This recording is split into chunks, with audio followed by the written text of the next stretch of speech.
What an exciting day it was yesterday, our first ever European Cricket Series day in France. We've gone from the SCG in Portugal to the DCG here in France, the Dre Cricket Ground. They're setting 11 sides over the next 2 weeks doing battle for the first ever ECN trophy on home soil. And it continues today, it's day 2. I'm Mr. Maximo, I'm here. This is the European Cricket Series France and it starts right now.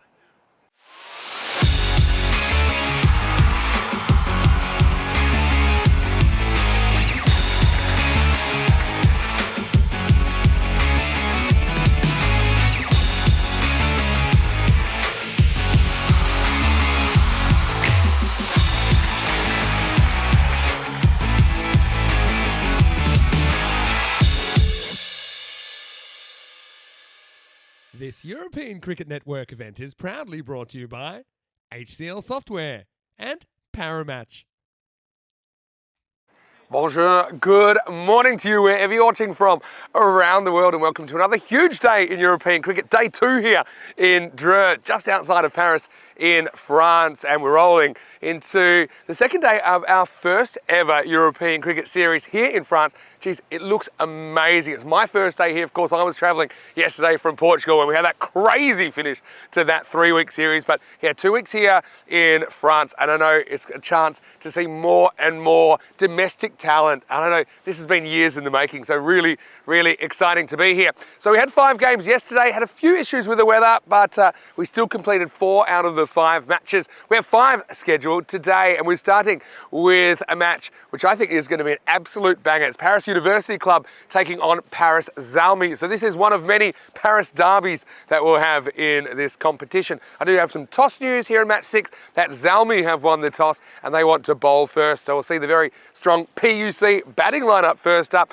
Now you might remember PUC because they were taking part in the European Cricket League just last month and had quite a run. In fact, they won a golden ball against their arch rivals, Dre Cricket Club. We'll see that rematch later in the day, but there's a lot of talent in there. I'm looking forward to seeing Tassin Safi as well. He was one of the breakout players during that tournament. Also, you've got Usman Shahid at the top of the order. You've got Mukhtar Ali Gulami, who's a very seasoned campaigner in there. So, yes, a lot of very, very good players for PUC. For Paris Zalmi, of course, their first time on the network today, but I've got to say, I'm really looking forward to seeing Noman Amjad in his domestic side. He does captain the French team in both T10 and T20 international cricket. So this will be a really competitive game. I think I was impressed by the standard yesterday, and of course with big players coming in today, obviously with Dreux, the European champions of 2023 coming in, I think this will be a really high quality day of cricket. Hopefully the weather plays along. At the moment it's cloudy, it's a little bit cool,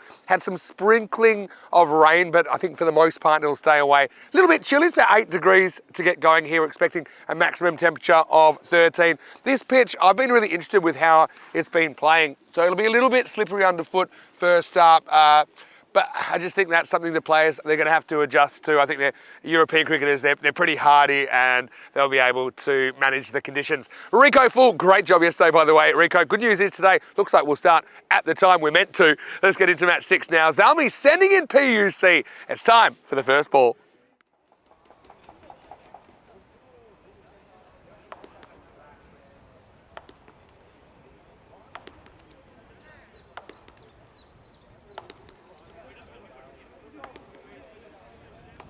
Is a splendid place to be, the Dre Cricket Ground. And yesterday was day 1 of a very first time in France. The Greeny Vipers were taking on the Villeneuve Super Kings, and it was a 5-over-a-side match. The first one, a 99-76 for the Vipers, and this is the first time that we saw Tulipalu Chowdhury, and wasn't he good?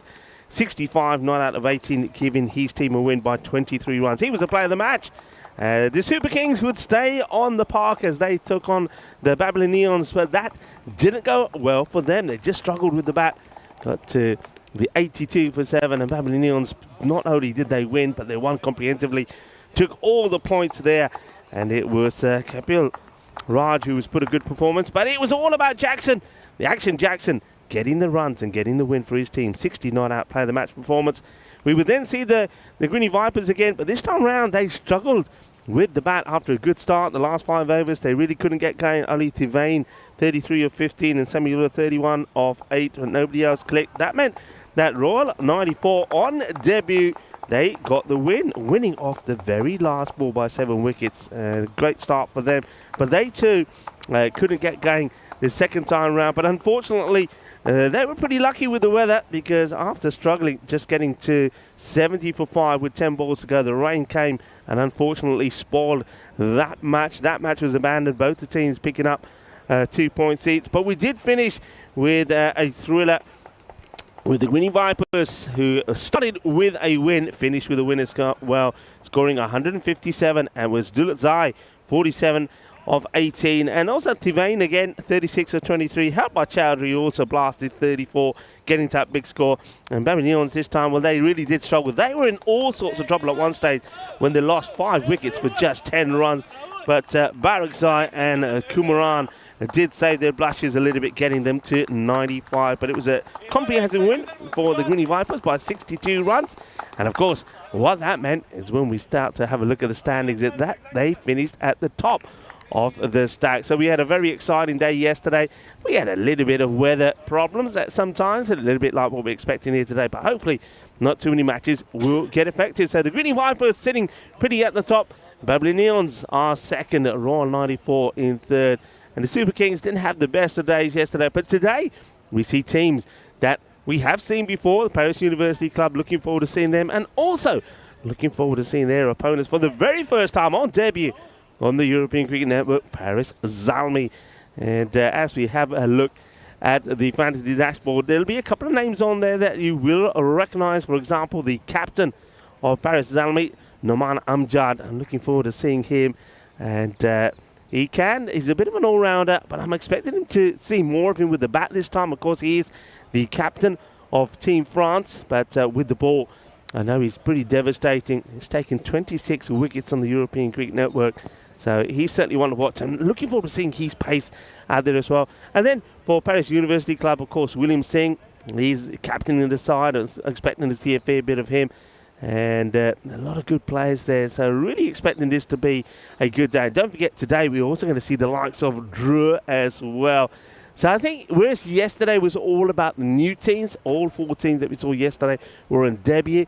Today, I think we're going to see some of the players that we know and we've seen, mainly on the European Cricket League and also on the European Cricket Championship, seeing them in action and see how it goes. Paris University Club, big-time favourites in this one, 65 to 35%. I think that's more to do with that they have played this format before. Some of their players are used to it as well. So I'm expecting to see them perform well. But Zalmi, Paris Zalmi, I think they're a team that probably do pack a punch themselves. And they'll be hoping that on debut, that could maybe cause a little bit of an upset. A chance for us to say a very good morning to everybody around the world, wherever you're tuning in from.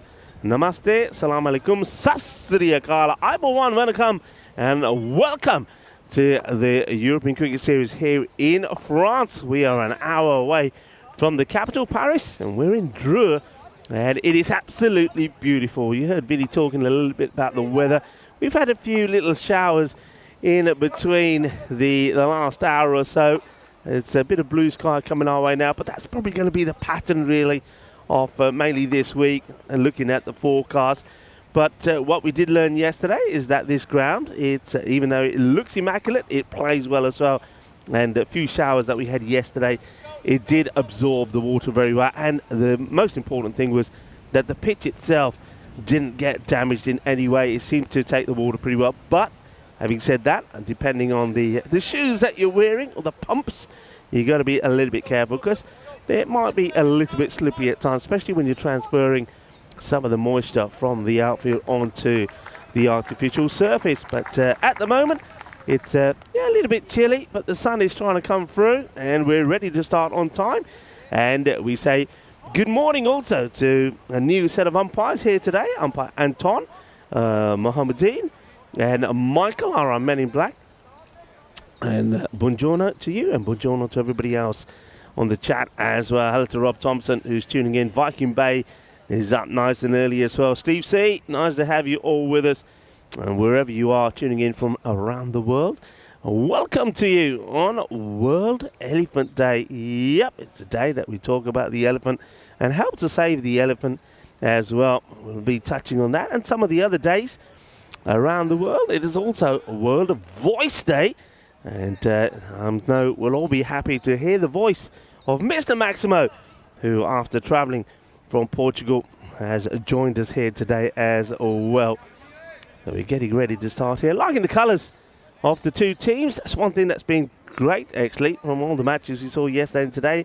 Very distinct and contrasting colours from all the sides. A little bit of the purple there is from Paris University Club. We have seen them before, and I'm liking the green and the black from Paris Zalmi. Interesting though, Zalmi normally used to seeing them in the yellows.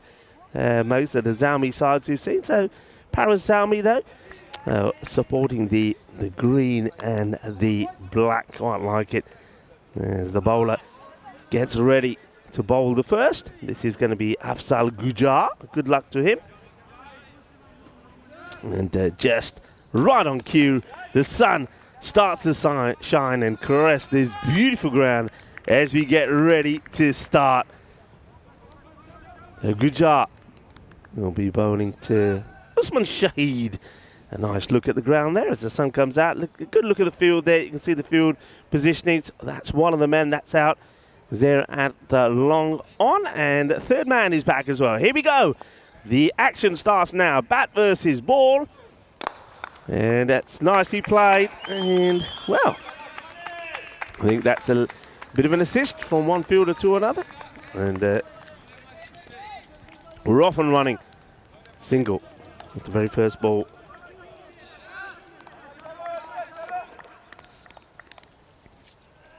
Back to his mark, Gujar.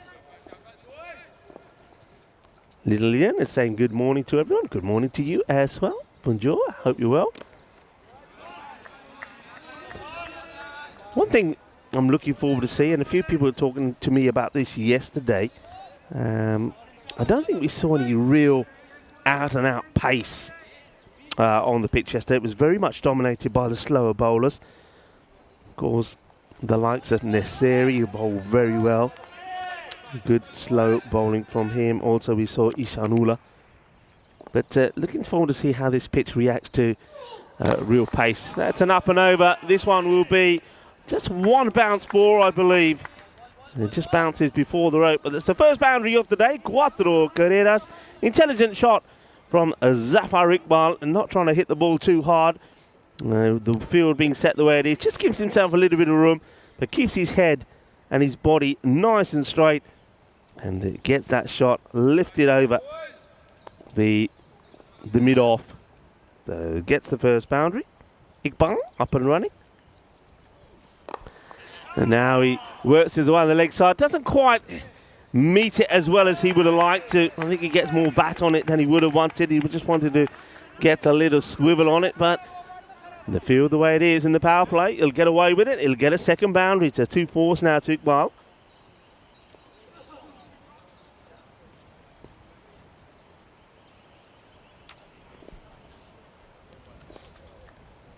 Field stays the same. Just a little bit short. Gujar, I think he needs to, the way the field is set, get the ball a bit fuller outside the off. And once again, he goes down the leg side. This time he's missed out on Iqbal, but he will rotate the strike as he gets a leg by. So a ball to go in the first. Yesterday's scores were very up and down, weren't they? We saw sort of low scoring match. The lowest score that we saw batting first in the completed game was by the Super Kings 82, and we also saw 157 scored in the final game. So it didn't give us a real good picture of what maybe the sort of average score on this ground is. I think the weather interrupted some of those games. We had the shortened first game, of course. Then we had a game that was abandoned, and we obviously the weather played a part on how the outfield played. But I still believe that this is, for me, very similar to the Centurum ground in Portugal. I think the rate here, the average score, probably will be about between 125 and 130. And I think if the weather is kind to us, I think we'll see those scores sort of met pretty regularly. First over comes to an end then. So 11 off the first. Not a bad start from Gujar.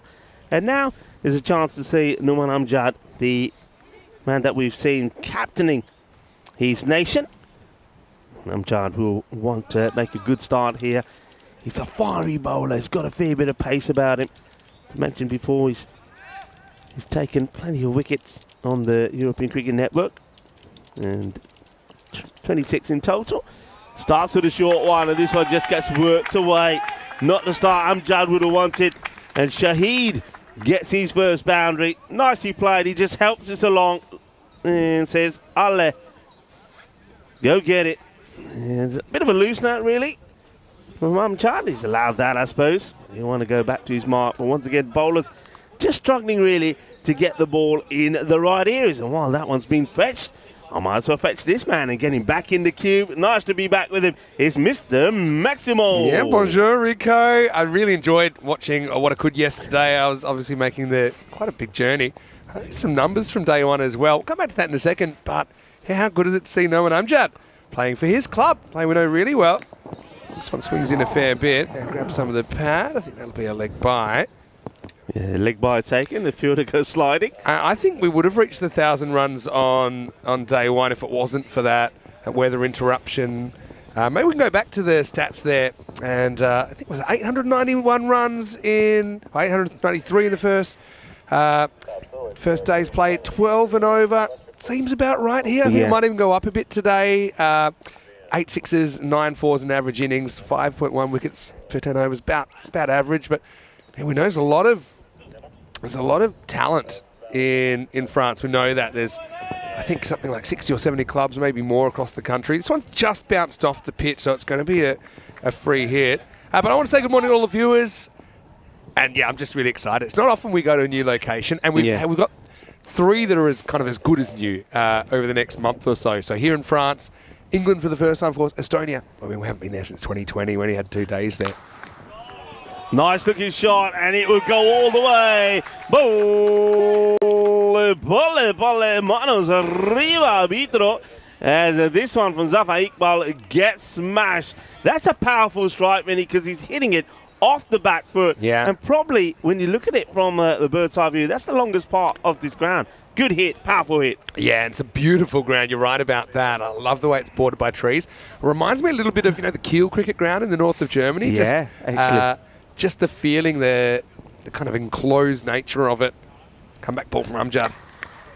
I think it's a slower one attempted. Ends up being a full toss. Here's the chase. On the Iba. And, well, there's a backflip, but there's nobody there. There's nobody home. But the batters, they missed the trick. They could have got another. There's a lot going on here. First, it's actually a return catch chance for Amjad.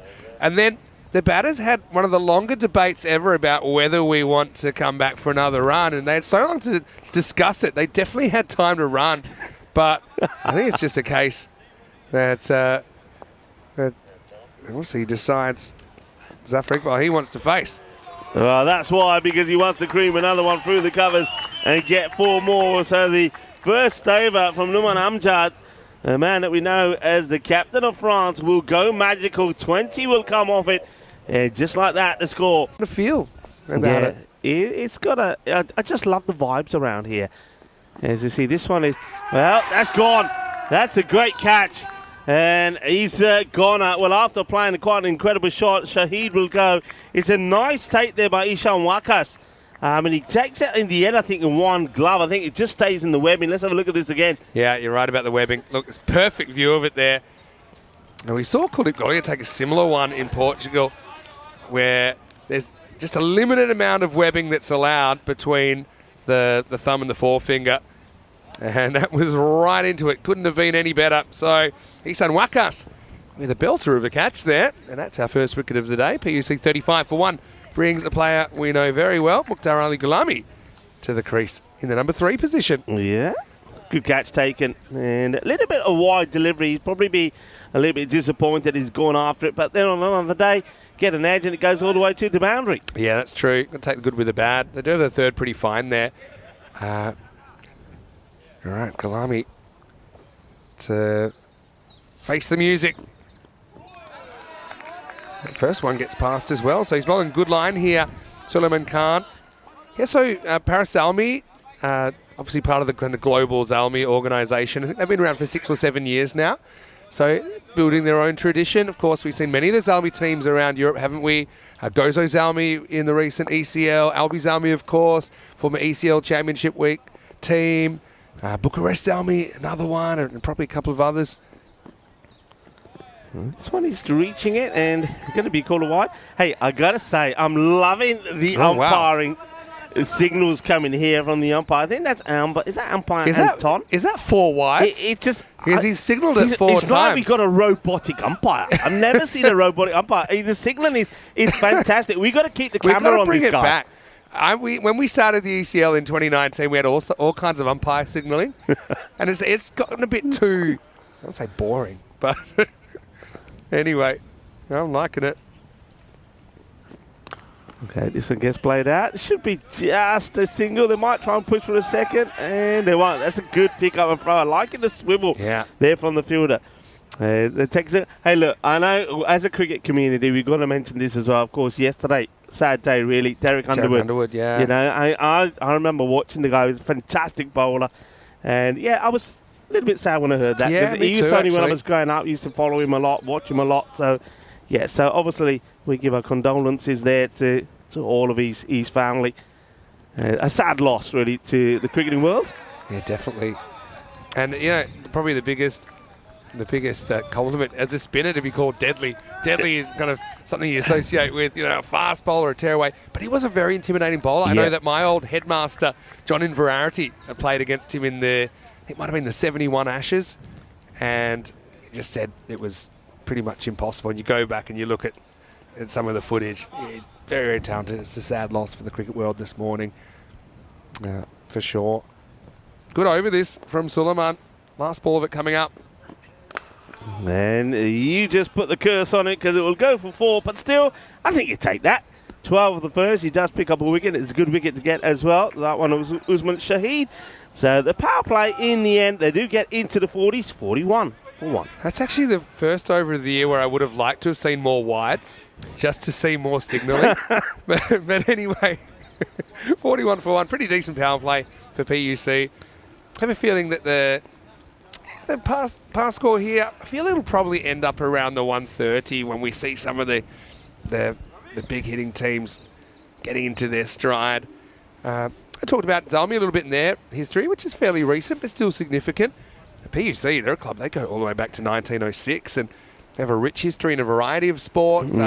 Obviously at the ECL, I sat down with William Singh, their captain, in the studio, and you'll be able to catch up from time to time on ECN Plus, which is on 24 hours a day on our YouTube channel. And a very proud club as well. And I've got to say, I love the purple. I'm a bit partial to the purple. I think it's very distinctive. It's great to see them here on their home soil. Anyway, time for a new over to begin. It's going to be Raza Hassan to bowl over 4. Field goes back. It's a good start from Hassan. He's a loopy sort of delivery, but he gets the line right. Yorker let delivery, probably on the leg stick. Now, you said this to me last night after day 1 here. You said that when the sun's out, it's boiling, and when when it goes away, it's freezing. It's freezing, I'm feeling it already. I'm ripping the layers off here. He gives himself a little bit of room. Places out on the offside and well fielded. He gets his body right behind it. Make sure it doesn't get past him. That's Kahil Zahidullah. Nicely done by him. Yeah, but I mean, one thing I like about this ground, and it's not just here, but there's a few places I've been to, and you mentioned Kew as well. It always takes me back to when I started playing cricket in Hertfordshire and went to a lot of those clubs. You know, it's nestled away in the countryside, in the woods. See another good full-length delivery there. You take a sort of country path or country road to get there, and you know you just enter like a little oasis, and it's beautiful. And what's great about here is it has that family atmosphere feel to it, that club atmosphere. I talked a lot about that when we were in Portugal at the SCG, the Santarém cricket ground, and here's very much the same. You know, players come here, and oh well, shattered. I'll just stop myself, because that is an absolute corker from Hassan. He has destroyed the timber. The stumps are all over the place. What a delivery, what a moment. Raza Hassan, well, he'll remember this for a long time. That is a boogie, oogie, woogie, grizzly fly ball. What's that middle stump come out of the ground, Vinny? Wow, that's a proper cartwheel job, isn't it, Hassan? Yeah, he takes it all in his stride. But that was a brilliant piece of bowling again. I like the length. I mean, it's almost a Yorker, not quite, but it's full. You know, it's kind of drawing the batter forward into a mistake. So PVC lose their second wicket in the fourth over. The score is 44 for 2. I want to say hello to Christina Vass as well, who has decided to contribute a little bit in the ECN YouTube channel. She's become a silver spanner. Well, welcome, Christina. Really nice to have you with us, and maybe let us know where you're watching from. Bienvenido, Christina. Lovely to have you with us. And, well, I was just talking about how the feel of some grounds are like as a family, ground family. It was welcome to our family. But that's one thing I like, you know, the clubhouse is here. And what I was in the process of saying before we saw that dynamic dismissal, what I was saying is players come here and they feel at home. Yeah, you know, I like that. And that's a great feeling. It's a great feeling. Not a great feeling getting your middle stump surgically removed, but William Singh will come in and he does not care one little bit. Oh, that's brilliant catching from off the field, but William Singh goes Maximo. And I know that Adash, he wanted to hear a balle, balle, balle, so let's hear it, Rico. Balle, balle, balle, kinna sona. Shaka, lagya. Good hit, William Singh, the captain. He comes out with one thing on mind to attack, and he whips this one away as well. And that's going to be pretty close to 6. Well, it will go all the way. 6 carreras más. So William Singh comes out and he goes, boom, shakalagia times 2. Yeah, well, one door closes, another opens. I'm a little bit worried about how many vehicles are parked in reasonably close proximity to this ground as well. I feel like it's a matter of time till one's going to cop it. Anyway, the 50 comes up during that over as well, as Hassan has a highlight, but then gets whacked twice. It's 56 for 2 after 4. But, yeah, Mesnil Man's in the chat as well. Now, I know he lives in France. I know he was hoping maybe to get an umpiring gig. I didn't realise this until this morning. There's an umpiring panel of 10 for this tournament. And so it just makes me think, you know, you see some of the signalling there. When you're trying to have to stand out in such a big crowd, I think maybe the signalling could be the difference. What do you think? But anyway, Mesnil Man, hopefully we see you get an opportunity at some point. Anyway, here's over number 5. Yes, we're going to miss. Good start. And what we're seeing is there seems to be success for the bowlers when they get that ball full and straight. I mean, that's what Sullivan Khan managed to do. But unfortunately, there was a couple of ones that were just a little bit too short on that leg side. And Raza Hassan, well, it was same with him. Took a brilliant wicket when he pitched it up. And when he went a little bit too short, William Singh carted him twice to the boundary. So Khan here bowling his second, hoping that he can get the ball nice and straight and cause a few more trouble for the batters. This pitch as well, it's got a bit of life in it, doesn't it? You can see the ball flying through to the keeper. Sullivan Khan in again. Okay, he hits that pretty well, but it's in the air. Is it a catching opportunity? No. He gets it proper. He gets it out the middle. There's going to be 6 more. Manos. Arriba, arriba, arriba, vitro, porque eso es 6 más. Yeah, look at that. The shot was good. The signalling was just as good. He's like a conductor. Robo-ump. That's his name. He's Robo-ump. I don't know how much the signal we got in the replay, but that's something we're going to have to keep an eye on. Yeah, I'm telling you, I think this is an umpire, Anton. I like it, Anton, the robotic umpire. Short, in the air. Well, we want to watch the 6, and we also want to watch the signal from the umpire. Give me some of that. Oh, yeah, give it. Oh, yeah, yeah. I'm liking it.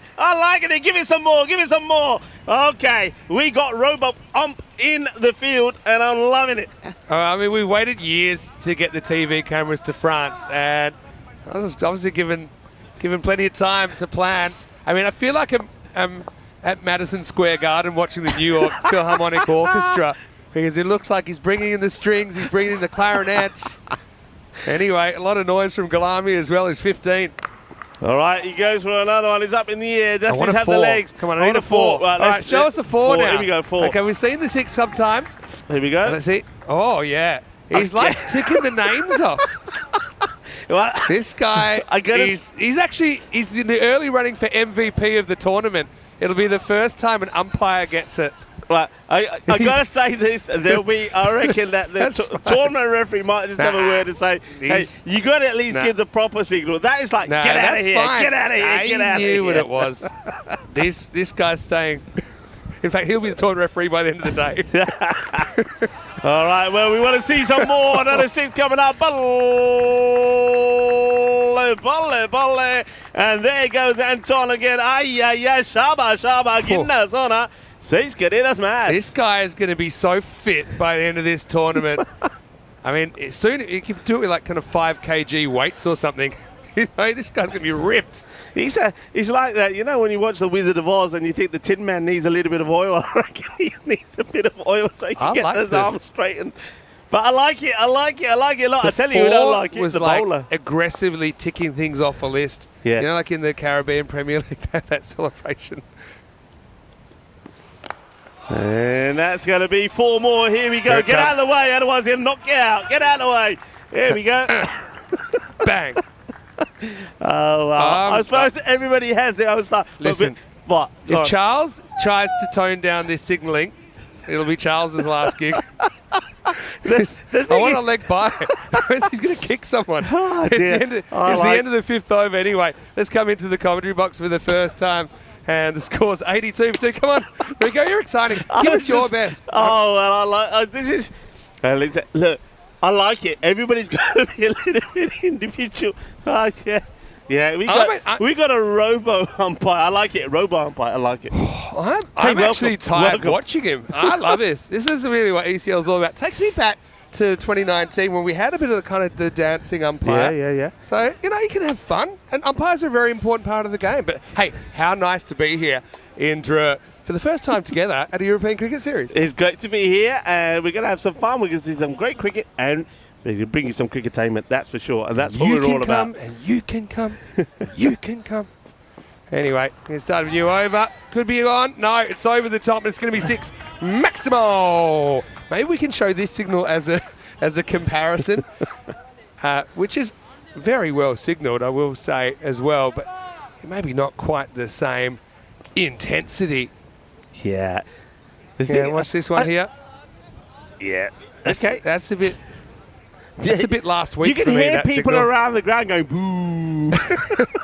Anyway, William very quietly has hit his first 3 balls for 6. Yeah. He's 18 off 3. Yeah, they've got the acceleration on that last over, by the way, did go over 26.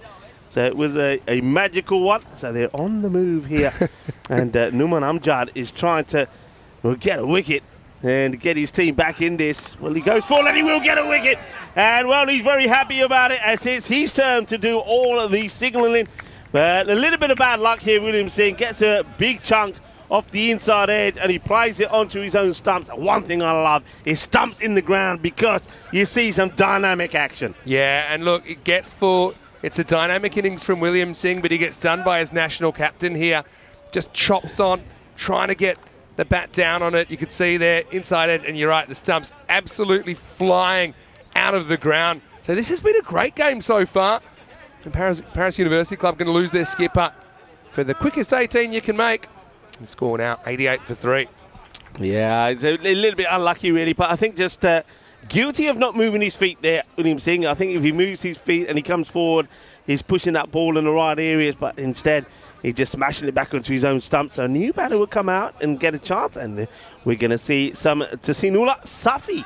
Oh, this guy was so good at the ECL. Let's see what he can do here. Tough task against Amjad. Remember, he actually made the team of the tournament. I think he was 12th man of the team of the tournament, considering obviously they didn't quite make it to championship week, so that's quite a remarkable effort. But his ball striking, you know, what he did when he was bowling as well, and some of his fielding was incredible. So he's a player I've been looking forward to seeing here in France. Mohamed Amjad, though, gets the big wicket of his fellow captain. And slow ball was cleverly disguised, plays it so early. Does Gulami. There's a few people, they're fired up with the umpiring so far. Jay Wild's in the chat. Hello, Prez. I just want to see when we get to kind of day 11, day 12, if there's still the zip in the signalling. I'll be impressed. It's a marathon, not a sprint, this tournament. Barry is saying his tummy's hurting. He's laughed so much. Well, Barry, feel for you, buddy. As this one is up in the air. It's a catchable height, and it will get taken. It's a good catch, well judged. And that's going to be the end of Gulami. So though these guys are scoring quickly, their wickets are falling as well. That is the 4th to 4. Muqtadi Gulami will go for 29. And Numan Amjad picks up his second. Yeah, just kind of heavy length. Gulami tries to go over the top of the back foot. Not easy to do. I've been really impressed with the catching, though, in this tournament so far. Sometimes in tough conditions. Farhan Ahmed takes that. Still, Gulami, decent innings from him. 29 off 12. PUC 89 for 4 in the 6th over. Yeah, okay. New batter comes out. Looks like he means business. This is Zika Ali.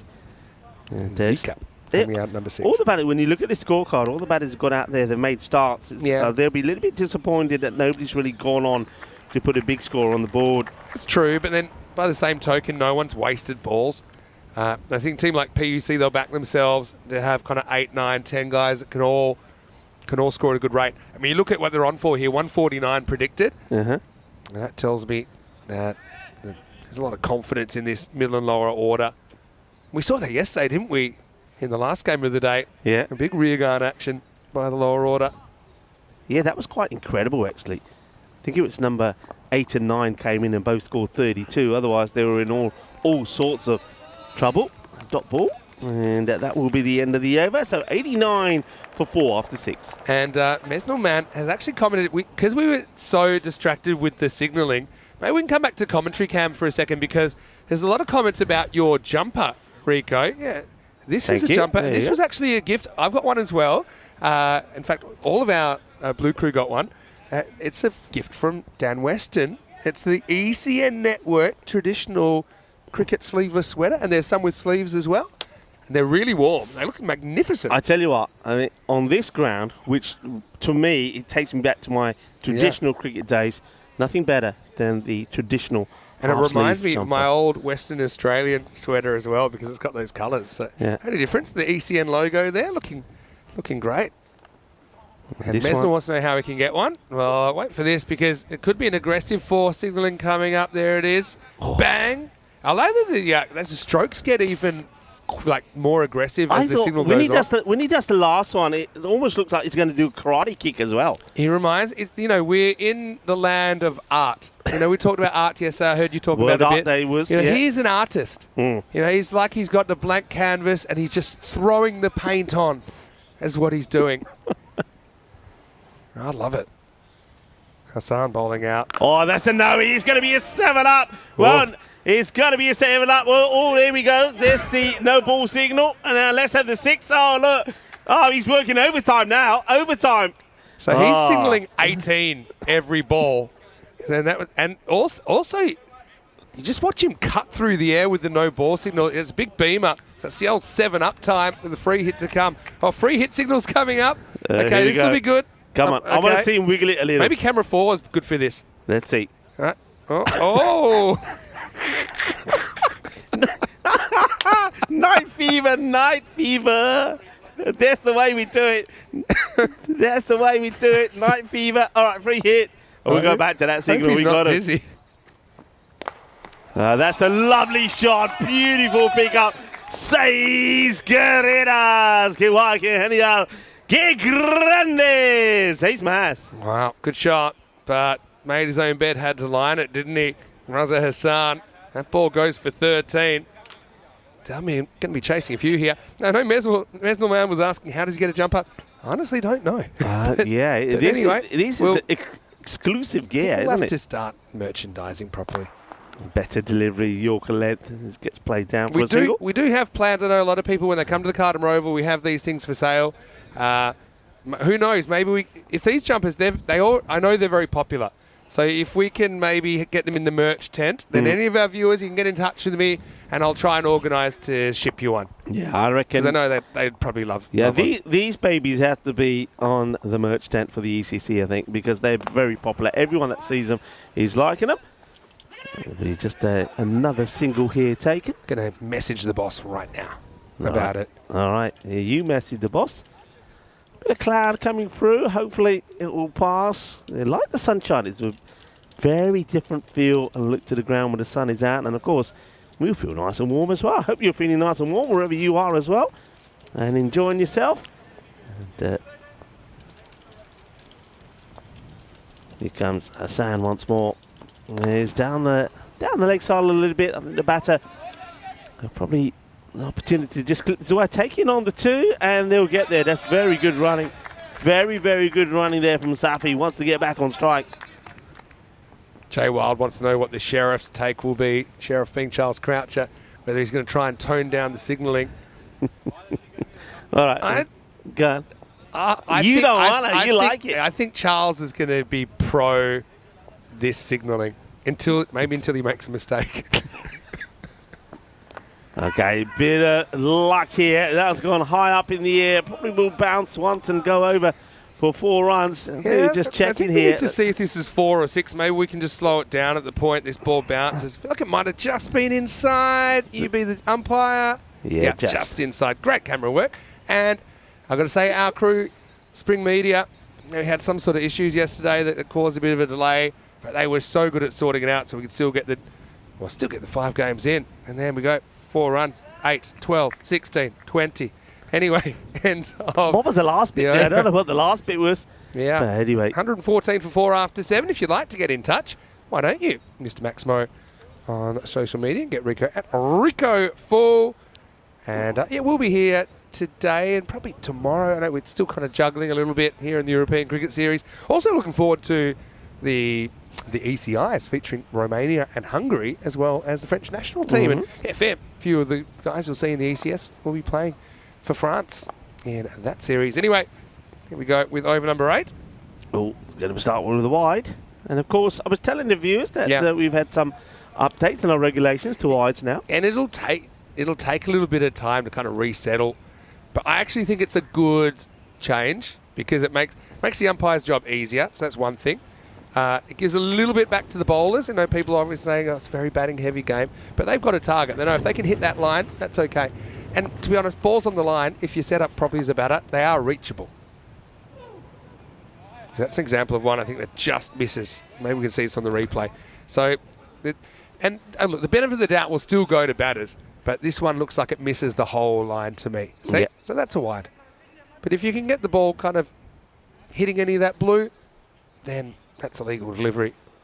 And I suppose the big thing is that the movement of the batter now, the umpire doesn't really have to worry about it. The line's the line, a bit like the leg stump is.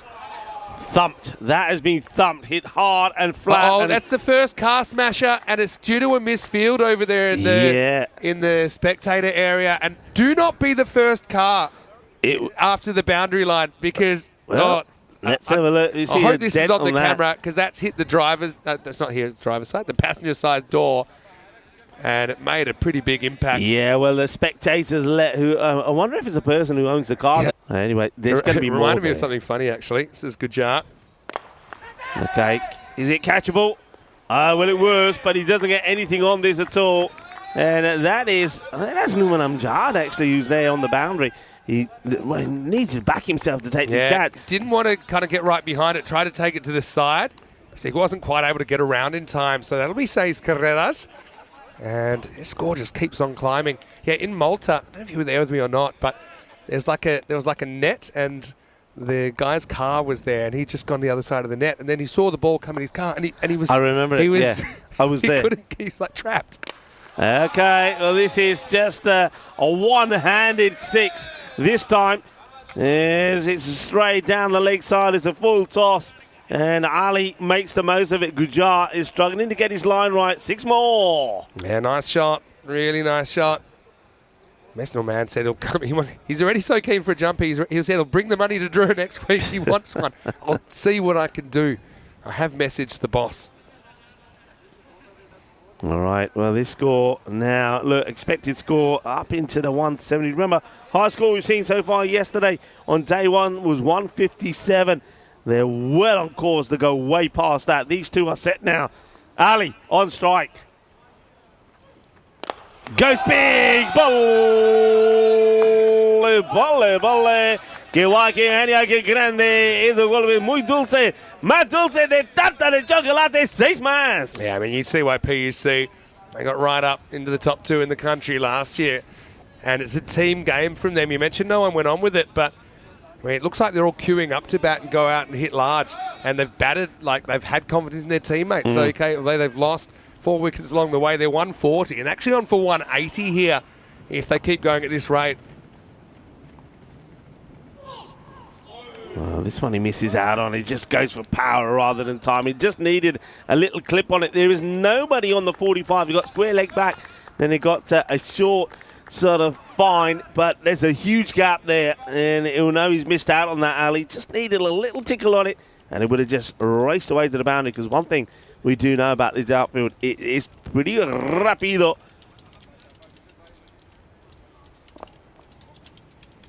Here comes Gujar again, and well, look at this early moving, and well, that's a victory for Gujar, because Ali, he wants to move early, he wants to do a bit of showboating, and now he gets one in the ribs to show for it. Well, we're all friends after all, he says.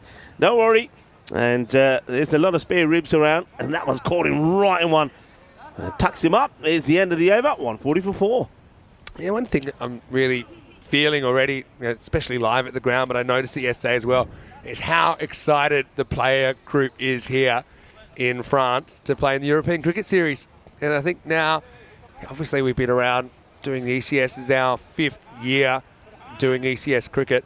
The fact that France hasn't had the opportunity, feel for their players, not getting that opportunity until now, they're loving it. And we've only seen now, I suppose, 6 of the 11 teams that we'll see. So it's going to be a great opportunity for so many more players to play on the European Cricket Network and experience it and just enjoy it. Yeah, you'll have ups, you'll have downs, you'll have funny things happen probably along the way, but it'll be unforgettable. Anyway, Hukumran to bowl over number 9. It all happens in the 9th. And well, he gives his good leverage, but he could have found the fielder. He does, but the fielder can't take the catch. In fact, he palms it over for 6 runs. That's disappointing. He needs to take this catch, really. Oh dear. Look, he gets the time. He's in the right position. He goes one-handed, and as a result of that, he's off balance. Palms it over for 6. Couldn't get a stable base there, could he really, the fielder? And Suleiman palms it over essentially. 146 and climbing. 11 balls left in this innings. It's an interesting delivery stride. And this one is another teaser for the same fielder, and it's over him. 6 more. So back-to-back 6s. And the new bowler, Kil Hukumaran, is not liking what's happening, and he's not liking the signals coming from the umpire as well. They're just rubbing it in, really. Now, looks like he's signalling like he's just scored 100, but what he's trying to say is he's cracked his bat. And I'm not sure, he's not going to change it just yet. Didn't like he probably, there's a bat coming out and he was saying that one's worse, I don't want that one. He said, I don't want that, give me another one. All right. This is what we saw from Safi in the ECL though. It looks like he's going to have one more last chance saloon for this bat. Well, could we have another bat smash like Shaq Afridi?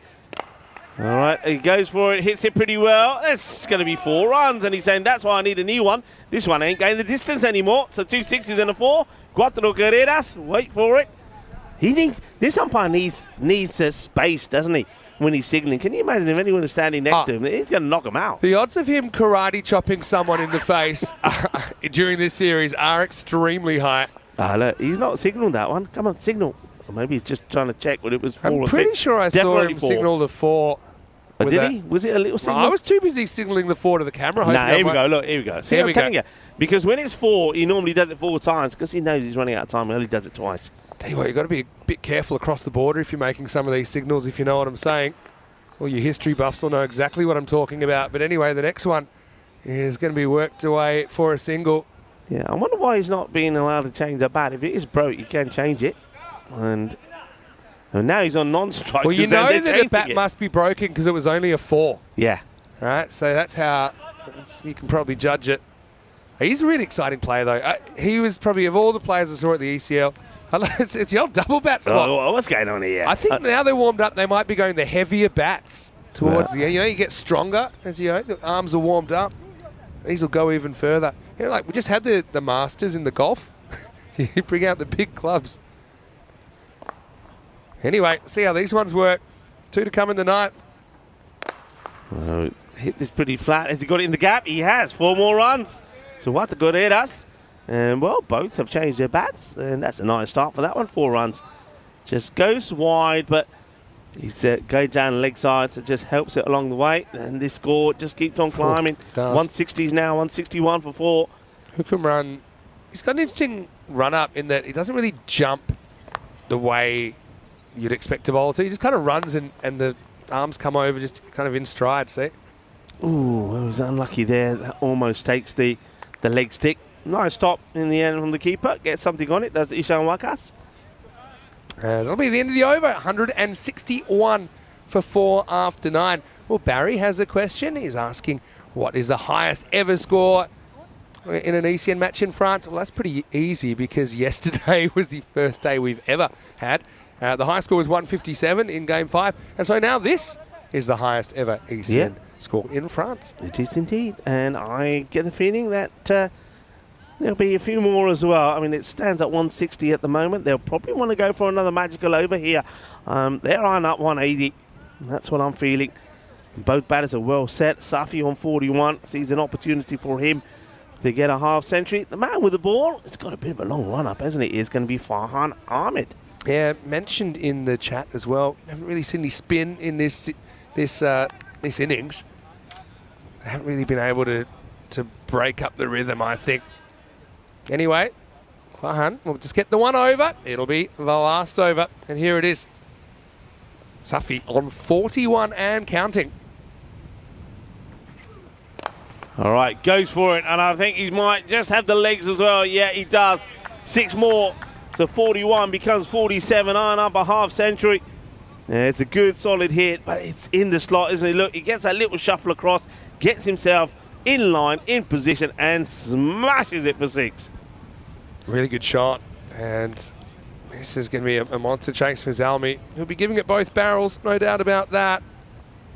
But lifted up and over the offside. I love the fact that he can hit 6s all around the ground. Can he get his 50 here? Powerfully hit. Fielder gets down, makes a stop. Lovely pickup. Nice throw as well. Doesn't fire it in, just a single. So Safi on the non-striker's end, a couple short of his half century. And I don't think Zika Ali is thinking about taking a push in a single here. No. He's going for big shots himself. Yeah, exactly right. We have seen some big chases on the network, haven't we? Especially in the last 12 to 18 months. We need 170 plus to just make the list now, you know. Oh, swing and a miss, stop ball. The umpire may have a little word with the bowler running right across the pitch here, though. If you want to come from that side, not an issue, but don't be running in front. Messelman was asking about the feet. I think he's talking about the left armour who couldn't run last over. I didn't see any problems as far as his landing. I think maybe he wanted to check, has his front foot come down before he's released the ball, but very rare you actually see the ball released before that foot comes down. Full toss, gets away with it, and really full toss on the leg side. So it'll be ping pong. What that does do, it gives Safi the strike again, and I don't get the feeling he's looking to miss out this time. He's looking to send it big. Got all the men. Well, the thing is, if he gets a single here, probably not going to get his 50. Nah. So I think you're running back for 2 no matter what. Ideally, he wants to smash it for 4 or 6. Not the worst of overs from Farhan Ahmed, though. He's only bowling this one, and at the moment, he's been pretty tidy. Right, here he comes to Safi on 48. And he played that away quite cleverly. He will bring up his half century, 52 of 14 deliveries. Nicely played. And remember when these two came together, I said at the time that the innings was going well, but no batter really made the most of a good start. You'll see that in the scorecard. There were 17s, 20s, 29s. But these two have done just that. They put a good partnership together, and one of them has gone on to score a good, healthy score. 52 of 14 to Safi with the ball to go. And this one won't be a boundary, even though the ball does somehow end up going to the boundary in front of us. Yeah, look, great innings from Safi. 52 of 14 balls. I mean, that's rocketing. Yeah. And he has lived up to billing. 173 then for PUC. Last ball coming up. And Tassi Nula Safi wants to hit it miles. And it's not a bad delivery, but it will still go for 4. Let's play cricket, says the banner. Yeah, well, let's play cricket indeed. We love playing cricket here in France, especially here at this Dre Cricket Ground. That'll be 4. That means they will finish on 177 for 4, the highest score we've seen here at the Dre Cricket Ground so far in this European Cricket Series. I don't think it will be the highest. I think there's a lot of runs to be scored here, but that's a good, powerful display from Paris University Club in their first innings. Paris Army, well, they've got a staggering mountain to climb. They've got to get to 178 when they go out there in around about 15 minutes' time. Let's take a look at the highlights. And this is how it started, with the back flick that went to the ghost fielder. But of course, a lot of people were watching the antics of the umpire. But, that was a good catch taken there by Ishan Wakasto. Then we saw the timber go shattering as the middle stump got flying out of the ground. There you go, a lovely ball. But then, well, the thing was, the fireworks started not just from the batters, but from the umpire as well. Yeah, that's true. But I mean, it's everything you'd want in an ECS innings, really. There's a lot of talent, I think, across these 11 teams. You can see someone on show here. And Zalmi, they kind of gave as good as they took, didn't they? For as long as they could. We saw the stumps flying, we saw the balls flying, we saw the umpire's hands flying through the air. I was pretty excited about it as well. You get 6 and you get 6. A little bit of the Oprah about that. But really, they never seemed too panicked when they lost wickets, did they? You see, they had confidence. And, see, William ended up getting castled by Noman Amjad. That just allowed an opportunity for someone else. And it was a really good partnership, wasn't it, between Tahsin Ulusafi and Zika Ali after Gulami was caught well by Farhan Ahmed. But, yeah, they end up putting on a bunch of runs, 88 in quick time. We were having fun. That's what cricket's all about. And we're just getting started here in France. But I can tell you right now, there's another one that gets smashed out of here. 178 will be the target. Bowler just said, please can I have a hat back. And as it got a bit ugly at the end, didn't it, with 21 coming off the 9. So a magical 9, 16 off the last. I think Farhan bowled okay. But it's going to be a big chase, but it's one that they're going to have to take on as well. That makes it kind of 120s to even keep their points. So pretty interesting second half coming up here in match 6. Yeah, it will be interesting. But one thing you touched on as well, and that's something that Paris Army have to think about. They need a bit of spin. They need to change that pace down, because I think what happened there towards the end, the batters, they knew it was the same old attack, just pace on, no spin, no variations. That's that scorecard. Like I said, a very healthy scorecard. The top 4 all made starts. Nobody went on to go big, but then you needed somebody just to go all the way to get them close to that 180 score, and it was Safi with a fine half century, 56 of 15, and it was Zaik Ali who gave him some good support with 30 of 12 himself. And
European Cricket Network event is proudly brought to you by HCL Software and Paramatch.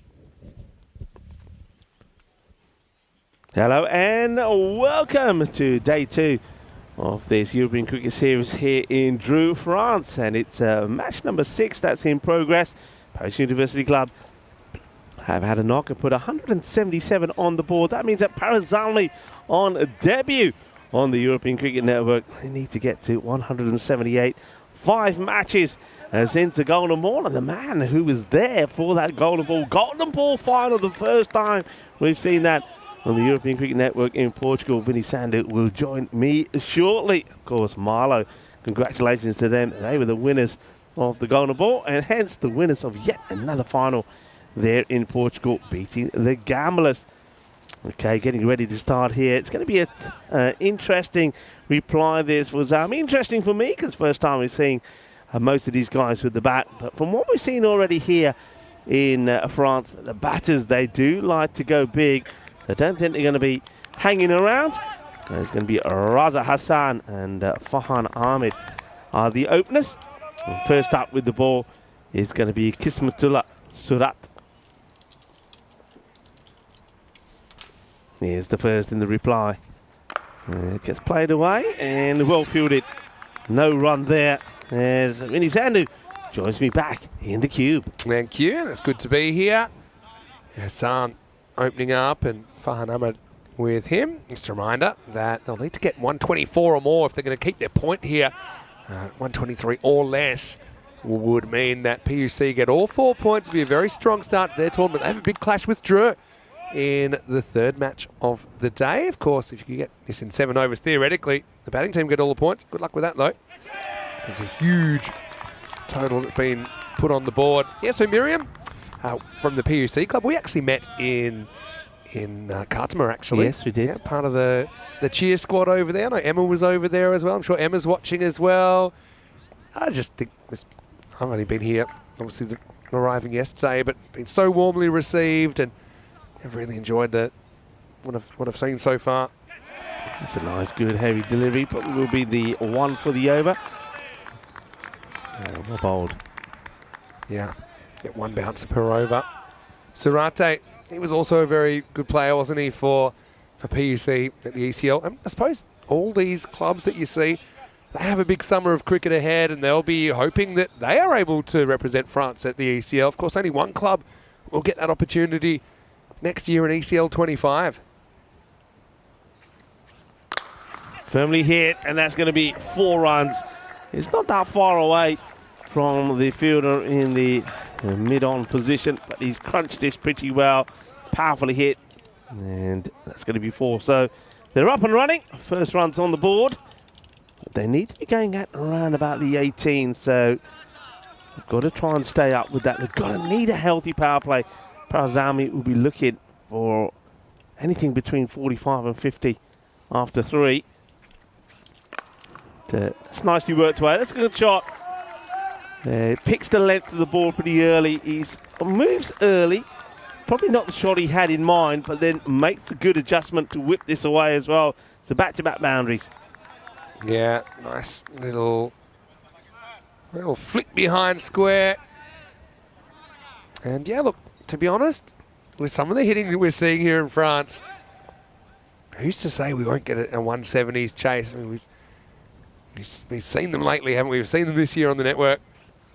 And that's going to be another boundary, and this one will just stay inside the rope. That's 4 more. Cuatro carreras más. So that's, well, after 3 dots, 3 4s on the slot. So that'll be 8 at the end of the first over. A little bit below where they need to be. There's the signal there. So over completed. So 12 on the board. Yeah, so I mean, it's a decent over, but obviously nowhere near what they need to win. So they'll need a couple of big overs to stay competitive. 5 matches since the Golden Ball. Well, those 5 were yesterday. Because for the first time ever, Rico, we haven't really spoken about it yet this morning. We had a Golden Ball final. We've been waiting, haven't we? Yeah. We've been waiting and waiting and waiting, and finally, after 5 years, we have a Golden Ball final in Portugal. Amir Zaib the Rock in Well, I suppose some people would call it darkness. I was a bit worried the werewolves were about to come back. As we start over number 2. And it's going to start with the ball. It's up in the air, slightly mistimed. One hand comes off the bat, but it still, I think, carries the line. I'm calling that one Maximo. And once again, we see some conducting of the orchestra from Anton.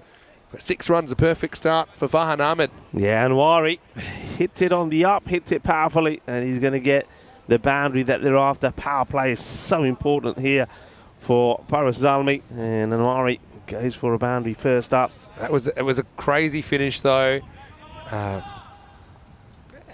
Amir Zaib, honestly, it was an incredible last over. Had a bit of everything.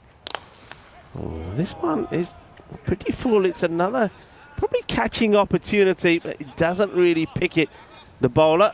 It's a long tournament when it comes down to it. If you have your finger blown off, it's pretty hard to make an impact for the rest of the tournament. So I think probably wisely and Worry decides to let that go down the ground for one.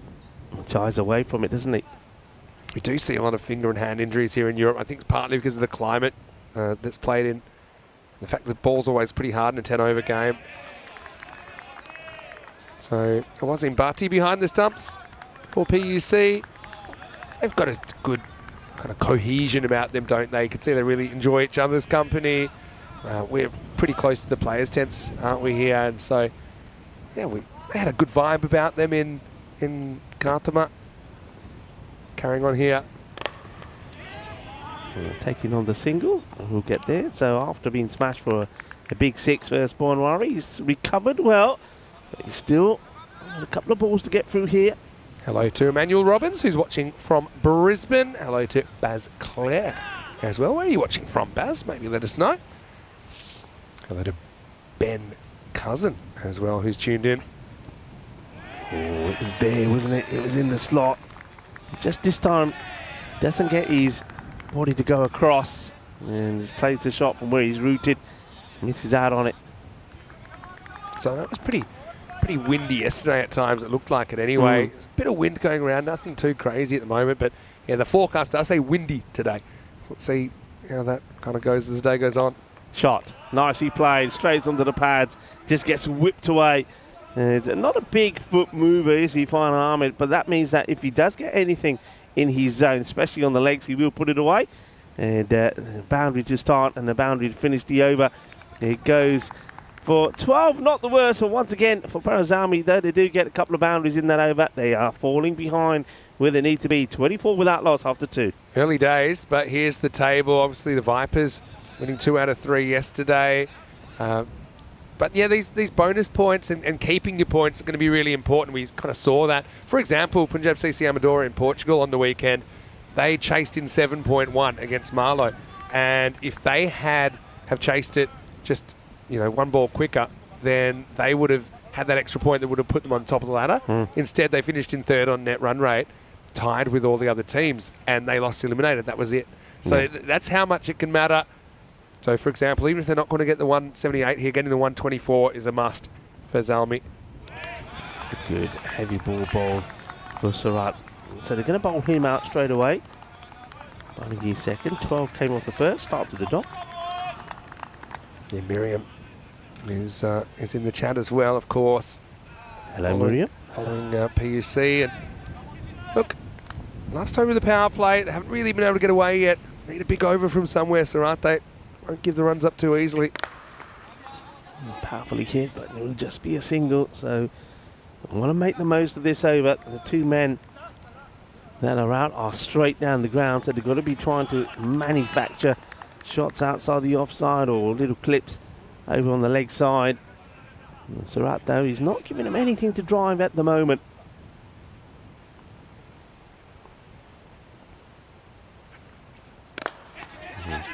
Straight to the fielder, no run. Bit of skid factor in this outfield. I know you said yesterday it's a little bit like the Santhrone cricket ground in the way that it's quick, it's lush, but it's quick. And I think if we get some sun and to bake it, it's going to be very, very fast along the ground. Yeah, it's quick. It's nice and flat, isn't it? That's one thing I noticed. And the other thing on it, from what I saw yesterday, I know it was only the one day, but the ball travels on it pretty well. It doesn't misbehave too much. another dot here. So getting a little bit frustrating, wanting a wide, but No. I think when you have a look at this, there's nothing wrong with this. Surratt knows it. That look on his face says it all. It's another big win It's a good area. for the bowler. Bowlers have a bit more leeway now. That was inside anyway. Yeah, You see, nowhere he near. goes leg side of the ball there, doesn't he, Farhan Ahmed? Yeah. So he makes it hard to access that offside. Yeah, well, he doesn't realise where he finishes. He finishes so far down leg side. That's why he thinks the ball's so far away from him.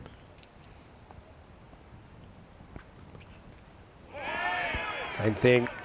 Same sort of thing. Kind of backed away, looking for the leg side. And disciplined bowling from Surate here. He's going at more or less just a run of ball, not too much more than that. A few comments in the chat about the TV coverage. People saying it's very, very good. I'd like to take all the credit for that, but we won't. Really, it's due to our wonderful partners at Spring Media. So I want to say big shout out to them. They allow us to shine and the players to shine. Last ball, the power play coming up then. Okay, well, he just leaves this. It should be a Well, wide. this will be a wide, yeah, because it's down the leg side. In fact, takes a bit of a risk because this is almost knocking his leg stump out. But yeah, this is, and some people will say, oh, that's very harsh from the bowler, but at least everyone knows if it misses leg stump, it's a wide. And I think it's such a short game, it's a sensible interpretation that we have here. He's pretty flexible, isn't he, Ahmed, to make sure The old limbo doesn't about get that. anything on that. And this time, well, this is the one he should have done the same thing, but he allows this hit his pad, and Surratt finishes with a really good over. Only 2 runs came off that, one of them courtesy of a wide. 26 without loss in the power play. So I want to say hello to Manny and Baz. Where are you guys watching from? Nice to have a fair few new faces in the chat as well, as you'd expect. Now I saw that the flying numbers are back as well on the Manhattan. So I mean they're excited, and some of them are so big that they won't fit on the screen. But anyway, that run rate required's got up to 21 and over. Don't really see that happening. But yeah. My question is, can they get the 124? They need to keep their point because you wouldn't want to start with a big donut, would you? Yeah, you need to be looking at get something out of this. I mean, okay, we have seen teams can accelerate. It just takes one good over. They have seen out the bowling of Kismet Surratt as well. So maybe this a bowler they will target. Maybe it's going to be Abdullah Anwari, who's going to bowl himself out as well here. Quick look at the field there.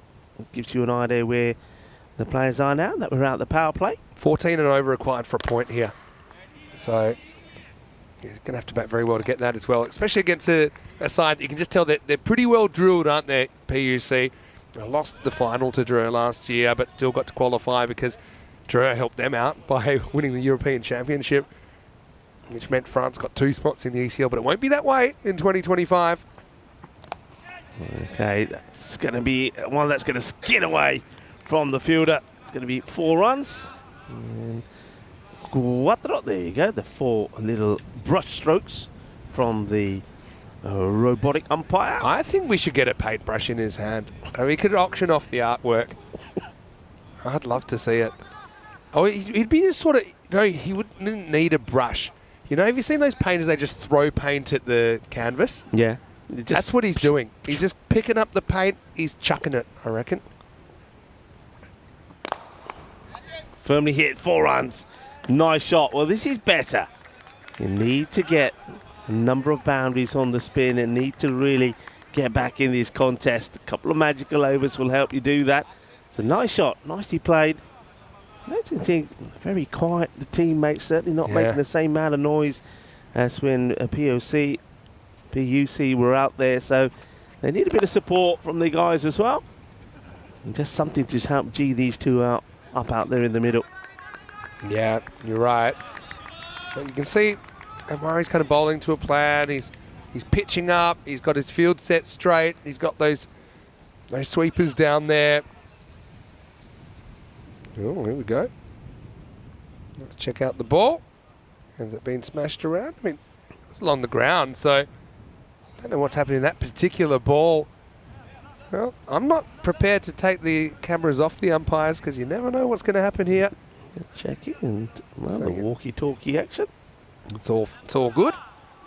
Thanks to Grizzly Bear Sports for providing the balls, which we shouldn't lose too many of them here, you'd imagine. Having said that, look who's playing in the next game. Watch the bounce. Well dealt with. And a good bit of fielding done right in front of us here. That was Usman Shahid. He's a very good player. Took some good catches at the ECL. And in fact, he's pretty smart the way you're taught to get low as a fielder, but I think here, because you get these jumpy bounces, you have to have your wits about you. He was expecting that to get up quite high. So he was ready with the fingers pointed skywards. Well, asking the question. I thought the umpire's going to give this. He's got that, and he's just saying, look at the umpire saying, "That's going down the leg side." This guy, well, he's got all the moves, isn't he? I think it's the right decision, because for me, I wasn't satisfied. Yeah, it's not going out, down. But then watch the umpire. I saw that. I thought, oh no, you're not, are you? And he starts. Yeah, that way. As a batter, when you see the umpire do that, it. you think, oh no, what's he going to do? Give me out. Anyway, 37 without loss after 4. Anwari, pretty solid spell. Conceding 23 off his 2 overs, which is acceptable given the game situation. And Parasalmi, long way behind. They've got a couple of games back-to-back this morning. They'll be taking on President 11 in their next game. And I spotted in the President 11 lineup Dawood Ahmedzai, Mr. Universe. He'll be celebrating in his traditional fashion if he's able to take a couple of wickets. Of course, we've seen him for the French national team a fair bit as well. Okay, as we'll see, a bit of slow bowling for the first time with Usman Shahid bowling over number 5.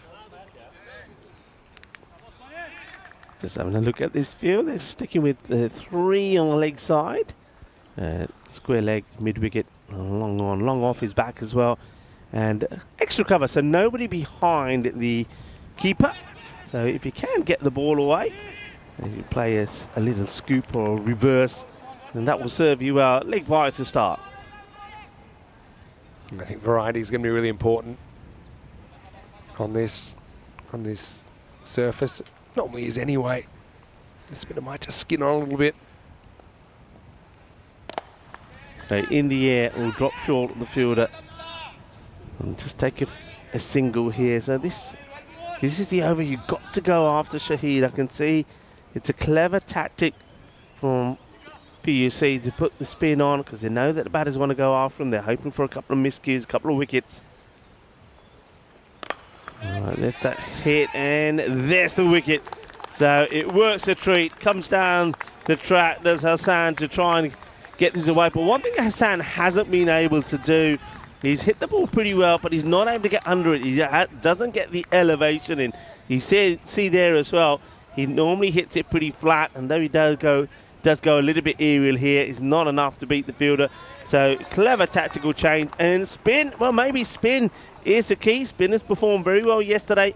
We didn't see any spin in the innings from Parazami when they were in the field, but first change of spin and the first wicket falls, 39 for 1. Yeah, and you're right about that. Just couldn't quite get the elevation. I think it's partly because the ball does kind of hurry on from Shahid. Nice catch taken out there by Anwari as well. Let's bring the captain, Noman Amjad, to the crease. He's normally reliable when his team's in a bit of a tight spot, and he's just going to ease this one. You see the natural power there of Noman Amjad. Starts with 4 down the ground. Yeah, and that's what I'm talking about. You need to be able to get under it. You need to be able to beat the field. You've got to go over the top of it, and that's what a lot of the shots earlier in the power play, they were good shots, but there were 2 fielders who were along the deck. You've got to go over the top, and Amjad knows that. There's not too much of a gap between the long on and long off either, but he found it there and hit it very, very firmly. Solid start for the captain. Oh, there you go. Go over the top, and he gets it. And it makes it look easy if you got good rhythm and you got good timing. But that's what you can do. So 6 more.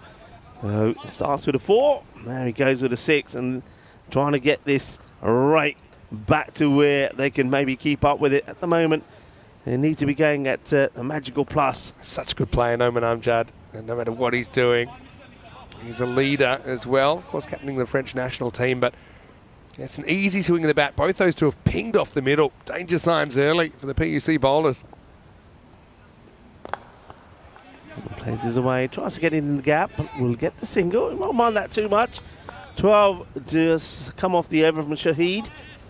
But it looks like Amjad, who's taking strike now. What's going on here? Is this a bat change or is this a tactical retirement? Could be a retirement happening here, Vinny.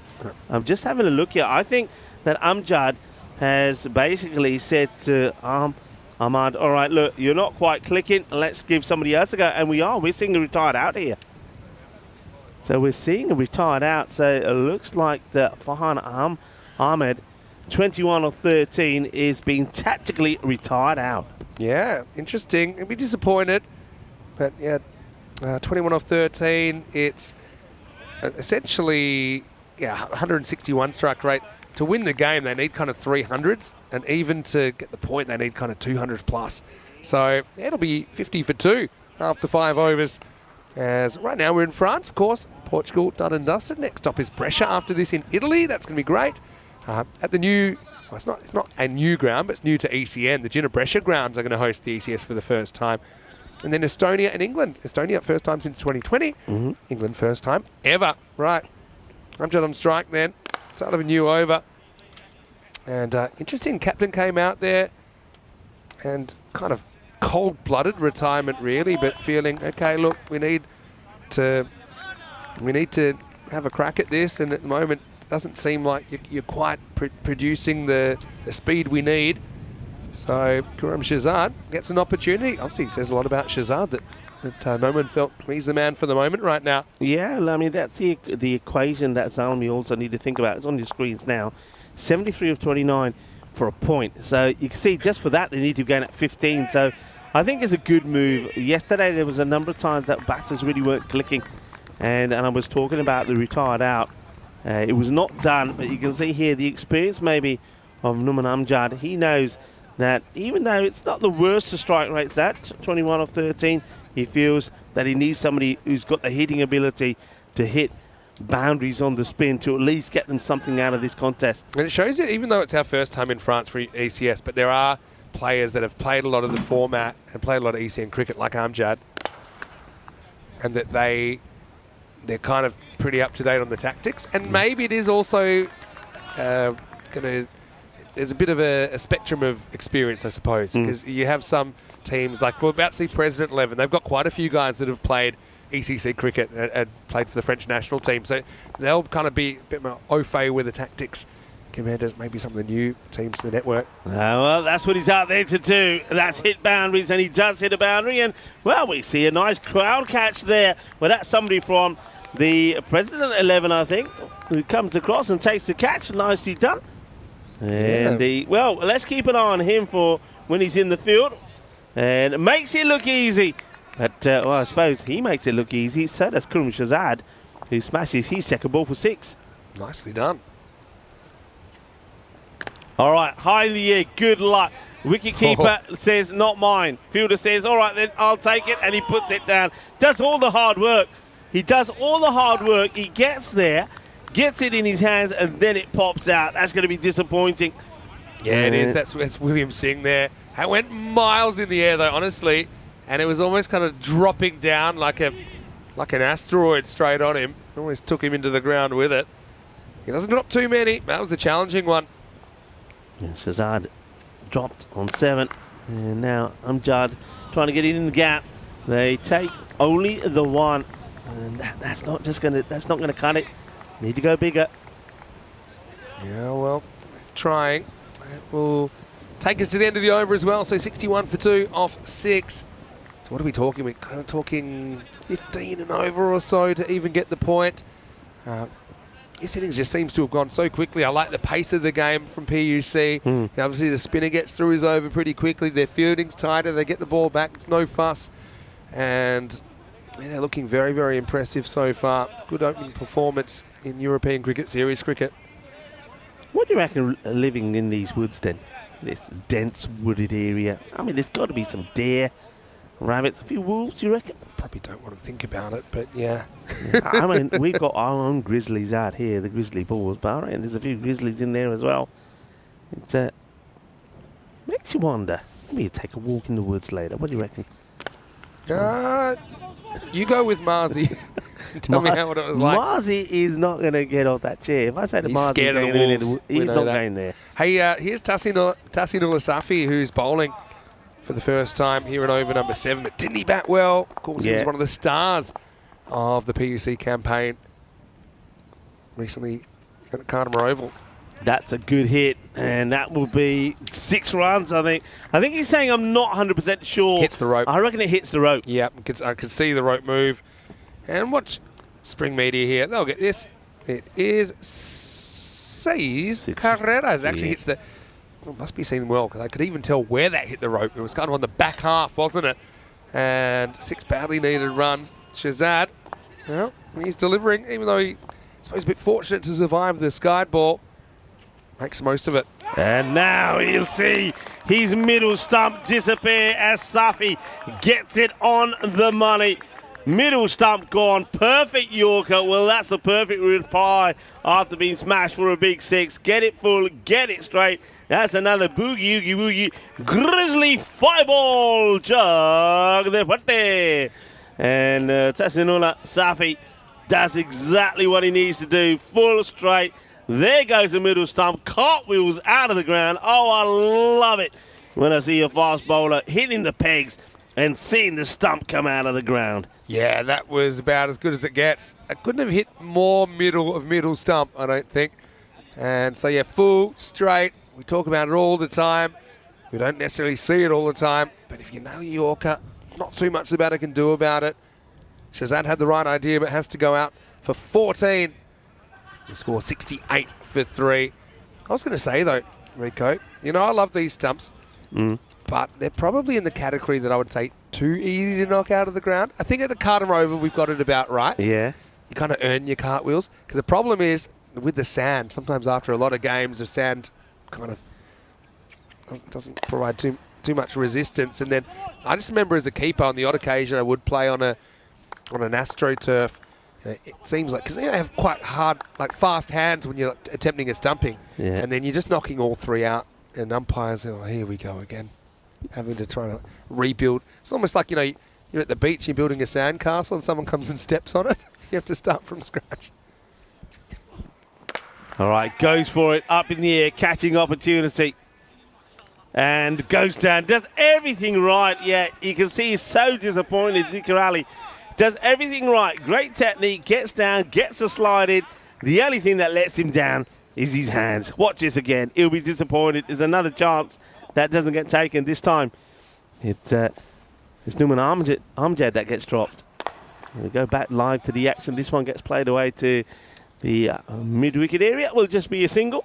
Yeah, and maybe, well, not maybe, they would be disappointed, PUC. I think that they haven't been able to hold a couple of these catches because obviously they're playing Druitt in it's going to be a real spicy game in match 8. So you don't want to give batters opportunities because that can hurt you. 53 required off 3 overs for the point here. Let's have a look towards the next game. Paris Salmi taking on President 11. We're seeing them for the first time as a team in the ECS, but there's players we know. And Zain Ahmed, Kanasane, Abdul Malik Jabakel as well up there. We know them pretty well.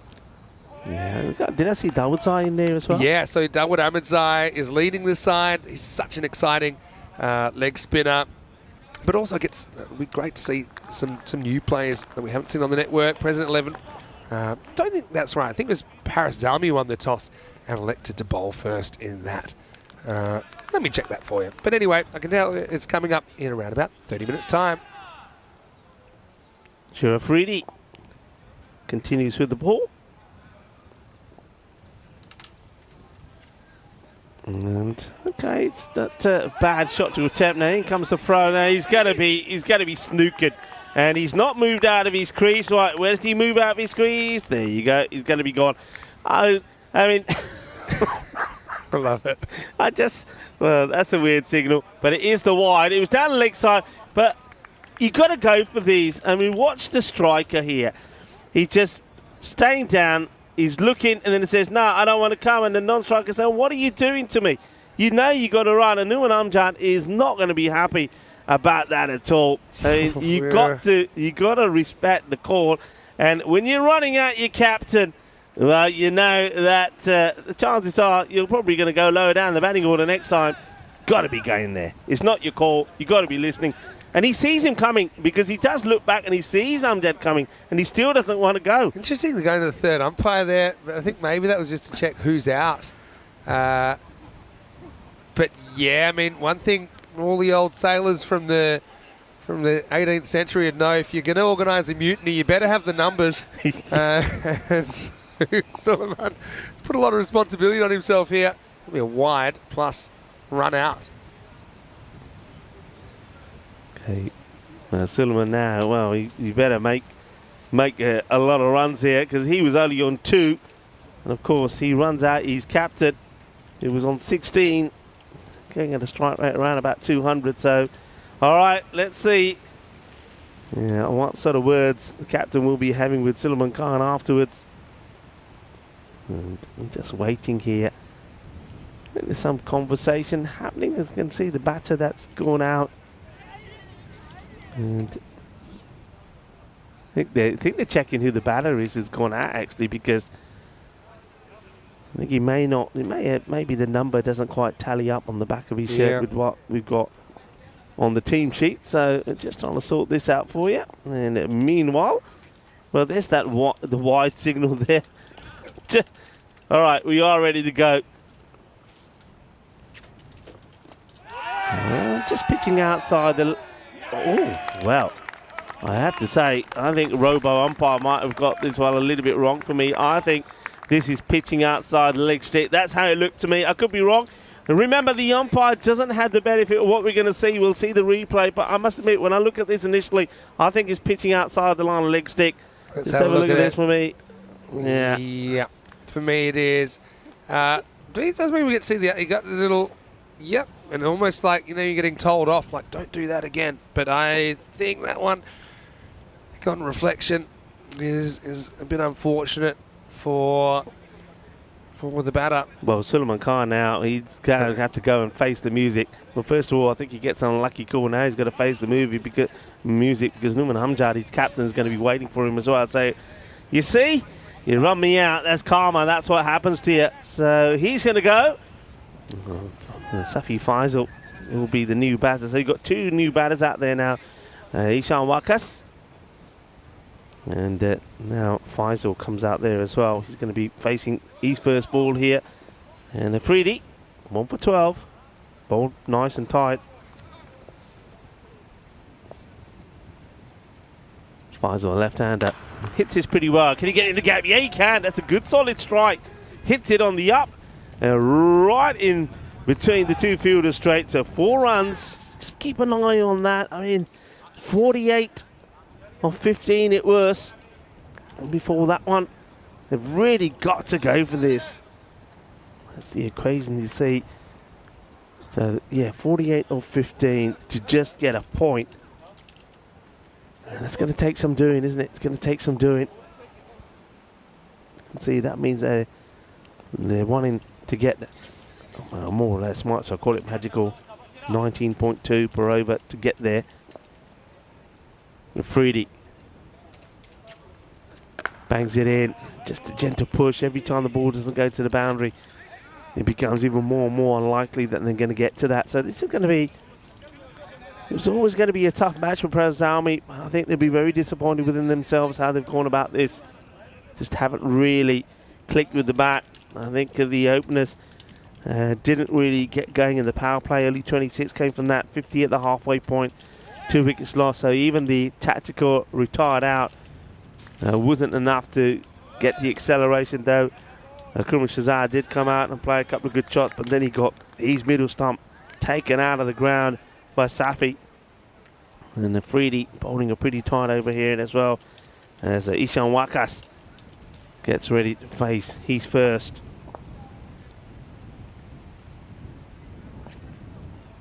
Well, it's down the leg side. Would have been a good one to Faisal, the left-hander.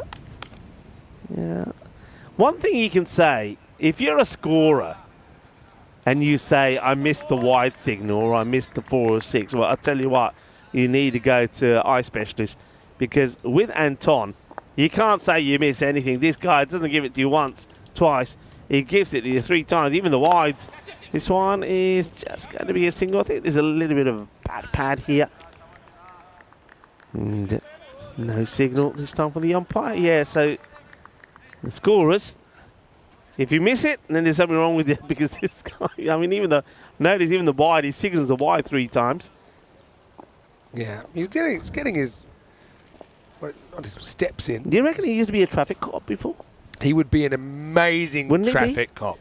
Amazing.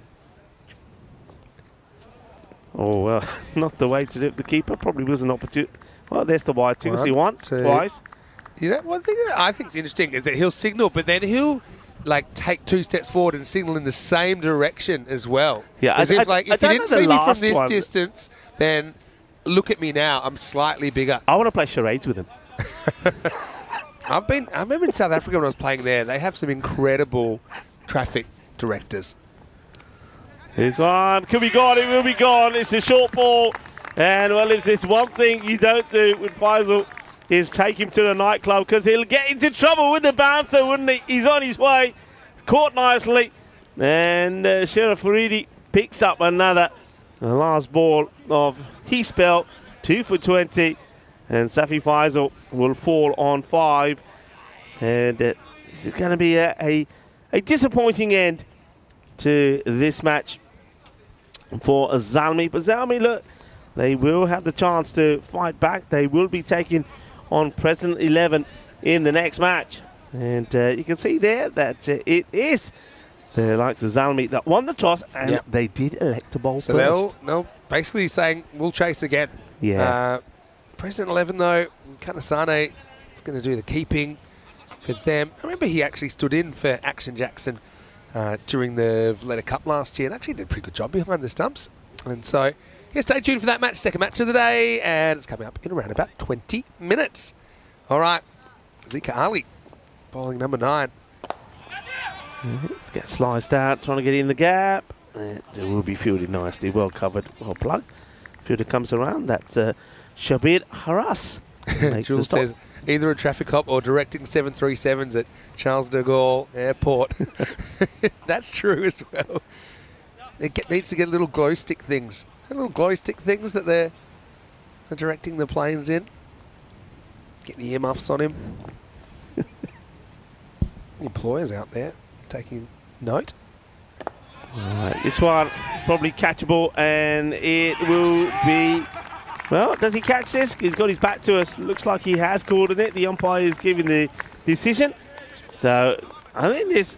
I don't know if we get to see it from maybe a different angle. I think it pops out and he takes it on the second attempt. Let's have a look if we get anything on this. So, he goes down. And yeah, it does. It pops out, and he's very lucky. He slides the right hand underneath it and grabs it before it hits the ground. So, well done there for Shabir. And Haras takes another catch, and it's another disappointment for Zalmi. And so, Kumran, unfortunately, is going to have to walk back. He's got Derek for company. Derek was a little bit busy at times yesterday, I noticed. Yeah, well, that's the trip to France. That's a Goldie. He's going to get a little bit of the old...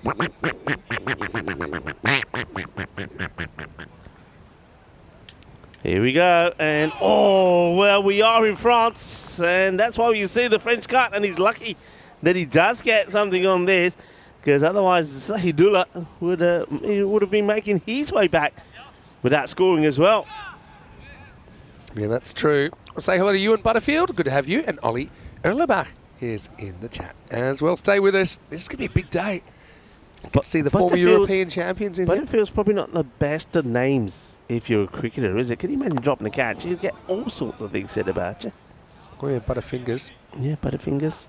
Too much butter. Well, the name's Butter, and that's why you drop the catch. Yeah, but anyway, hello to you.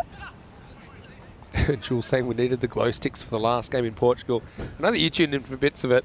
Yeah. It was one of the more interesting trophy ceremonies we've ever done as well. You did very well under pressure. Suit. It was a little bit like, I didn't know whether we were watching the trophy ceremony or it'll be all right on the night. It was one of those. My suit was providing a lot of the light at that point. Had a few excited spectators coming in time to time. That's why you stay to the end, though. Last ball of the ninth here. Well, either this has come back amazingly well, or the batter, well, let's just say... He could have had a second swing at this, honestly. Like, it was so slow.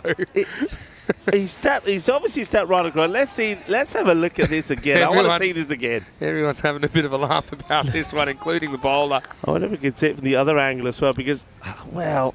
He's through that so quickly, and... Let's see. He's Zahidullah. Oh, yeah, that's... He's threw it way too quickly. Way too quickly. Zahidullah, he did get fortunate with an inside edge to get him off the mark, but that's all he'll get. So now Gujar is a new batter that comes out there. That happens right at the end of the over as well. And just like that, well, Ali has picked up another wicket. So he's 2 for 3, 83 for 8. Pretty complete performance this one for PUC, but we'll have a rematch of the ECL derby, won't we, in match 3 when they take on Dre. Last over though. Right now this one just lands on the pitch. There's one wide. Here comes another one. 2, 3, 4. Oh, there's 4 this time. 4 wides signalled. So if there is I just want to see some...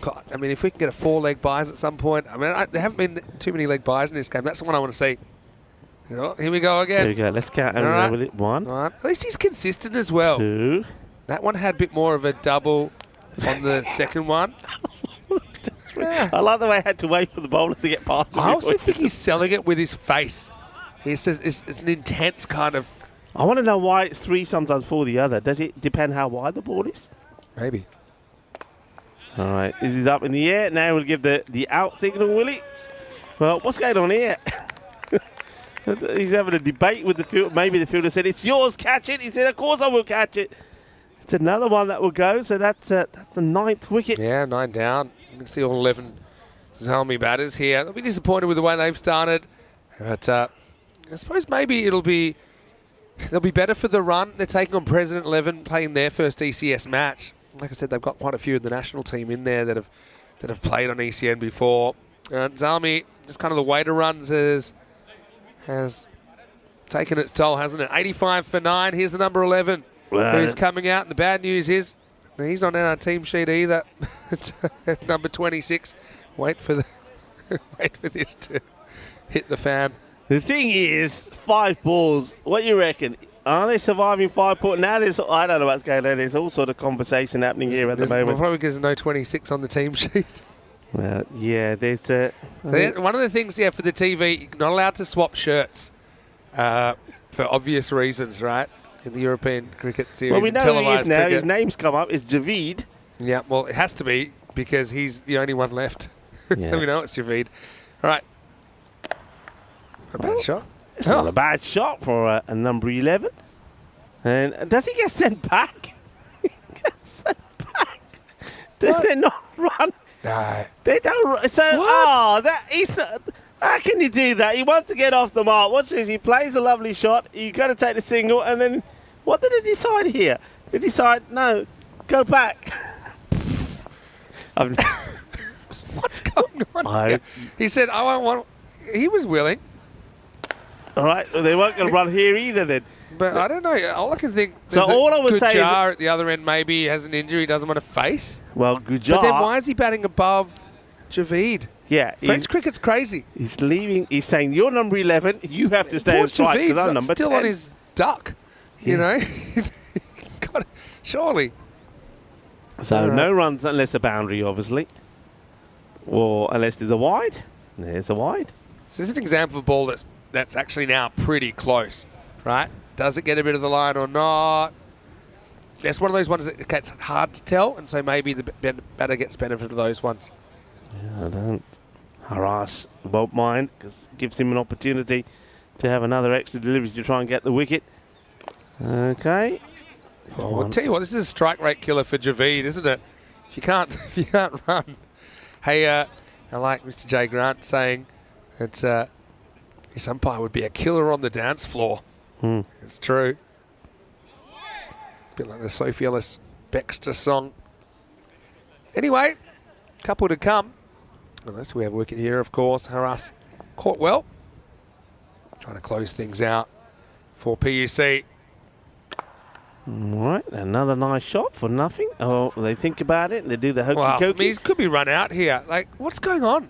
Well, this time they do eventually cross. They start, they thing stop, is, they like, have a word. And In another game, maybe it doesn't matter like how many you score, but over 11 matches, your net run rate matters. You need to be taking every run possible. Last ball. And why good. does he not want to go strike? You tell me. You tell me. He good. smashes the last one for 6, and well, that is. So one of the, I mean, now you know why they're batting 10 and 11. You just need to kind of work out a strategy. I mean, that was absolutely belted out of the ground. But anyway, the final score, 84 runs to the margin. PUC 177, Paris Zalmi 93. Still a very entertaining game. Kind of ran out of puff a little bit at the end, didn't it? But still, with Zalmi, they've got some good players in there. That's very, very clear. It's a tough draw to get PUC first up. But we will see them before too long, because we'll be watching them taking on President 11 in the second match of the day. Paris Zalmi bowling first in that one. So, yeah, Zain Ahmed, really, really good player, left-hander, also bowls some left-arm spin at the top of the order. Talking about Ahmed Zain there, so we'll see some quality spin in match number 7. Join us when we come back, probably coming back on the broadcast in just 10 minutes, so we better not waste too much time. Let's have a look at the highlights. And really, it was always going to be tough, wasn't it? PUC, I just think quite professional in their setup. Never going to give up this 170. In the end, they made sure that they took all 4 points out of the contest. Yeah, and they played well. They looked like a well-drilled professional outfit.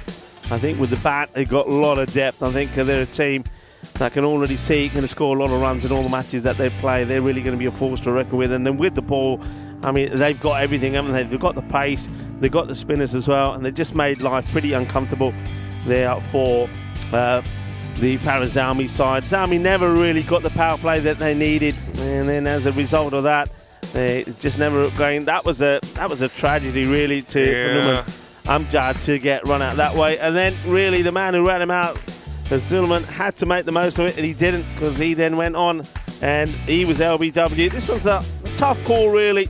But, well, he had to go and face the music when his captain said, right, come on, let's have a tat. And then that was a short ball that did the batter. Well held, good catch there also from Surat. That was Faisal, who just couldn't deal with the short stuff. And then wickets, they fell. And sometimes they fell pretty comically as well. Yeah, that was a ball that he probably could have had a second swing at. He was so early the first time. And then kind of ran out of steam this game in a way.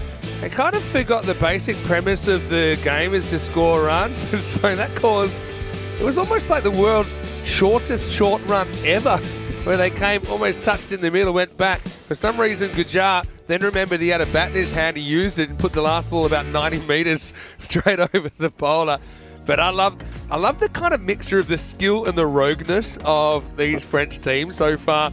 But in the end, Zalmi not able to get anywhere near the 178 target. 93 for 9 in their first effort with the bat. Top 4 reaching double figures, but yeah, just a few moments to forget there, such as Amjad getting run out in unnecessary fashion. I bet he regretted bringing Shazad to the crease selectively, because they retired out Farhan Ahmed for not going too quickly, and because Shazad went nowhere at all.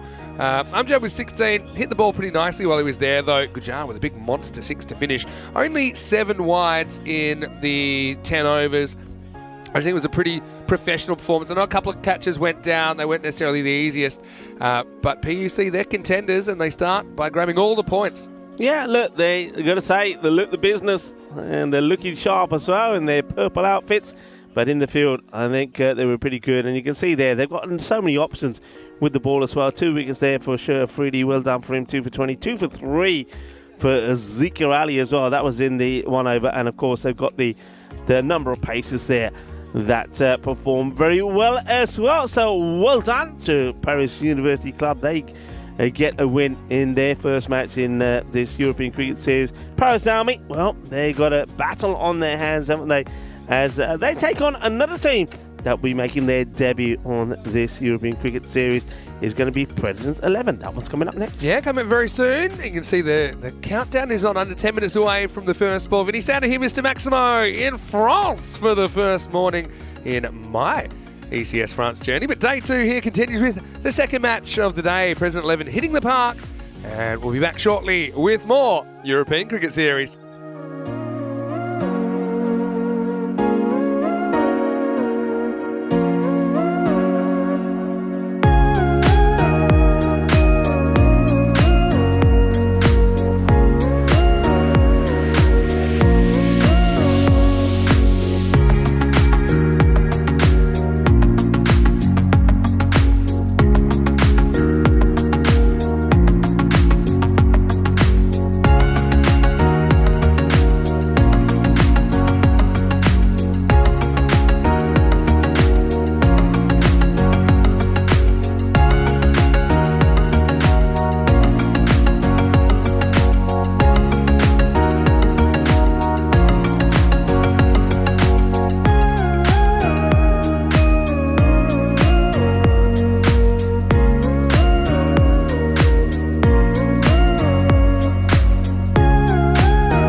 This European Cricket Network event is proudly brought to you by HCL Software and Paramatch.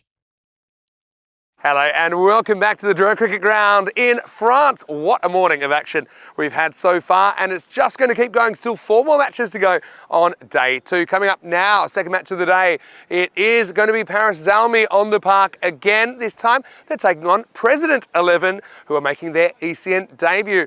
Well, so no, it's going to be a pretty exciting match if what we've seen so far is anything to go by. At the other end, Charles Croucher has the 2 captains. Let's see who wins the coin toss. Okay, your call. Heads. Heads is the call. And it's a tail. We are going to bowl first. Bowl first.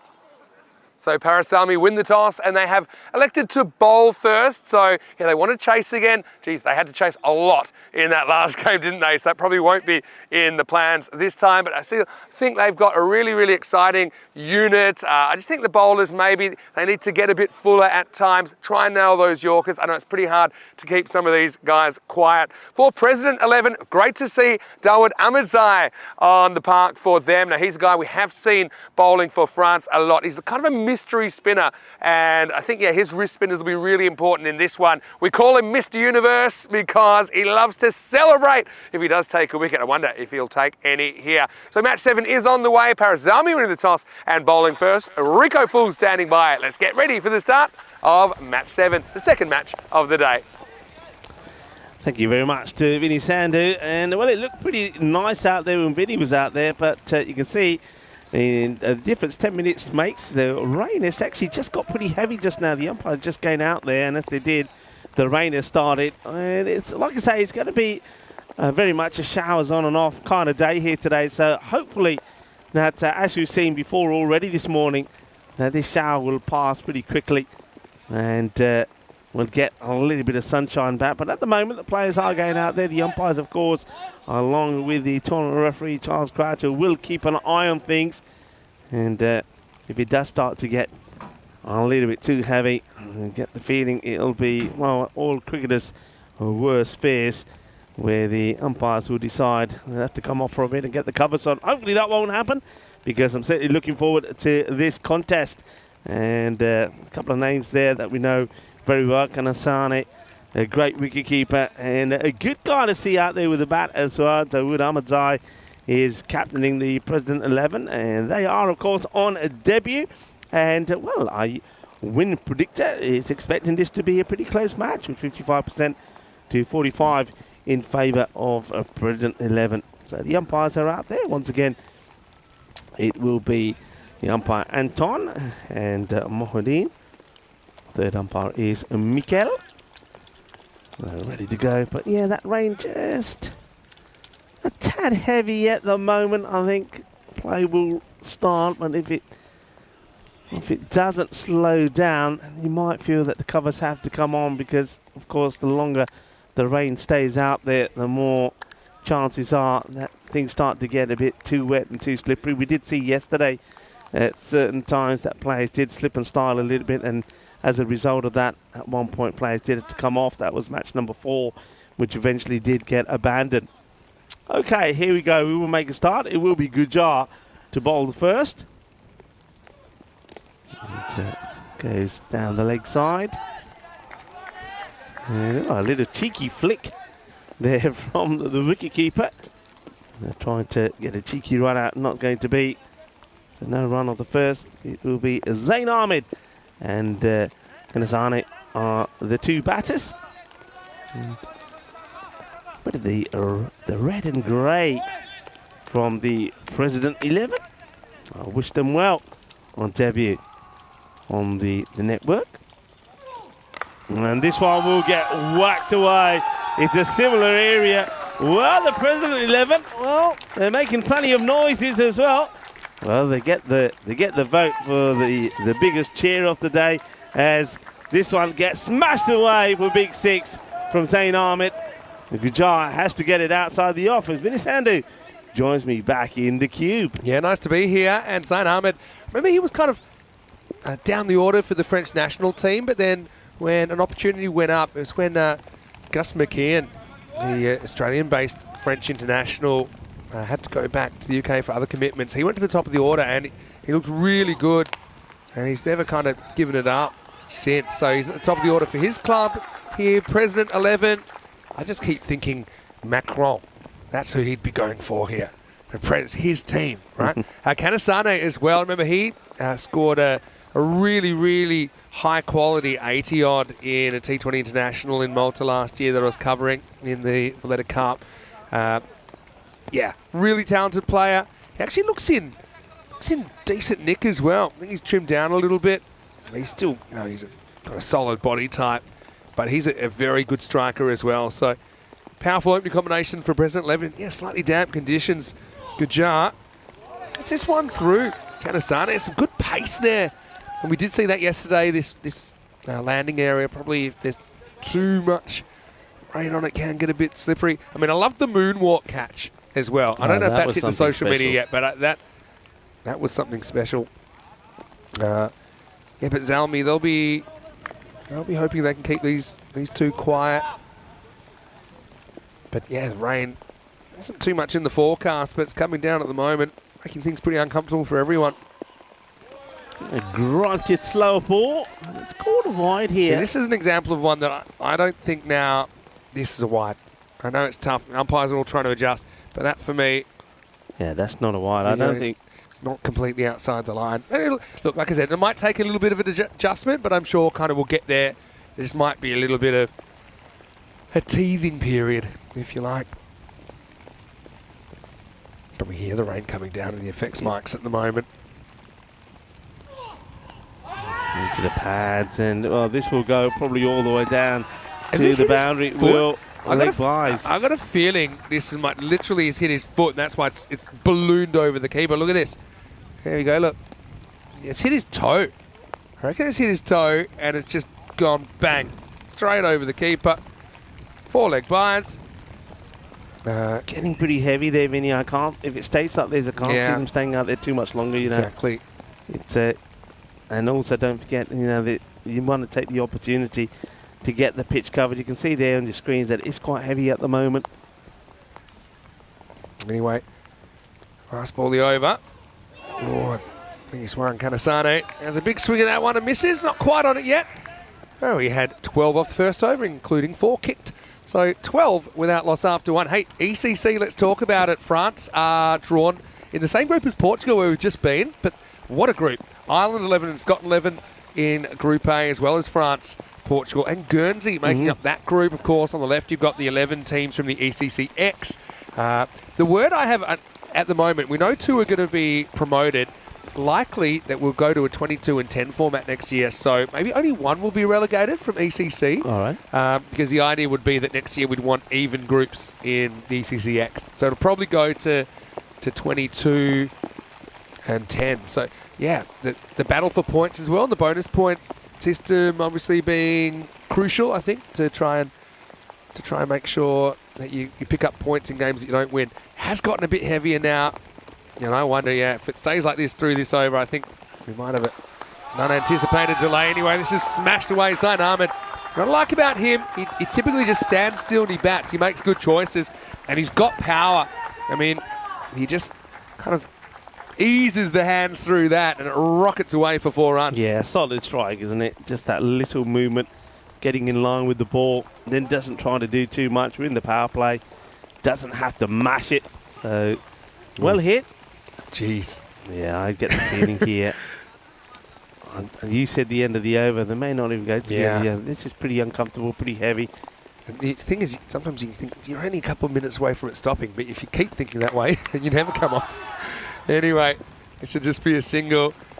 Zain Ahmed also provide a left-arm spin option for President 11. So they've got, obviously, Dawood Ahmedzai, the captain, as well as Zain Ahmed has good spin option. So I think they might even have the services of the Mungals as well during the series, although we don't see them on the park in the first game here.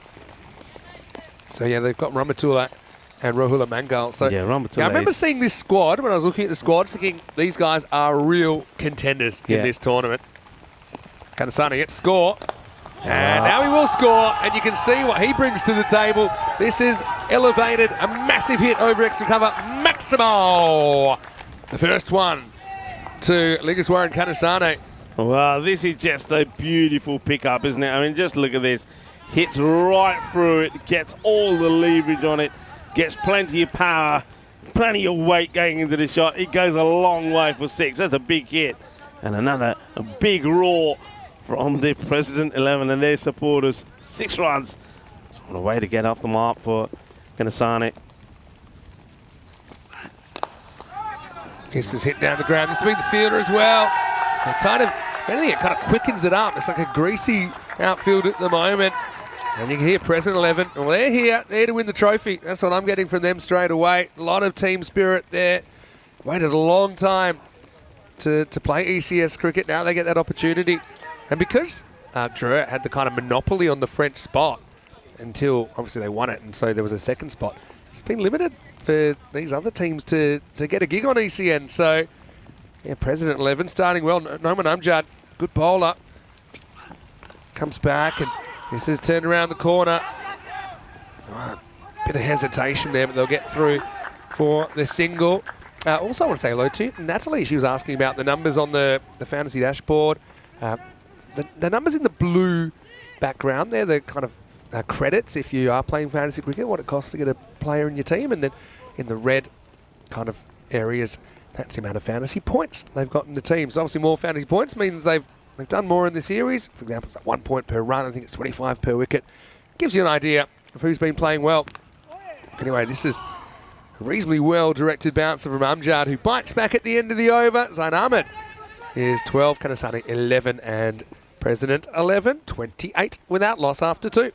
Yeah, one thing I noticed yesterday, so you might get a chance to see some of the teams that we are going to see in action as you have a look at the standings there. But one thing I certainly noticed yesterday, Vinny, was when we had some rain and this pitch got slightly wet, the ball started to sort of behave differently. Every so often it really did take off.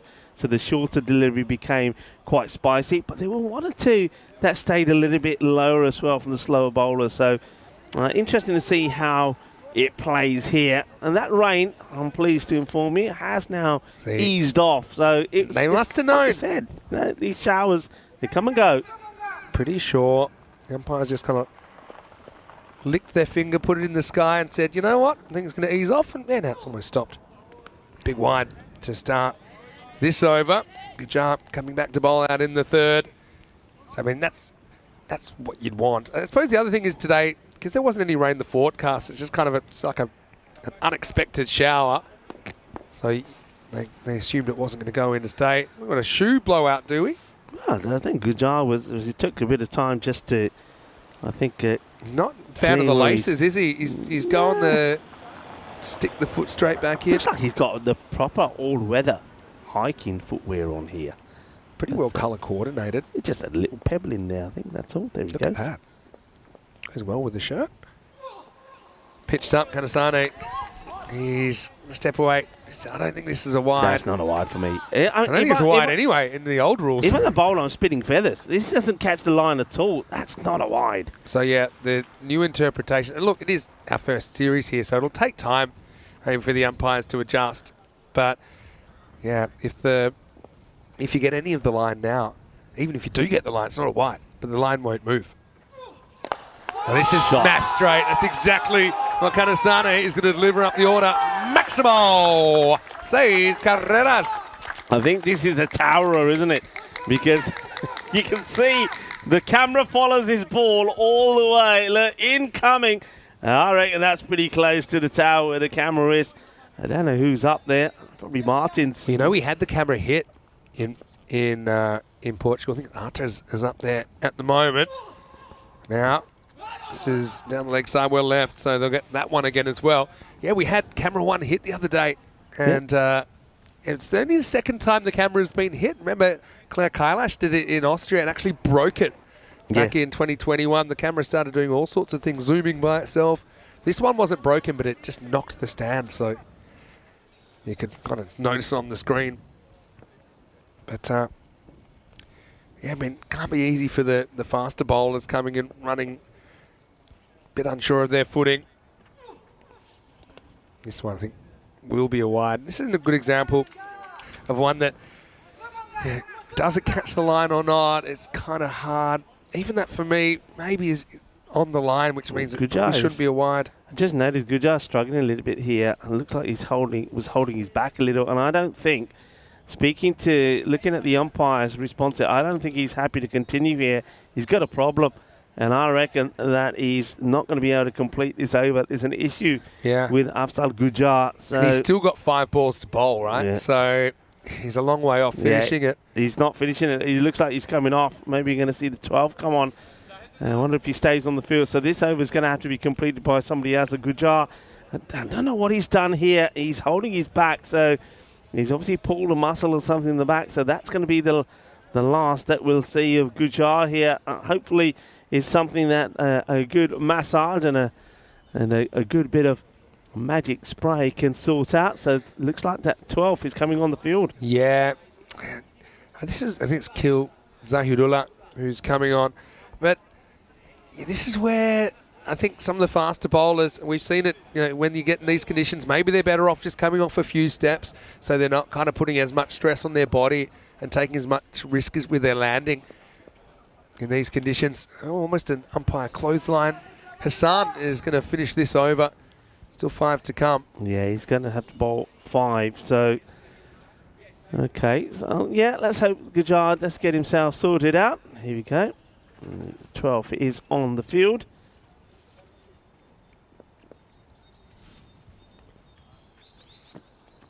Pitched up. Kanasani plays down the wrong line. A little bit of a hit and miss job so far. But you can certainly see the intent there from President 11. I think you probably call them the presidents. The presidents? The presidents. I don't want to say 11 all the time. So they're the cheeses then. President's a good cheese actually, and we are in France, so that's coming somewhere near us. Just wide of the cube. And well, that goes all the way. It's a lovely shot. He's such a good striker of the ball, isn't he? Now look at this shape. I think sometimes in his innings so far, he kind of lost that shape, but when he just holds his form, you can see how hard he hits the ball. And he's very good kind of with a straight bat, and even like inside out, that one he hit over Calm is a good example as well. He's good off his pads, but the ball needs to be kind of directed there for him to play that shot, I think. And I was almost in Rule 1 mode, protect the equipment, because that was pretty close to the cube. That was pretty close. 23 now, Finlingiswaran. This is going to go again. This time fielder coming around, can't quite get there. Maximo! Amjad has just gone straighter, you can understand that. The Zalmi captain couldn't quite make up the ground, and the 50 comes up in pretty quick time for the presidents. Yeah, Shaba. It is a delightful shot, isn't it? I mean, he gives himself a little bit of room. But the most important thing about it is, even though he's giving himself some room, he does keep his eye, his head perfectly still. And it's a delightful straight hit down the ground, 6 more. If Namchad's on that line, he probably has a play on that ball. But he's pretty much dead straight. Still in the power play. Now that one's miles in the air. Amjad's coming around. He can't get there. That's over the line as well. That one will bring the rain back. Maximo! What a strike from Kanasano. Oh, what a strike indeed. Well, Hassan, he started with a dot, and then it went terribly bad. It went 6-6-6. This over, it's a long one, and it's an expensive one as well. 28 have come from it with a ball to go. Last ball of the power play as well. And that's going to go. When he gets hot, there's no stopping him. And right now, he's so hot. He's 41. That one's cracked into the club rooms, I think. Hopefully hasn't broken any windows. End of the power play. It's 62 without loss. Oh, this is incredible hitting. Shaka time here. Shaka laka boom, boom, boom. As Kanasane is turning on the style. And, well, Raza Hassan is probably saying, thanks, Gujar. That's all I needed today. Yeah, so combined, it's supersonic because actually 10 runs came off the first ball before Gujar stepped aside. Hassan went for a magical part of an over. And 62 without loss after 3. President 11 putting the foot down early. Hey, so I know I had a question. I've had a few questions this morning about the merch. I think your jumper's got everyone really excited. But Mr. J. Grant was asking. And well, what I will say is that later in the year when the ECC is on, if any of our viewers, if they want to get something, I'll try and organise it for you if you get in touch with me on social media. I know a few people want your jumper. Not your jumper. I think we might need them though, because it's keeping you pretty warm. Hey, maybe, I tell you what, maybe you can auction it.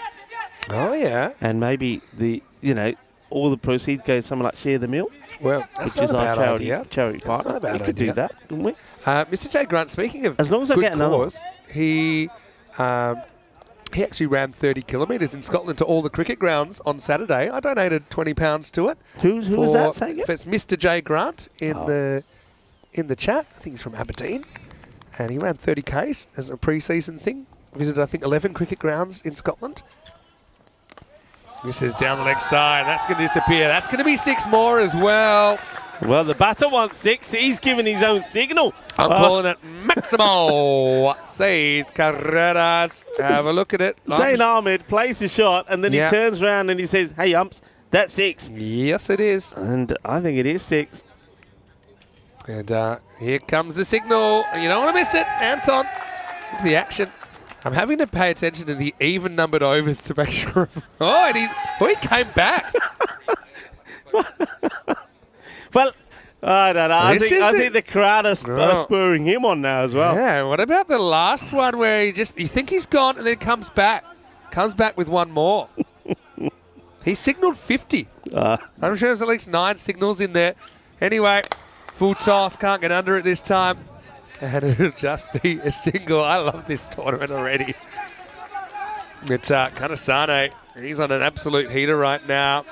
This is Quraish Rijaula, who's into the side. So playing his first game. And he's under the pump straight away. Yeah, Rijaula.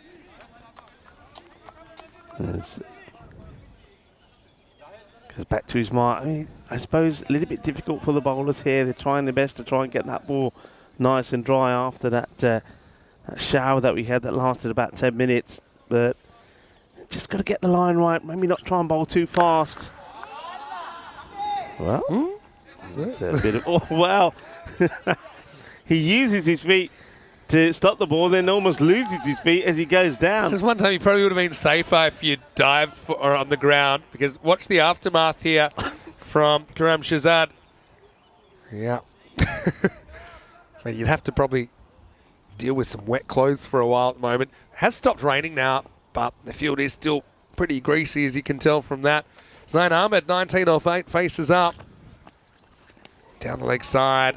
Don't think this hits anything. No, it is a wide. There's no doubt about it. Robots will eventually take over the earth. But right now, they're just taking over the signalling of umpire Anton. And by the way, a lot of our English viewers said, please can we bring Anton to the ECS in England when that's going on next month. Well, get your passport ready, Anton. Maybe just ignore the LBW from earlier. This is going to be down the leg side. Has this one hit anything? No. He's just checking with his colleague. What do you think? And he said, well, I don't know. It's I haven't seen a leg buys of him yet. I'm waiting for a leg buys. The leg buys probably good. I'm expecting like the, what do you call it?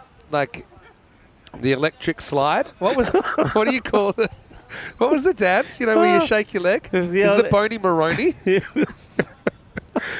Oh, please give me a leg buy here. Oh, yes. All right, here we go. Vinny wanted a leg buy. Here's a leg buy coming. I've been waiting for it. No, that can't be it. There's more. We got to work on that. We got to work on that. What's going on here? He did signal a leg buy, but he signaled it to nobody. He signaled to the batter. If this is his leg by signal, it's the greatest range of signalling I've ever seen, because he just brushed his leg and didn't even bother turning to the scorers. You never know when he's done, though. You never know when he's finished. What's happened? Who are these people? How can you signal sixes like that? But because sixes and wides get him excited, but leg buys don't get him excited. I don't know what's going on. And this is the one for the over, so now he's got more signalling to do. Yeah, well, he was interrupted signalling the wide, and now it's.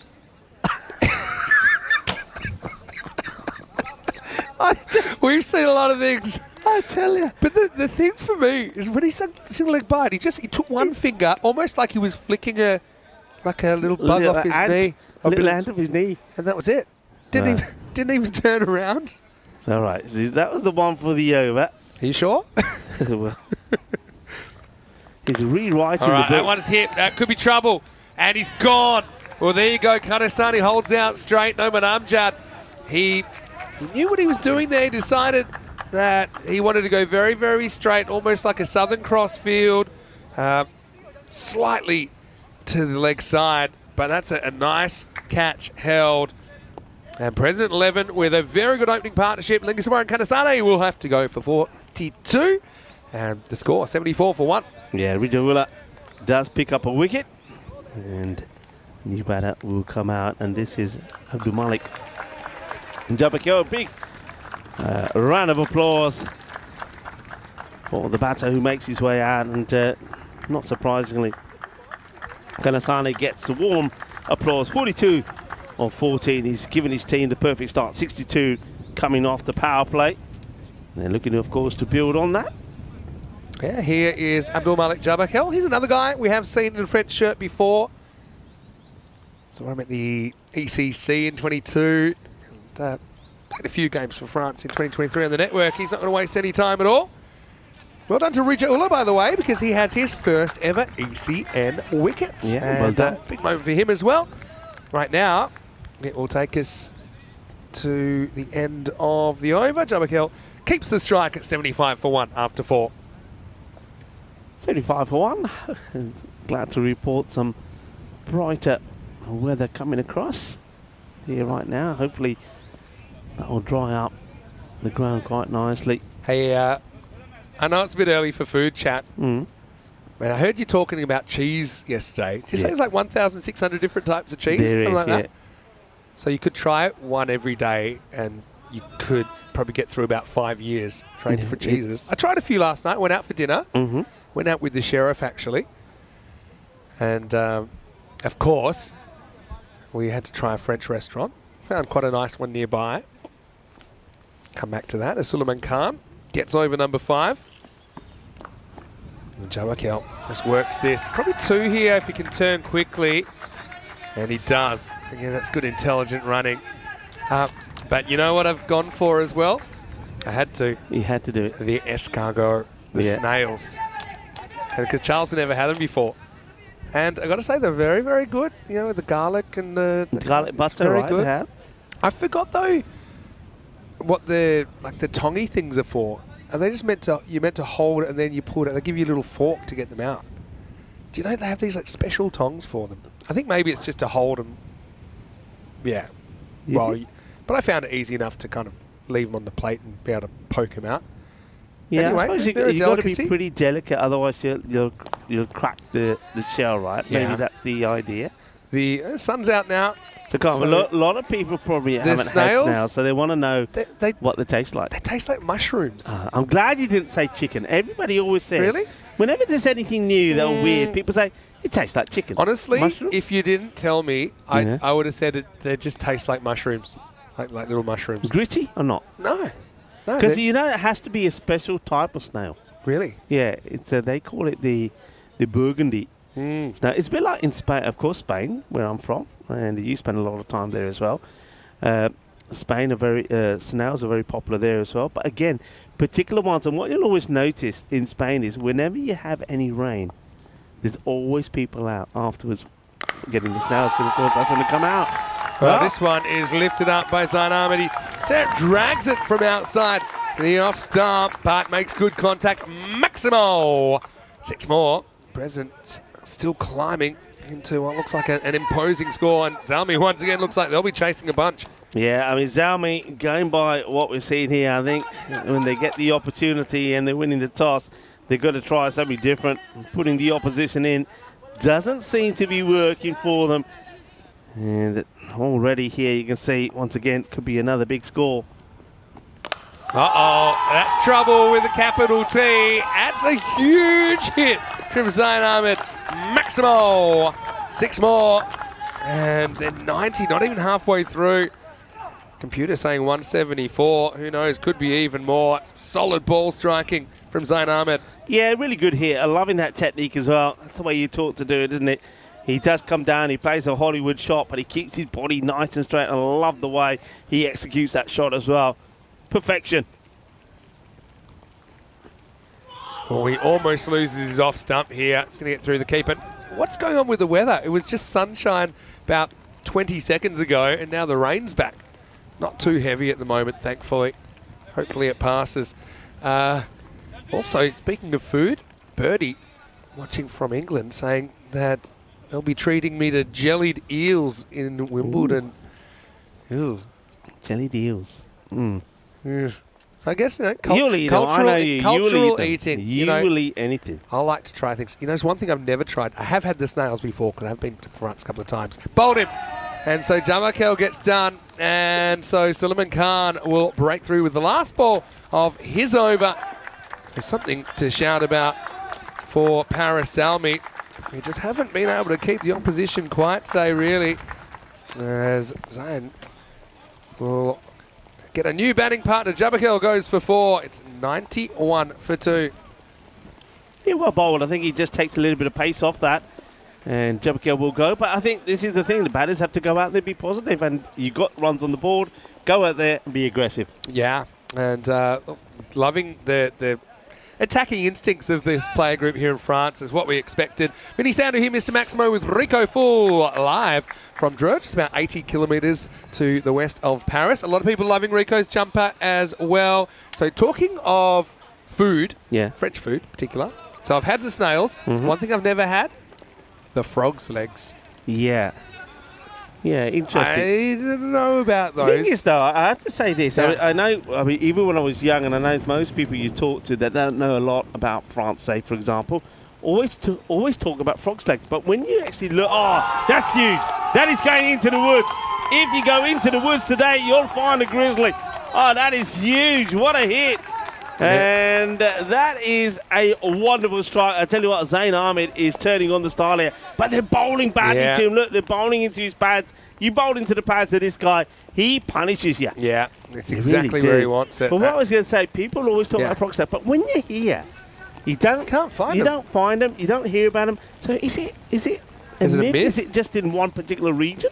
Yeah, maybe it's not a national put thing. That out to our French viewers, maybe. Hello to Dave B as well. I think he might be around. I know we've been pretty busy with the schedule this morning, not having too many breaks, but I'll try and pop over and say hi when I can. There's this next one. Oh, that was a great stop in the first place, and he spent so much time with his hands, didn't spend too much time thinking about how his feet were going to land, lands on the heels and goes straight over. But still, I love the kind of competitiveness of Rija Ullah, who's come into the side in this second game. Yeah, I like that. Good stop. And, hey, he's got Nabi on his back. Yeah, now. I know. Noticed that. Is he a supporter?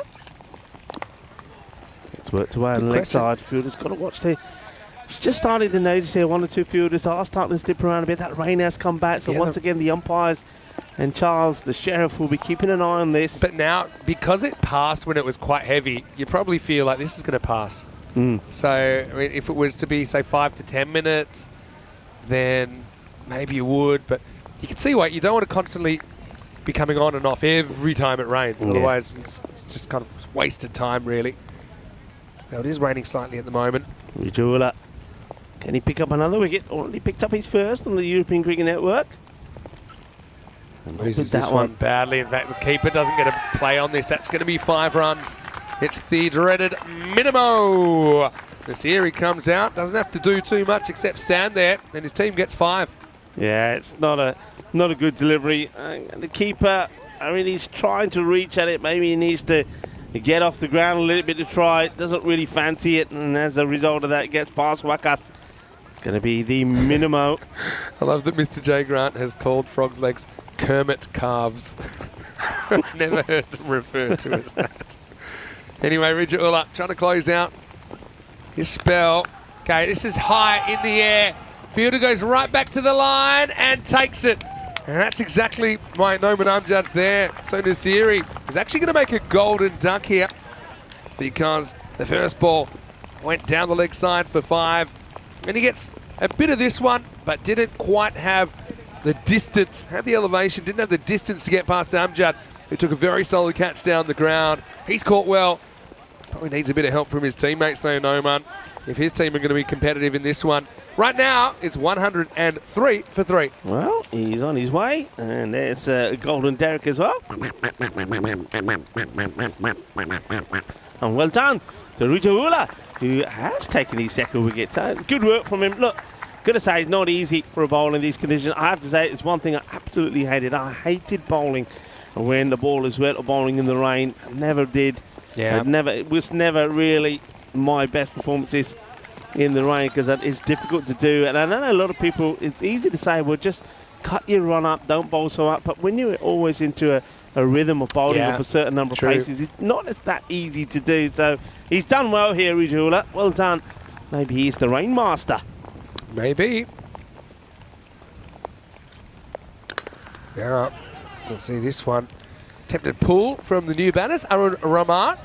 Yeah, I suppose the rain, it makes everyone uncomfortable in a way. So you're right about the bowlers not getting the rhythm. You know, obviously, the ball slipping out of the hands, potentially an issue. For the batters, it can make the ball a bit soggy and heavy and so harder to hit further. For the fielders, obviously, it becomes harder to catch. So I don't think anyone enjoys the rain. This is cut away nicely though, Ramar will get that away behind point. Genuine cut shot to get his first runs on the network. And as you see, Anton ticking the runs off. We'll get to the end of the 6th over. Presidents are 107 for 3.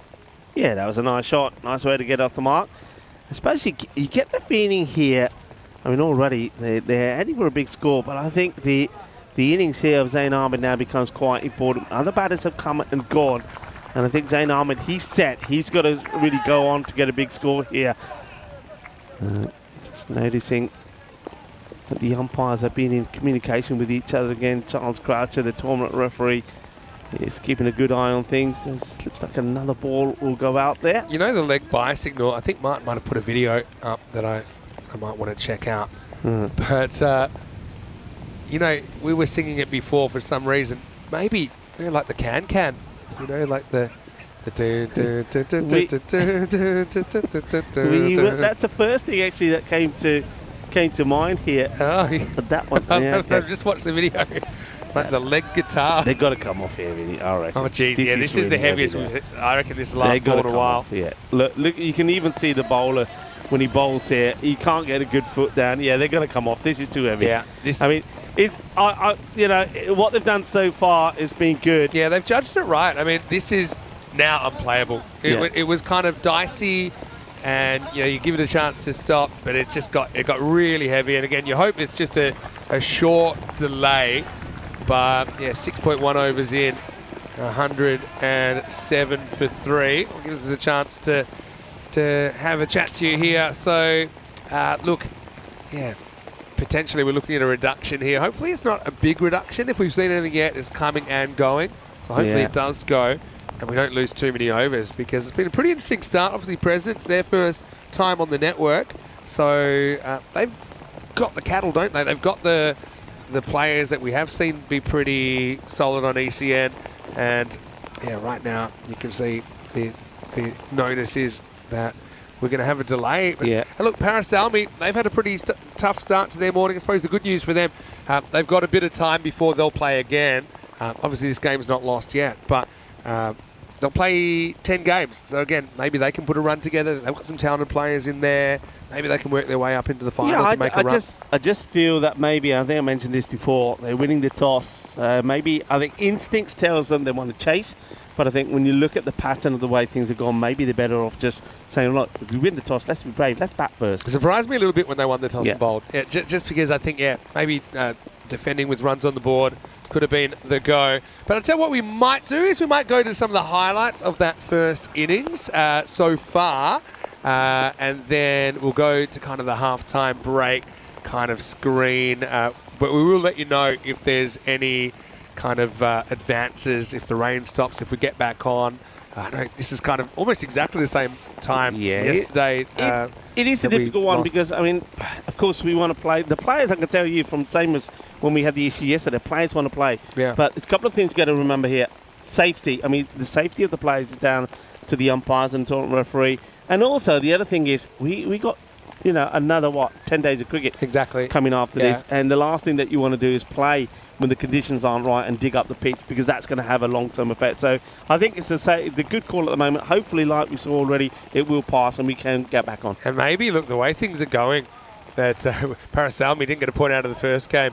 I suppose if there's any reduction in overs, at least guarantees them they'll get a point. And That's the way true. this game was running away, I mean, the run rate at the moment, 107 off 6. So we're talking kind of 17, 18 and over, aren't we? Anyway, these are some of the highlights of the first 6.1 overs. President 11 through Zain Ahmed and Kanasane. Some very heavy hitting. Oman Amjad has been a bit of a star in the field with a couple of catches. But yeah, you can just see the brute power. We've seen 11 sixes so far for Presidents, all coming from the openers. Yeah, I mean, it was some good hitting. I mean, Kanasane, his hitting was quite beautiful. Just smashing the ball big. I just love his positioning. He hit an amazing 6 sixes on 1-4 when he's 42 and 14. And Zain Ahmed, who's still there, by the way, he hit 5 sixes and 1-4. And of course, everybody still enjoying the signals there from umpire and Todd, the robo umpire. We better get used to it. But Kanasane, he got a good pat on the back, 42 or 14, as he was striking at 3 a ball. But just the power off the bat from both the openers, very, very good. Zain Ahmed with 38 off 16, also pretty important in there. You can just see, though, that they have lost 3 wickets along the way. We're going to see what the middle order's made of. Yeah, it came, it went, but then there was no doubt, like the kind of intensity, the ferocity of that last shower meant the play couldn't continue. Amjad with a nice catch down the ground to get Nasiri for a golden. We saw Ramar came and got a good cut shot away.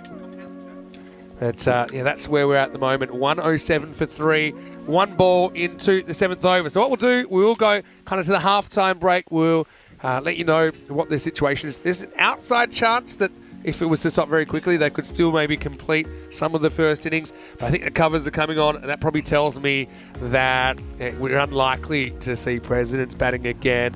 And if we get a resumption, likely we'll go to the Paris Army reply. So we'll take a break. We promise we'll let you know what's happening in the chat, ECN European Cricket Network, and also you can check out our website for the latest updates. But we'll go to the halftime break, hopefully with some good news, with 107 on the board for President 11 in the 7th over. DLS probably comes into play as well. But we'll go to a break and hopefully see us more for some more action very shortly, right here at the beautiful Dre Cricket Ground in this European Cricket Series.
This European Cricket Network event is proudly brought to you by HCL Software and Paramatch.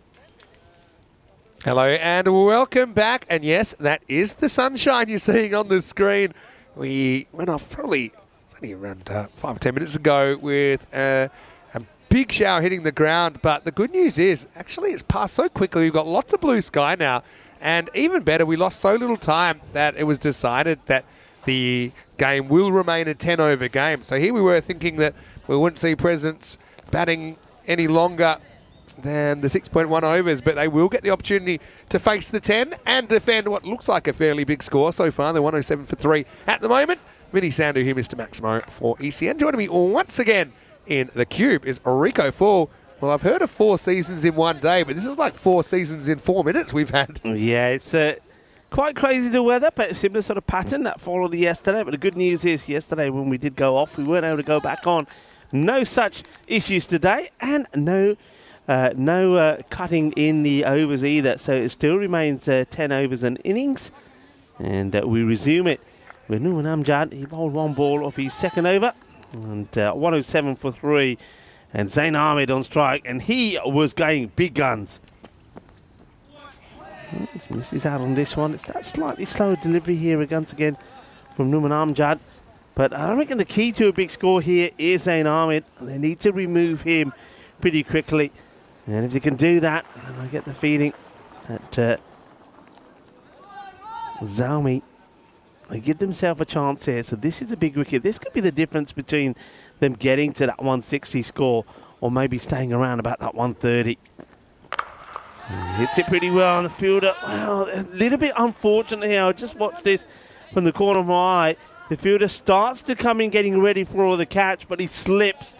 And what he does do, though, he stays on his feet and he stops the boundary. So, yeah, a little bit unfortunate. Gets ready for the catch, but slips and then gets himself reset and makes the save. So just a single. I wonder if this can be a bit of a turning point for Zalmi. If they could just think about, I mean, it looks like 161's predicted, but if they can fight back and keep this to, say, around the 140 mark, a couple of key wickets, I fancy they might be able to chase it down, but this doesn't help because Amjad is short down the leg side and Ramar puts him away for 4. Yeah, not the best delivery there from Nouman Amjad. I haven't seen him quite at his best here yet with the ball look short and down the leg side. I think he wants to bowl that shorter delivery, fancies himself bowling it. If he wants to get it right, it's got to be right into the ribcage off the batter, but he's going down the leg side and he knows it as well. You can see he's disappointed with that delivery. And the other thing is, of course, that ball now is going to come back soaked. So hopefully they're going to rag because it's going to need some work doing to it. Yeah, as Vinny said, glorious sunshine now again. It's a crazy weather here. And once that sun is out, the heat is magnificent. Heat is on at the moment, though, for Zalmi. This one sneaks underneath the inside edge. That's actually going to run away as well to the boundary. It's going to be 4 byes this time. I thought maybe it took a little bit of something on the way through, but yeah, regardless, it'll be 4 to the total. Right, Nouman Amjad will not be pleased. One, he's unlucky. It rolls all the way to the boundaries, the ball gets wet, and then the fielder who picks it up rolls it back.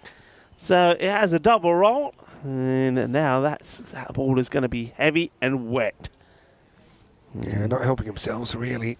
That's one that needs to be stopped. No, even for the keepers, you know, with the rubber shoes, trying to move side to side when you're back isn't particularly easy. This one is short, and it's going to get through the fielder again. It should hold up. 1, they're going to think about 2. They'll think against it in the end. Probably would have gotten away with it, though. Yeah. As we get to the end of the 7th over, and the score, 116 for 3. Yeah, 116, so looking to get to that big score. Expected score 163. Zain Ahmed 39 not out of 18. It's going to be the key for that big score.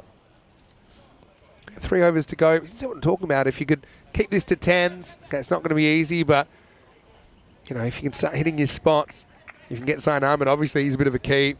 Hasn't had too much of the strike, actually, considering he's been there from the beginning, but he's looked very destructive. I just think it looks like a well-balanced side, President 11. I think Left hand, right hand at the top. I like that. Obviously, we know they've got some good bowling options with pace and spin. Right now, Bati Saqib is going to bowl for Zalmi, and he's in the side for the first time this game. First one gets past. He's going to run to the keeper because he's not able to get it before the second bounce.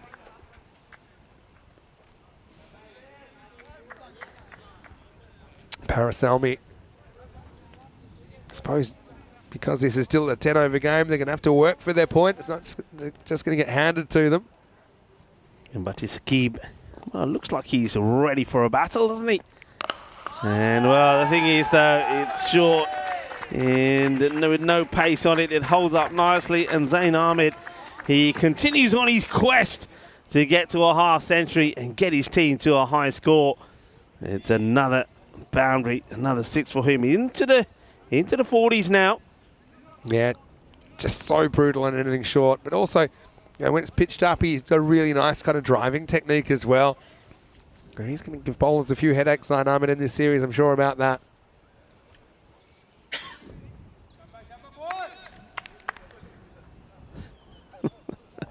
And now even the umpire passing the ball back to the bowler overthrows it. So what the discussion going on here is now, then the umpire is now apologising, saying, I'm sorry. All right, you are ready to go. The batter just taking his time, having a look around. And Zain Ahmed, I think there's maybe a slight delay. The graphic just not updating. Can tell you that score will update in a moment. With that 6 needs to get onto it. Somebody just needs to hit the reboot button, that's all. Maybe the software just getting a little bit damp. Gives us an opportunity to say a big thank you to our partners, to Parimatch, to HCR Software, Grizzly Bear Sports, and also to Bizaway Travel. And of course, Bizaway helps us to get where we need to. And, well, give me the ball, says the umpire. So there's obviously maybe a little delay here. A little delay, that means that we can have a look at maybe some of the graphics, and I'm interested to look at the ECC. And a lot of people, Benny, were talking about the difference between ECCX and the ECC. Yeah. Maybe you can explain so the difference this year. Because we've expanded to so many countries involved. I suppose Europe has so many countries. That's the other thing compared to some other regions. So the 32 teams have actually been put into 2 separate divisions for the first time. So on the left of the screen, you see the ECCX clubs. These are the 11 lowest ranked teams. Yeah. But here's the great thing for them. They'll play over 10 days of competition, so 4 days of Group 1, 3 days of Group 2, so a week in the group stage. The last 3 days then, which become Monday, Tuesday, Wednesday of week 2, they have their own playoffs, and the top 2 performing sides will get promoted to the ECC the next year. Yeah. Now, the great thing about the ECCX, it has its own finals day, it has its own final, has its own trophy, has its own MVP as well. As we do get going again, Saqib is going to get called for a wide here on height. Yeah, so I just think that's going to be another marquee day on the calendar now. I'll tell you what, we said it sooner or later that we might have a bit of an incident if you get too close. And right now we almost had the old judo chop. World of his own, isn't he? Steps across, Adios. whacks it. Yeah, well, he's so good. That's going to be his 50, Zain Ahmed. Brings it up in 20 balls. Maximo! What a fantastic knock from the left-hander. Putting his foot down in his first ever ECN match in the European Cricket Series. Well, he's signalling 6 to the crowd now. Forget the score, as he said.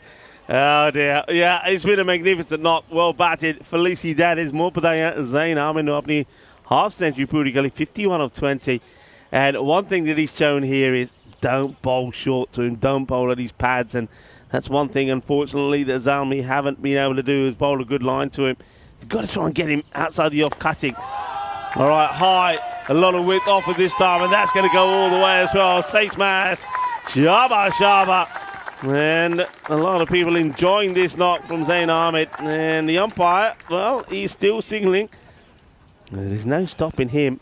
I know that sometimes we do call some of the fielders when we travel to Europe that, calling them the Duracell bunny. Well, I reckon we got the Duracell umpire here. Forget the players. Robo ump. All right, this is our way. Watch the equipment. And there you go. Yeah, I was in full-on protect the equipment mode then. Another 6, put it with the rest. And, yeah, that's gone a long way. Just going to check the ball to make sure none of my fingerprints are still on it. In it comes. Yeah, in it comes. Thank you very much. That's it. But we've worked out the best technique to protect the equipment now, haven't we? Lean right over it. You've got to lean over and just make sure that it doesn't take anything out. Anyway, 143, last ball of the 8th over now. Now that's going to go for more. It's not a good ball from Zakib. In fact, welcome to the ECS. He goes supersonic with 31 coming off that 8th over.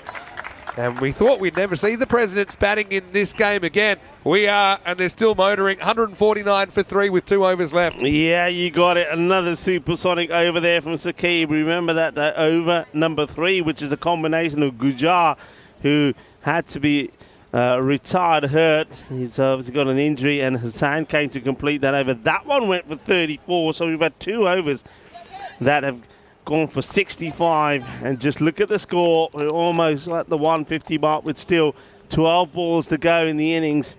And this one, well, remember they had 178 to try and chase in the first match. Well, this time around it could be even more than that. The expected score around that 184. So the President 11's turning on the style, and Zain Ahmed, well, isn't he batting well? 69 to 23. And already look at that win predictor. You can see that the President 11 are 98% now assured of going on to win this. The team making their debut in the European Cricket Series, and they're looking to start with a bang. Well, it is so far. It's been bang, bang, bang. Salman Khan comes back onto ball. And it's the right thing to do, I suppose, at the moment. Just take the single, Ramar, and give the strike back to Zain Ahmed. Yeah, smart. Now let's see how well he's batting, because I'm going to put the jinx on him. I'm going to start talking the C word, because he needs 31. There's 11 balls left in this innings. There's time for him to do it. You think about it, he's only 5 and a bit hits away. 150's come up now for Presidents. And let's see if Suleiman Khan can shut things down. It's going round the wicket. I'm not so sure about that as a tactic. He loves that, Zain. He's going to crunch this hard. Bounces nicely for the fielder, who keeps it to 1. Yeah, they run the first one quick. I like that, because they want to put the pressure on and see if they can come back and take the second and get Ahmed back and strike. Not this time, so Ramar once again. I suppose if it's there to be crunched to the boundary, he'll go for it, but I think in the back of his mind he's still thinking with still half the over to go after this ball to try and get the strike back to Zain.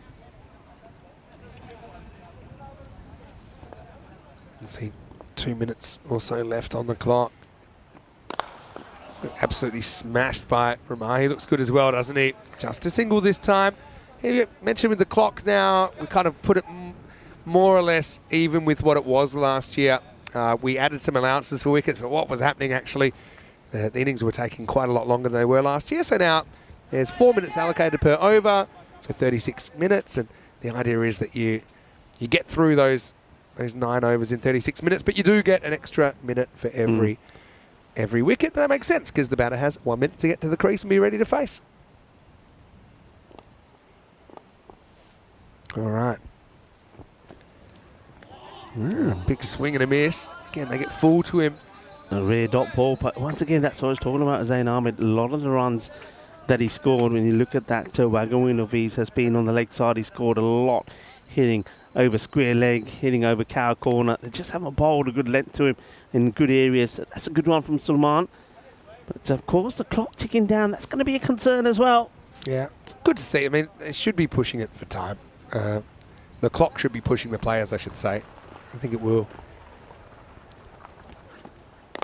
All right, pitched up, and that one is gone as well. Adios, pelota, Maximo. 76 for Zain Ahmed. What a great innings. Great knock. I like the way he just waits for this. It's a slow delivery from Khan, but you can just see there that Zain Ahmed, he's not in a hurry. He's not saying, you know, come on, I'm bowling it quickly, I want to get after it quickly. He waits, and executes it to perfection. 6 more, and he'll be looking for another big 6 here. And taking them into the 160s, going into the last over. Zain Ahmed. Khan taking his time to dry the ball as he gets going. Yeah, well, last ball of the over. What's he doing here? 1 or more? I think he wants more. Well, he might have wanted more, but he'll have to settle for 1 here. But maybe not the worst thing, because he will start the last over on 77. 77, and the score 159 for 3 after 9. He's walking sticks 77. Having a look at the bowling figures. Obviously, Gujar went off. He looks very uncomfortable after bowling first ball of his second over that he tried several times. Hassan came on. He went for plenty. And Zalmi just haven't really had the depth in their bowling to deal with some of the batters they've run into this morning. Yeah, Sulaiman Khan is right up there. It's one of the bigger bowlers. It's not a bad over again. Just going for 10 after the last one from Saqib went for 32. He's taken 1 for 25. The question is, who do you go to for this last over? And I can tell you, they're going to go with Safi Faisal to bowl. Hasn't bowled yet, so bit of a gamble. First one is going to put him up into the 80s. And this is very much alive at the moment. Maximo! Zain Ahmed to 83. And umpire Anton, he's going to have sore arms with hitting like this on day 2 of this ECS.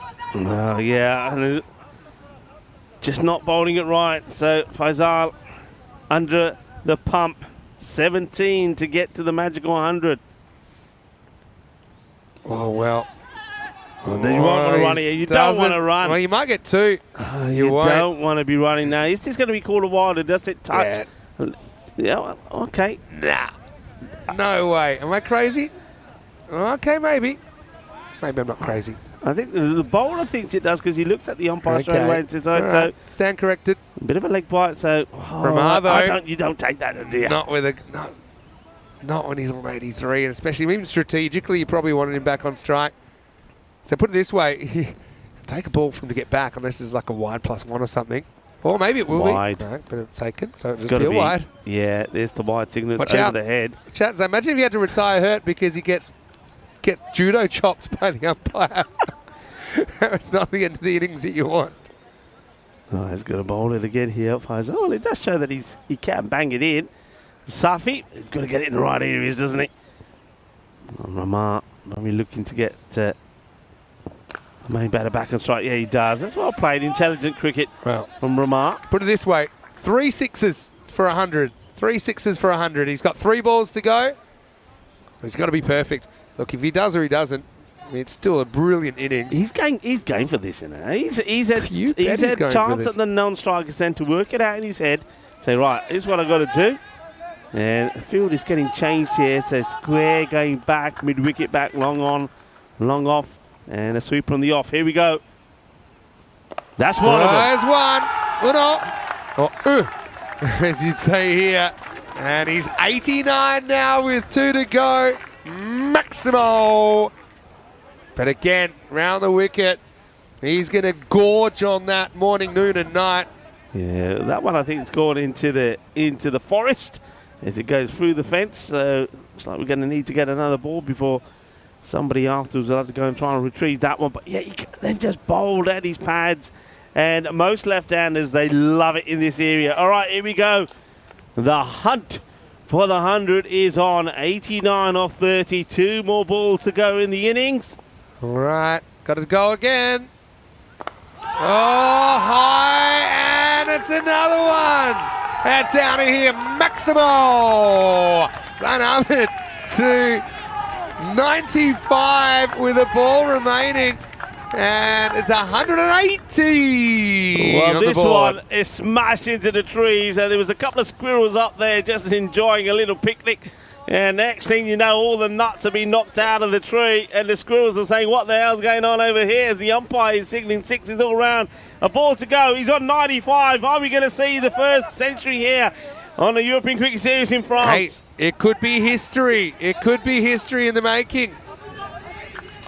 5 years after ECN burst onto the scene, we're finally in France. Could this be our first ever ECS France ton? He won't do it. He might get 2 though, probably should. All the air out of the balloon. Now they're going to probably take on 3. And he will be run out. Kind of an undignified end to what was an amazing innings. But he'll get run out for 97. But what a way to announce your arrival in the tournament.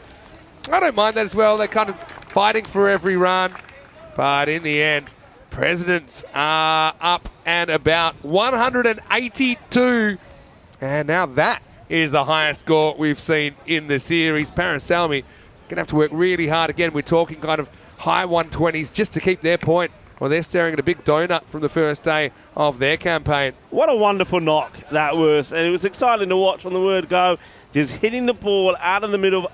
I mean, all right, they didn't bowl particularly well to him, but you still have to put him away. 14 sixes and just the 1-4 on his way to that 95. We also saw Kanasane earlier score 42. His strike rate was really good as well. And a clever little innings there from Arun Ramar, scoring 12 of the 9 deliveries, but ensuring that he kept getting the key man, Zain Ahmed, on strike. It was a pleasure and a joy to watch. Yeah, it sure was. And again, this series is going to be hotly contested. Also, I think there needs to be a what do you call it? Like a no-go zone around umpire Anton. It's enter at your own risk. But yeah, bowlers were at risk here, weren't they? As Kanasane and Zain Ahmed went about putting a big opening partnership together. Yeah, I think you're right. You know, you have a protected area where the bowlers can't run into. You need a protected area just around umpire Anton. So do not enter. If you do, enter at your own risk. And talk about risk, well, I tell you what, it was the squirrels that were at risk as that one got blasted into the trees. Unfortunately, though, he needed to get a 6 on the last ball as well to bring up his century. Wasn't able to. And in the end, I would have just said, look, leave this alone. You can see that his partner, Ramar, at the other end. Well, he's diving to get in. He wasn't the one who was in trouble. It was Zain who was in trouble. He gets run out in the end on 97, but it's not about your averages. It's about getting out there and trying to get as many runs on the ball for your team, and they've done pretty well. Yeah, 182. To be honest, it looked at one stage that he'd have to stop in the 7th over because it looked like when the rain came, they wouldn't get to keep going. So Zain Ahmed still 97. Brilliant effort from him. Kanasane was good while he was there. 42 or 14. Ramar played some nice shots as well. Again, I think you're seeing another team that are real contenders. 27 extras, a bit in the high side. Especially with the new relaxed interpretation. But yeah, 6 a leg bias, so you give him a pass on that, but still 20 plus in others. 2 for 28. Rijola, he tried really hard on his debut. Sulaiman Khan with the other wicket, but no one really had too many of the answers. Noman Amjad left to kind of carry the attack. He only went for 22 in his 2 overs. So we'll take a break and be back pretty shortly. 183. Well, it's a famous target because it's the highest ever run chase on ECN. That's exactly what Zalmi will have to do when they return for the second half of Match 7 here in the European Cricket Series France.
This European Cricket Network event is proudly brought to you by HCL Software and Paramatch. Hello cricket lovers, and welcome back to match number 7. And once again, it's going to be a difficult task for Paris Zalmi. They put the opposition, President 11, into bat. And President 11, well, they showed no mercy, did they, as they piled on the runs, finishing on 182 for 4. So 183 becomes the chase for Paris Zalmi. Well, they're a team that are used to these big chases. As we have a look at the bonus point equation there. And, well, unlikely for them to try and do it in 7 overs. That would give them all the points. Well, 182 in 7 overs. Well, I'll tell you what, they're going to struggle to do it in the 10. But 127 is, well, it means that 128. They need to just get a point here. I remember then the last match when they took on the Paris University Club, they were chasing 178 and they fell well short of that. 93, losing by 84 runs. And once again here, they're up against it.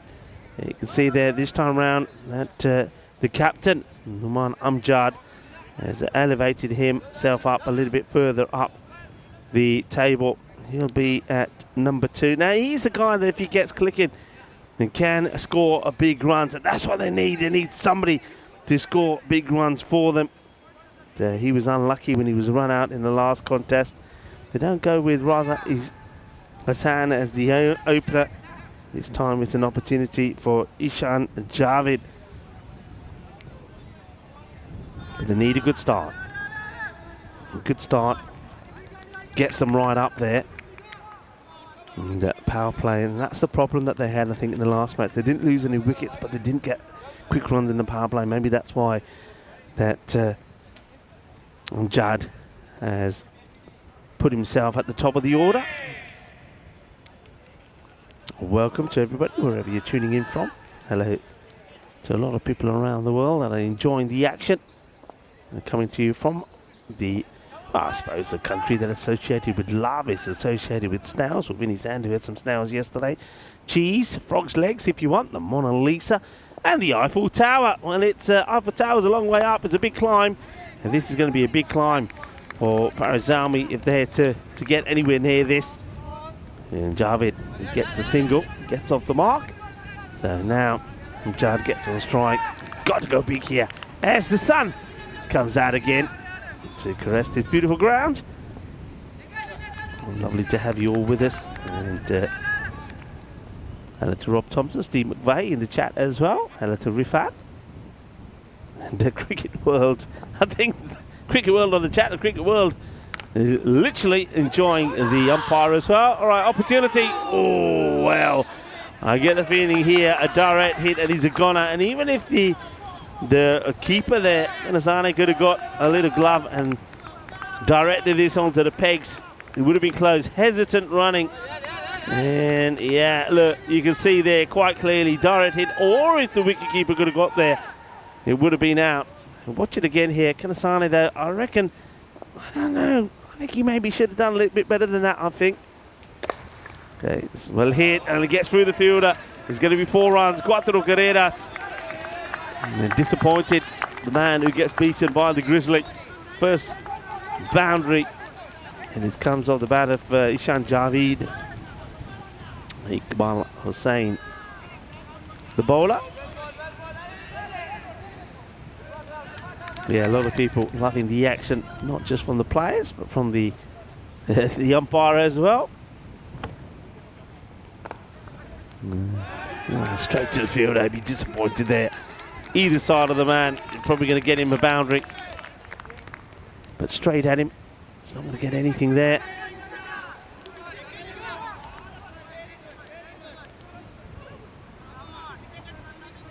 Save the elephant day today. I must admit, one of my favourite animals. I know a lot of people around the world probably share the same. One gets played down, will just be a single. Elephants are the largest existing land animals and are spread across Africa and Asia. Recent studies estimated that there are now just over 400,000 elephants across the African continent. And although the situation differs from country to country, It cannot be denied that the giant mammals are in decline in a massive scale. Human activities such as poaching for ivory remain one of the main reasons. So Save the Elephant Day seeks to change this upsetting trend by educating people about the elephants and the predicament that they face, and encourage everyone to do their bit to help save the elephant from existence. So come on everyone, we all love the elephants. Whatever it is that you can do, why don't you do it? You can get in touch, of course, with the World Wildlife Fund and find out all sorts of things going on to save the elephant, amongst some other animals that are also facing the same fate. 6 matches since a golden ball, and of course we did get one in Portugal. I did say there'd be one in Portugal. We did get it, and we got it in the final. I wasn't there to see it, but I watched it unfold on the screens like I think millions of you did around the world. What a match, how exciting it was. And of course, in a match like that, especially when it's the final as well, there's always going to be some drama, and well, there's going to be tension, and there's also going to be some tempers that are flaring as well. So it had everything. It was dramatic, and it was Marlow who once again crowned the champions. A lot of people were sure that this time, especially the way that some of the earlier matches were going in the group stages, even in the Super 5, that maybe this time round Marlow would get beaten. But Marlow, the champions that they are, they turn it on when it matters. So congratulations to Marlow. Of course, don't forget we had the very first ever Western Shield happen in Portugal as well, and that was amazing to be part of as well.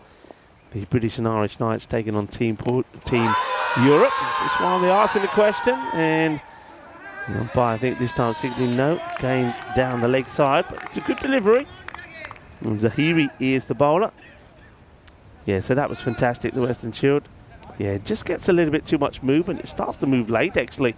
Good call from the umpire. Watch the seam and watch that ball go. Of course, the Knights won that series 6-3 and were crowned the very first champions. Well bowled again, and once again you can see the movement here starts around about that outside off, and then makes his way going through the batter, going over leg stick. Watch this, good delivery, good shape. Zahiri, good start from him.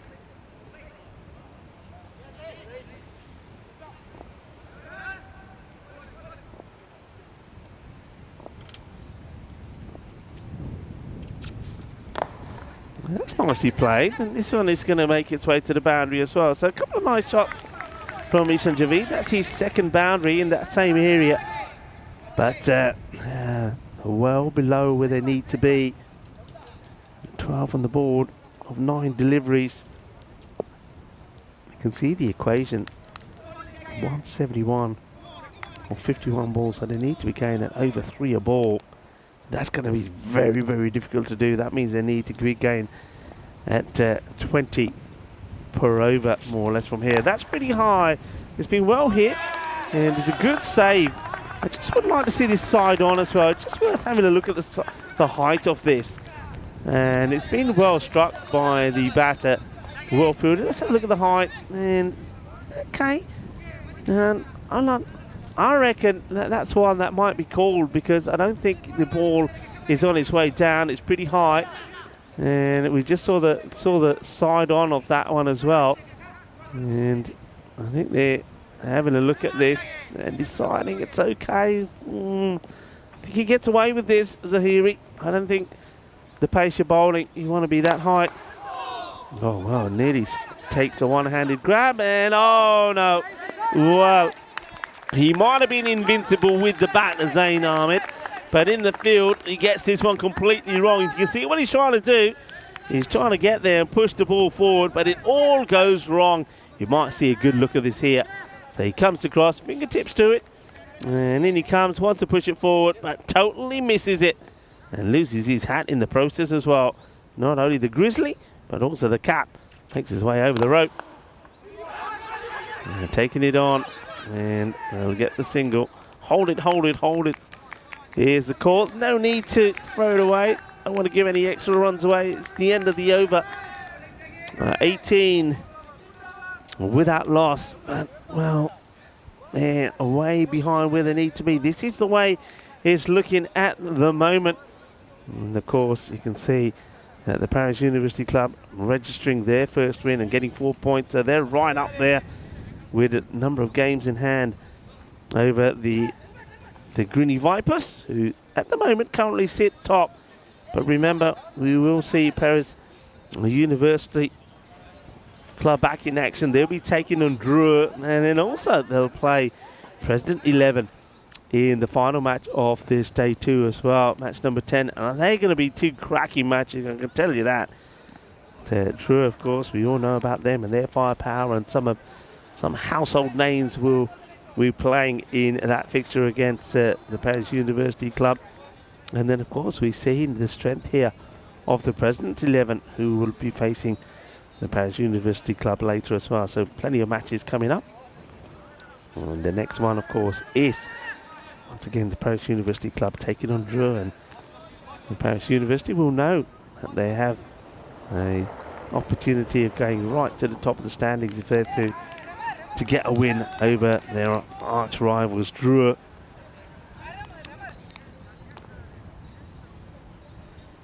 New bowler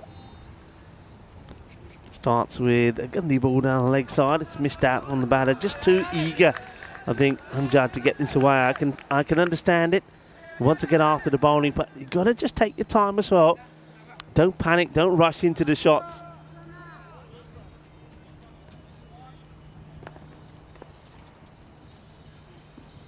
Once again, just not getting it right. That's Ramar, who batted well there towards the end as well, didn't he? Ramar just played the right supporting role.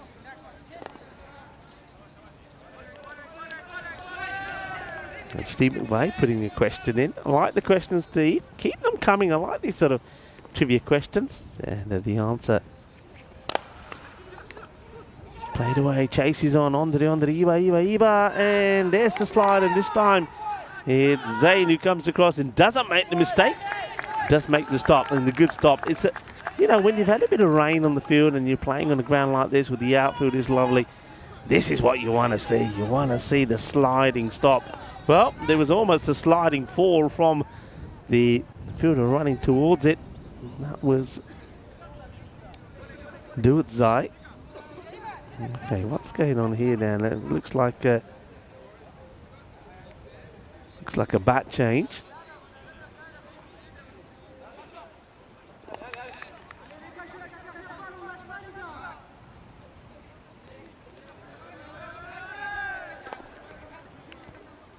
Well, maybe those batches got a little bit wet. The new bat changes here. The Rama. Okay, well, there you go. He says, that's why I need a new one. This one goes a lot better. And when Amjad smashes that away and gets his first Maximo, good hit. Yeah, so Steve McVeigh, his question was, which international cricketer walked across the Alps with a herd of elephants? And in the end, the answer was from Murat Rudu, was it both of them? And that was the correct answer. Yeah.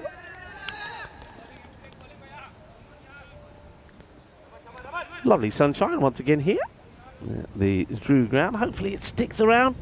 The witness that calm down a little bit as well, as this is up in the air. Can anyone get to it? Chasing after it and can't get there. The ball plugs and they'll come back for 2. Yeah, the wind has dropped down a little bit now as well, which is probably good for us. That means that it will hopefully not bring us any rain clouds.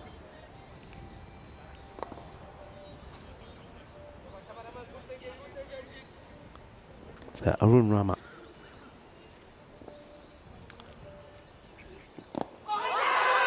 Oh, well, he goes down on his knees, appealing. I just reckon there may have been a bit of bat on this. Rama likes the appeal. We get so excited, he nearly goes head over heels. Well, you're going to see a bit of this, aren't you? Yeah, the sun is out, though. It will start to dry things up, but Rama, well, he wants the appeal. And not by choice, ends up on his knees. Doesn't get it. And running nowhere is the batter. So even though there's again a boundary in the over, a big 6, hit by Amjad. It's not enough. So we get to the end of the power play, and the gang at 10s is 30 without loss. As Vinny Sandhu joins me back in, well, quite a delightful and pleasant sunny Cuba at the moment. Unbelievable weather. Like, if you'd seen how intense the rain was at the start of the 7th over first innings, you would have thought there's no chance that it'd be like this right now. But, yeah, welcome back to all of our viewers as well. If you're joining us for the first time today, you're in for a treat, because it looks like Darwin Ahmedzai is going to bowl over number 4. Already, you can see that equation to win. We're talking 22 and over. I just think, Parasalmi, you got to crawl before you can walk. I think about 128. That's what I'm looking at. Let's see if they can manage that. Anyway, here we go with the 4th. Starts a little bit short, and I suppose well blocked there. Keeps it to 1. Ahmedzai, he's had a bit of an off season when we saw him last year. Just wasn't really getting the same kind of side spin and zip that we saw the year before. But still, he's a very interesting bowler, isn't he? He bowls over the wrist and can turn it both ways. He's a good cricketer. I like watching him. And he's, like you said, I think you said earlier, his celebrations are quite unique as well. This is going to be hit through the offside again. Well fielded. Field seems to be well positioned at the moment. Just a single. Yeah, you're right. I mean, it's 2 good hits we've seen from both the batters, but both of them going to the fielder. Sometimes that's what happens, you know. One short goes straight to the man on mid-wicket, and you see that one played on the offside, straight to the fielder. And that's when you know that maybe it's just not going to be your day. And perhaps that's what Parasalmi are feeling here at the moment. Yeah, so even to get a point there, it's 14s and over as well. Javeed faces up. Oh, and that one is the wrong, and it almost takes out the off stump. Keeper can't deal with it either. So it's going to be 4 unhit runs, but Darwin goes very close to getting his first wicket of the series. Yeah, just look at Ahmedzai here. He also wants to celebrate, and he goes down. Be careful there. I can see a few self-inflicted injuries. Well, if you think back to when we first saw him and in the French national team on ECN back in the ECC in 21, yeah. Do you remember that? I'll tell you in a minute what I'm thinking of. They had a real rough start to their tournament. I think they lost their first 6 games. They won their last... so they lost the first 5, I think, won the next 2. They thought they had to beat Belgium, but we knew with their numbers they could afford to lose in a very tight one. In the end, it was a golden ball. And speaking of rain, it was a crazy amount of rain Thursday night in Khartoum. This one again shoots through. But just the emotions that night, when they thought they were out of the tournament, and Darwin Ahmedzai is a good example, and we saw it from Action Jackson as well. There's another wrong, and you see Kanazane at least is able to block this one. But yeah, that's a really good example of what he's able to do. He can spin it left to right, right to left. Right now, he has to go wicketless, but he only concedes 4 off the bat and 4 byes in the over as well. It's 38 without loss after 4. Yeah. So that emotion, you see it carrying through to this ECS, don't you? These guys are really passionate cricketers. Yeah, you can see there, Parasalmi, they're going very similar to the way they did in that 7-8 run chase in the earlier match. They're 37. They were 37 without loss. Here, they're 38 without loss. So, just seem to be giving maybe a little bit too much value to the wickets. They're not able to get good power plays. Both the power plays so far in the 2 matches that they've had have been 26 and 30. So, it's not the best. And when you say you got to put your body on the line sometimes for your team, this is a good example. Yeah, this is great. Conditions for sliding. It's more of a bystander there, but again, eating boundaries. This is Sajjad Stanikzai, who's bowling. Fraction short. This is the kind of ball you need to put away, and he will. I think that might have just got over the line. That's that's just like a top spinner that's gone slightly wrong. Does that carry? No, not quite. It'll be 4 runs. Cuatro más. Yeah, I mean, balls that need to be put away haven't been put away all the time. That's been sometimes the issue. But, just need to get, even though Amjad has gone out as the opener here, they haven't got the firepower that they need in the power plays here. And I saw Steve's question in the chat, the trivia question. This is hit straight, it's hit powerfully. Maximal! Amjad's hit the ball well this morning. He was run out in strange circumstances in the first game. He's a real danger guy. I think if Salmi are going to get their first point in this European Cricket Series. Yeah, good hit, powerful hit straight down the ground. That's better. That'll give him a little bit of confidence. He's hit the 4 on the leg side, a nice good straight shot down the ground for 6. So did anyone answer that question yet? Yeah, they did. Okay, mister. Okay, what was your It's answer? the Olympic cricket match, I'm guessing. Is it? No? Which 1900? Which question are you I'm talking about this one. Which The cricket elephant game one? took place in Paris, okay. 19th, 20th of August, 1900? Yeah. There was only the one, wasn't there? There was Yeah, only the one. and it's bizarre when you think about the early phases of the modern Olympics.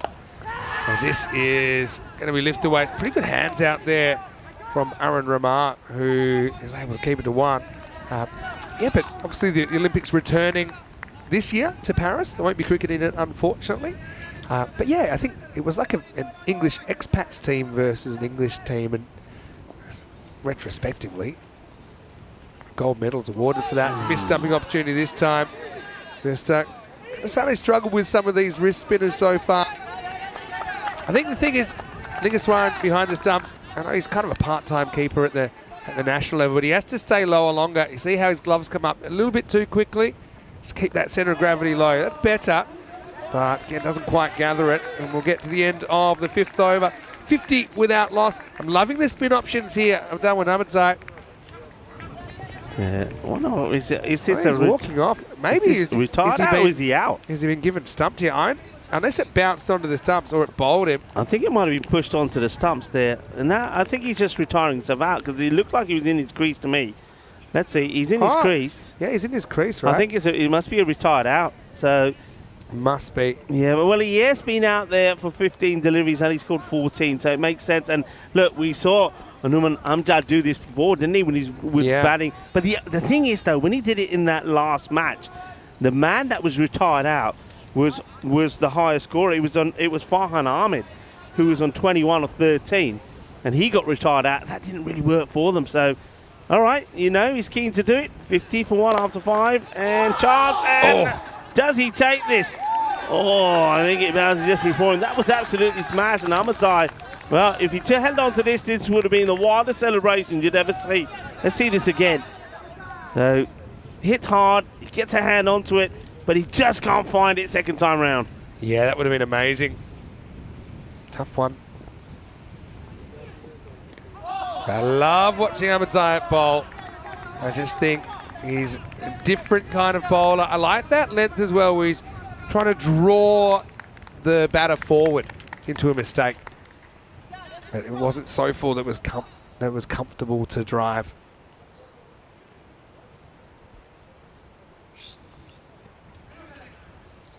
Hello, Paul. Nice to have you in there as well. 50's up. Still a lot of work to do. You have to walk away with anything from this game, Parasalmi. This is the one that is a bit too short, and that's what it gets. Maximo. See, Ahmedzai kind of slipped in the follow through as well. But yeah, the shorter is the more you can actually see what it's doing. Yeah, sorry, Vinny. I think they might have to check this one because it goes past us. It goes bouncing over the France cricket banner and smashes into the team tents. You could hear the sound of the ball on the metal. Yeah. Oh, we've been to a few places. Speaking of Kiel in Germany earlier today, that was a famous tent graveyard there. Yes, remember the tent graveyard? Remember it well. Yeah, we've had some interesting times, haven't we, on ECN? So a ball to go here. I did not know this though. Steve said that Olympic cricket tournament in 1900, it was meant to be a 4-way tournament with Belgium and Netherlands, but they withdrew. Swing and a miss, and Shahzad gets his opportunity. Well, this is an interesting reunion, isn't it, between Noman Amjad and Shahzad. Shahzad earlier was brought in strategically, so a little bit like now, was brought in strategically, but then Shahzad refused to leave his crease, forcing Amjad to be run out despite him being the set batter. And Shahzad fancies himself as a hitter, and really he shows what he's all about there. Lifts it up over the leg side. Maximo, 6 runs. Yeah, nicely hit. Blasted away. And there's the signal. I think that was that. I don't think that was Shahzad. I think that was Suleiman Khan, wasn't it? Who was out there with him? Yeah, because Shahzad came out, hit a few boundaries, got out, and Suleiman Khan, you're right, who then after running out his captain. He then was LBW. But Yeah. welcome to everybody who is Loving joining it. us around the world. And we have sunshine again here. We in do Perth. have some sunshine, that's true. Speaking of cricket at the Olympics, though, I think they are planning to bring it back in 2028. I've got to say, we've talked about this at length before. I would love to see the T10 format at the Olympics. There's various reasons that it's not going to be used as the beginning. I just think that's the format going forward. I think it's just going down the leg side. I just think because more nations can get involved, and even this ECN style cricket, I just know how it draws non-cricket people in. Yeah. And that's, I think, what the Olympics can do. A bit like rugby sevens has been used. I don't think a 6-team T20 comp is going to really be necessarily the best way to do it. But I think the other thing is team sports in the Olympics, I know how things work. They don't really like them when they're adding events because it's a lot of people. Yeah. The one team's obviously 15 people as support staff compared to an individual event, for example. Because the Olympic villages, they get quite big, get a bit out of control. Of course, we had Georgie Parker, didn't we, at the start of the year? She's an Olympian, playing for Australia in the hockey. I really like the kind of energy in the action from Static Zai. So, not sure if we'll get Zain Ahmed bowling as well. And they've got 3 very good spin options, and then some paces as well. And today, to be honest, some of the pace bowlers have struggled with their footing. It's hit reasonably well, but again, picks out a fielder and does reasonably well there. Zain Ahmed, speak of the devil, to at least stop that, because these are not easy stops. These balls getting hit very, very hard. Yeah. Just falling behind where they need to be. Look, just to get a point. You're looking to see they need 61 of 19 here, so that even that is almost. They need to go magical, and you can see that they're trying. It's not through a shortage of trying, but they just can't get anything right. Now asking the question, I think we'll go upstairs and have a look at this. He's slow He to may get be a little back bit slow getting back. Yeah, Amjad looking down at the bottom of his bat. It just took a long time to turn around. Kanasane, a bit like me, he's got some interest in this. Let's check it out in the replay. Oh, that's very close. I got a feeling that's out, but I don't know if on that evidence whether you can give it or not. Just see here. Let's have a look here. You can dust that back past that line. I have my suspicions, but I think they'll go with whatever the call It's going was to on be the the umpire's field. call, I think. Umpire's call, because I don't think it's conclusive with the cameras. And see what the umpires are going to say here, because Yeah, it looks like he may have survived it, didn't yeah, he? he has. Here comes the rain back. The rain comes back again. Will we survive the LBW appeal? Will we survive the rain this time? I tell you who's hoping it just chucks it down now. It's that Zalmi, because You're right, they'll get a point. they'll get a point. It's a weird quirk of the system. Otherwise, I don't see them doing it. You can see they're needing 61 of 18 just to get that. Something about saying that, the winners of that Olympic match back in 1900, they got silver medals, not gold. This will be okay, because it's going to be inside the line. Maybe grabs a bit, but of course that's fine now for the bowlers. Zahiri gets the second over. Yeah, so back when the modern Olympics first started, which was 1896, and for a while, at least the first 3 of them, I think, they didn't have gold medals. The winners all got silver. Yeah. And I can't remember what second got, but maybe like a firm handshake. Got an olive branch, didn't they? Something like that. But retrospectively, they're now considered gold medals. When you look at the medal tallies, they're considered gold medals, but the actual medals they received were silver. So that's why. Zahiri bowling his second. Well, that's wild. I reckon this could be a no-e, Vinny. That could be a no-e. He'll check the boundary as well. No ball called on the field of play. Let's see what the signal is now after it.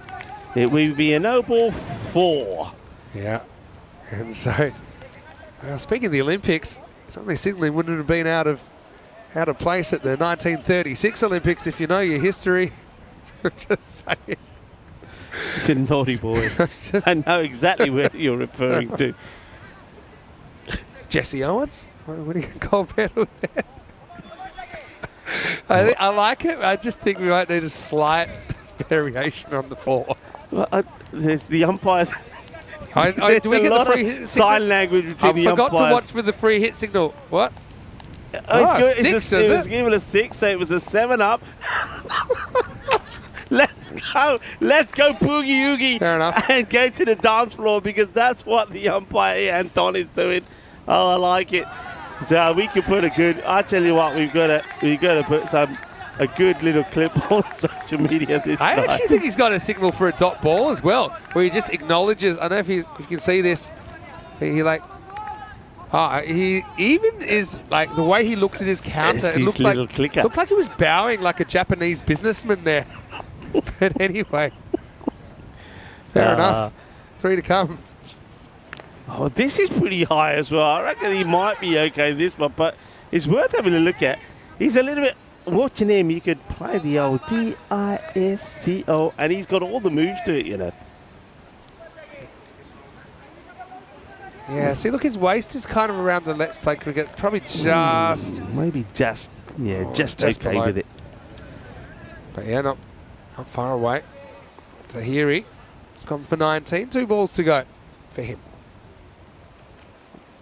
Shot. And that one would go all the way as well. Volley.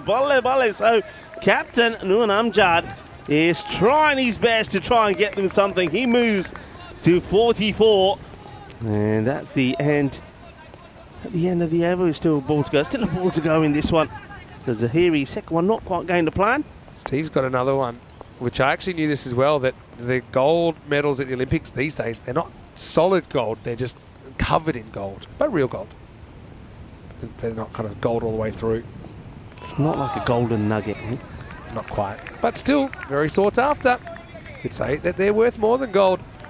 And if you're able to reach that echelon of athleticism at the end of the 8th over, Parasalmi are 81 for 1. And you can see they've even drifted behind that. The golden ball line. You have to have a big couple of overs here to pull it off. Yeah. Well, did you know it's World Day of Voice today? Did you know that? World Day of Voice. Voice. Yeah, devoted to celebrating the human voice and raising awareness on issues affecting the health of the voice. And I was thinking about this Voice Day. And there's certain voices that you just, as soon as you hear it, you distinctly say, oh, I love that voice. Yeah. Well, Certain that's how you people. recognise people as well, Yeah, don't you? recognise people. People My know voices. who's commentating through our voices. As this is lift up and it's going to get out of the ground. Maximo. Well, he's got pretty much 4 a ball to get the point here. These two are capable of pulling off a couple of magical overs. Dadzai gets the ball here in the 9th. Oh, there you go. It's funny that this is International Voice of the Health of the Voice Days. This is lifted up, won't go for 6 or 4. Will be handled. Because my voice, it held on, but that last over in Portugal did me. Absolutely did me. You know what, I'll did let you? it burn. When that ball was hit for 6, that was it. Your voice just went. I'm surprised you came back after that. I'm pretty good at managing my voice, and I knew, okay, I've got to get through a few days by myself. Corey was off on international duty. This is hit pretty well. That's going to be out of the ground as well. Maximo. Amjad reaches 50. It's been a good innings from the French skipper. Brings it up in 26 balls, but really, he's going to have a sore back from holding his team up, I think, when he gets home tonight. Yeah, well done to Amjad. He batted well in the first match as well, didn't he? He was unlucky to be run out. So he has proved a point. He's shown that he is in good form. And you can see he's probably hit in front of the wicket to most parts of the ground, 50 of 26. Well done to him. Yeah, so the World Voice Day, so everybody knows. I mean, Maximo, that's a good example. Everybody just recognises you're Maximo now. You as well, of course. Down the ground, this will just be a single. So it probably was a good thing I wasn't commentating yesterday. Fields this from a sitting down position. I think he loses his footing here, Arun. But only 1. But that was a... So I'm pretty good. That's a skill you learn. I know you have to do as well. I think singers have to do it as well. I think do shows every night, you know. A little bit short. Gets plenty on it, though. That's out of here. Maximo. Well, just kind of back in the hunt for a point here, aren't they? Yeah. 27 off 7 required as this over's gone magical. 100 up as well for Parasalmi. Yeah, I mean, they're going for it. You've got nothing to lose here. You know, if there's one thing that would be disappointing, and I know I mentioned that already, for example, the power plays in a 30 without loss. And this one, the last match, I think it was 26 without loss. Too much value, I think, on wickets. They've only lost the 1 wicket. So if they don't get to the point, I mean, this one sneaks in. I think that's a good example. This is a good example now. This is on the line, which makes it not a wide. So this is the bowlers get this back now. It's half on the line, half inside. That's how I saw it. Yep, see? Perfect. And so that's now a good ball. Yeah, that's fine. That will be the end of the over. So finishes with a dot. So you can see it. Karim Shahzad is not happy with it, but it's the correct call. 1-1. Yeah, so going back to what I'm saying, they'll be disappointed that, I mean, so far with 6 balls to go, they've only lost 1 wicket. They're not going to get, well, they may not get a point here. They've really got to go big if they're just to get a point. You know, they need 100 and, is it 127 or 28 for a point? So they need almost a supersonic over 128 they require here, needing 27 for a point. If you don't do it, they'll look back and say, right, how come we haven't done it? Looks like, are we seeing another, retirement here? Yeah, looks like we are seeing another retirement. I think that doesn't really make too much sense to me, if I'm honest. This is probably Amjad saying he wants to give someone else a go, and Rijaula is playing his first game. But yeah, it does make it, well, it's already pretty tough. I maybe would have had 1 ball, and if you can hit it for 4 or 6, then you stay out there.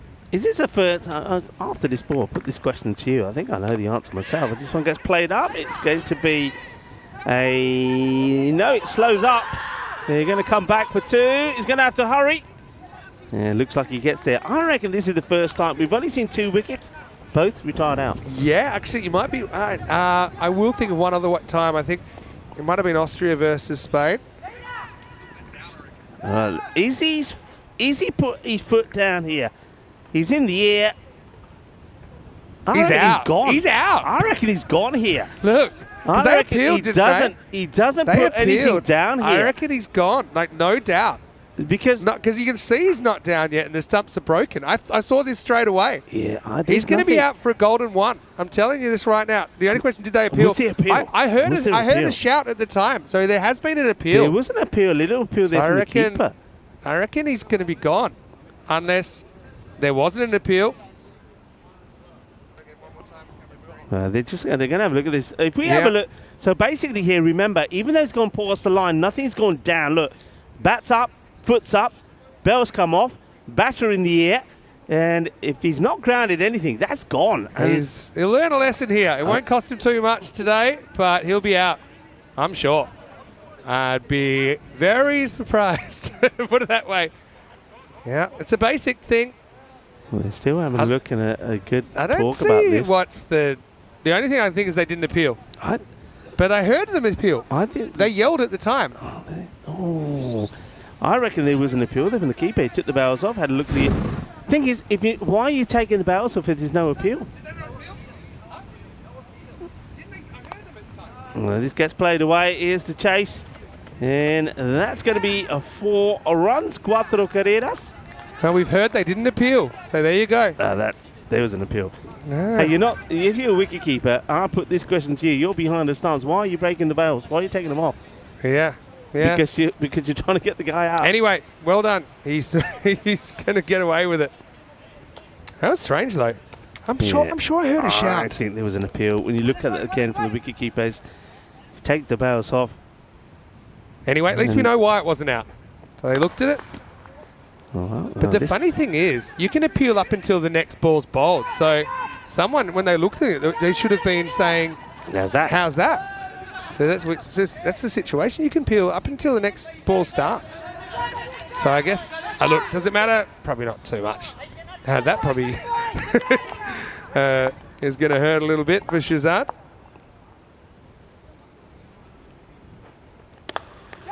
High in the air. This would be a great catch if it gets taken, and it doesn't get taken. Fair play for trying. That goes a long way up in the air. And that was Naeem Duatsai. To be honest, this is one where they need 20 off 3 for the point. I might be letting this hit the turf. But you love the effort. Proper Bermuda triangle coming in there as well. Anyway, I'm kind of glad it wasn't out because we'll probably get to lunch a bit quicker. By the way, I've got some news. 15-minute delay to the next game as we're running a little bit behind because of the rain earlier. Nice work here by Darwin Ahmedzai to keep this to 1.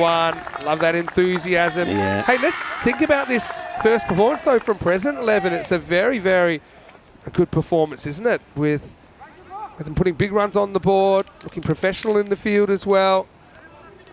And that typifies it.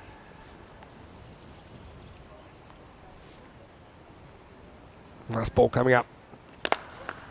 All right, that's in the air. Bowler can probably finish things off with a bang, and he will. Despite a little bit of a fumble, Hussain gets his first wicket on the network, and nice moment for him. Paris Salmi again. They get a respectable kind of 1-1-1 on the ball, but it's not enough. They just leaked far too many runs in this morning's matches. Of course, they had to face some good hitters, but it'll be 71 runs the difference. Present 182 defeat Paris Salmi 111 in match 7.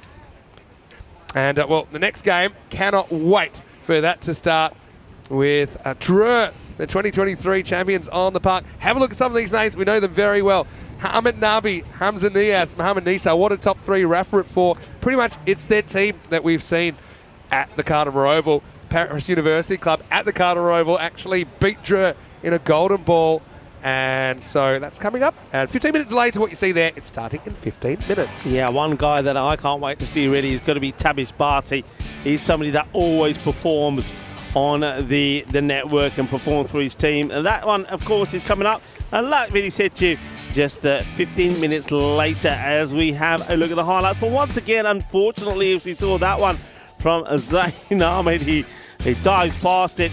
But he does make amends when he stops that one. But yeah, just weren't able to get going in the power play. And that's something that they really need to think about. There's got to be some batters out there that they can maybe try and say, right, okay, you guys go out there and we want you to get us 40, 50 runs in the power play. If they can do that, then they can, well, at least in matches like this one and the match number 1 that they had when they're chasing big runs, at least they can get a point out of the match. Also, I think if you're winning the toss now, you've got to really say to yourself, right, okay, maybe chasing isn't our game. Let's go out there and bat. At least we gave ourselves a bit more of a chance, get a good score on the board and try and get something out of the game. So they're going to be frustrated as we see out these highlights. And a couple of nice shots there. I mean, Numan Amjad, nice that the captain, does get a 50. We saw a couple of retired outs. Ishan Javid was the first to be retired out when he really couldn't get going, could he? He was out there for a while, 15 balls for 14, so he made way for Shazad. Shazad came out there, and it sort of made sense. He scored 31 of 15, 4 sixes he hit, but really only Numan Amjad really got things going. And well, in the end, when it's all said and done, the President's 11 was a kind of strange one at the end where it looked like, well, it would have been out. There's no appeal.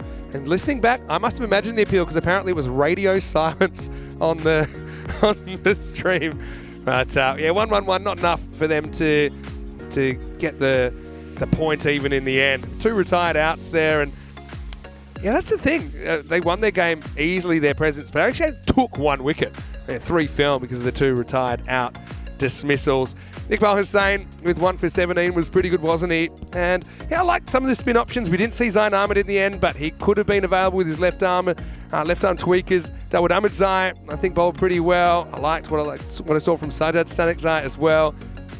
So Iqbal Hussain actually takes the only wicket that went to the bowlers. Did that off the last ball of the game. We'll take a break then. Just announcing again, we have a 15-minute delay because of that rain break, which has pushed us a little bit behind time. Hopefully we catch it up later, but we'll go have a spot of lunch. I'll be back very shortly with this cracking game. It's PUC who are going to take on Dre in match number 8 when we return to the Dre Cricket Ground for more European Cricket Series.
This European Cricket Network event is proudly brought to you by HCL Software and Paramatch.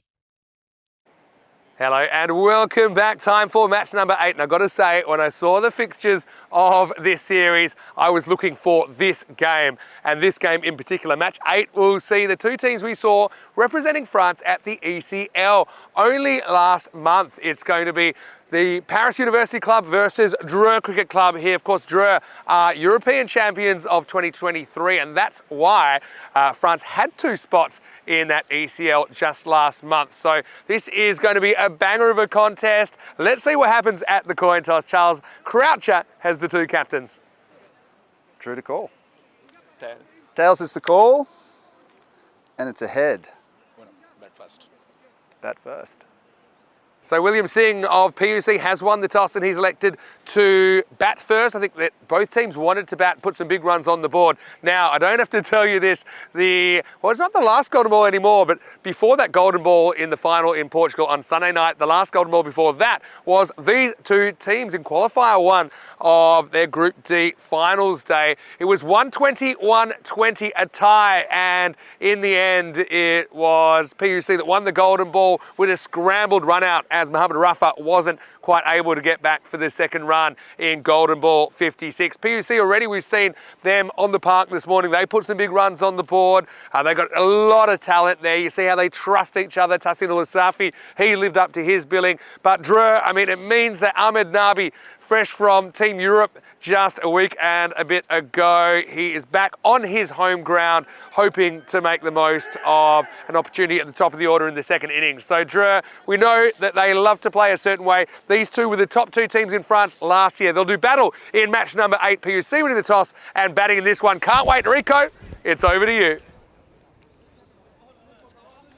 Thank you very much to Vinny Sandu, and quite frequently for a match like this, as Vinny's already said, how these 2 have clashed already. We saw them have some thrilling encounters in the European Cricket League. So Paris University Club and Dre, 2 big teams coming together, and the weather is playing its part as well. Nice and sunny. So hopefully we're going to get a great match between these 2. Match number 8. And Dre, I mean, always been a lot of talk about Ahmed Nabi in the side, but look, Hamza Niaz, this guy, has been in just sensational form lately. Mohamed Nisar up there as well, those 2 batters. With the likes of Kaman Ahmadzai, certainly a force to reckon with. And I mentioned the bowlers as well, Wahid Abdul and Tabish Bhatti. Those 2 certainly will be looking to get a good start here. And Paris University Club, they made a good start, didn't they? Tinsoula Safi 56, he scored early in that win against Paris Zalmi, and also Zaik Ali was in good form, as well as Gulami. So they've got some good players there. Drew are big time favourites in this. I'm quite surprised the margin of percentage they've been given, 72%. That's quite high. And there he is, the man that we all know. His claim to fame was doing the shoe phone celebration on the European Cricket League. Well, Wahid Abdul will start with the ball. And welcome to everybody that's tuning in around the world for what promises to be a really classy encounter. Usman Shahid to face the first ball. And it's going to be a swing and a miss. Wide to start.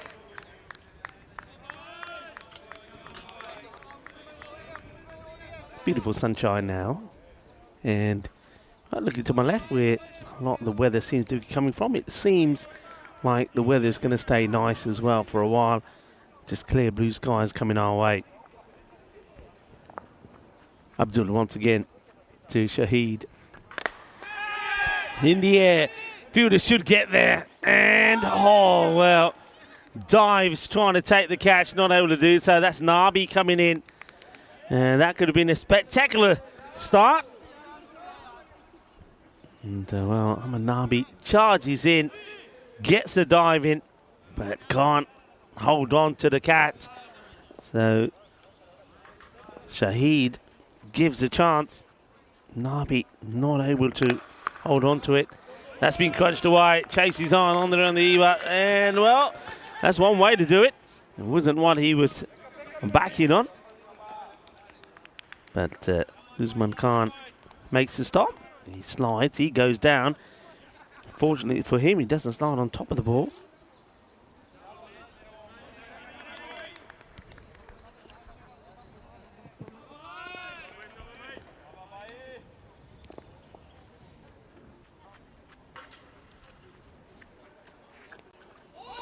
Swing and a miss. There's Ali Gulami. Looking to get going in this one as well. Ali Gulami.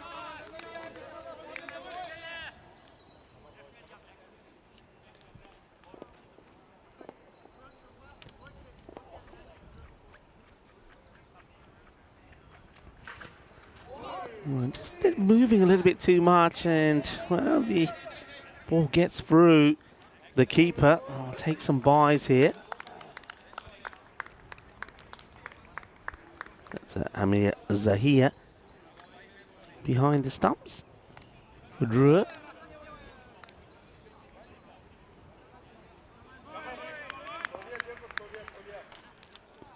Kroom is in the chat saying good afternoon. Good afternoon to you. Hello to Ian Butterfield as well. And Jahid Hassan. Doesn't quite get these right, but I think you've got to be looking to take these. You can see the non-striker there, Iqbal. He's going. He's saying, yeah, come on. We've got to take this.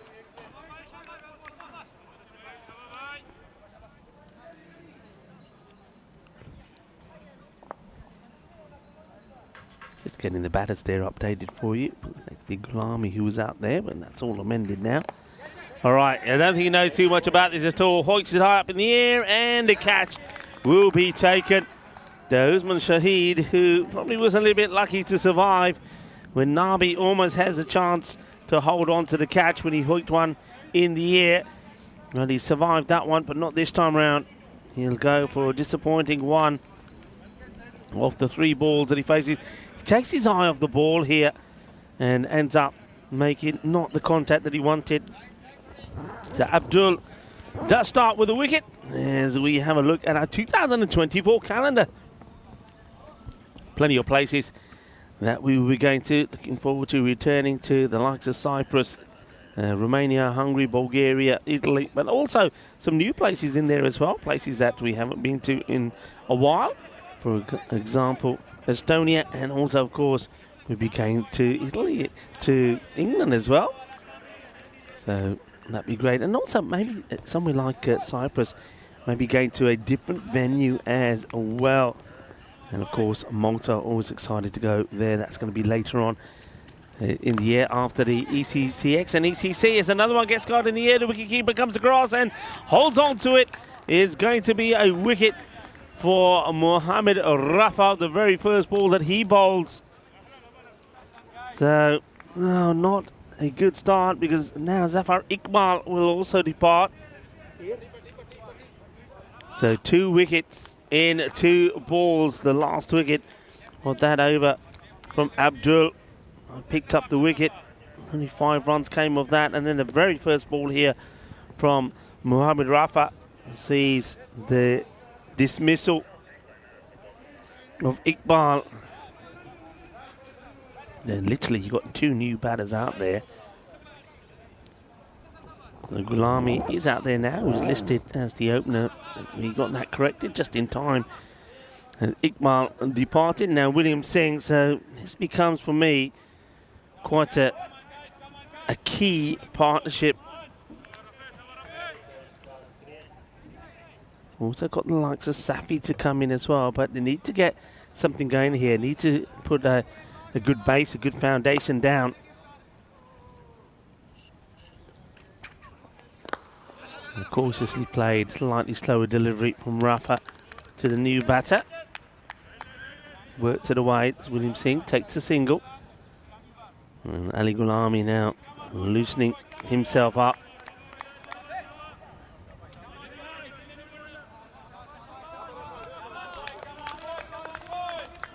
Just a little bit quiet in the dugout there of Paris University Club. Not the start that they wanted, but they know that if either one of these batters can get going, they can still go on and post a big score.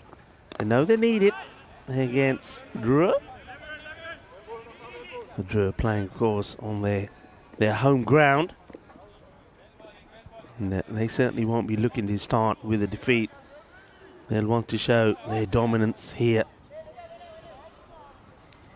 Players that we know well, and we've seen them perform well as well in the European Cricket League.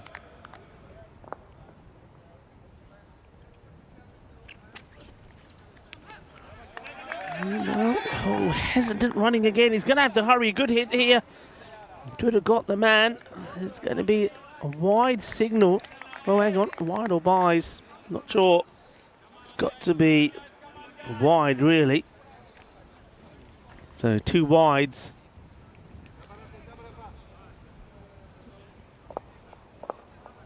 Gets a lot of movement rough up. Now back to the right-hander, and he goes down the leg side to the right-hander as well. I want to say a big shout out to the Federation here, the likes of Prabhu Savana, also the president of Drew Asif, looking after as well and providing us all with a nice lunch. And just had a little bit myself, some right on, gets a little bit on this, the chase is on, but not going to stop it. It's going to be cuatro carreras. Nobody on the boundary, either at third or at fine, so anything like this will go all the way. Had a nice, some rice, chickpeas with some green beans. And a little bit of salad as well. It was very nice as well. Thank you very much to the Federation. Vinny Sandhu will be tucking into his rice and peas now as well, and join us back in a short while. There's better areas on Rafa, that's where he needs to be. And I think there's a ball still to go, actually. Yep. The umpire says, hang on a minute. Yeah, that's right. The counter just got stuck.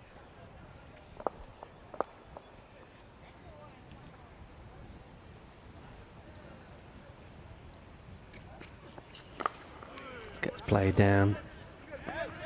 So they take one. I think they'll settle for one as well. Just trying to get a bit of recovery going here. So 15 for 2 at the end of 2.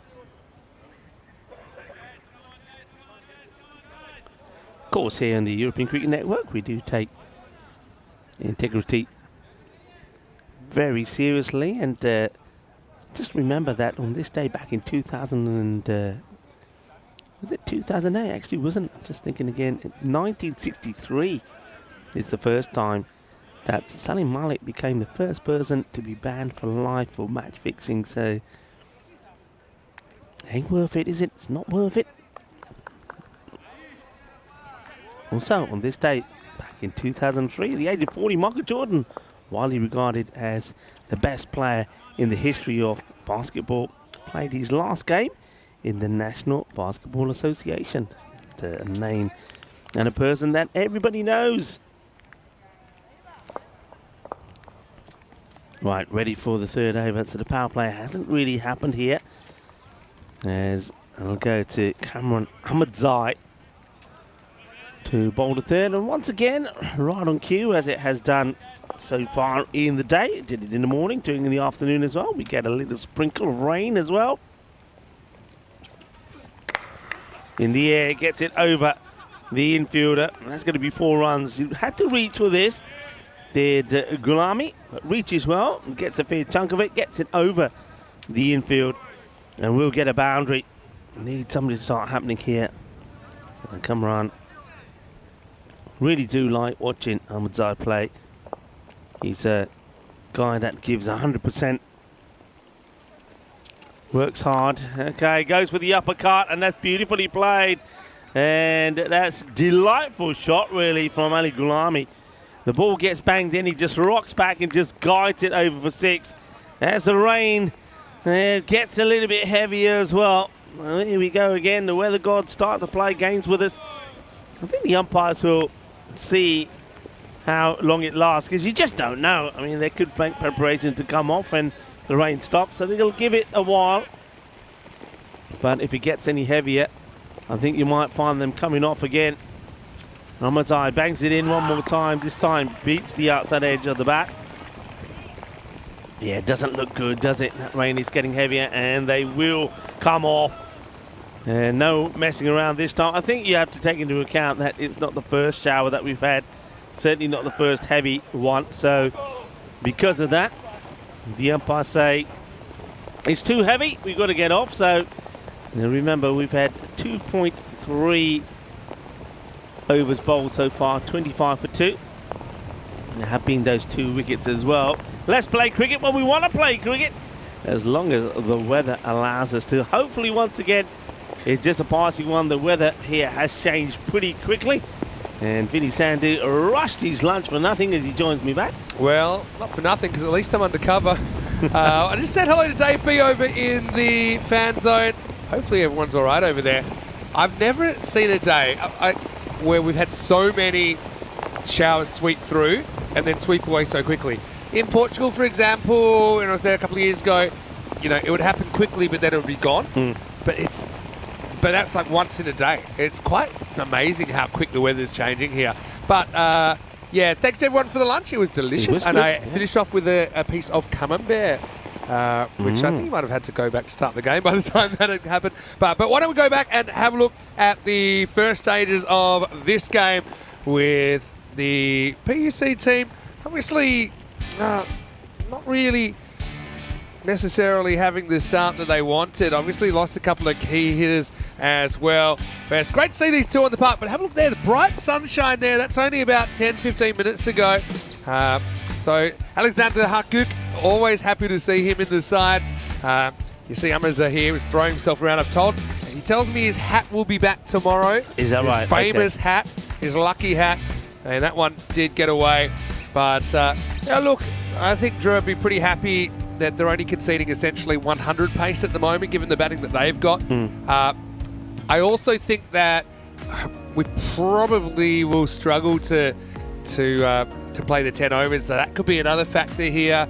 But we will just wait and see. It is just strange weather, like you said. I mean, as you were talking and looking at those highlights, I mean, it's already eased off a little bit. So yeah, it's let's keep an eye on this. I mean, we keep talking. In fact, I think it's coming to a stop. So it wouldn't surprise me if the teams get ready and get back on there pretty soon. But we'll keep you posted on that. At the moment, it's much lighter than it was. It all depends on whether the umpires will actually want to wait for it to stop before they go back. Yeah. So what we'll do, we'll have a quick break. We'll put the screen up with the score, but I think we should be back and going in probably 2 to 3 minutes. But yeah, we'll leave it there for now. 25 for 2, halfway through the third over. Fingers crossed, because it's such a short one that maybe we don't lose any overs here as well. I really would like to see a 10 over contest between these teams, because like I said before, when I looked at the calendar of the fixtures for this match, these two teams will only meet once. Unless they meet on finals day, which could happen. And this is the match where they meet. So, Vinny Sandhu here, Mr. Maximo, with Rico for hopefully with some good news when we return for more European Cricket Series.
This European Cricket Network event is proudly brought to you by HCL Software and Paramatch.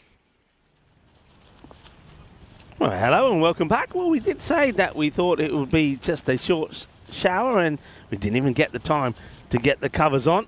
So we will resume with the score 25-2, and the Cameron Almanzai was in the middle of his first. And, oh, chance. Dives to try and take it, and it goes to show that the power of this is hit. He does get two hands on this, but like a goalkeeper making a save, he palms it round the post. But in cricket, it goes all the way down to the boundary. It's going to be 4 runs. It wasn't the best of balls, not Ahmadzai, but sometimes it doesn't take just great balls to get you wickets. And maybe more luck here as Gulami flicks his away and almost puts it straight in the hands of the fielder. So Gulami gets a life, and he's hoping to make the most of it. Remember that Shahid, he was given a life as well by Nabi, but he wasn't able to make it count. And this one is another bit off bat on this. It's going to be 4 as well. No. I reckon that is off the bat. I'm pretty sure of it. Yeah, that's off the bat. And the batter won't like it. He says, hey, umpire, there's my runs, 4 of them. But signal's being given. Umpire sees things differently, so that's cuatro más. And this over so far has been pretty productive. Gone for 18. Ahmadzai just needs to get the radar right. He's a bit down the leg side. Still drizzling a little bit. Nowhere near as heavy as it was when the players came off. Oh, well. Well, what is this? We won't see this side on, I tell you what. You won't see it on your screen. But come on, Ahmadzai bangs this one in. I reckon he almost hits his own toes with this one. Watch this. And, oh, yeah, that is a Gundy delivery. Try hit this, he says. Well, nobody's going to hit that one. Well, that wasn't a goodie. That was not a good ball at all. All right. Called a wide.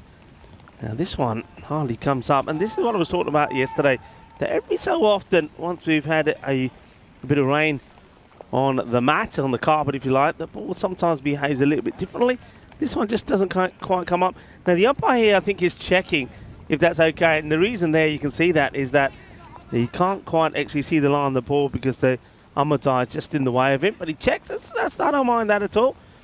We've got the technology checks, but it was a perfectly okay delivery. End of the over, and the power play worth 34. So 34, 2 wickets down. As Vinny Sandy joins me back in the queue. Yep, hopefully back to stay this time. Yeah, sensible decision, I think, getting back out there. The heaviness was only for a second. I suppose at least they didn't have to play through the, I suppose it was about 5 minutes there, almost 5 minutes, where it was very heavy. But, yeah, look, 34 runs in the power play. PUC would have wanted a few more than that. William Singh, though, he was in really good form in the limited balls we saw him this morning, facing the headband warrior, Abdul. And this is not an easy stop. Niaz down the ground does the work because these balls do skid off this fast surface at the moment, don't they? Well, yeah. Well handled by the outfielder. It does well. Abdul nearly the clash from the umpire and the bowler. Abdul I think the umpire wanted to check the ball for something, and the ball gets dropped here and he pods it back, and it's on the clog of the heads. That's going to be nasty. Yeah, difficult ball handling conditions. Short, and that's out. That's going to be gloved into the hands of the keeper. So taken, and well taken by him here, Zahir. And it's going to be on his way. Just watch this. Yeah, there's no doubt about it. Now, I don't think the batter likes it. The batter's saying it comes off his arm. Now, he's still walking. He says, nah. Not that I see it. I see that off the gloves. I have to say, I see it off the gloves. The batter, Gulami, doesn't see it our way.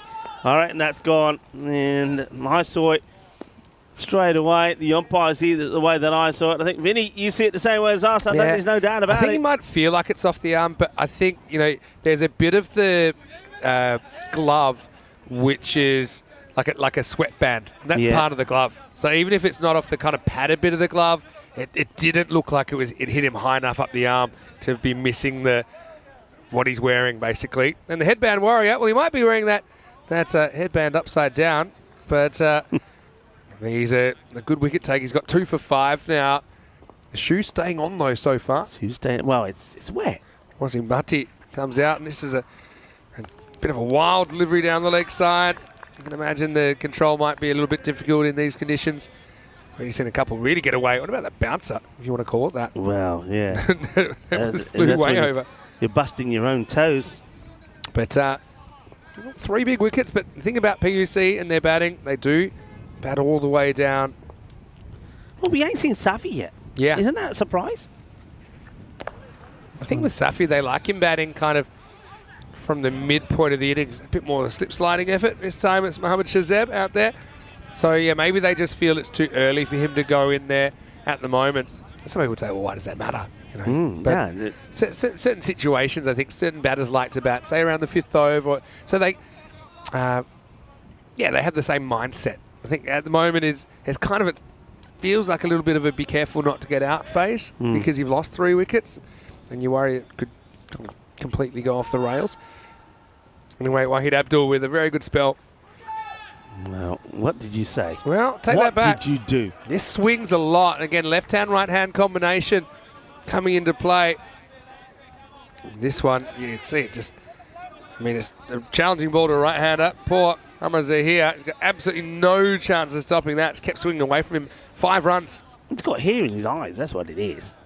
And Abdul, I think that headband needs to be wider and higher up. You can't see where he's bowling. That's the problem. Abdul. Yeah, well, don't forget that's the second wide. The first one was a good stop by the keeper. Can't do anything about that. That's the minimo. And this time a little bit slower. I think he's holding the ball this time across the seam just to get a bit more control on it. It goes straight, holds the pace back a little bit, gets it nice and straight. And Bharti's quite happy just to play that away. The left-hander.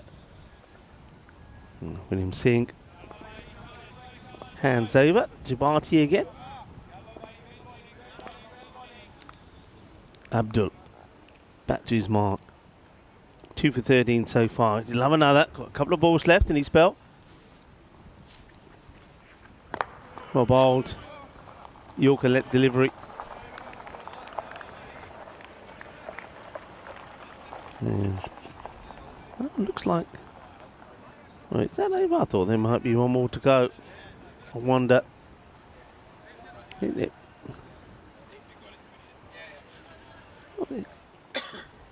Calling it over. I thought there was one more to go there. I just wonder if the umpires are going to get sent back here. Yeah, probably.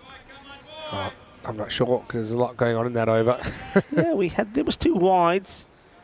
You saw a single, a wide, a wicket was in there. Yeah, there was. So he is coming back to bowl this one. Yeah, well picked. Hey, hello to Mandrake, who has jumped into the chat. Good to see you as always. Here is the real last ball from Abdul, we hope. And it's been well hit, and that's why you want to get every ball in, because they all count, especially when they go all the way. Bole, bole, bole, kinna zona. Shaka lagya. So the end of 4 overs, and it's nice time to get a boundary. Don't forget, there was the minimo in that one as well. So that over goes for 15. A score 49 for 3 after 4. Drew, of course, shocked the ECN universe, didn't they, when they won the ECL in 2023? What it did, though, okay, they beat Hornchurch of England. Now Hornchurch have gone away. They've raised the bar. They really dominated Championship Week. And then, I suppose, what does that do? It forces the European-based teams to raise the bar back. And it's a good thing for cricket. And Hornchurch showed the power of bowling, and obviously their fielding was very, very good as well, but the power the bowlers have, I suppose, in the format if they can get it right. And here's Bhatti, who, speaking of bowlers that tend to get it right, he's a guy who's been very, very effective in this format of the game. And he's going to be bowling to William Singh at the start of the 5th over. Yeah, Tabish Bharti.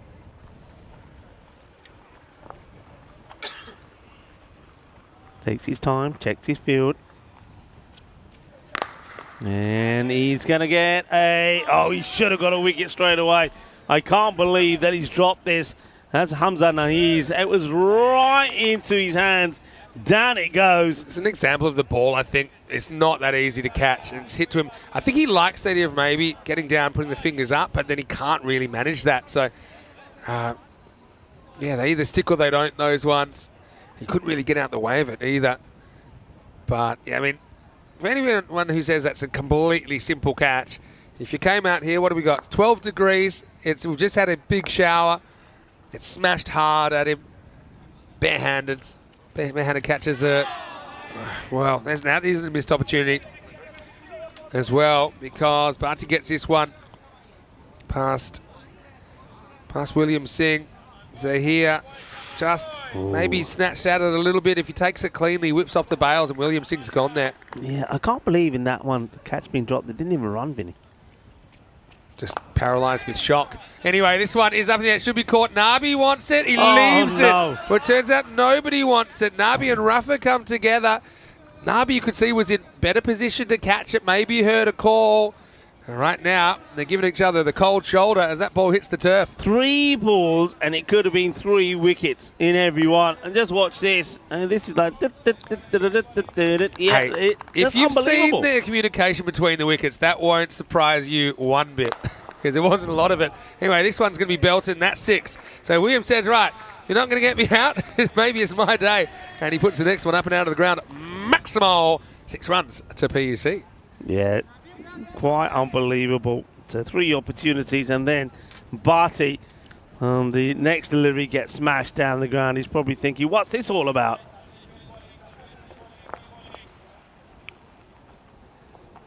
Yeah, Bharti, former captain. I'm sure he can still rock the teapot if necessary. Inside edge. And William Singh gets another single to his name, hands over to Bharti. So Bharti to Bharti. Yeah, well, this reminds me, they faced each other at Khartoum, and I said it then, I'll say it again. There ain't no party like a Bharti party. And we're going to see it here, even though only for 1 ball at the end of the 5th over. He wants to make it count. That's Bharti, the bowler. Moves the field around. Of course, he's bowling out to the right-hander. And no sweeper out the offside. Got long off straight, so very much a leg side field for on the leg side on the boundary. And that's where Bowl tucks him up, keeps it to a dot. An over that should have promised so much. Probably should have been at least 3 wickets in there. But 9 runs, nice and tidy, 58 for 3. Welcome you into the commentary box here. Vinny Sander here, Mr. Maximo, with Rico 4. Hopefully you're having as much fun as we are. And yeah, at the moment, PUC, they're having to fight, but Dre, with some let-offs, I don't think that's something they'll be able to get away with in the long term here. These two would be right in the mix for this series, but you look at President, Levitt, and the squad they've got, and the kind of cricket they were playing earlier, and there's still teams who haven't seen the competition. So whoever does get to the business end of this tournament will really enjoy it. Yeah. As well, we've seen lots of French representatives playing today, and of course France will be in Group A of the European Cricket Championship. And here's the thing, they need to play well enough to stay up. They're a team that could end up top or bottom in that group because they're so competitive, those groups.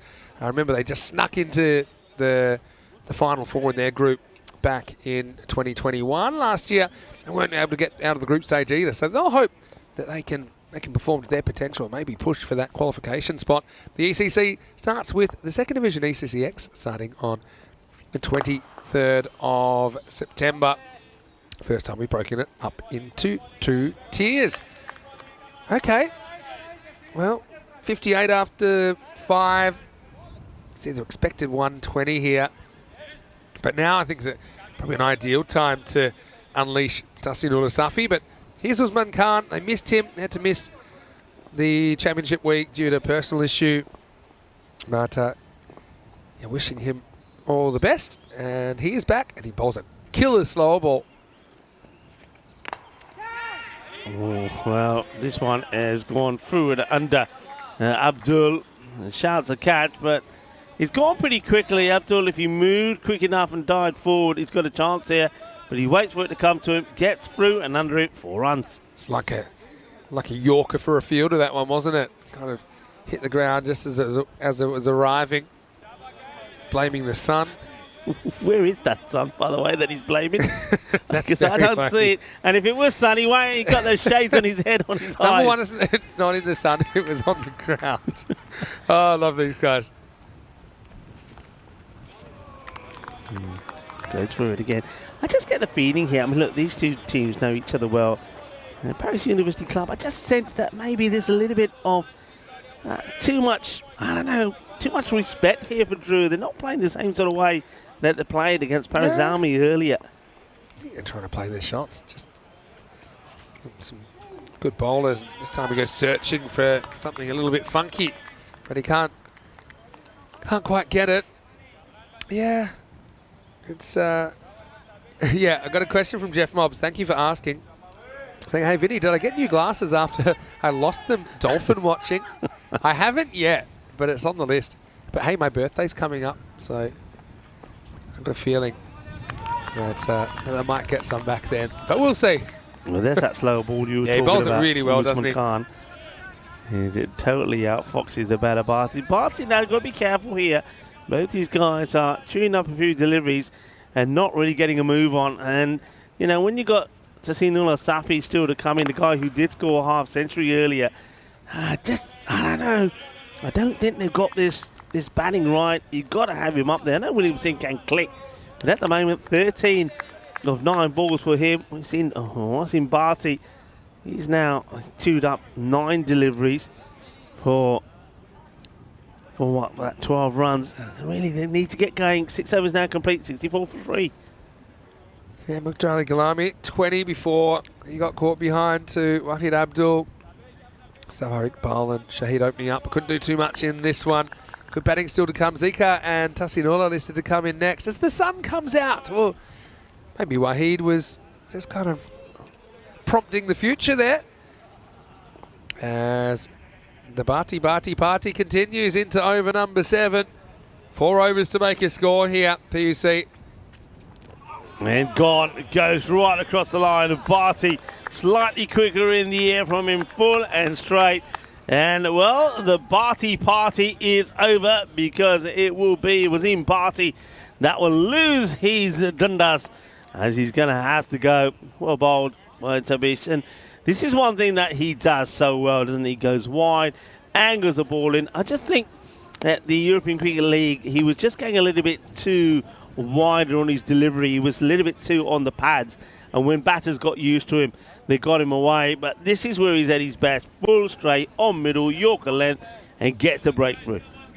And Sarate gets the nod at number 6, so they obviously have immense confidence in their lineup, and so they're saying, okay, the guy's got runs this morning, you just take a back seat, give someone else an opportunity. I know it's kind of counter to what we would think, but they think their batting lineup is so long that they can kind of mix and match it and try and get even more guys in form and get confidence into more guys. So let's see how that works out. Okay, so Kismet, Surat, a new batter. And it's hit that pretty well. But, it will slither through to the fielder. I was just thinking, though, in. Anton not on the field. I feel like I could take a breath now. Anton is third umpire for this game, but I thought, what can he do from third umpire? There's no signalling. Will there be some kind of dramatics off the field? Like if he has to run on with a replacement ball or something, which is probably his responsibility, will there be some sort of twirl or flourish to it?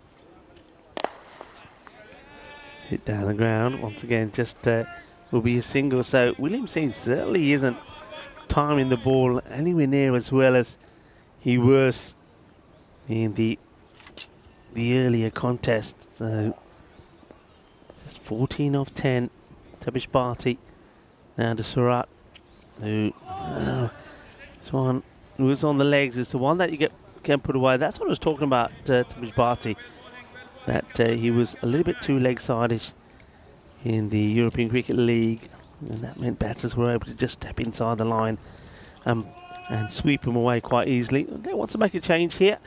He is going to come left arm over to The lefty. And Singh just plays that away for another single. So these boundaries are just not coming. Before, we only saw William for 4 balls, 6 and out. Yeah. So obviously it's slightly different. You go through phases where you hit it better than others. I had a question from official Power Play 11 about upcoming events. I'm glad you asked because we do share it fairly often. At least a few times a day you should see what's coming up. Okay, well that one's been well hit. So finally we get one that comes out of the middle. That will go all the way. Manos arriba from the arbitro. Because that is 6 carreras. So he's checking his bat here now. I've got to say, it did sound a little bit hollow, but it gets the power in it. We've seen a few bat changes today. Maybe these French bats just don't like this wet weather. Yeah, maybe. But anyway, at the end of the 7th over at 74 for 4. Here you go, official Power Play 11. These are some of our upcoming tours. We have Brescia in the north of Italy, starting 2 weeks yesterday. And Medina Cup will be back on this ground, by the way. Normally held in Malta, but moved this year to France. We have a tour in Estonia for 2 weeks, and then we have Netherlands T20s to show as well towards the end of May. England for the first time, and back in Cyprus. And then top of my mind, 2 weeks at a time, Czechia, Romania, I'm lost already. Czechia, Romania, Hungary, Bulgaria, Croatia, ECC. Check my work. But anyway, right now it's straight down the throat of Nabi, and William Singh's finally going to have to go for an innings where he gave up so many chances. He could never quite make Dre pay, could he? So Usman Khan comes back, grabs a wicket. First ball of the 8th at 74 for 5. Yeah, Singh never really got going in this one, did he? Just that 1-6 in the 12 balls that he faced for 15. So he will disappear, and this is more like it. This is what I wanted to see at the top part of the order.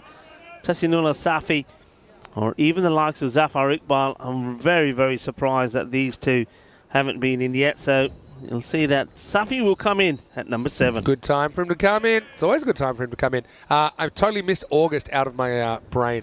So after what you saw on the screen, it goes Czechia, Romania, Hungary, Bulgaria, Rome in Italy, Austria, Croatia. Missed Rome and Austria first time round. Then after Croatia, do the ECC window.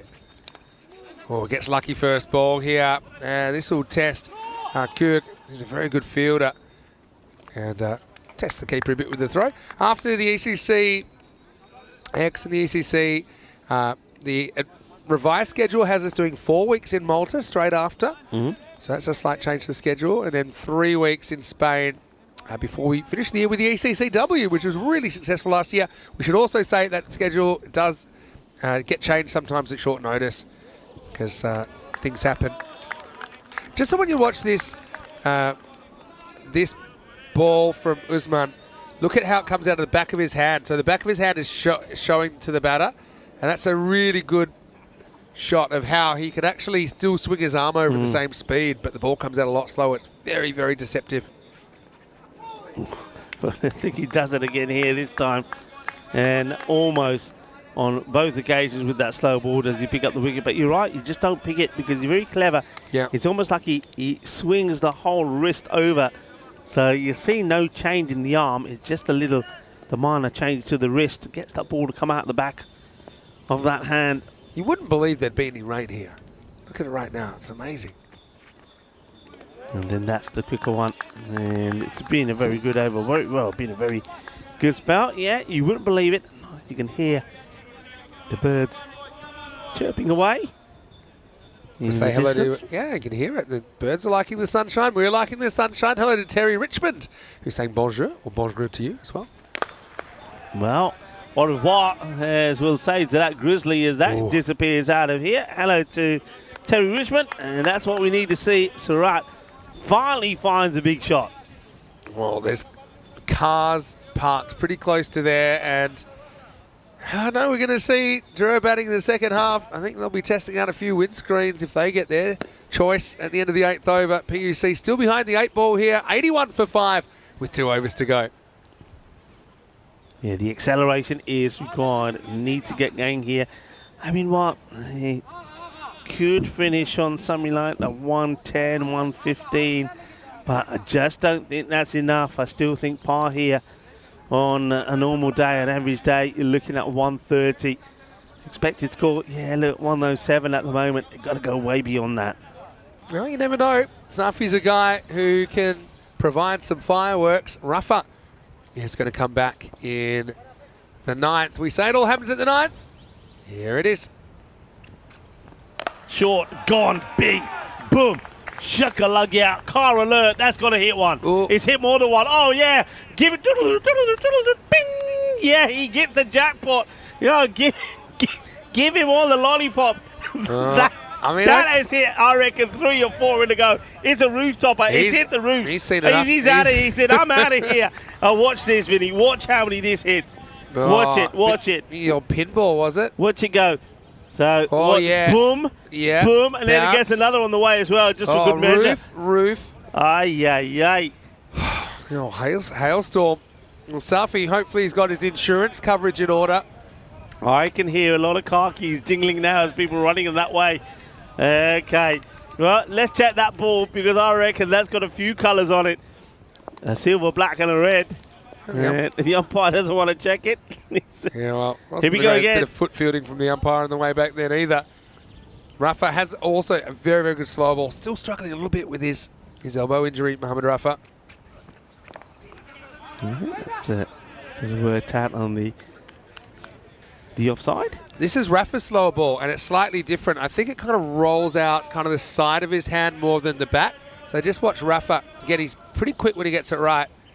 But you see how he kind of holds the, I don't know how to describe it. He kind of rolls out the left of his hand. Yeah, it's almost like the ball is sliding out of the hand, isn't it? Slides out. That's probably a good way to put it. But again, it's a very deceptive slow ball if you can get it right. Again, because he normally has a pretty quick arm action, and he's pretty quick on his stock delivery. There it is again. And Sarante swings straight through it. Yeah, that's been the issue with these innings, isn't it? There have been boundaries, but it's been like, on average, 1 and over. They haven't been able to get a run of boundaries on the spin, and that's the problem here. It's right. Been out there a long time, and hasn't really made the most of it as yet. All right, up in the air, catching opportunity. Should be easy, and it gets dropped. Wow. Can you believe it? And that's Tabish Bharti. That drops an absolute sitter. That's a clanger. Well, I mean, there's soft hands, but then there's non-existent hands, which is pretty much what happens here. Bharti when you're a relaxed kind of player, it looks lazy when you drop them. So I don't think he's a lazy kind of player, but you can see here, he's like, easy as you like, in it goes, and it's a slight misjudgment. Down it goes, back to the live action. Let's have a look at this one. I mean, it's that slower delivery. It's pretty full. Wants to try and get back on strike. He will do. I think it probably does die and comes down pretty quickly, but still, it starts off pretty high. Yeah, I'll check this out in the replay. This is the main view. He's kind of dying, but it's probably worth a look. Yeah, I think it dies. I think the umpires are happy with it. Looks like we're ready for the next ball. So, Safi, well, there's a queue of cars wanting to get out of the car park at the moment. And it's not bad areas to bowl to him, keeping him outside the off. It's another dot. That will be the end of the over. So 9 overs now completed. Not too much excitement in that 9th. Looked like it was going to be after the first one was smashed for a big 6 that made a few dents in some of the cars. But then after that, just another 4 runs came from it. 10 off the over, 91 for 5. Now in the chat, there's a few people asking about the Cyprus leg of the tour to come up. And actually we'll start Cyprus with the European Cricket Series starting on Saturday the 1st of June. And so that will actually run through for 14 whole days. So it'll run from the 1st to the 14th of June. The 15th and 16th of June, there'll be men's and women's ECIs on the weekend. And then, guess what? There's more. Because I think Monday, Tuesday, Wednesday, there's men's and women's T20 eyes in Cyprus. So we'll be there for, it'll be the better part of 3 weeks in the end. I know that you'll be there. Nish is planning to be back, having finished his little journey away from ECN. But we're looking forward to welcoming him back on home soil in Cyprus. Yeah, it's always great to be Cyprus. Some great players there, and it's a lovely place as well, Cyprus. All right, Ahmadzai bowling the last. Bowls a very good heavy ball. Ahmadzai's the sort of bowler that you expect him to be always bowling this short of a leg delivery. He likes to hit the deck hard, but then every so often he just surprises you with that stump buster Yorker, doesn't he? Yeah. He's a real competitor, Ahmadzai. Oh, well, that is in the slot, and that is a juicy one. It will go all the way. Manos, arriba, arbitro, because that is una grande 6 carreras. You can see why they like Sarate. I mean, they pushed him up a little bit higher. Said, all right, you go have a hit, show what you can do. So like I said, it takes immense confidence. Remember this PUC side, they got all the way to the top 2 in the National Championship last year. But you know who beat them? You're looking at them, Drew.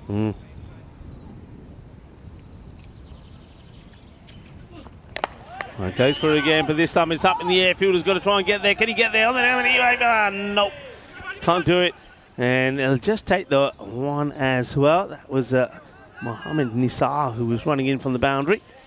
Yeah, it was a long, long chase for Nisar, who, what a crazy ECL he had. I think 7 50s out of 8 innings at one point, 3 50s on finals day to essentially get Drew past PUC and into championship week. Gone. All right, well, this one might be safe on the cars. It's just a little bit finer, but it's still a good shot. He is so strong on the short delivery. Well, that one takes him to 106 here now, so another 6, and then we'll finish around about that 110 mark, but I don't think it's going to be enough. I think we need a security guard over at the car park, maybe with a baseball glove or something, or like a big net, but something easy, because, yeah, anytime it's hit over there, he's got to spring into action. Or she. Ahmadzai loses the battle with the short ball there. 106 plus this. And hits this pretty well as well. It's a fielder there who makes a total hash of it. Benny, I have to say, Drew, quite amazing. Their fielding has not been good here. We have seen, I reckon, about 4 drop catches, a missed stumping, catches not attempted. It's not been their best performance in the field, yet they still somehow have managed to restrict the Paris University Club to 110. They know that they're going to have to sharpen up, especially when the other teams will get better. But for the moment, they'll be pretty happy with the way they've contained the Paris University Club, but they won't be happy with some of their fielding. Yeah, definitely. They didn't feel like a champion side there. But I suppose PUC not really able to get these big runs of boundaries either. These teams, they know each other really well. They're top 2 in the country last year, so don't count out Paris University Club just yet. We know, Drew, they're kind of a high-risk, high-return kind of unit, but I think they will fancy chasing 1-1-1 for victory in this showdown match, match 8 in this European Cricket Series. Yeah, I think they would. We saw that the first few wickets that fell, I mean, there was Usman Shahid. He never really got going. He was disappointed the way that he got out. I think Iqbal was very much the same after giving a chance and being dropped on 0 by Nabi. He only added one more, and that was a nice looking shot, as that was uppercut for 6. The rain came and we went off, and then literally moments later we would come back on, and there was that wicket there, and that was Gulami. He wasn't very happy about it, but he does get a little bit of glove on it, and a good catch taken by Zahir. He went for 20.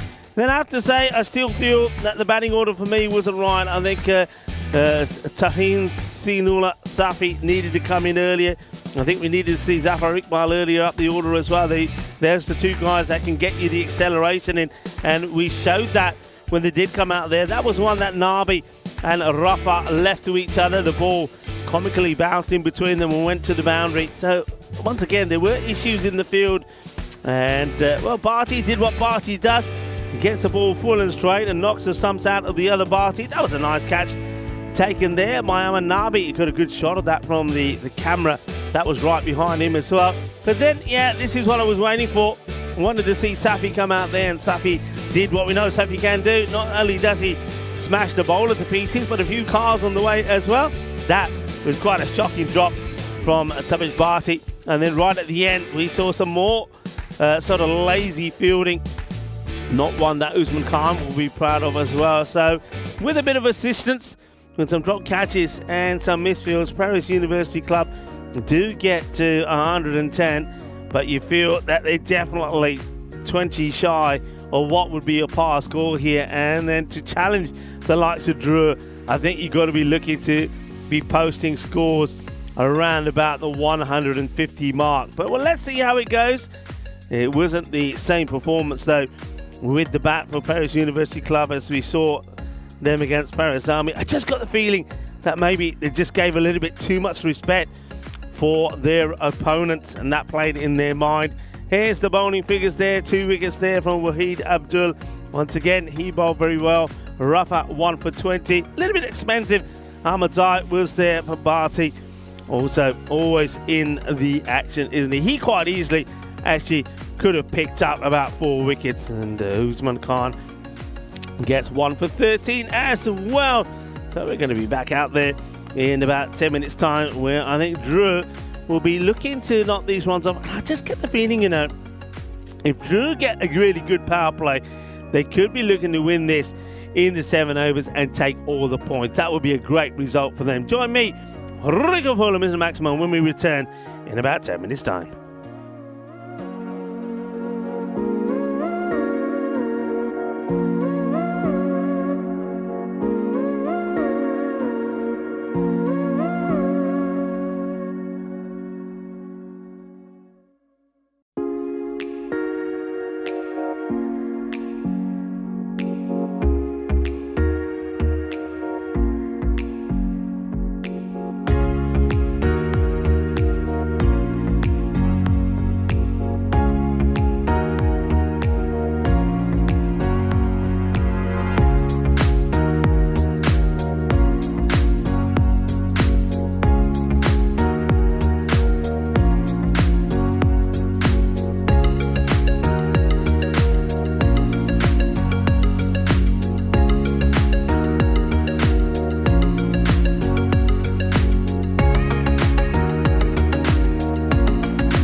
This European Cricket Network event is proudly brought to you by HCL Software and Paramatch. Hello and welcome back to the Dre Cricket Ground. Great to have your company. Here watching a bit of history in the series here, because it's the first time we've ever been on French soil playing ECN cricket. Starting yesterday, now we're into match number 8. This is the middle match of day number 2. It's PUC taking on the host Dre in this one. PUC putting 110 on the board in their 10 overs, and what that means is that Dre, if they can chase the 111 in 7 overs, and that's about 16 and over, and they will take all the points out of this one. If PUC could get Dre to collapse for 77 or less, then they would take all 4 points. Otherwise, it'll be 3 points to 1. Vinny Sander here, Mr. Maximo Rico, full with me. Now, on paper, this looks like a fairly simple chase for Dre, but PUC, they're a very, very good cricket side. They're not going to give it up easy. Yeah, I mean, I agree with you, but I also think that against a side like Paris University Club, who have already, of course, remember, they clobbered Paris Zalmi in their first match, winning by 84 runs, 177 to 93. This is an opportunity for not just Druids to win, but they'll have their eye on 4 points here. If they don't, then I'll be surprised. Yeah. They'll go big time in the power play. Yeah, they like to do that, don't they? So Hamza Niaz and Ahmed Nabi, the first time we've seen them opening the batting outside Spain on ECN. Of course, Dre have qualified for every single European Cricket League, so we're going to see the chase now. 111 is the chase, and Hamza, he's just got those amazing hands, doesn't he? He's very good at carving away with the offside. Starts with 1 out to deep wicket. And here's Nabi, who, let's be honest, he had an incredible ECL in 2023, but such a disappointing one this year. And then even for Team Europe, he wasn't able to score the kind of runs that you'd expect. But he hits the ball so hard, he's going to start with 4. Yeah, well, Nabi, I think, let's face it, you know, Nabi himself will know that he's the last few appearances that we've seen from him, not just at the ECF, but also in the Western Shield, has not been him. He's been, you know, disappointing for his supporters, for people that know him well, for himself. So he knows that here at home, at his home ground, he doesn't want to disappoint. He'll feel the need to get back into form here. And, well, he could be gone here. I reckon he gets dragged out of his crease. And Nabi, well, he hits his first ball for 4, and then he gets done here. This is some really clever bit of bowling from William Singh, but even more impressive, Wasim Bhatti behind the stumps. Sensationally quick hands. Nabi will go and hit the ball for 4, and then he goes the very next ball. This is such a good stumping. Such a good stumping. The foot's only up for a second. But check it out here. See, it's between the stumps. Oh, sensational. And the batter. And yeah, I talk about, you know, tracking ball. I talk about this a lot, don't I? Just eliminating distractions. And it was just about as quick as it gets. You'll see it here. Bails off, foot in the air. And so Nabi has to go 4 and out. But honestly, that's my play of the day. It's such a good bit of keeping. And how often do we see those go for byes when they squeeze between the batter and the stumps? That was low. I said it earlier with Kanasane as well when he was keeping up to the stumps. Stay as low as you can, as long as you can. And that's why he's able to take that instinctive work, but top-class wicket keeping. And that gives PUC a little bit of an opening here. But look who's coming to the crease. Nisa at number 3. Plays that down out into the off, trying to get in the gap. I also think you see a deliberate effort here from Paris University Club to use the spin early. They know that these guys are big hitters of the ball, and they believe that spin could be the downfall. But it was enough to get Nabi. It's enough to get another. Yeah, it is! It's going to be another wicket as Nissa will go for a 2-ball duck. Well, a little bit of luck maybe there from the catcher. He's hit hard, he's hit firm, but Safi, he gets 2 hands onto it first time round, and then he's able to pluck it out of the air with his left hand. Another one bites the dust, and Dre, they lose their second wicket. 5 for 2. Nissa will go for a 2-ball duck. Yeah, it's a good catch. I mean, he gave himself a chance in the first chance by having the hands hard enough to just stop the ball, and then pops up. Bit of luck in that, but you make your own luck. And this game is very much alive with 2 of the top 3 gone within the first over. It's 5 for 2. Yeah, not the plan, was it? Not the plan. They want to go big in the power play. But, well, I think they've been outfoxed a little with William Singh, the captain, using himself as a spinner to open up. And he's picked up 2 wickets. Last ball in the first over. Rafa plays it cautiously. Will take the single. End of the first. What a start. What a contest. 6 for 2. And you know what's going to come up on the screen now, don't you, Rico? Mm-hmm. 7 matches since the golden ball. And if you cast your mind back to that Group D finals day, it was a golden ball between these teams. And honestly, one of the best matches we've had all season. It decided who would go straight through to the final. On that day, PUC won the golden ball. Rafa was the man, actually. He hit it down to the fielder at long off, who dropped the catch, but then they were able to recover and get the run out before he could get back for a second. But the thing is, Drew, on the other side of the golden ball, gods weren't they, when it was actually a golden ball that Gina Brescia won that knocked him out of the competition on the second last day. But the golden ball played between these 2 teams, and that was on the 8th of March, and here we are, 16th of April, as Sheriff Reedy gets ready for over number 2. Oh, short ball right at the batter. Bit of a miscue from Rafa. No run. And this kind of score, what do you think? It's got golden ball potential with this kind of start. 6 for 2, chasing 111. With this sort of start, yeah. I mean, we normally say sort of, well, like these 2 teams have proved, there's certainly the 120 assist. I think the batter here is saying, I've got a bat break. The umpires have a look, and yeah, it looks like the bottom of the bat has got a bit of a crack that's appeared. We've seen a few bats broken here, so the 12th man runs on with a couple of options for the batter. Here's a fun fact for you. Mm-hmm.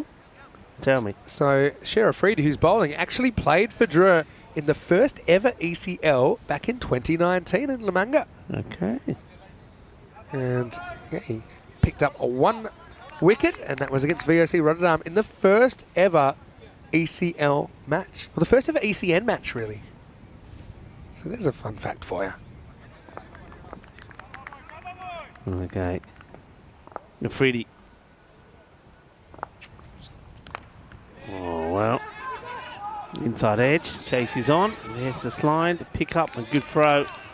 And I'm not sure why the wicketkeeper does sling the glove off here. Maybe he's expecting the batters are running. He can throw to the bowlers then. But yeah, it's the kind of start that you want when you've just got a mediocre total on the board, bit of an underwhelming total. Niaz faces up. Oh, that is quite an incredible shot. It would go for 6. He's almost like just rocks back and he just chips it. That's the only way to describe it. He goes back and he chips it, but he chips it not just over the infield, but all the way over the boundary. Have a look at this. It's quite an amazing shot. Just says, Ale. Beautiful timing. He knows if he gets it over the infield, he's safe. Well, he's not safe. He goes all the way. 6. Hamza Niaz is so good at hitting boundaries over that offside, getting it over the rope. Just a bit of pure timing there.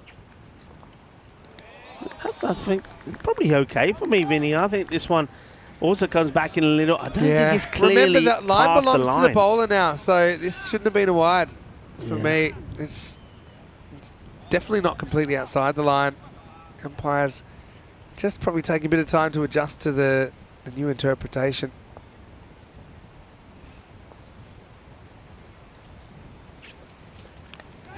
Oh, well, this one is going to test the fielder who can't get there. It's going to be 4 runs. It's definitely off the bat. It's almost like was trying to get the bat maybe out of the way here.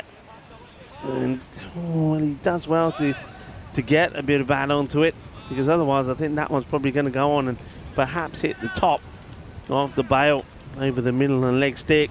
Well, a little bit of luck going the way of Paris University Club, or against them, I should say. Drew, right in luck, short one. Doesn't look like he was ready for this. As soon as he knows this is short and he has, he's like already the head. Watch how quickly the head goes away from the ball. he wasn't quite ready for it, didn't fancy it really. It didn't go through with the shot wholeheartedly as well.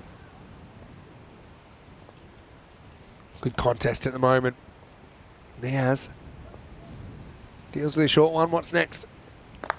Slower delivery. Well bowled and almost gets pushed back to Afridi for a catching opportunity, but that's well bowled. So keeping the pressure on. 18 on the board. 2 wickets down. Like for like, well, 18 for 2 compared to 15 for 2 as we have a look at the standings.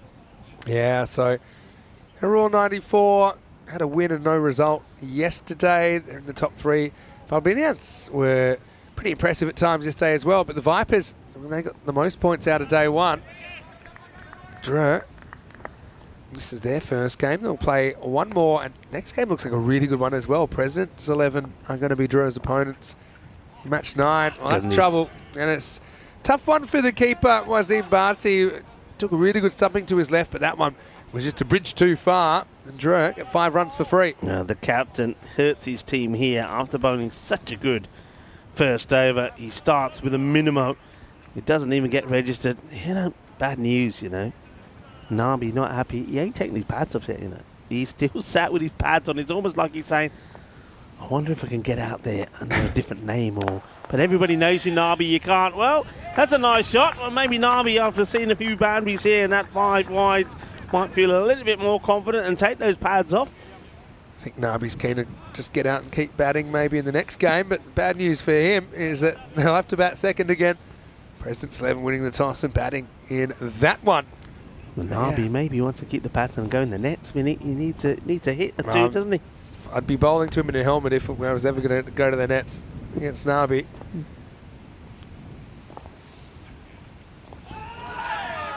Asking the question, and I reckon this time the batter probably does stay in.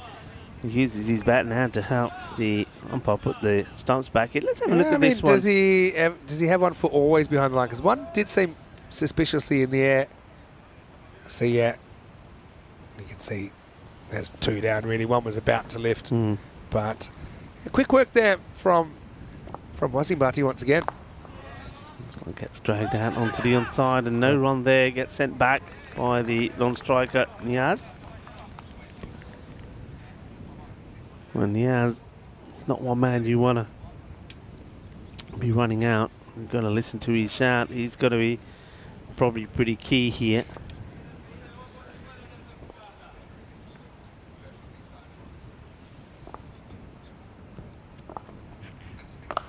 That is huge. That is a humongous hit. Watch the cars. Where's this one going to land?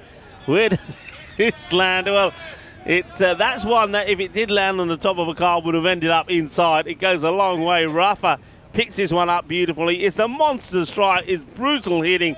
And Drew looked like they're starting to get motoring. I'll tell you what, speaking of motoring, get motoring if those are your cars. Get them out of there because they're in the danger zone.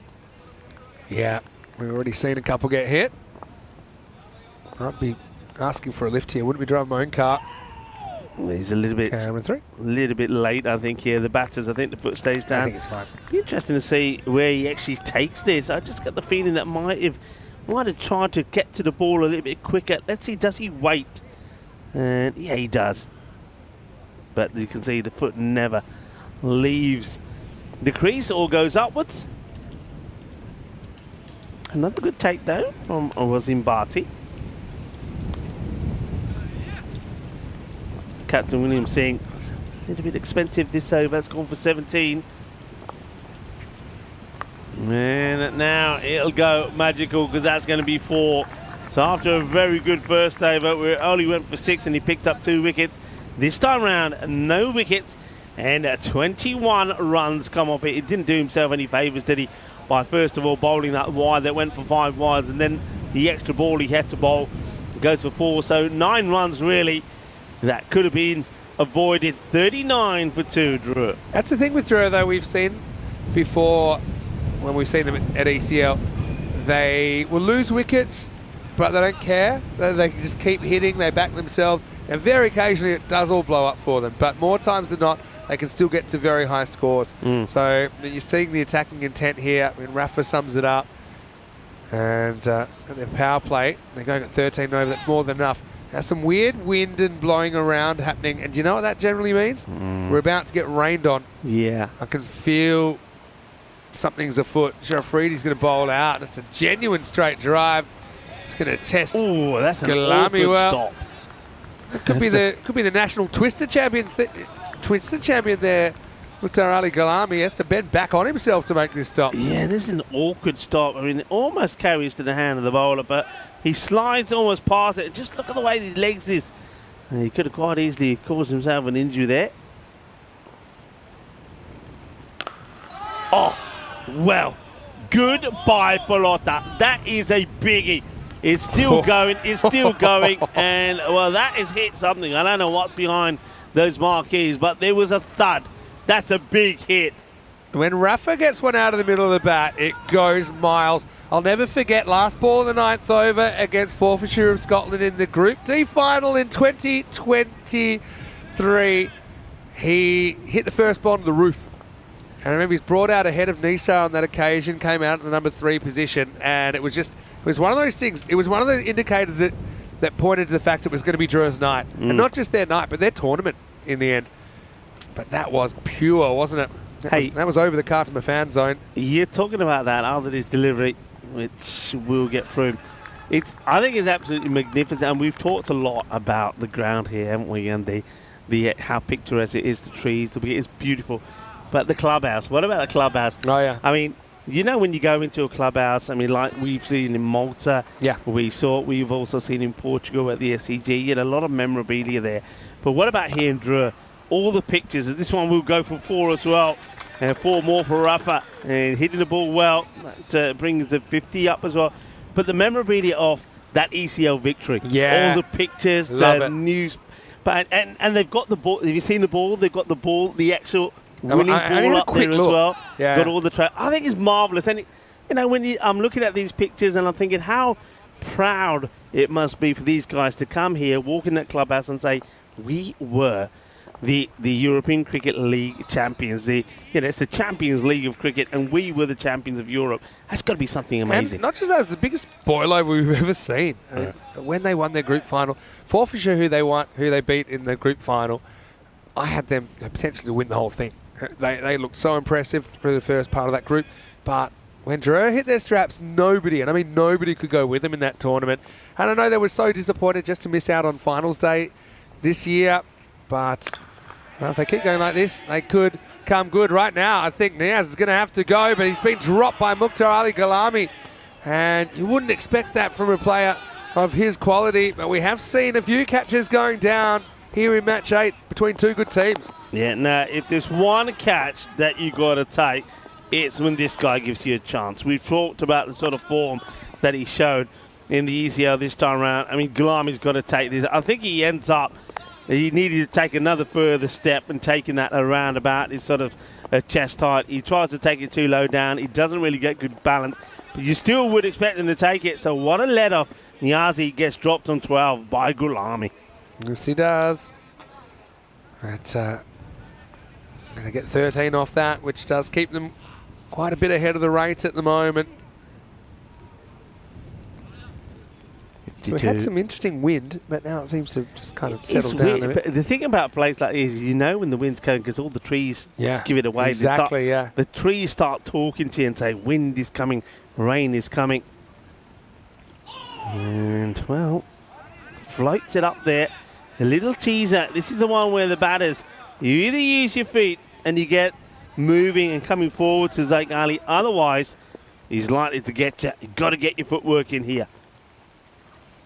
See, once again, no footwork. Swing and a miss. He is more of a hands player than a feet kind of player, Niaz.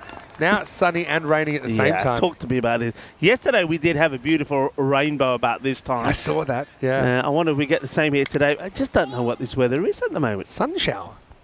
A sun shower, okay. Hits it hard, looks to get in the gap, and he will get in the gap. So that's going to be 4. Niazi looking to make amends of the chance that wasn't taken when he was on 12. For some reason, when I was young, maybe it's just something in my family, we used to call this a monkey's wedding.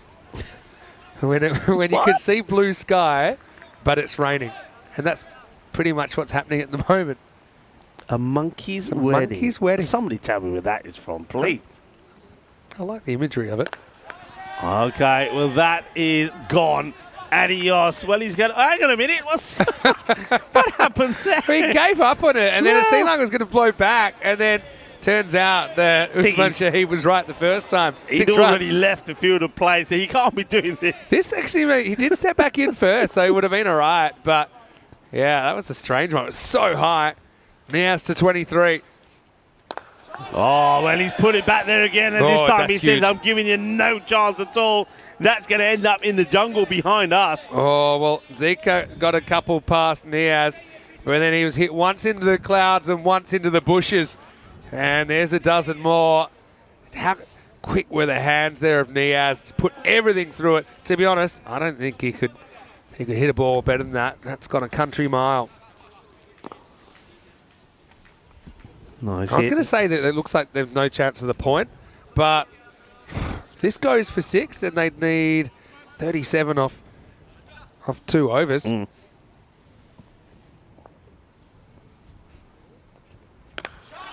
Well, it will go for 6, and he's just been not after getting the win of the first 2 deliveries.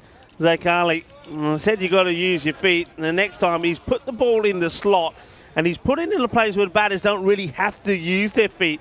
The swing, because it's in the zone, the hit zone, the swing alone is enough, and the next 4 deliveries go 4, 6, 6, 6. I'll say it quietly because he's fielding right in front of us, but Mukhtar won't be too happy that he put him down. No, He's not just watched at all. a few disappear. ECC coming up, and maybe let us know what group you think is the toughest. A lot of people saying A or D, but then you're discounting group. Look at Group C, for example. Spain, Switzerland, Belgium, Malta, Finland. Spain came 3rd last year. Switzerland beat England at 1 point. Malta almost beat England. Belgium are the 2022 runners-up, in Finland, well, maybe the outlier in that group, but even they actually got past Austria on their finals day last year. As we start new over, this one just misses the mark from Tassin Safi, who's coming on in the 6th. I think that Group B is going to be an absolute classic. I reckon. I look at that group, and every one of those teams can go on and win that group. Every one.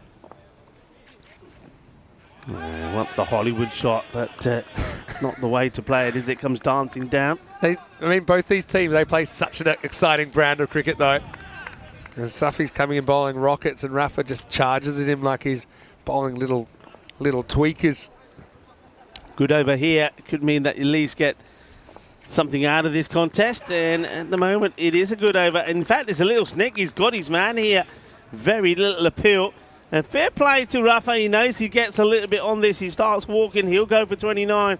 And Safi, who's having a very good day here on day 2 of this European Cricket Series in France, takes a key wicket. And once again, getting a wicket here could make all the difference of getting a point or not. Yeah, really good seam position there from Tassin Safi. Kind of angles it in, swings it away from Rafa, who just kind of chooses the wrong option there, doesn't he? Searching for the leg side. And a little edge flies through to Wasim. Simple catch, but still nice little impact innings there from Rafa. 29 off 15 puts his team in a good position to win the game. Because remember, when he did come to the crease, they were in all kinds of trouble. That was all the way back after 5 balls when they were 5 for 2. Here's Usman Khan, batting number 5 for Dre. Yeah, Usman comes out. And, interesting what the instructions would have been here from the captain, Ahmad Nabi. They're needing 36 to win. They should do it of the 28 balls left, but they want to be doing it before the end of that 7th over. So what have they got here? Got 8 balls to try and do it in. And well, maybe he's thinking, I've just got to get Niaz on strike. Yeah, that's the way to do it. It was 10 before that, actually, so that's 9. And they need to get 35. So outside chance, and he's coming off a big run of boundaries. Let's see how he handles Tassin Safi. Safi immediately pushing extra cover back onto the boundary, which means that he's bringing up the square leg. Chris Shinkle's heard of the monkey's wedding thing, by the way, so it's not just me. Is this going to be a wide? Nope. No. So a dot ball. And this Safi, remember the valuable runs he scored when he came in incredibly at number 7, 21 of 8. Now he's putting a pretty good shift here with the ball. Just the 2 runs from it, from the 4 balls he's bowled so far. Gone. All right, that's what he wants.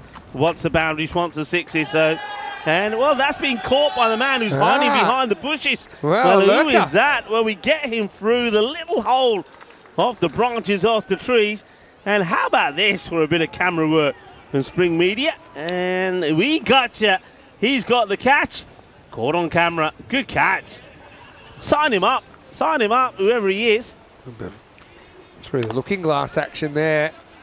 All right, well, look, Hamza is on strike. They need 29 off this over. Make that 28 with that single. So 83 for 3 after 6. Look, one way or another, they're in a great position to win the game. 28 off 24 to do that. But, yeah, there's one guy right now. It looks like he might get 28 off and over. It's Hamza Niaz, and he'll be on strike.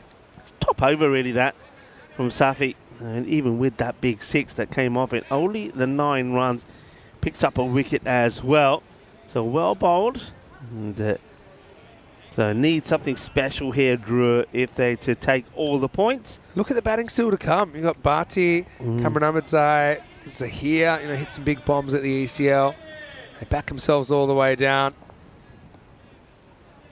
Go back to Afridi with the ball. Starts at a short one. And that, okay, watch for it. Listen to it. Oh, wow. No. That is definitely must have caused some damage. I'm surprised that there's still people that are here at the ground watching this carnage and leaving their cars over there. Well, that's the word, carnage. Oh, that does catch the back of that. One of those cars. It could have been worse. Could have hit on full impact.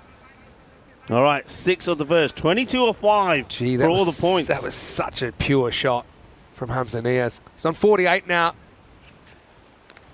I'm surprised they're bowling short to me. Why are they banging this ball in short? And that's going to be 50 to Niaz, 50 of just 18 deliveries. Got to say, the batters that have brought up their half centuries, they've done it quickly. They've done it in style.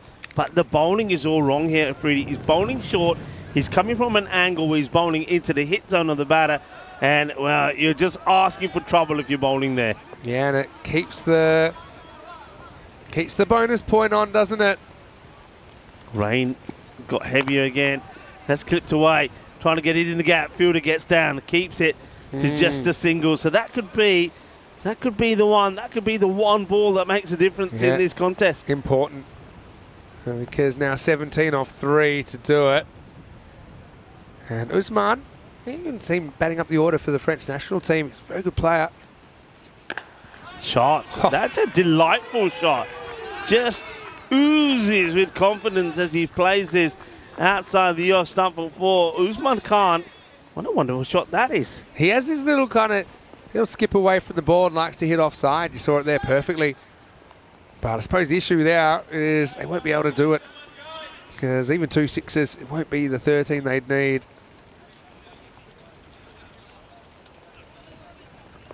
But still, win's a win, especially when you've got a team, PUC, that beat Dre at the recent ECL.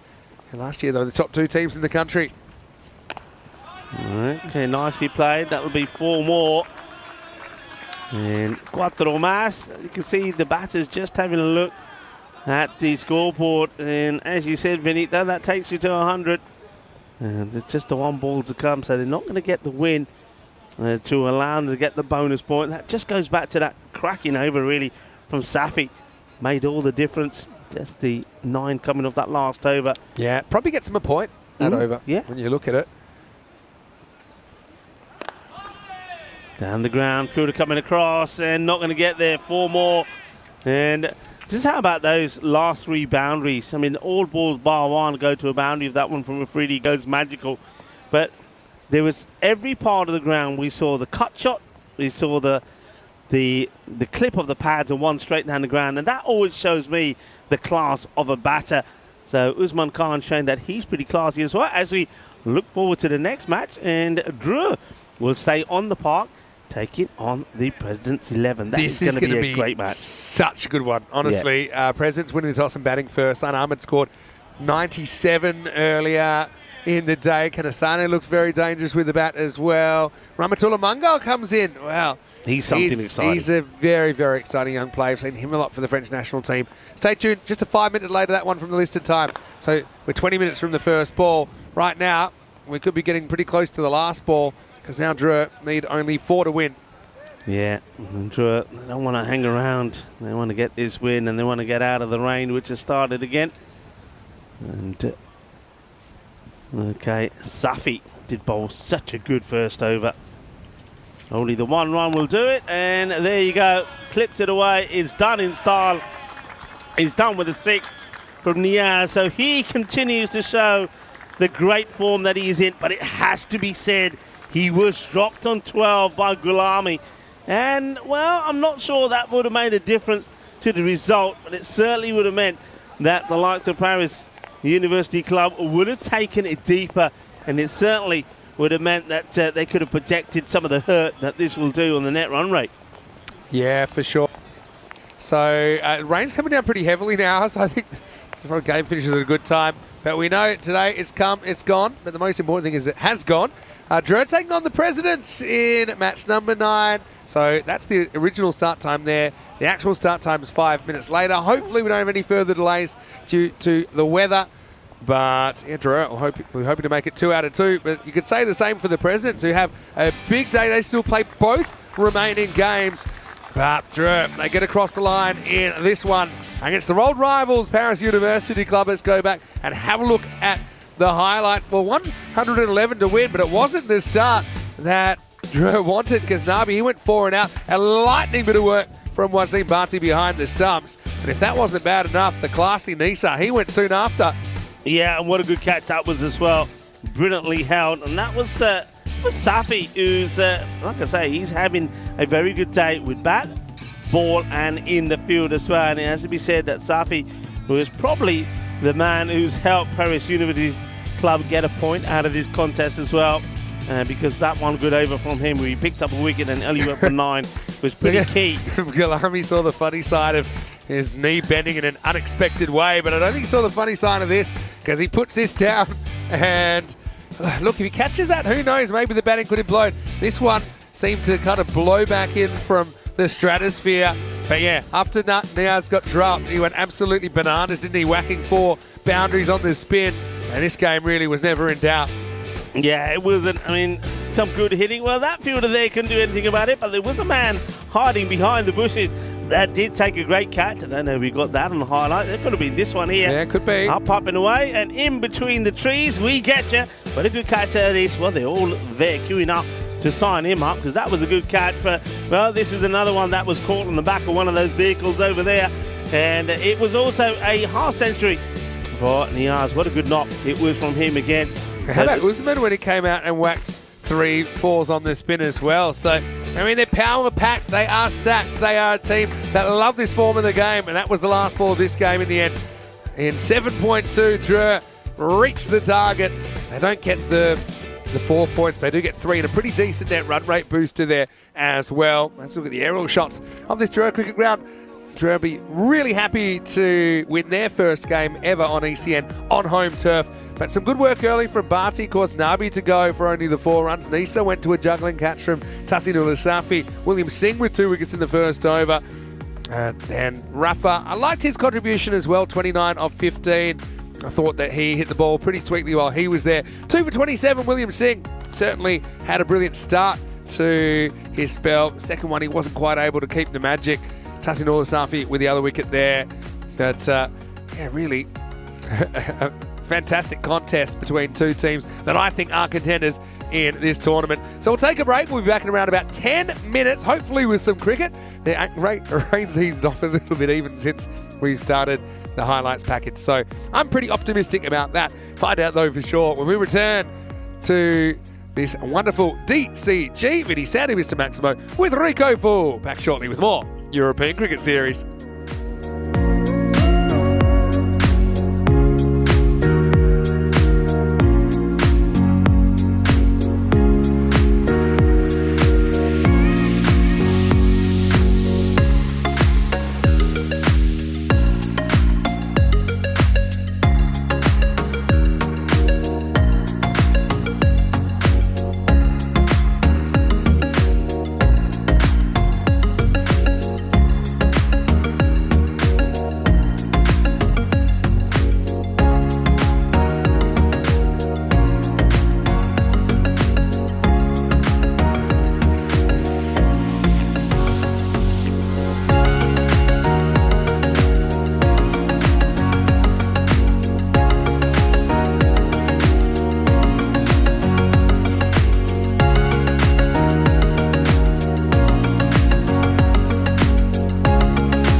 This European Cricket Network event is proudly brought to you by HCL Software and Paramatch. So Dawood Ahmedzai wins the toss and he's elected to bat first. So no surprises there. They put a big score batting first on the board earlier on. And I just think the spin variations could be really interesting for President 11 against this Dre side, who we know they like to hit big, they're super aggressive. But a lot of the time I think they do like the ball coming onto the bat. So I think there could be plenty of runs in this one and plenty of maximos. Here's a guy that knows all about that, Rico Fool. He'll take you to the first ball. The news from the toss here in match number 9 is that Presidents, they've won the toss. They're going to have a hit. Rico, it's over to you. Your call. Tail. Tails is the call. And it's a tail. We will bat first. Bat first. Thank you very much to Vinny Sandhu and to the Sheriff, Charles Croucher. So President 11 winning the toss, and they're going to have a bat first. I don't mind that. I think that's a positive move. I think even though they're probably thinking Drew are a team that might like chasing themselves, I think they're just sort of saying, you know what, we don't mind that. We batted well in the last game, scoring 182. They were good performances from a number of their players, including the guy that we saw out there with the coin toss as well, the captain, Dawood Ahmedzai, and he's hoping that he can cause, I don't say it will be a big upset, because President 11, they've got some good players in there, Kanasai, as well as the captain who will be good. I think Jabrahil is another good player, and I think the guy I'm looking forward to seeing is Ramatullah Mangal. Look, it's not going to be the ideal conditions for him with the ball, because he's an out-and-out fast bowler. He really is. I love watching him bowl. So he might have to just adjust what he does with the ball. But still, he's a wicket-taking bowler. He's a game changer. So he's another one that could be pretty crucial in this one. Nabi will be hoping to fire these strikes again. And but of course, he's got the luxury of having good batters and good form. Niaz has been super all the way through. And once again, Drew, 76% to 24% favourite in this one. But I get the feeling that the President 11, with the depth that they've got in the squad, could cause them a few worries and a few concerns. Umpires are ready. So we once again have a sunshine. Rain or shine, I'm sure there's been a few songs to do with that. We're certainly getting rain or shine here. And at the moment, it's sunshine, as Wahid Abdul gets ready to face and bowl the first delivery. The man who's going to be facing that first delivery is a guy who was in very good form, Zain Ahmed, a very powerful, hard-hitting left-hander. Made 97, remember, of 32 deliveries. It's just missed out on his century. We needed a 6 of the very last ball of the innings. And, well, that is where you don't bowl to him. You just do not bowl to this guy on this side. I reckon out of those 97 he scored, over 60, maybe even more of those runs were in this area. Bowl short, at his legs, and he is quick. He gets to swiveling quickly. A little bit as he smashes this away to the boundary. So Wahid Abdul, well, not that he needed to know, but you do not want to be bowling on to the pads to this guy. So Zain Ahmed is starting from where he left off. Ahmed, he did get run out on 97. They took 2, and then just trying to get one more to the board. He got out trying to take the score to 183. It wasn't necessary, but it just goes to show that he's a team player. He doesn't play for his averages. Okay, so Abdul needs to phone a friend and find a reply. And he does find a reply. The friend says bowl a slower delivery and keep it outside the off. And that's exactly what he does. President 11 in their first match in the European Cricket Series, beating Paris Zalmi 182 to 111. Victory by 71 runs, with Zain Ahmed 97 to 32. And Kanasek made 42 of 14 as well. So 2 of the top batters out there. This will be a wide. A good delivery. Same thing again though from Wahid, just a slower delivery. But this time he doesn't get the line or the direction right. Always find a way there, don't they, Drew? Even when they look like they're under pressure, they find a way to get a result. And now he does go back to the cricket delivery. And this time he does beat Ahmed, but this is all about the areas that he's bowling. So this time it's outside the off. Have a look at the hide and carry through. So yeah, he's charging at it as well. Probably better off just sitting and waiting for it. That's where he plays those swivel shots of ease. This time he tucks him up, wants to take it all. This one could be a disaster. Direct hit in his goner. And well, this is like you see something at the theatre.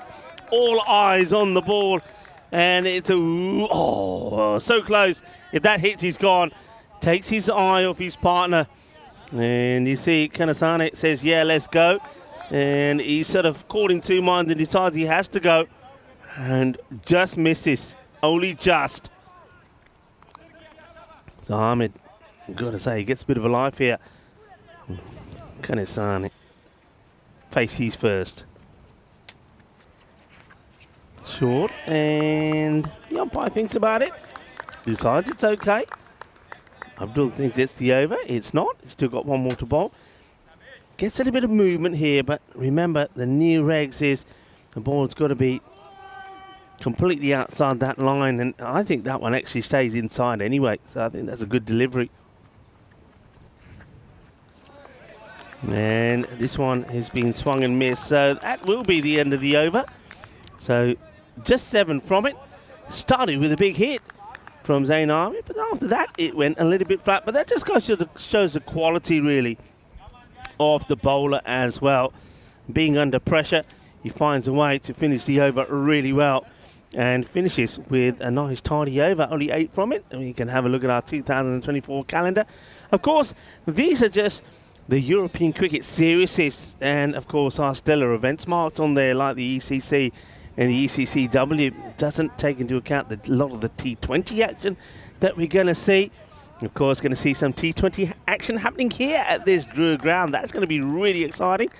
And also in the Netherlands. And of course, later on, we'll probably be able to share with you some of the night events that we've got coming along as well. All I can tell you is it is going to be an extremely spectacular season on the European Cricket Network. Shot. That's beautifully played. That's his shot, isn't it? This is where Zain Ahmed is so brutal. And this one goes over the fence, but luckily I think the ball hitting the trunk of a tree and rolling back into this ground. But what a good shot. Gets there, gets into position, plays it away. Say smash.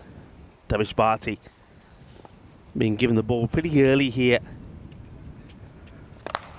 Goes for this, and that's going to be 6 more. 6 carreras más. Shaba, ginna zona. Shaka, lagya. Beautifully played. Gets his sweet out of the middle. 6 more. And Anton, a little bit slow giving the signal. I suppose he's like he needed winding up there. You can imagine he does get a little bit tired at times. I wonder if he's got somebody who gives him a good massage at the end of the day, because those arms have got to hurt. Miscue doesn't get this right. That's one that he would have wanted to put away.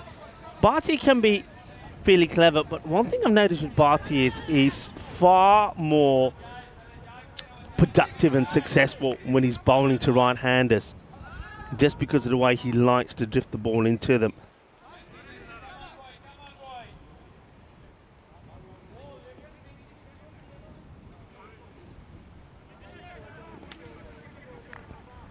Ahmed, 18 not out of 7. Looking to go over after Bharti again. Hits this firmly, perch catching chance. Is a really good catch.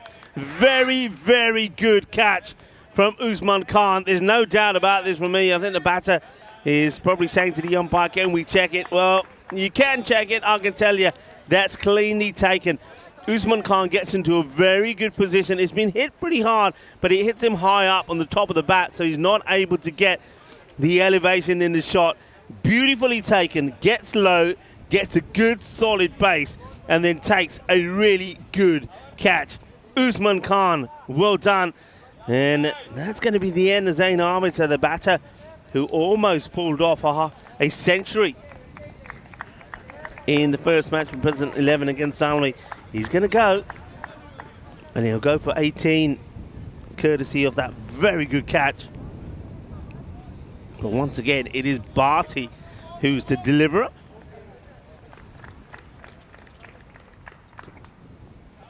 So Jabarkel comes out, and President 11 know that some of the other batters are going to have to click this time. That's nicely played, just helps us along as Barty, like he often does, just drifts a little bit onto the pads of Jabarkel. All right, Kanasane hasn't really yet got into any sort of rhythm. Only faced a couple of deliveries, yet to get off the mark. So he's going to feel a little bit under pressure. And he gets a short one, which again, he scuffs onto the leg side. I'll take the single. Hello to everybody that's tuning in. That's the end of the over. 22 for 1. Plenty of chat happening as well. Mandrake, hello, I hope you're well. Dave is, I think he's enjoying himself here at the ground. He's feeling a little bit cold. I had a nice chat with Dave afterwards, and Dave was telling me where he's staying. It's not that far from where we are in Drua. He's organised some transport, coming backwards and forwards to the ground now as well. Putting another layer of clothing on. Dave, just have some of that spicy biryani. That'll sort you out. That'll warm you up, I'm telling you. But yeah, good to see Dave here. Hello to Kroom, hello to Chris Nitzel, as I like to call him, Terry Richmond as well. I hope you're all enjoying the action coming to you from France here in Drua. First time, of course, the European Cricket Network is here. And get used to this ground, because I reckon that you're going to see a lot more of it. It's absolutely spectacular. Maybe it's been a hidden gem, but it's been found now. Ahmed Zai. That one's not good keeping. And Zahir, you've got to get your gloves onto this. We've seen a number of times wicketkeepers have opted to block the ball with the pads. The problem with that is the ball tends to ricochet away, and you allow the batters to just rotate the strike. Ahmed Zai,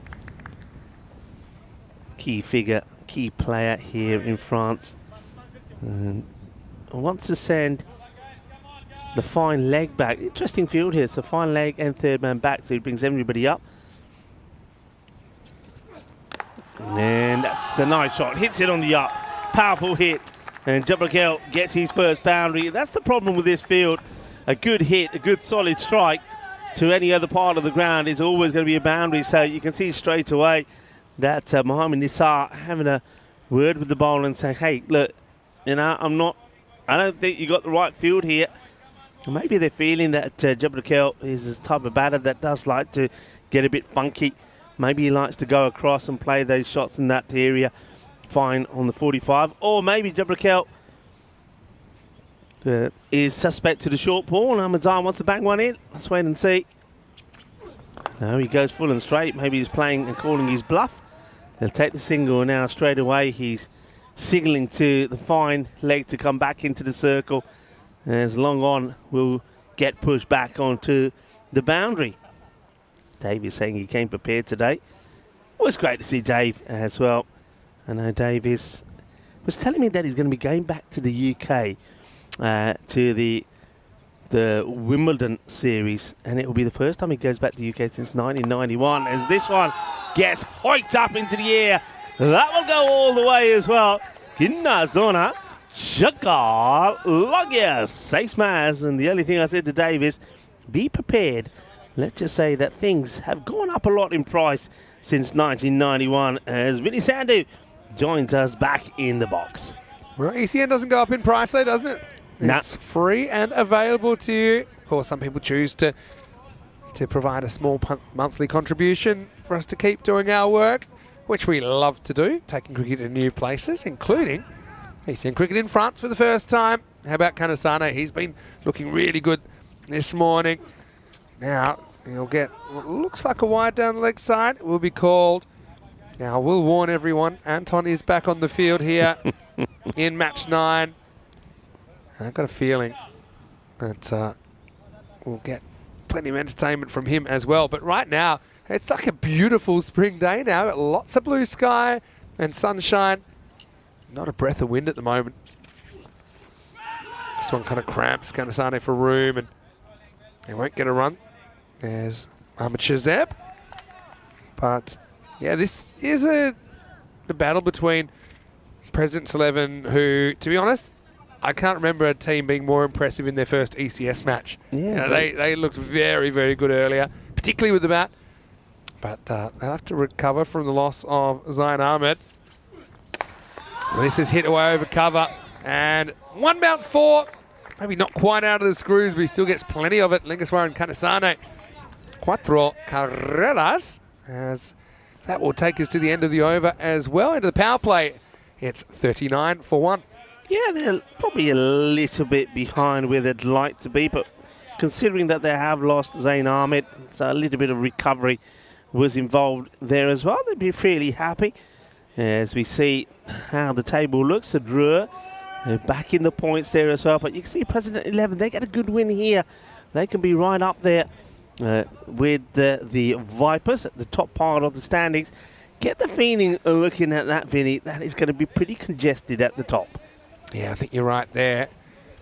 Tomorrow we'll get to see the remaining 3 teams we haven't seen in the series so far, being CSPT Sassel, as well as the Paris Knight Riders and Mitri will make up the 11. Mitri, Knight Riders. We're getting some good names, aren't we now? All right, that one should be taken, and it will be.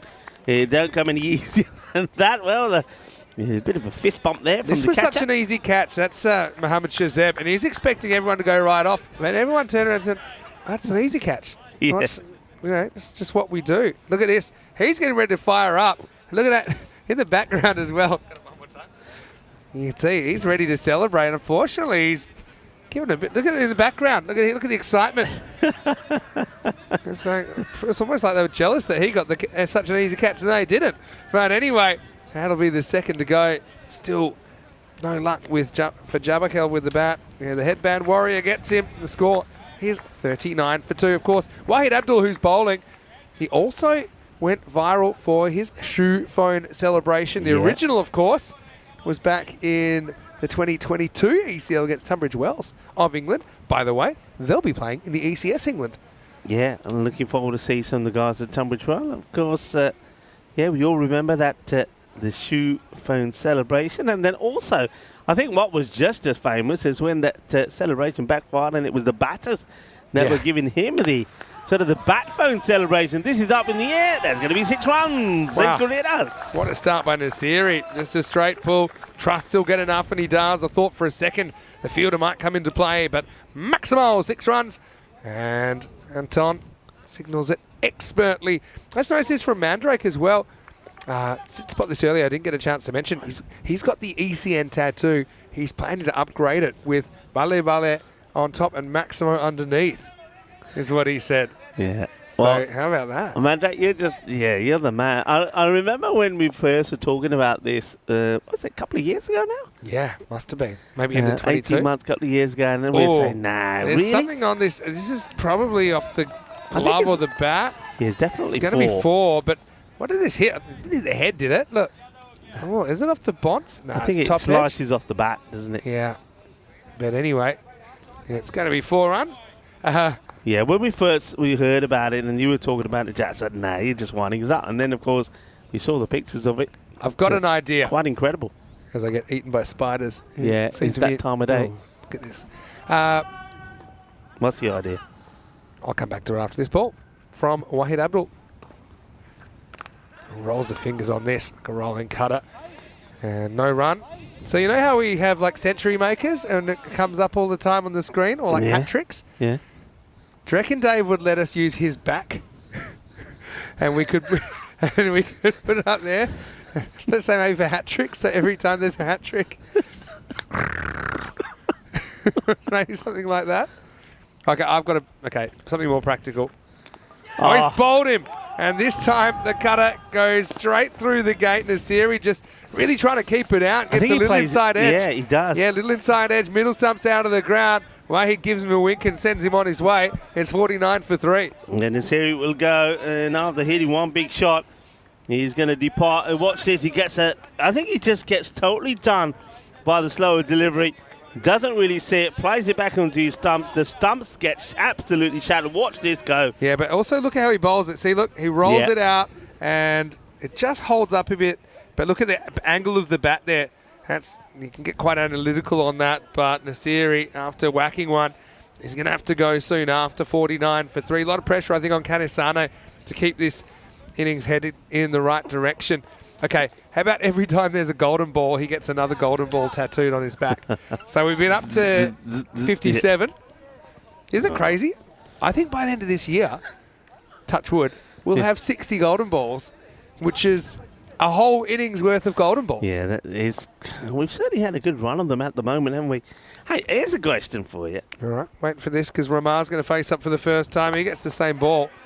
He'll just work it away for a single. Yeah. End of the over, 50 up for Presidents. It's 50 for 3. Yeah, 50 for 3. So, look, we get used to seeing, obviously, a lot of cricket being played, not just artificial surfaces, but normally it's the spring stumps, right? Yeah. So what if you're so used to it? So I'll put this to somebody like yourself, a wicketkeeper. You're so used to playing on the spring stumps, then all of a sudden, like here, you start to see the stumps flying at you. That must cause you some concern. Yeah, You ever been hit by a stump?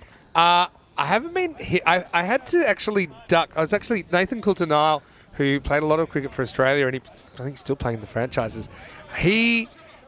So this is how I remember it. We were playing a first grade game, and then number 11 came out, and Nathan picked up and Nathan bowls about 90 miles an hour as his stock ball. He pitched up, tried his stumps. The guy French cut him for 4, and I was like, uh-oh. And you know what's coming. That was the first ball the guy faced, and he didn't say anything, but he went back and he had the huff. Yeah. Right. The next ball, and I'm a good 20 metres back, keeping to him. Anyway, here's Usman. This got speed of the pad, they won't get a run. The next ball hit the top of the stump, and I had to get out the way because the stump was cartwheeling at me. Yeah. So we're not talking. It was like, and I was like, I'm glad I wasn't in the way of that. Yeah, because I suppose if you're not used to it, so you're just playing with spring stumps all the time, when you are behind the stumps that do start flying around, that's really good. The first few times, it must really get you. Yeah, I mean, normally it shouldn't get that far to you. But I got to also tell you about an incident that I had back in my old work cricket match. So this isn't high level or anything. This is just on similar kind of pitch to this with the stumps in the sand. So they do fall out pretty easily. Mm-hmm. But I was keeping up to the stumps, and there's this one guy. It was always these two friends at work that both played a bit of cricket. Some people would never play cricket. We had one guy from Iraq that once played that he didn't know any of the rules, but he had all the gear, like in the whites and everything. He took a catch on the boundary. Everyone was running at him. He thought it was like we were going to tackle him. So he started running Yeah. with the ball. Well, I think this is squeezed into the ground. I don't think this is a catch. But yeah, and then only later did we explain to him that he thought he didn't even know the people with the bats were on the other team. Yeah, into the deck. Because he said, well, then why are we wearing the same uniform as them? I like it. Fuddy. He was a legend, actually. That's not what I brought it up for.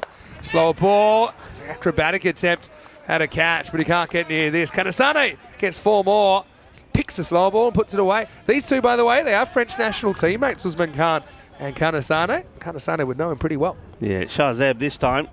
It's not a bump. He's diving to try and get there. He can't. Acrobatic effort, though. But what happened this time was that, so the opposition captain, who were always like, there's bragging rights on the line. Yeah. And he always organised this match. His team never won it. And they never win it. Like, it's just a once-a-year match of my old work. Slow ball again. Well, they go on their hit. And they'll get away with it. And the running joke is this guy, who did actually play cricket, he always made a duck. And he even made a rule saying you couldn't get out first ball, right? So except for run out. I mean, one year he got run out first ball after he made that rule, and then the next year he got bowled first ball. Just we put something back in, he got bowled second ball. This is hit. And that will take us to the end of the over. Usman doesn't go for too many, just the one boundary in that. He's a very clever operator. 57 for 3 after 5. And Vinny Sandu here, Mr. Maximo, in the box with you. Rico Full with me. Yeah, so what happened this, and then the next year, I was keeping up to the stumps, as you do, right? And what happened is, you know, how I say, if the ball's going to hit the stumps, you should be right behind the stumps. Yeah. So sometimes keepers just kind of don't do that, and we tend to get into trouble. But what happens is the ball knocked the stump into my hand, so I was holding the stump up like this, like, haha. And he accused me of Picking the stump up? pulling the stump out of the ground instead of basically called me a cheat. This would be a no ball. Yeah, definitely first a up. no. So looks like free hit coming up. I suppose you're disappointed you don't get this away, that Arun Rama. And let's say there was a bit of an altercation where I said, no, the balls. He said, well, how come you're holding the stump? He thought it was a setup because it was a rivalry that I was just going to rip Oh, the dear. middle stump out. Oh, that's nice bowling by Bharti. But the thing is, with these stumps, I like them. I like watching them fly, but I know they're really annoying to set up every time. And like I said, I was bad if I ever played on a field like this because I would like sweep and take the Take stumps them out all pretty out. aggressively, Yeah. and then you got to start from scratch. And so I do actually probably prefer in ECS cricket the stumps on the base, just for, you know, you don't spend 45 minutes a day fixing them up. Sorting them out, yeah, good I point. told Does you take my time. invention. It's not as good as your invention. This is exactly what I said not to gonna be do. wide, isn't it? Doesn't track the ball. He just assumes the guy's going to smash this. And here we go. We got the 5 wide signal. But see, he just kind of forgets or just assumes that's going to be a hit or it's going to hit the batter. In the end, costs them a boundary. A minimo. So Yeah. So your idea Yeah. was you want a rope that lights up when it gets touched. Yeah. The electric rope, the Yep. zinger rope. I like the zinger rope. That's yeah. that's a $1 billion idea. And he cops this one at the end of the finger. That'll teach him. Ouch. It could have been the last ball. My idea is stumps that when they get broken like that, you just like 10-pin bowling. just- like you just clear them up and another Yeah. and new stumps come up out of the ground. That's really hurt Zahir. I reckon that's maybe a left thumb buster.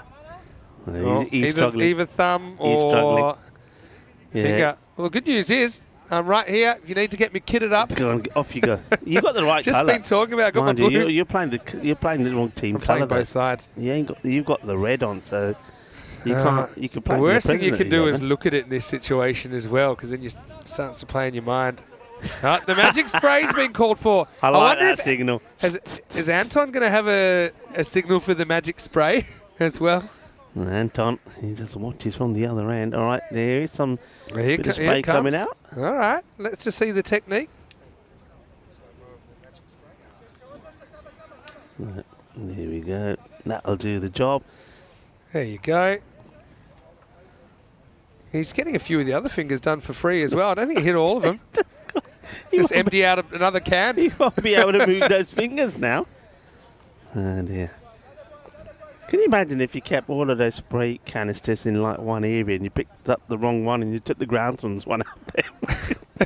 The one for marking the blue lines or something on the Oh, ground. what if you just take the? I think you just take the fly spray out there. I don't think anyone knows. Just We've got spray to do something. that one day. We've got to swap with our Cardamom with Magic Mary. We've got to swap. And this one must have caught a bit of the pad. Has this got the pad? I think it Well, let's wait and catches see the something. Let's signal here. Yeah, it's the leg bias. I still am a bit amazed the leg bias. Oh, watch out! He nearly had him with a karate chop. Oh, well, a robot almost had him. Honestly, I think I'd be bowling in a helmet, not for the. Not we for gotta the see that batter. again. We're not gonna have time, are we?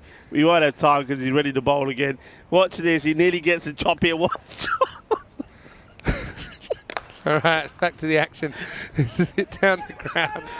But But I think they're actually used to it, and no one even reacts out there. We're like amazed by it, but Bharti just knows to be a bit careful when he's walking back. we need that protected area, don't we, around the umpire? But just with Zahir, who I know he's a talented keeper, but as soon as he sees that ball as soon as he loses the ball in the batter and he can't see it, he needs to train himself to get his body, and it starts with probably his left foot, get as far down leg side as he can. So you can't see through a batter, you can only see around them. So you need to move your head from one side of the batter's body to the other. That's how you can potentially take those leg side ones. And you can see there's one that went for 5 wides. There's another one off the leg that he might have been able to block if he'd made that position. But the key there is anticipation and making early position. End of the 6th over, 69 for 3. And I had a bit of a trick. I suppose I can share my trick now that I'm retired. People used to say, they used to say, Vinny, how are you so good at taking balls down the leg side and nothing gets past you or whatever? And I said, the trick is expect it every single ball. Because if you react, you can't react quick enough. I would expect that every single ball is going down the leg side. It might happen 1 in 10 or 1 in 20. Because if it's not down the leg side, it's as simple as holding your ground. But I would be prepared to move that. I'd have one foot, normally on my left foot, I'd kind of tap it. I'd be like, that's the foot that's going to move. As soon as I lost in the batter, I would turn, take a really big step to my left, and then my body, my hands, my other foot would come with it. So that was my trick. That's how I coach keepers if ever I do that.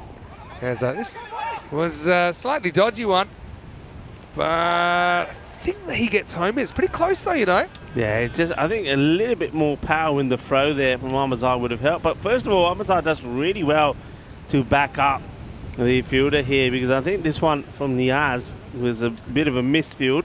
Gets away from him, but nice work. I always wonder why you take. Oh, it's close, you know. Not out. Probably, yeah. It just the keeper has a lot to do there, doesn't he? Because the throw, it's just starving. But from him. I always wonder why. And this will show you something as well. Yeah, he's just in. I always wonder, like, why is that here? He's always just had his thumb busted. He throws his glove off. Yeah. But he's never going to throw this. Yeah. He's only going to catch it. It's like a weird habit. And then the glove actually becomes a bit of an obstacle. We do see a lot of it, don't we? We do see a lot of it, but good work there from good replays as well. Spring Media. Yeah, excellent. Media. Getting against all the lines, which helps, of course, the third umpire, Michael, make the decision. Not out. All right, this one is catchable, maybe. Oh, just couldn't get a hand onto it. Well, they're certainly teasing.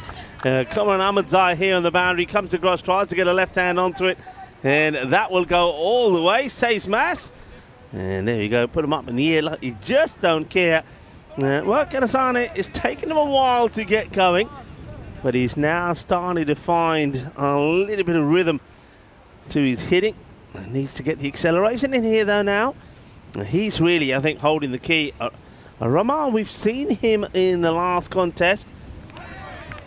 He played very much a supporting role on that occasion for Zain Ahmed when he was there for a long time. I think we went at a runner ball sort of 12 and just handing the strike over to Ahmed. So hasn't really shown that he's a big hitter of the ball, and that sort of reflects on what we're seeing at the moment here, 4 of 10. So Kanazane is the key, and he hits that hard, but straight to the fielder. They will take the single. Yeah, they will. But Ramar, to be honest, it's kind of time to hit the button for me, because I look at, they've still got batting to come. I mean, you've got Ramatullah Mangal, who's listed to come in next. And yeah, okay, he bats down the bottom for the French national team, but he's a very good hitter. I actually think he's probably got he's got this ball. I know that Usman, he's a tough customer, but I got a feeling that if Ramar might as well swing at this ball like it's his last, because it might be his last, put it that way. Yeah, I agree with you here. You know, 11 balls now for 4. That's not good enough. You've got plenty of wickets in hand, and you've got to feel that somebody is able to come out and get something going. He wants something out of this. He won't get it. I think that's okay. That'll be the end of the over. And really now you've got to be thinking of pulling him here. Yeah. So end of the over. It is 78 for 3. Yeah, I think they're going to make the change.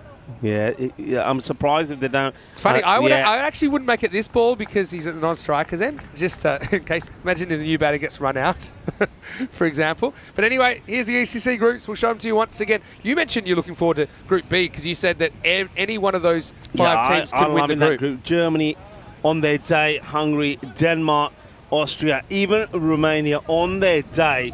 I think they're capable of beating not just anybody in their group, but anybody in the whole series. So that's going to be a really exciting group. That one could be anyone. There's no real clear favourite. Hopefully, Lance Deploy is available as well. I think Zemus will be able to play. Lance Deploy playing for Middlesex at the moment. Scored his first century for his new county the other day. Just this is a funny one for all you coaches out there, all you coaching nerds. Corey.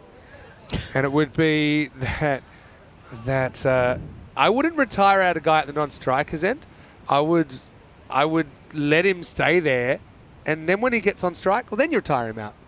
Because otherwise, I'm not sure exactly what's going on at the moment. I think I did see Ramar come off, so I don't think he is out there. That's Kanasane we can see. I'm just checking who's retired Why out. is Kanasane is surely still there, so that's incorrect. Kanasane, so ignore what you got on your screen at the moment. Sure, it's Ramar that would have been retired out. Yep. So the new batter that's gone out there is Jubaid Ahmed. So we'll get that sorted out for you in a moment. So Ramar, who had that horrendous strike rate, so just get that sorted for you. Just got that the wrong way around at the moment. Shazeb's going to bowl though anyway. 3 overs to go. And ready to rock and roll. So Jubaid has been sent in strategically. Right now he's at the non-strikers end. But yeah. Because, yeah, I just think if you're at non-strikers end, just leave him there. He's not doing any harm when he gets on strike. Then Yeah, it makes a lot of sense. It also buys a bit of time. Up in the air. I think it might be a little bit of a fingertipper there for Hamza Niaz. It'll just be a single, so we'll get to have a look at Jubaid. Yeah, I think the other thing is if you leave him out there until he gets on strike, at least the other batter, knowing that he's going to be retired out, if he has to sacrifice him, can sacrifice him. That's what I'm saying. And also, let's say there's a whole over goes past and he doesn't face. Well, then you can choose because you might have a better matchup depending on who's bowling the next over. Sure. So you might have like a left arm spinner. You say, okay, we're actually going to use left-hander. So that's probably just the way I would have gone about it. But anyway, they've got to get moving. Kind of a mixture of some good bowling pressure here, but also some kind of underwhelming stroke play has put Presidents a little bit behind in this game now. In fact, computer's only giving them 8%. Doesn't look like the team that were able to whack 182 this morning.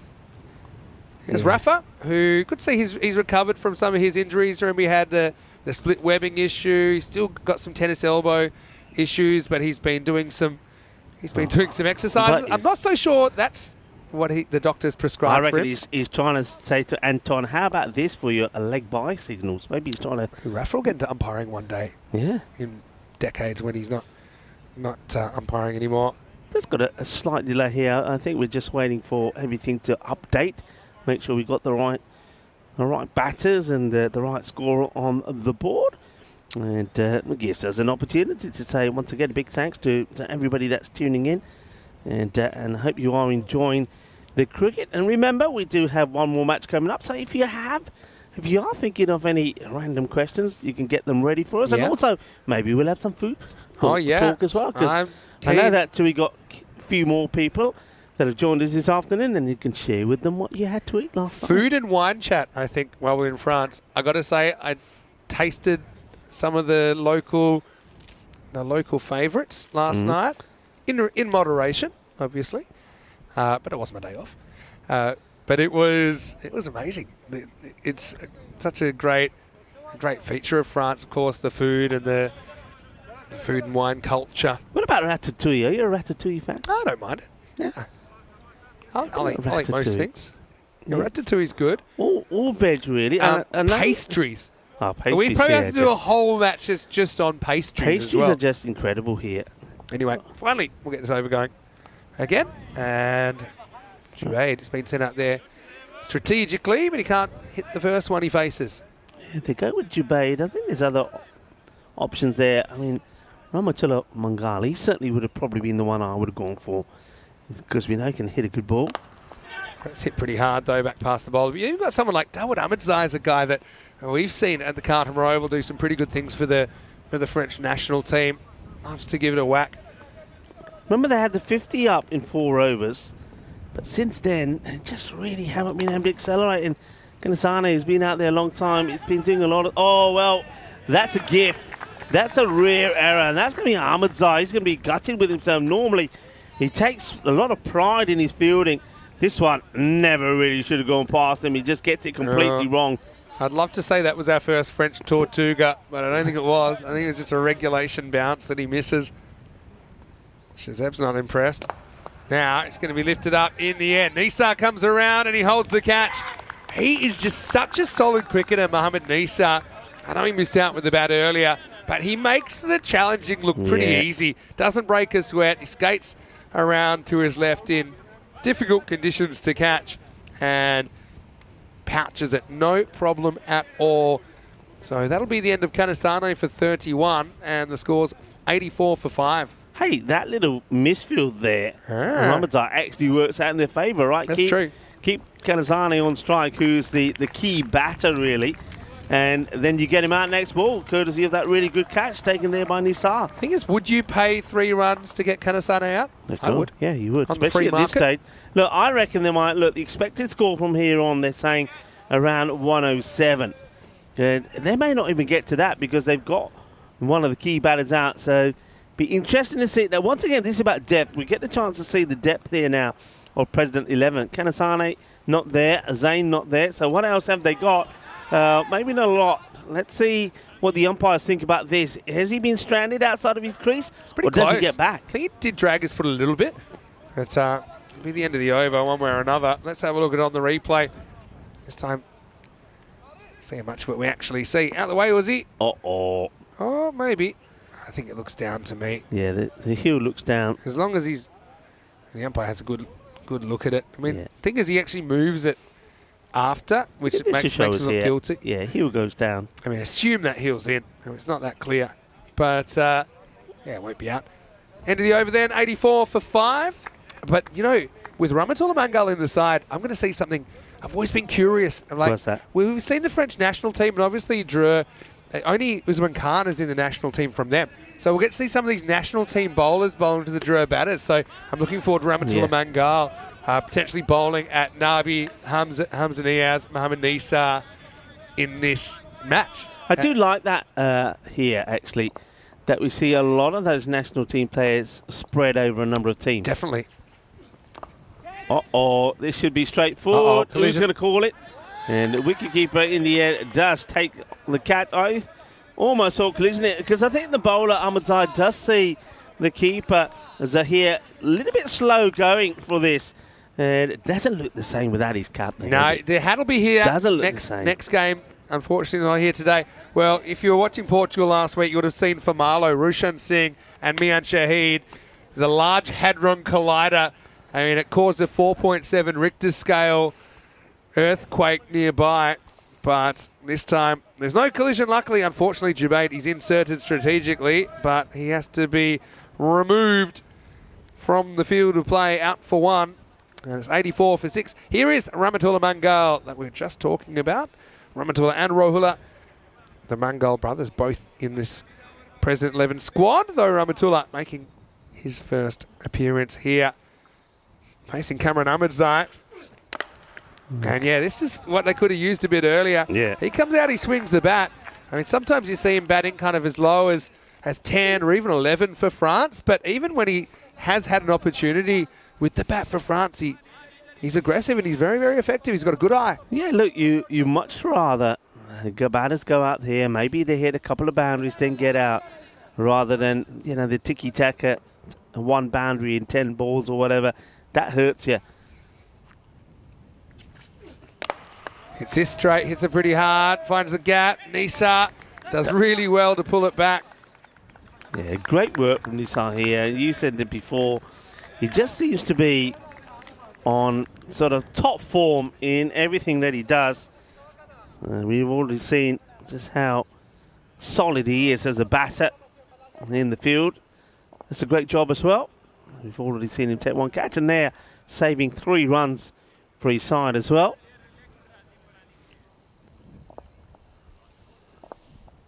Okay, Ahmedzai gets a bowl to Iqbal Hussain, but this is down the leg side. I'll have to bowl that one again. Yeah, they've got to try and take whatever runs that they can here. They just haven't been able to get going this time, and already I suppose you're thinking now whether they're just ready with the bat, reliant on two good performers, and that is, of course, of the likes of Zayn and Ganasana. That's a good shot. Nicely played. So Hussain, he'll open his account with the boundary as well, a bit like Mangal. So, yeah, I mean, is it just all about Zayn Ahmed and Kanasane? Because they're the three, or the two, I should say, that on 3 occasions have scored bulk of their runs. Or But is somebody else able to get going for them as The well? thing is, looking at their lineup and who we're not seeing batting in the top 6, and obviously you see the guys getting opportunities, they obviously rate them very highly. So I think they do have the depth. They've had that kind of malaise in the middle. They've never really been able to recover from. Now Ahmedzal muscled this one past Hussain. So it's been a kind of a frustrating innings for President's 11 so far. And right now, Dre, the way things are looking, they'll be chasing something similar, maybe not even quite as many as they had to chase against PUC. By the way, PUC and Presidents, they're playing in the last game today. Loses this one down the leg side. So here, doesn't really get where he needs to. So they'll get 2 wides, and Ramatullah Mangal will get the strike back. See just a little bit of a wave from the umpire, just to make sure his wide signal was acknowledged. Clearly it was.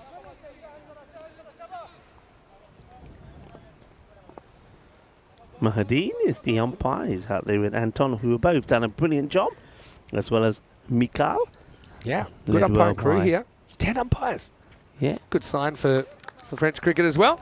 Big swing and a miss to finish the 9th over. Cameron Ahmedzai finishes 1 for 28, and Presidents 96 for 6 after 9.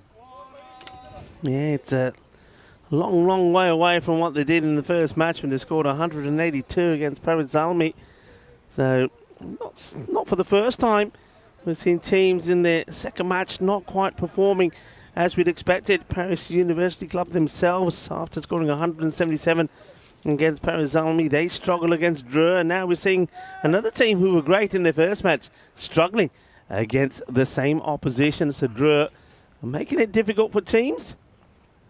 Well, that's a bit of a full toss. Got to put it away, but he finds the safe hands of Wahid Abdul. And that's the thing here. That's the difference for me. I think teams in the matches against Drew, when Drew have given you opportunities, haven't made it count. And that's another full toss that had to go to the boundary. Next one. Yeah, Mangal wants 2, won't get that chance. Drew did kind of let themselves down with their fielding in the last game against PUC. I think they've been a lot better in this game. I suppose it never really came back to haunt them. For example, William Singh was missed 3 times, but never got going in his innings, didn't make the opposition pay. So Mangal will be trying to launch this one out of the park, that's for sure. Shazeb's done a pretty good job here, only going to run a ball through an over and a half. That's a good example of a ball that I think's okay now. Again, I think the umpires, they probably need to just take, when you've got such a big umpiring crew as well, but this for me straight over the blue line. You tell me if I'm wrong, Rico. Yeah, no wide. See, that's not a wide these days. Typically it has been, but now we decided to keep the line static, but to give the line back to the bowler. Same again. I bet he gets called again. No, he said. I think this one was actually inside the line. I actually think this is the same, literally the same ball. Let's see. You tell me. Yeah, you're right. Anyway, 2 wrongs don't make a right. This should be out. It will be out. Nicely taken out there by Usman. So the 100's come up. Mangal can't quite get going, but I would like to see maybe unleashed a little bit earlier. It's almost like they're carrying baggage now after those middle overs didn't go anywhere. And President 11, though they do bring up the 100, they've lost a 7th wicket, 100 for 7. Well, Shazeb is certainly making the most of his opportunity. Picked up his 2nd wicket, 2 for 10 with a ball to go. And who knows? I reckon it's probably a fact that the last ball off an innings, especially the first innings, quite often results in a wicket, whether it's run out or whatever. Yeah, if you want cheapies, then 100%. You want to bowl last over. We did the analytics on this one, and 9.6 is off the chart. But then there were like random balls. And then also in the 3rd, right? Because of the power play. 3rd, but we even did it by ball once. Yeah. And that was crazy. Anyway, 100 plus this then. It's a piece of it. And almost caught, not quite. Might as well go for 2. Nisa goes the long way. Oh, I wonder if he's out here. I think he's slow putting the bat down. Amatai really landed badly as well. I mean, he's okay. He's up and about giving high fives to Nisa, but I don't think the bat is down. Let's see. Also, I'd like to see that one. Does he actually put the bat over the line? That could even be no runs. That's out. I would like to see the whole thing again. I don't know if when they run the first one, whether the batter slides the bat past the line. So, just here. Okay, Oh, yeah. Yeah, he does. That's what I was looking at there. Oh, that's the no, second that's one. the second. I want to see the first one. What do we have the first? I don't think Really? he does, Vinny. I I hope don't think he does. I take your word for it. But anyway, they ran so far, they probably deserve one. But, yeah, just not the greatest running on the way back. Anyway, I've got that 101 for 8, unofficial at the moment. But, Yeah, I think 101 for 8. They probably will be giving them up. But I think if you looked at that first one again, I don't reckon he slides the bat past the line, but it just plonks it on there. But smiles on the faces of Drew as they are looking to make it 2 out of 2. Remember, they made easy work getting to the 111 against Paris University Club. This time around, well, they've got even less than that to get to 102 as we have a look at the highlights. And, well, that was a good catch and an important one. Zain Ahmed being caught well by Usman for 18. Kanazani was there. He stayed there for a while, but it really wasn't able to be explosive as we know what he can. Jibakel, he was caught quite easily there by Shazeb, who, well, wanted to make a big meal of it, and nobody else really did. He said it's an easy catch. And we saw that middle stump has been knocked out of that ground more than any stump that I know of. And this time it was Abdul who got Jamshid and Nasir. And then there was this a little crazy run out as well. A little bit of free spray was required on the whole hand. That one did manage to go all the way to the boundary, and there was almost a bit of chop suey out there in the middle as well, as Barty almost lost his head, Kung Fu style. Well, there was Kung Fu style, and there was a little bit of line dancing there as well. All happening out there in the middle, and that was a really nice catch there, taken by Nasir to finally, and Kanasane, the wicketkeeper, comes through to take that one as well. Mangal came out, and he hit one boundary, as did Hussain. But all they could do was get them only just past the 100 mark. And this was right there at the end. So that was given out as well. So he would get 1 run, but not 2. So Drew looking to make it 2 wins out of 2. And maybe this time around, they may actually pick up all the points as well. But having said that, look, don't write off the present 11 just yet. Remember, they did bowl very well against Paris Zalmi, restricting them to a score of 111. But this time they know what's at stake. They also, remember, they want to try and take Drew past that 7th over mark to get something out of the contest. So Oli Kanasane with the runs, 31 of 18. And with the ball, though, Wahid Abdul once again always performing him. And also Tabish Bharti, remember, took a wicket to the very first ball that he bowled as well. 2 for 11 for Shazeb. He gets an opportunity, and didn't he shine as well, leaving his team Drew in a very good condition after restricting President 11 to 101 and 102 required for victory. Myself, Rika Full, and Vinny Sandu will be back in about 10 minutes time to talk you through the innings of Drew to see if they can make it 2 out of 2 on match day 2 here on the European Cricket Series in France.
This European Cricket Network event is proudly brought to you by HCL Software and Paramatch.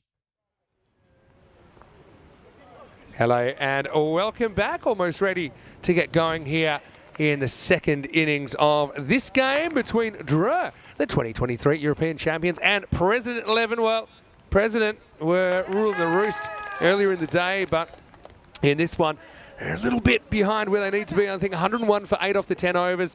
Dre kind of turned the screws in the middle, and so 101 is the target. And so 101 is the first innings total, makes the target 102. But 70 or less if you could roll Dre, which they do get rolled occasionally. And they're going to have to face some spicy bowling here first up. 4 points on the line, of course, in each one of these matches. The format of this tournament, there's 55 round robin matches. So 11 teams play each other. So play 10 matches each. The top 5 will progress to finals day. And ultimately, we'll have our winner of ECS France. And it's going to be a big one because it's the first ever time we've had ECN cricket being played on French soil. Vinny Sander here, Mr. Maximo with you. And I can tell you right now, we've got sun, we've got a tiny bit of rain all at once, but it's only a little sprinkle. There's Nabi, who won't be facing up. It's Hamza Niaz, who will be. And he looked pretty dangerous in the previous game. Dre trying to go 2-0. And it's going to be Iqbal Hussain to open the bowling. Good to have so many people tuning in. Some for the first time this week, I've noticed that, which I think is wonderful. Always trying to raise our profile.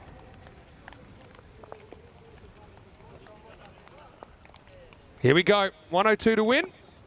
Starts with a banging square drive and it won't be stopped. Kind of partially knocked away. I mean, that field is 50 metres from the bat and he's barely got time to react. Have a look at the hand speed from Hamza Niaz. Maybe gets a little bit of a bad bounce, but there you go.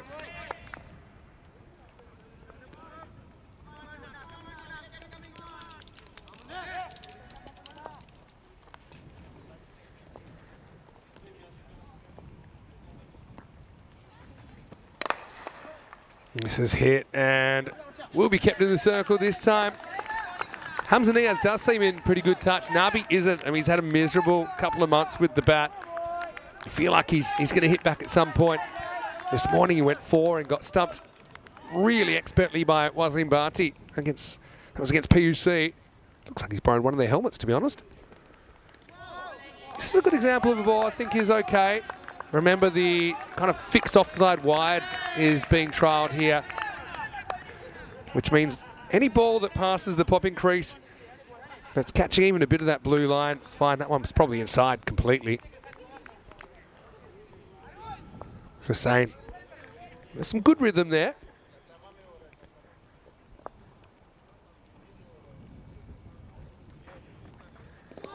Man, good bit of movement does Hamza Niaz. Again, no real appeal for the from the bowler.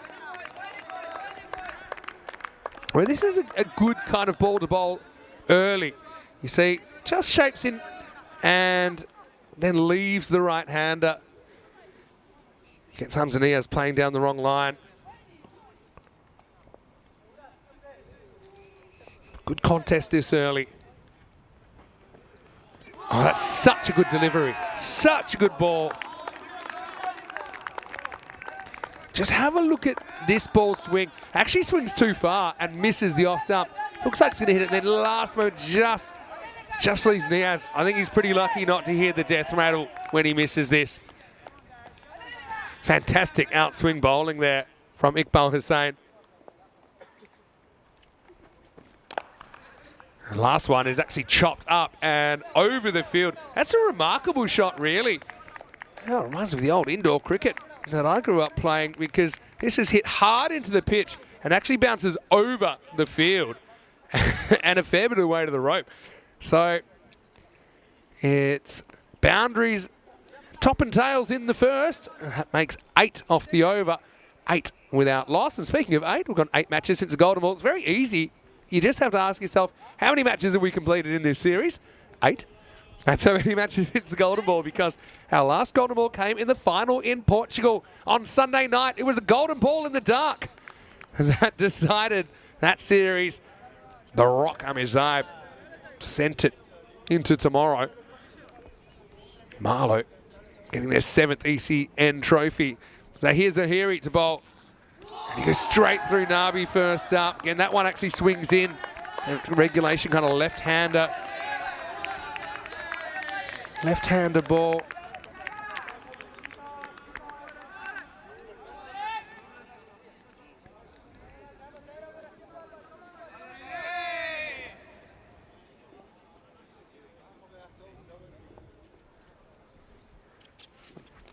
Oh, he gets lucky again. He might get 4 here, Nabi. Just kind of loses his form, kind of loses his head a little bit in this shot, but still will be 4 carreras. Zahiri, we're not too pleased. That one ends up going to the fence. But you can see Nabi has been kind of troubled with the ball coming into him lately. We've seen him kind of lose his stumps a few times. Just trying to drag balls to the leg. Need early wickets to be competitive here, Presidents. Now, that's more like the Nabi we know. It's not quite full power. It will be 4 more. Bit more convincing this time. 4 más. This is one you can't afford to miss. Otherwise, that's going to come and clean up the furniture. Nabi, obviously, big player on the European scene. Even bigger here in France. An imposing aura about him, but he has had a real tough time putting scores together recently. Scored 1 half century though in the ECL. A lot of low scores. It's pretty well bowled by Zahiri. Again, gives it a chance to swing. Look at the length of this. You see it's right up, kind of bouncing between the legs. It's very hard to do anything with that at all.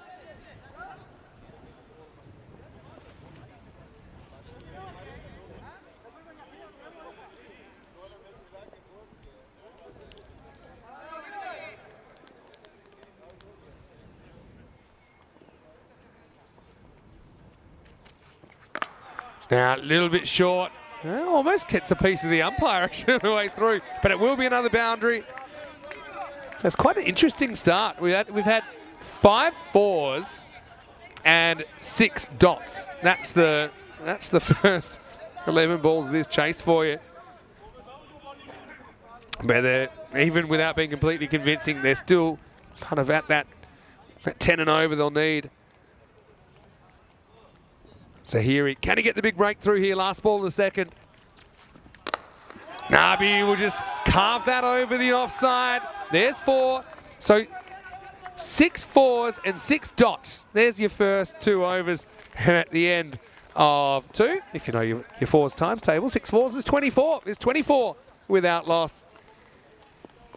Nabi gets 3 boundaries in the second. Looking at the table, Dre won their only game. President 11 won their only game. So one of these 2 teams will be undefeated and one will be 1-1 at the end of this one. Bit of rain coming down. Tell you what, there's only 2 overs gone at the moment. So it's never stopped long. Never been sticking around long enough today to actually kind of force a whole game to be abandoned result-wise. But have a look at chucking it down at the moment. But there's still lots of blue sky everywhere.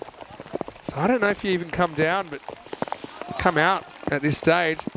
Here's Rahmatullah Mangal, though, the French international, coming into Niaz and Nabi. I'm looking forward to this battle. First one is just muscled away. That's going to probably reach the rope. It does. So 7 4s and 6 dots. That's all we've had so far in this innings. Ooh, any sound to hear, Mr. Maximo, for ECN. Hopefully you're somewhere that you're staying dry. Rico Full, he's back in the cube. You've braved it back from the club rooms. There's Rahmatullah. Smashed away. That's very, very Hamza Niaz. So the curse of the 4s and dots is broken, Rico. Maximal 6 runs, but right now we have a sheet of water coming from the heavens above. Yeah, they're coming off. And I'm going to tell you this now. They are going to get off here, and within 1 minute, this is going to stop. I'm telling you, it's going to stop in 1 minute. Look, it's slowing down already. They won't get off the pitch and they'll be going back.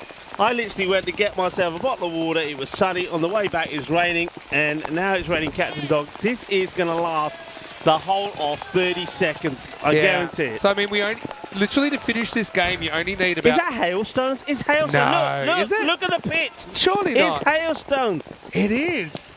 Unbelievable. That is ice. I'm telling you, it is raining ice. I thought it might. It looks like it, but yeah, I think you're right. It is hailstones. So no we've wonder seen they're it running all. off. No wonder they're running off. And you know when you said all the seasons in one day, look at that. That is hailstones, everybody. Well, if the cars haven't been damaged by the Grizzlies hitting them, now they've got hailstones to deal with. No wonder the players ran off pretty quickly. But it's the first time I've seen hail when there's blue sky around. Like, what's the proportion of blue sky? I've got some of them in here. Wow. Hailstones. I mean, we have had games which we've had to interrupt due to snow before, if you remember back to Bulgaria in 2022. That was in April. All we need is a horses to run across the field now, and it will feel like we are in Bulgaria. I told you, look, it stopped. I told you, it's gone. There you go. I am the weatherman, everybody. I know everybody was calling me the weatherman in Portugal. I am the weatherman. Charlie, sorry, you've lost your title. I said 30 seconds and have to go. All right. That's why we didn't even bother going to anything, because it was okay. Any moment we'll be back. Yeah. So normally I would have been nervous if you were Drew, because we're 2.2 overs into the 3 minimum that you need for it to constitute a game. So if you weren't able to get back out there, and it'd be a no result. But yeah, it's now there's no ice. Do you do a bit of gardening and? Let's just see when they go out there, the pitch. Has the ice come off the pitch? I think it might have melted You might already. might have to get the squidgies out there just to squid. There's still ice on there. Look, there's still ice on the pitch. But this pitch, you know how some like Krefeld in Germany, we had like proper hail there, like golf ball type hail, 2 weeks in a row, and both times, this field just sucks up the pitch sucks up the water. Doesn't you can still play in it. You don't really have to cover it. Yeah. What was that you said about the monkey rainbow? Yeah, monkey's wedding. You know, me and you like two monkeys that moment. I know you people can't see this, but we are literally just picking off things of each other. You know what monkeys do when they're like giving each other a little bit of a, I don't know what you want to call it, a manicure or whatever. I'm picking off things of you, you're picking on things of us. It's a bit creepy in here. Okay, now, just out of the reach of the fielder. And is that the first single? The first scoring shot, which is a non-boundary? Yes, it is the first single. And it'll bring Nabi on strike. But anyway, going back to this actual battle we're seeing right now, I've always wanted to see Rahmatullah Mangal bowl to Niaz and Nabi. I know they do it here in France, but we haven't been to France before, so we haven't seen it at a domestic level. Let's see how it goes. Nabi is going to go up and over the offside. Doesn't really time it. Gets a friendly bounce and... what a stop. Well, dangerous stop, really. Bit of foot fielding. Nabi has to hustle, but gets back for 2. Well, have a look at this. This is what you call a synchronized fielding. Here's the chase on. And one of them says, right, I'm going to risk breaking my ankle. Makes my eyes water. And you guys can do it. Now, we're just going to make sure that that left foot of his doesn't touch that rope at all. I don't think it does. He manages to keep it up in the air. I actually think that the ball is left his right foot before it actually comes down. So he's not touching it anymore. Yeah, it does well. So it's no issue. I thought the fielder there was going to kick it up at the second fielder. That would have been interesting. Funny as well. Dot ball. This is the kind of one that Nabi, he just gets a bit too leg side conscious. I know he's strong in that area, but that's a ball to hit over point. I mean, it's wide enough to hit over point. But he makes a poor choice. Rahmatullah Mangal, I know he's occasionally struggled with some injury issues, but he's a guy, I remember when we first saw him in the 2021 ECC. It might have been 2022 ECC. Just very, very exciting. Yeah. Very, very natural talent. That's out of here. That's Nabi time, baby. Maximo. Might be time to take the car around the back. That's out of here. 6 carreras. Up into the 40s. Oh, qué grande eso es. Qué guay, qué genial. Qué fuerza tienes esta hombre. Nabi. 6 carreras. That one has disappeared into the woodlands. Never to be seen again. That's That had that Nabi crack of the bat on it, didn't it? 43 without loss after 3. Ramatula Mungal, welcome to the ECS. He has 19 come off his over. Time for over number 4, and I think they're going to have to go to spin. They do have some good spin options, but not easy conditions for their wrist spinners. So they've got Dawood Ahmedzai to bowl. They've got Sajjad Stanekzai to bowl as well. But yeah, let's see how they're coming out. And now it's completely sunny. Yeah. Okay, this is going to be interesting. Captain's going to come on, Ahmedzai, and he bowled very well in the last match. He made things happen for his side. Let's see if he can do the same here again as the sun comes. Well, I'm looking for the rainbow. It's got to be a rainbow somewhere. Well, they say a little bit of hail. The ball just kind of slides onto the bat nicely. Nabi puts it away. Niaz faces up, and he's just going to flat bat this. Oh, well. Now I saw that coming. They see get down towards the ball. It's exactly what Iqbal was saying. Well, luckily he's using that to wipe the ball and not himself after he went down. Yeah, watch this. As Iqbal Hussain comes, the feet go, but, well, luckily he doesn't slide past the ball. I think we've had rain in every game today at some point, haven't we? We have. All right, this one is Nabi on strike, and he tries to open up the leg side and gives a big smile down the pitch to Dawood Ahmedzai. But they're both actually Ahmedzai's. If you want to see Nabi's full name, he's got Ahmedzai in his name as well. There's Mr. Universe. Trying to wipe that ball furiously to be able to get some purchase on it. That's out of here. Uh-oh, that's proper. Oh, just misses the front row of cars, and it was about 6 deep, and it's 6 more. The 50 and the 50 partnership comes up for Dre. But the first time we see it from Nabi and Niaz on French soil. Yeah, look, Nabi. A lot of people say, does he have only one shot? Well, sort of, especially when he's a bit out of form. But that one shot is if you're bowling there. If you're bowling there to Nabi, forget it. He ain't going to miss it. You've got to get the ball in the right area. So Ahmedzai, well, that's 2 balls Nabi's lost now. Too short, that's trouble. Going, gone. Maximo! We had a great view of that, flew over the cube.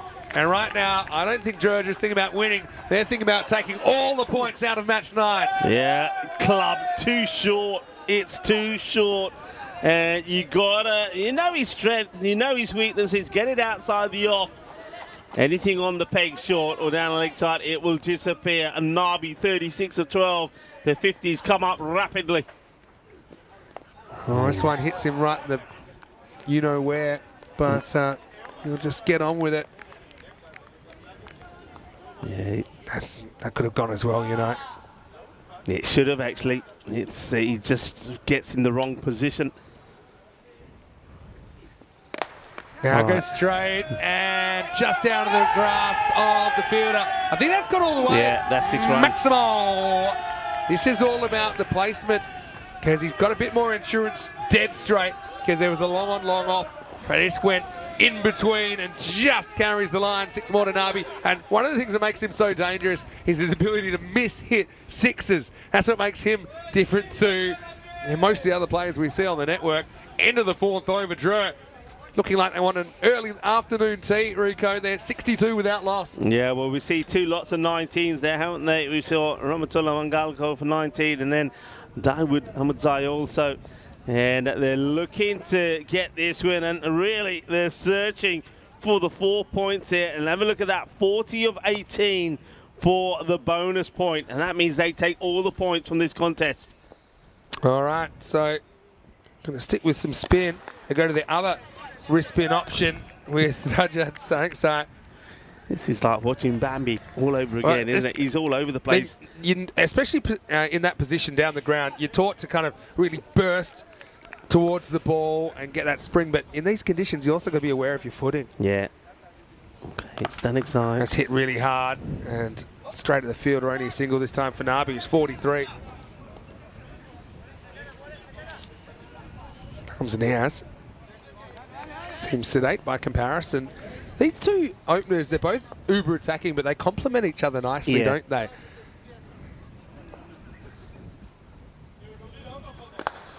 That's hit really hard. Oh, it's so well fielded. What a great Honestly, sometimes you just got to put your body on the line. That's exactly what Iqbal Hussain does there. Even though I had a bit of a worry you might be heading to the kneecap shop tonight to pick out a new one. But that was absolutely crunched. we got buys here, I think, as well now. As Kanasano can't really deal with the slide off this pitch from Stanikzai. And that'll be another 4. Let's have a look at this one. It's a difficult one. It reminds me of the one that Butty was able to take earlier to stump Nabi. But yeah, being able to kind of take those distractions out of the way as a keeper, it's not necessarily very easy. 33 or 14 now for all the points for Dre. One is a bit risky as well into the Nabi zone, but he'll get 1 and move on to 44. Yeah. Maybe if they were looking there, possibly some overthrows, but well, they need a couple of good overs in here, don't they? Yeah, President 11, if they're to take anything from this contest. Dre looking to make it 2-2. And that will be the end of their day. That's a better delivery. Yeah. And a good take this time from Kanasano.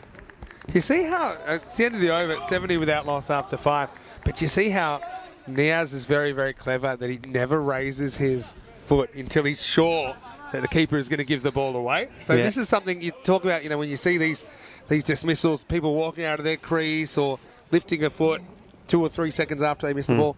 It's just a good fundamental to know as a batter. Make sure that you stay in your crease until you're absolutely sure that the keeper doesn't have the ball anymore or the player's completely dead or you hear the umpire call over. Exactly. Something like that. But anyway, got some nice sunshine now. Not often you see hail interrupt, but we've seen it. And the players, they didn't even bother to kind of get their tracksuit tops on. They were pretty much ready to get back out there.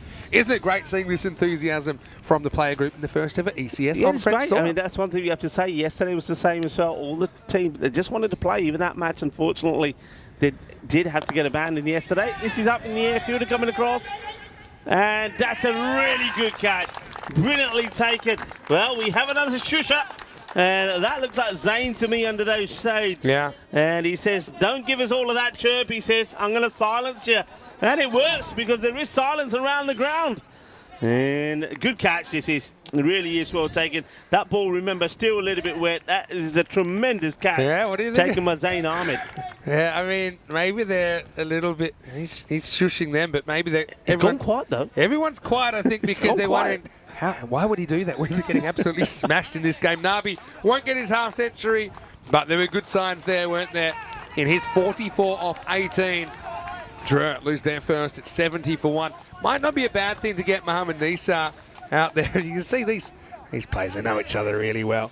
And yeah, Nisa missed out this morning. 2-ball duck for him. Can he score his first run in the series? Hussain gets the big wicket, and now Nisa just push and run. It's a tight one. It's going to be run out. Well, there you go. Both openers go in consecutive deliveries. Nisa itchy for a run, but he never really checks with Hamza Niaz. It's a brilliant direct hit. And Dre in a heartbeat, 70 for 2. Well. All right, so both the openers now gone. And again, just little plays like this may not be enough to win you the game, Vinny, but could be enough to mean you get something out of the contest. That's true. I mean, Rafa's going to have to hustle out there. But I don't think that Hamza Niaz does much wrong there. I mean, he responds to the call. Just end of the day, there wasn't a run there. And it had to be a perfect piece of fielding because, yeah, pick up and throw required. Golden Derek tried to get out of the box, but Nisa has survived, so it won't be a duck. It's Hamza Niaz that's out. Run out for 22, 70 for 2. Rafa comes to the crease, hit him pretty well this morning. Dawood Ahmedzai, though, we've seen him do that before in a French shirt. He's really good in the infield. Now, this is going to be Rafa who'll get off the mark, and he'll get off the mark with 4. So, I mean, I still think they would back themselves to try and get this bonus point. We know that Dre, they bat very deep, they bat attacking, they kind of accept that wickets are the price of doing business. Sometimes it's self-inflicted. 28 off 9. Probably got nothing to lose. I don't see them collapsing. He got to still out, very miss strong out on the 102, batters. yeah. He's still got strong batters, and I think Dre, they're the sort of side that I'm not saying that they sometimes want the batters to get out early, but I think when they do, it's an opportunity for them to shine, because a lot of these guys often don't get these opportunities. So they're not going to hold back here. Rafa starts with a 4. And he's going to get another one here as well. It's, once again, just a little bit too short from Hossein. He lets himself down a little bit, really. And remember, they were just those 2 balls, 2 wickets in 2. And then we've seen now 2 boundaries. A little bit too short. Gets it away, gets 4 runs. Not quite where he's intending to hit it, but it's a safe shot to play. Nobody back there.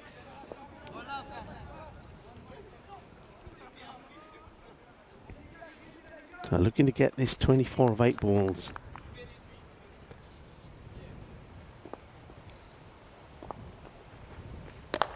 This is hit inside out from Rafa.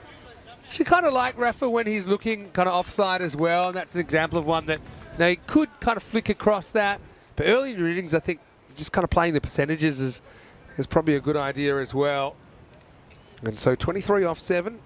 Nisa came out and unfortunately caused the dismissal of Hamza Niaz, but he does survive. Let's see if he can get a few here. Last ball of the 6th. Yes, it's very classy little back away cut, and that'll reach the rope. So 19 required off the 7th to take all the points after 6 overs. Drew, 83 for 2. It's such a good time of the ball. I mean, fantastic effort there. I think that might have been Dawood Ahmedzai again, who was involved with the direct hit run out. Superb bit of fielding from him to remove Hamza Niaz. But yeah, just beautifully timed, and that's a lovely stroke for 4.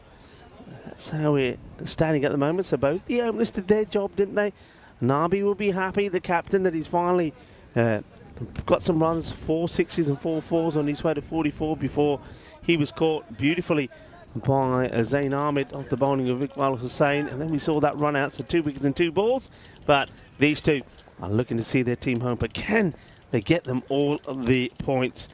And, well, it was there for the shot, but he doesn't get it right. They do go back to Stanik's side. I thought maybe they might have gone for one of the pacer bowlers, but they decide to keep it slow. Stanik's gets it in the right area. It's a big swing from Rafa, goes right across the line. He loses his stumps. He'll go for 9, and Stanik's gets the breakthrough. Yeah, and so Stanik's, I like his bowling. I like his kind of his energy and his action. Puts a lot of rotations on the ball. Rafa kind of swings it across the one that slides straight on. So wickets, runs, it's had everything so far. It's very dry. There's 83 for 3 now. This will bring Usman Khan to the crease. He batted pretty well. Yeah, he did. He played some beautiful shots in Usman when he came out there after facing a couple of dot balls. He then went 4-4-4.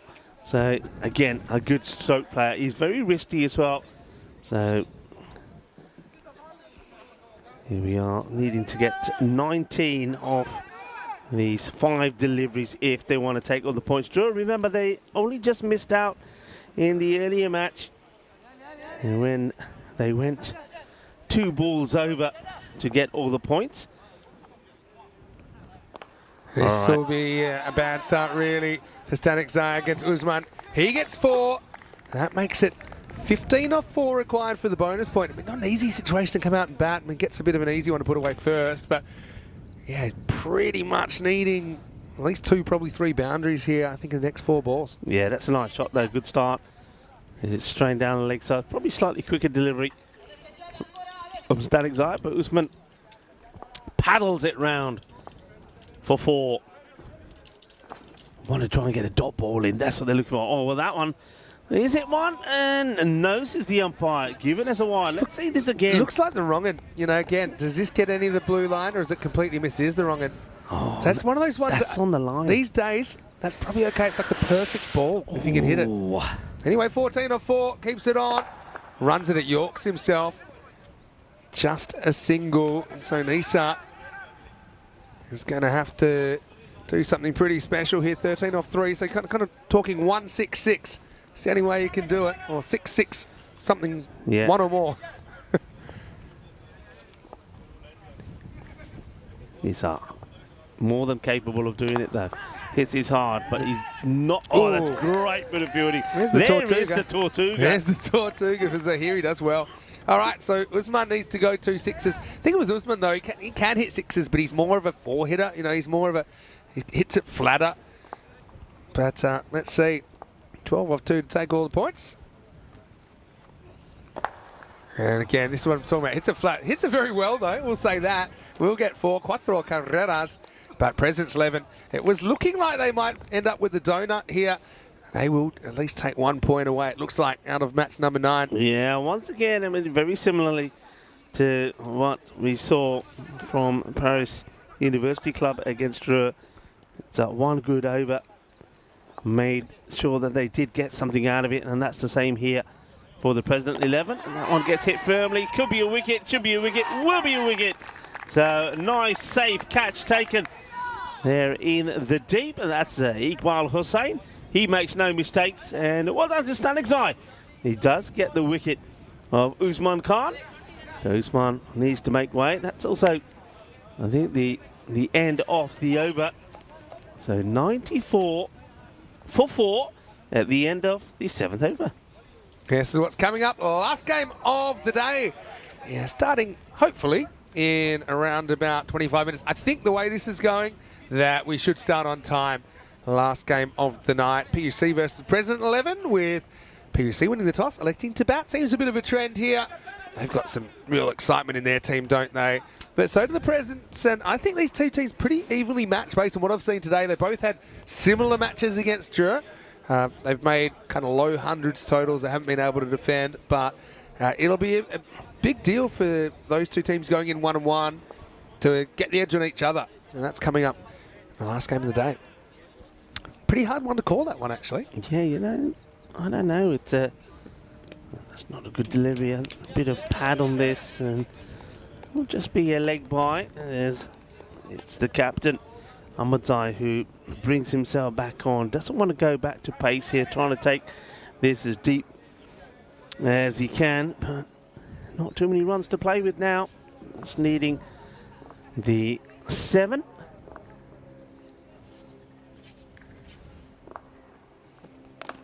Yeah, it's pretty well bowled by Dawud Ahmadzai. Nisa won't take a run. And you've got Tabish Bhatti, who's in now at number 6. Bhatti captained the side in the first ever ECL back in 2019, and Nisa, he's captained the side as well at the Cardimer Oval. Bhatti also crunches him, and he gets the gap there. He's going to get 4, so that takes the win even closer. So it looks like they might do it here in the 8th. So Dreux, again, the scary thing is that they've got another gear to go to, and they'll walk away, I think, with 6 points out of a possible 8 today.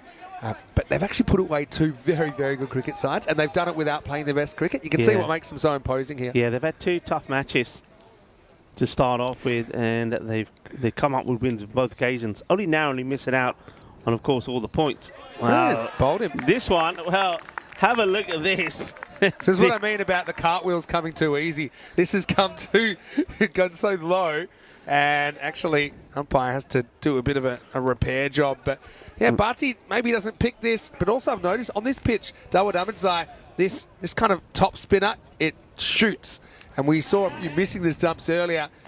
But as Meatloaf said, 2 out of 3 ain't bad, and 2 of the stumps are removed. As Bhatti goes 4 and out, it's 99 for 5. That's wonderful to see. It's not because of the pace, I suppose, just hits the stumps right. And that one just doesn't come up as much. You can see that he plays a little bit over that, does Bhatti.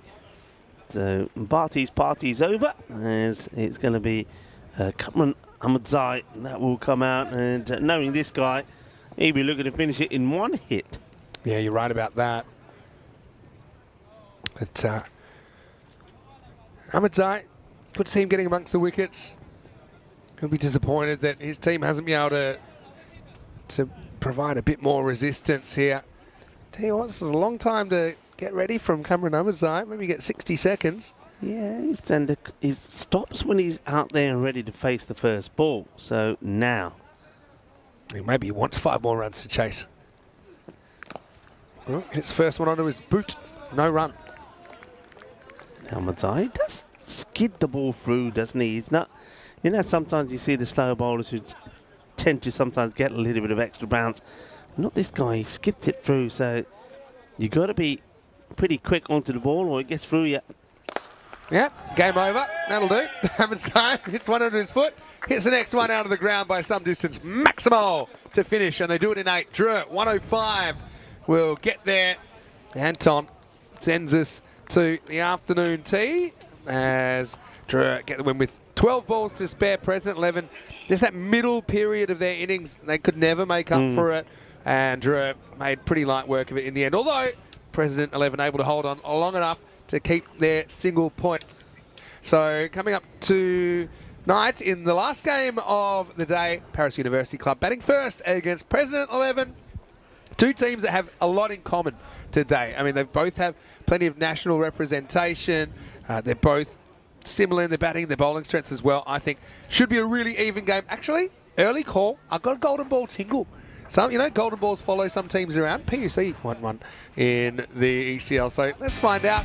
But right now, we'll come back and have a look at the highlights. Just a quick note, looks like we are on time for the last game of the day to start in 20 minutes. Some good swing bowling early. Just have a look at the way Iqbal Hussain troubled Hamza Niaz with some outswingers that beat the bat. It was kind of only dots and fours early on, but the main thing was Niaz and Nabi got to stick around and do a bit of good work. 70 in the first half without losing, we can set this up. Yeah, and well, it was raining runs and big runs as Nabi displayed some of his power. Well, also, it was raining hailstones for a moment as well. We had all sorts of weather out there, all sorts of action, and then everybody went quiet. Yeah, well, it was quiet, but I tell you what, unfortunately, I think Nisa was pretty quiet after running out Hamza Niaz after the very first ball. But yeah, ultimately, wouldn't hold them up too long. One thing about Drew, it's almost like they've been inoculated against fear when they're batting. They don't really worry about what else has happened, if there's been wickets or anything like that. I mean, this was a pretty good catch late in the piece by Hussain to get Usman Khan. But they all come out, they have immense confidence in each other. That was a kind of like a shooting little wrong-un maybe, or a top spinner from Dawood Ahmedzai to get Bhatti. But then Cameron Ahmedzai just said, all right, I'm not really bothered. I'm just going to put it out of the ground and send us to the break. And in the end, Drew, they chase it in 8 overs. So they take 3 points. The President's 11 do get one. All those points for losses, they do kind of add up as well when you talk about qualification. But yeah, the opening partnership of 70 in 5 overs set this up. Nabi top scoring with 44 off 18. Nice to see him back amongst the runs. 22 for Hamza Niaz. Single figure little contributions, mini contributions from everyone else. Get them across the line. As far as the bowlers went, got to say, I was a big fan of Hussain and the way he moved that new ball and troubled Hamza Niaz. Apart from that, 2 wickets to Stanikzai, who I think is a pretty good kind of leg spinner. Sajjad Stanikzai, 2 for 15. The other wicket went to Dawood Ahmedzai, Mr. Universe. Rahmatullah Mungo did get his first over the series, but didn't really go to plan, going for 19.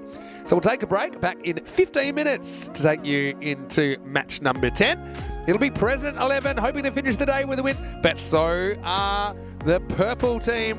Paris University Club back on the park. So whatever colour you want to paint it, join us back here for the end of day 2 when we return for more European Cricket Series.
This European Cricket Network event is proudly brought to you by HCL Software and Paramatch.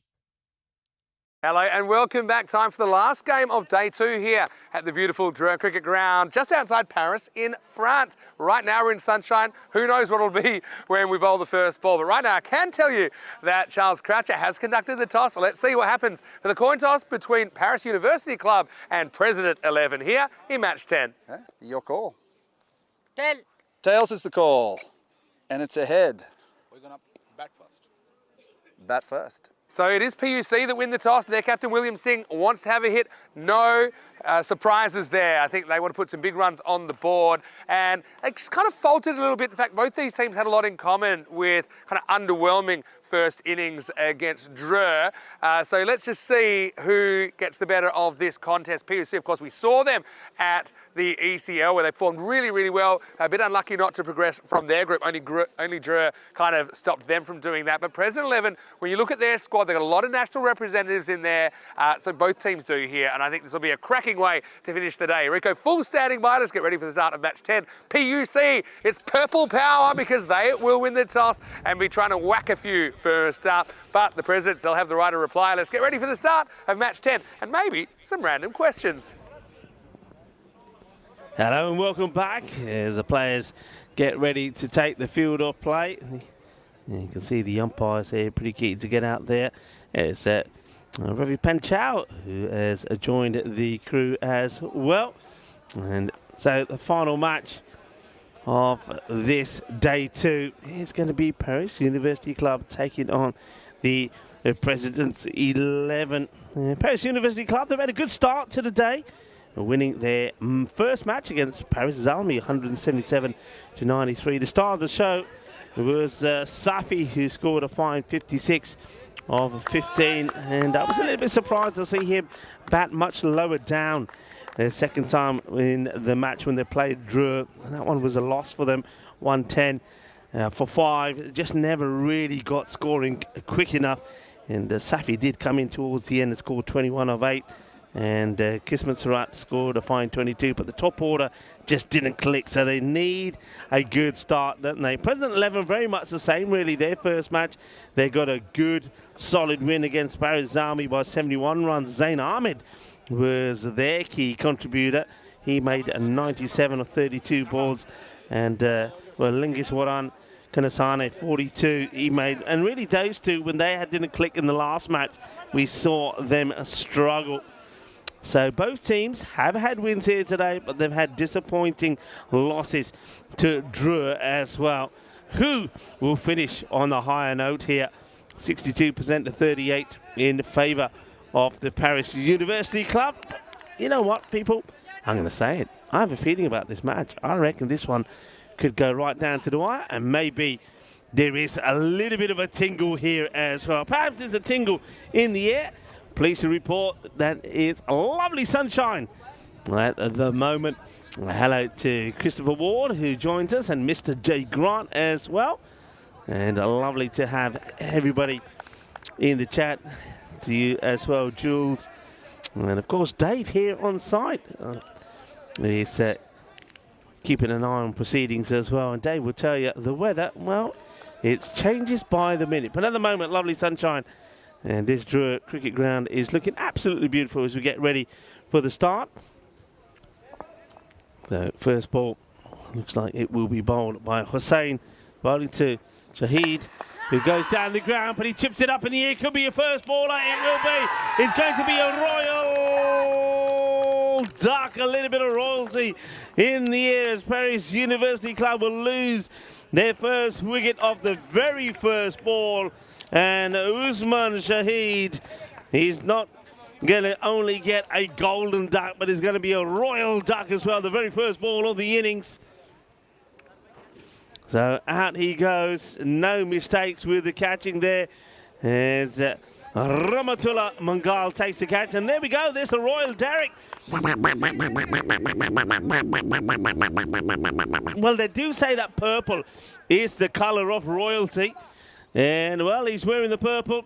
And the only royalty that he'll get is the royal duck that is quacking him back. So 0 for 1 as Iqbal Hussain gets the wicket straight away. And that means the new batter is going to be Mukhtar Ali Gulami, who takes guard. Well, I don't think Gulami was expecting to get out there that early. Let's see how well he fares. Places that solidly. Will take the single.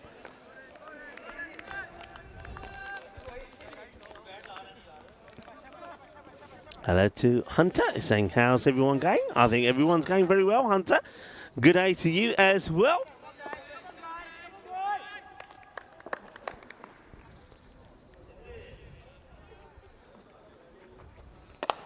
Up in the air, could be another one, it will be another one. And now it's going to be Zafar Iqbal who'll go first ball as well. Oh, two of the openers gone. Very first ball. We're going to see another golden duck. What a crazy start this is. Catch has been taken, and well, he says, and there's Goldie, and Goldie's saying, come on, jaldi gal.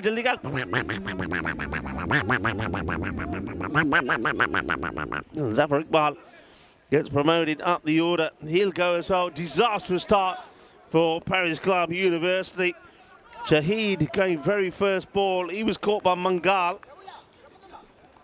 And Hossain striking twice. Mangal taking the catch to remove Usman Shahid. Now Zafar Iqbal offers Jabrakel an easy catch. Jabrakel doesn't drop it.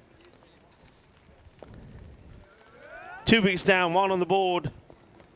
Safi being elevated up the top of the order. Hossain to Safi. Fences off, wants a single, gets told to stay where he is. In comes the throw. Pressure. President 11. Great start from them.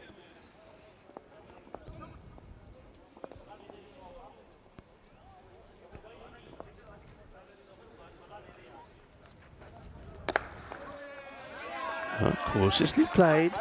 Wants to play his own game here, though. That's the other thing. Tahsinullah Safi. He is an aggressive player.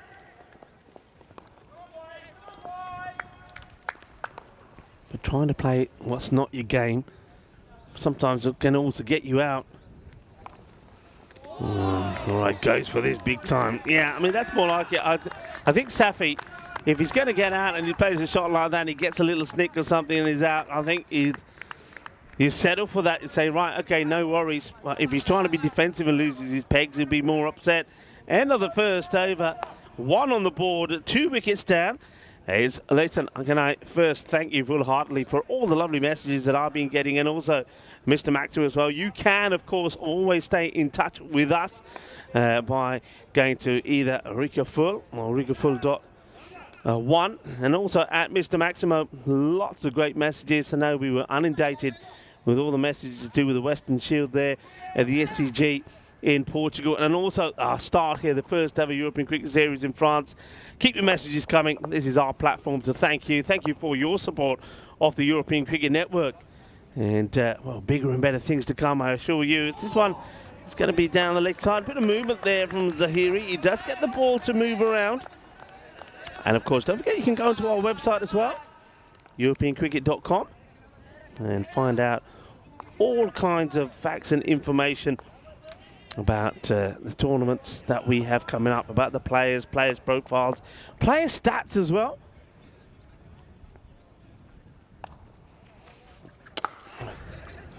Well, plays it well, but straight to the fielder. Now they should be taking a single here, as it's a quick early throw, but wicketkeeper. There's Lingus Warana Kanasani, a little bit slow getting there. And the fielder, who's coming from fine leg, just couldn't get there to make the stop. So overthrows, gets a single. Safi yet to get off the mark on strike. Zahiri bowling to him.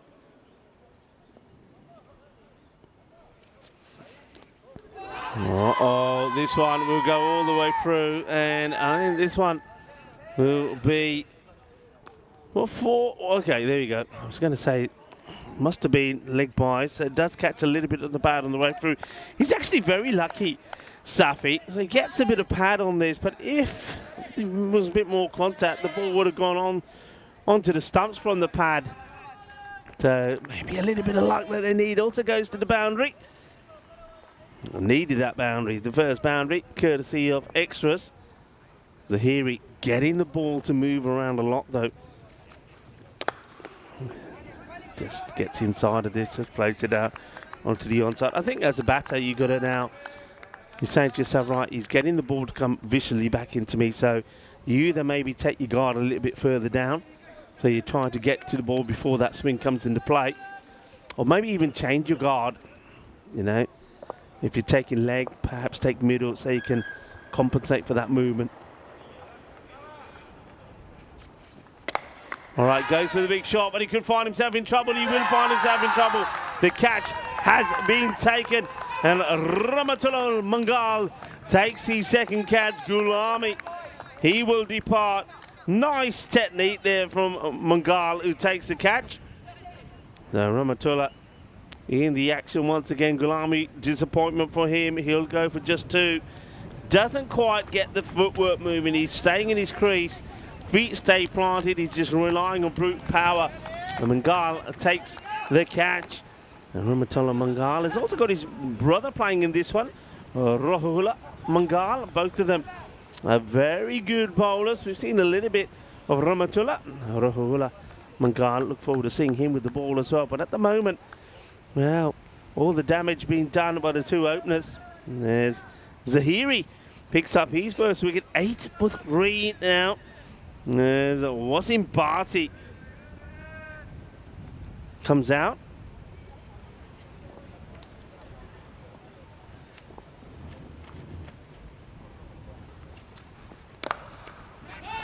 Plays this nice in the big shot of no, as Mr. Universe comes across, the captain, Dawood Madzai.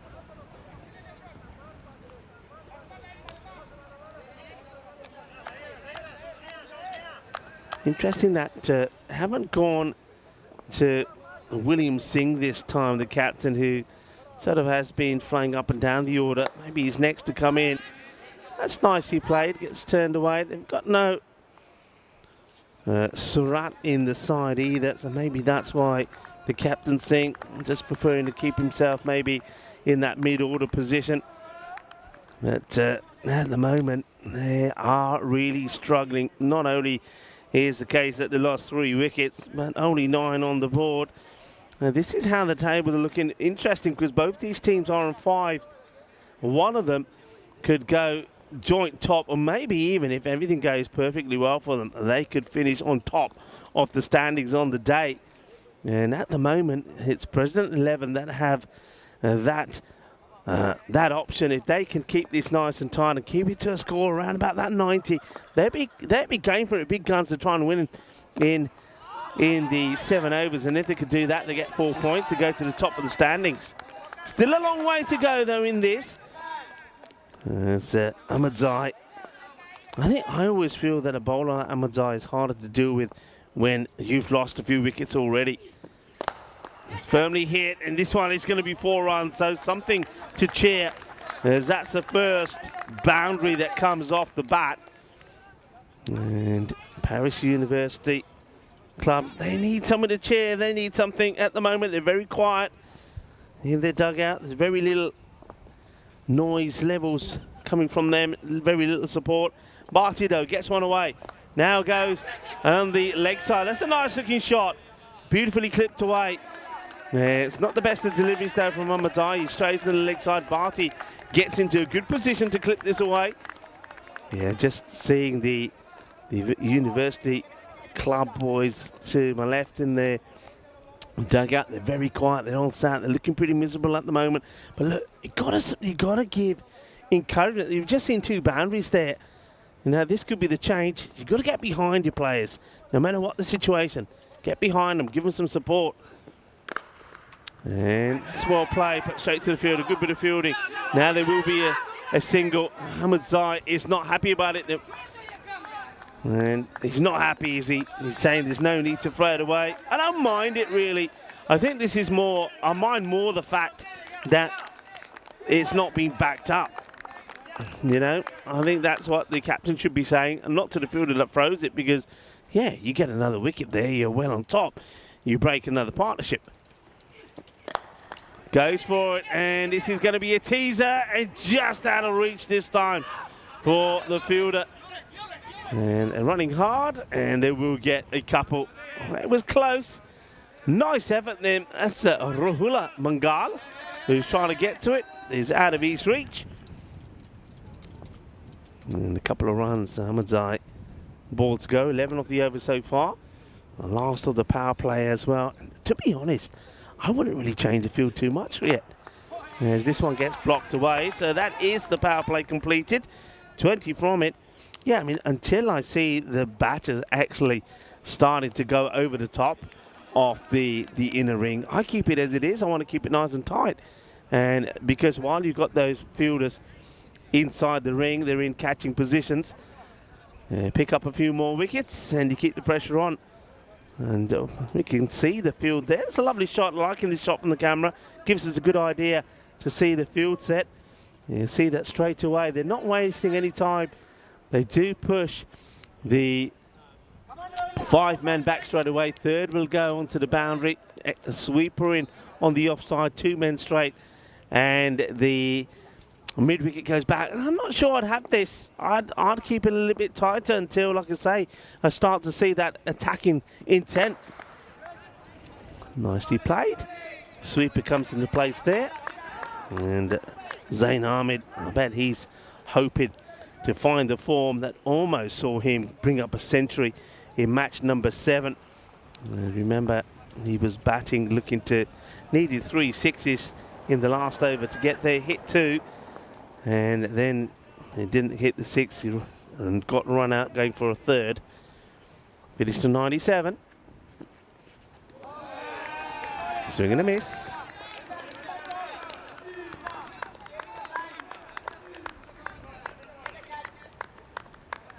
And this is Rahmatullah Mangal, one of the 2 Mangals in the side, the 2 brothers.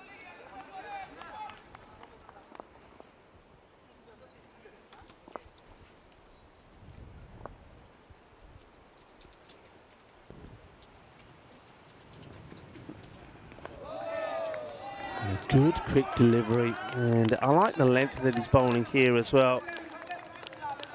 Let's just have a look at him. He's got a nice smooth run up. Well, that's what really attracted me to him when I saw him playing at the Cardam Oval. That's a great delivery. But it's all in the rhythm, the flow. And I remember when we saw him the last match, he was coming on the bowl when there was still a little bit of rain and drizzle. Things dried up a little bit, so looks like he's gone to his normal run-up. He's running in pretty smoothly. Got a nice flow about him. And, yeah, that's really well bowled. Very good bowl. Oh, no, no, no, no, no, no. Ay, ay, ay. Oh, well, he's going to give... That's not a wide for me. It's not a wide. That's really good bowling. I mean, you know, that's the art of bowling, getting the ball in those areas. When do you see them called a wide? You've got to feel for the bowler, really. I mean, umpire obviously sees things differently, but I don't think that's a wide there. That's a very harsh call, and I can see why Rahmatullah was a little bit disappointed with that call. There's nothing wrong with this one. And this is where, in my early days, I'd turn around to the umpire and say, was that one all right for you? And no wonder I didn't get too many LBW decisions. And no wonder I was giving out LBW a lot of times as well. But yeah, as a bowler, that is frustrating.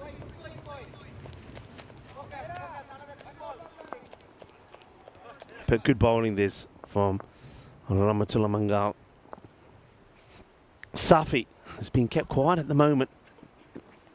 And, well, this one is being called a wide. And let's have a look at this one. Once again, Rahmatullah Mangal not happy about it. It's a slightly slower delivery. Let's see where this one goes. And, okay, that one's probably a little bit closer. I still think it probably catches a little bit of the line. But that call, with that one, I'd say that's umpire's call. I go with the umpire there. Umpire makes a call, and you accept it. I think the one before was a little bit harsh. That's pretty well hit, and that's going to be 4 runs. Good shot. So Safi gets his first boundary. And cuatro carreras. And of course, this is where the bowler would say, well, if the wides weren't called, I'll be all right. I wouldn't be bowling. Wouldn't have been bowling this next delivery or that one. Safi and Barty then trying to lead the fight back.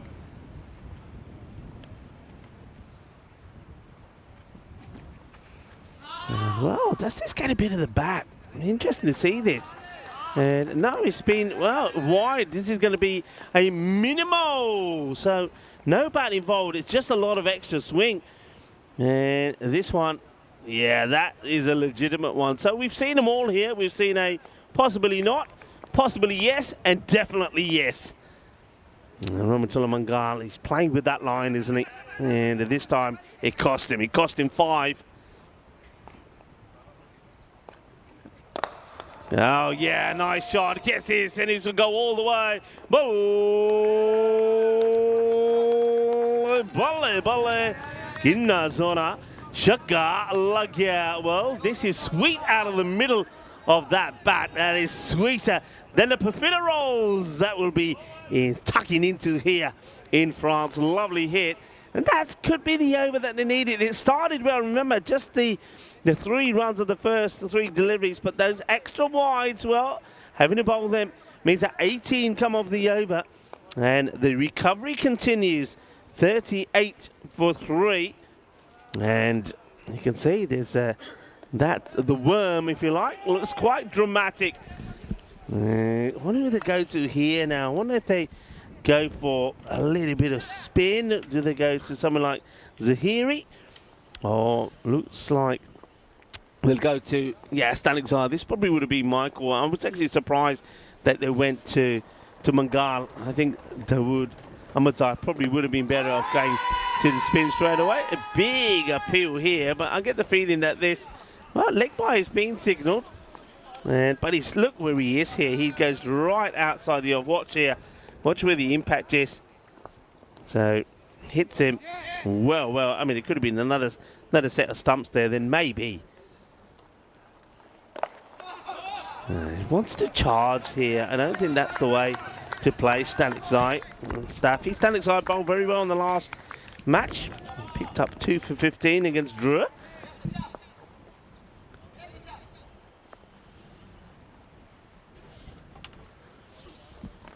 Once again, he's just not picking these well, is he?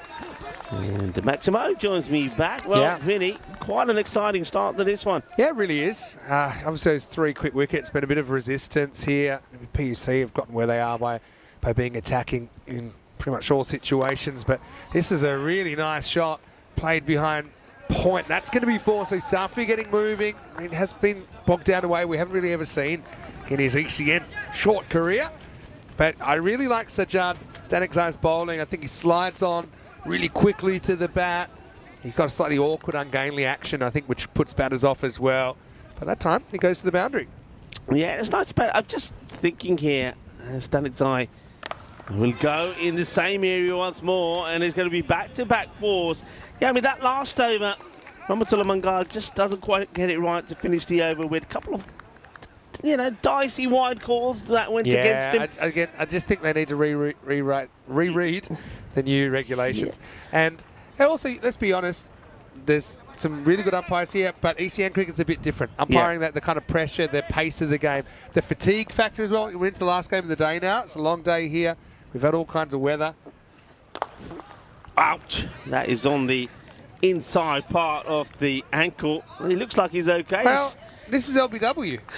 I mean, I'm pretty sure this hits him in line. I've never seen a bowler LBW. Maybe just slightly outside the line there, but watch out. You'll see it here.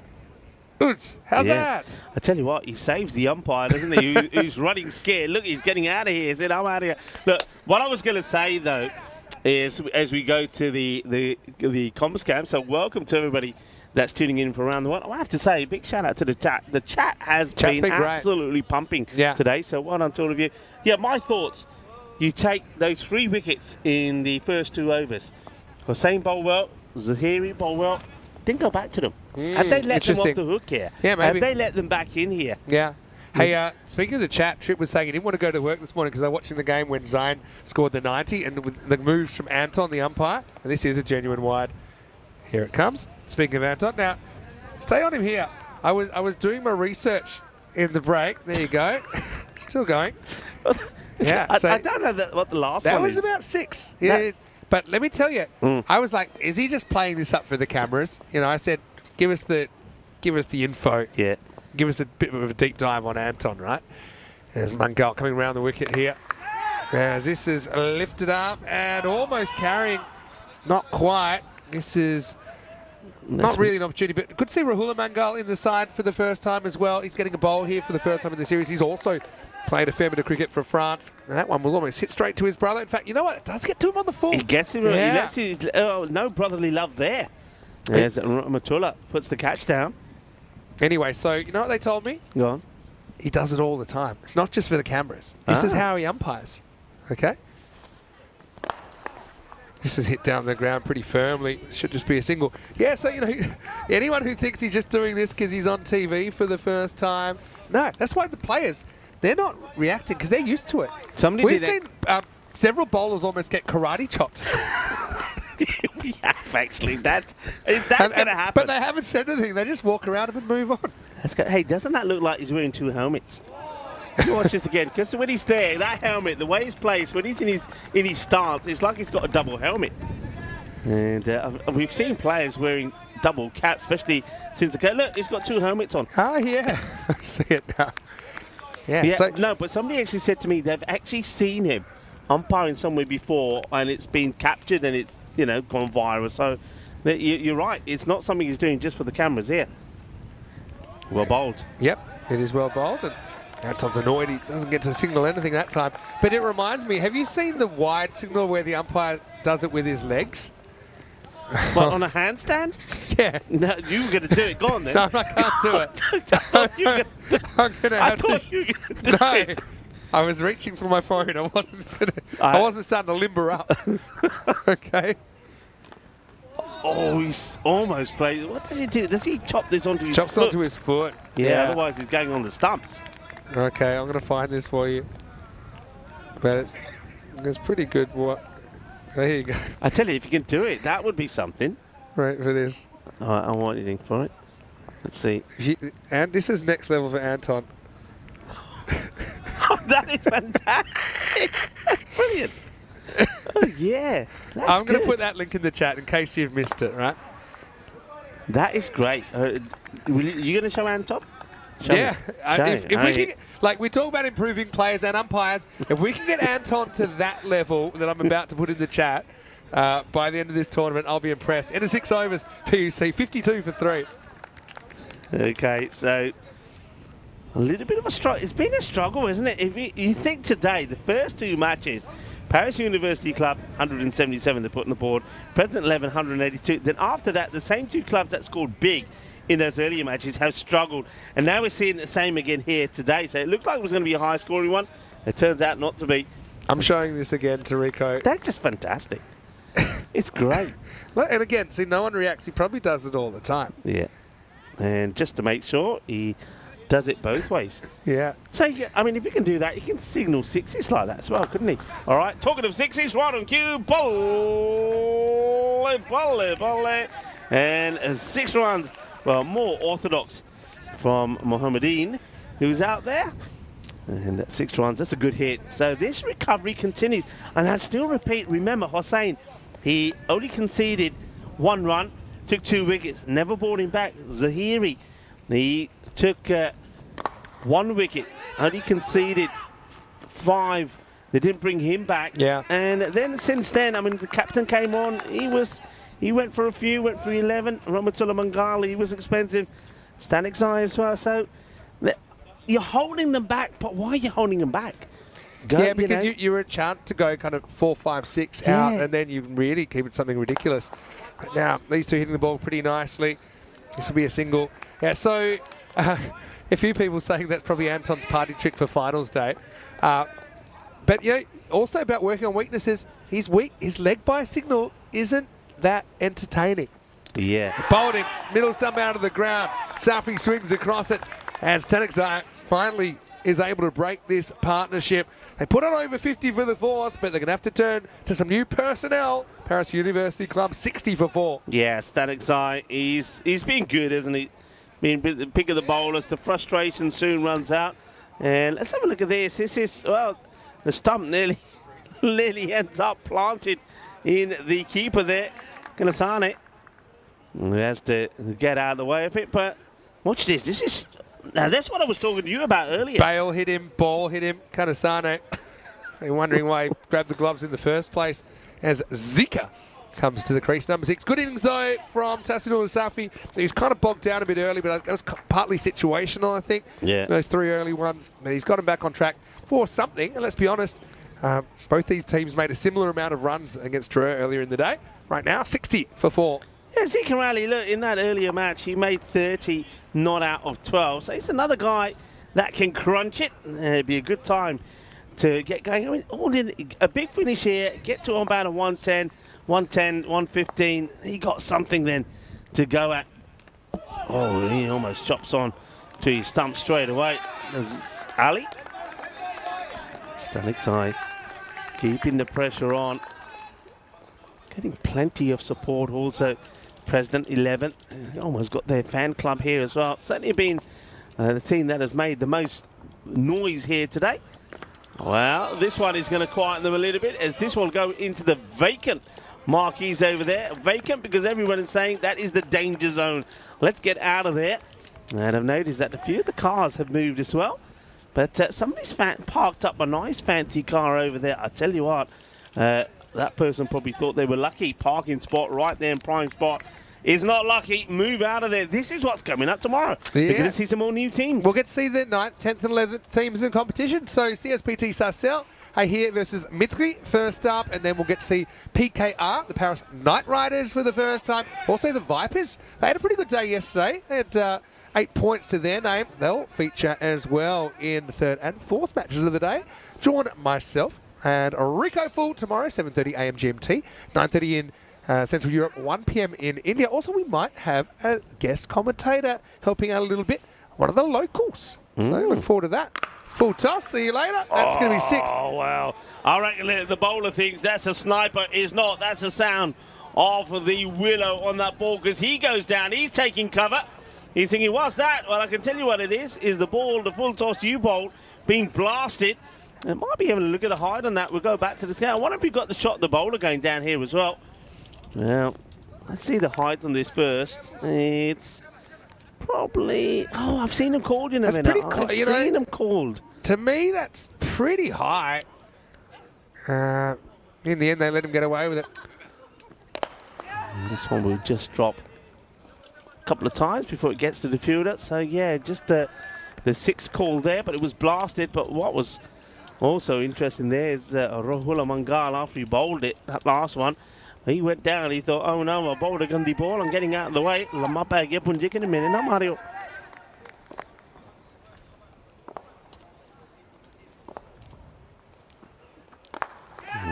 Once again towards the fielder, it'll just be a single. And by the way, Martin in the Netherlands had the right idea with how Anton could work on his leg by signal. Yeah. Which would be like playing your leg like a guitar. I liked that one. I also think I didn't see too many of the buy signals, but I'd like to see the buy to be more of like a wave. A buy, you know, like waving at a friend. Yeah. Like a goodbye. Yeah. I didn't see a dead ball, but I don't know. The camera's not really getting their whole body in here. Wait for this. This is an interesting random question. Can I show you? Okay, I'm risking it here. What are you doing here now? I think with the dead ball, you need to. I can't get my knees on the camera. Hold on.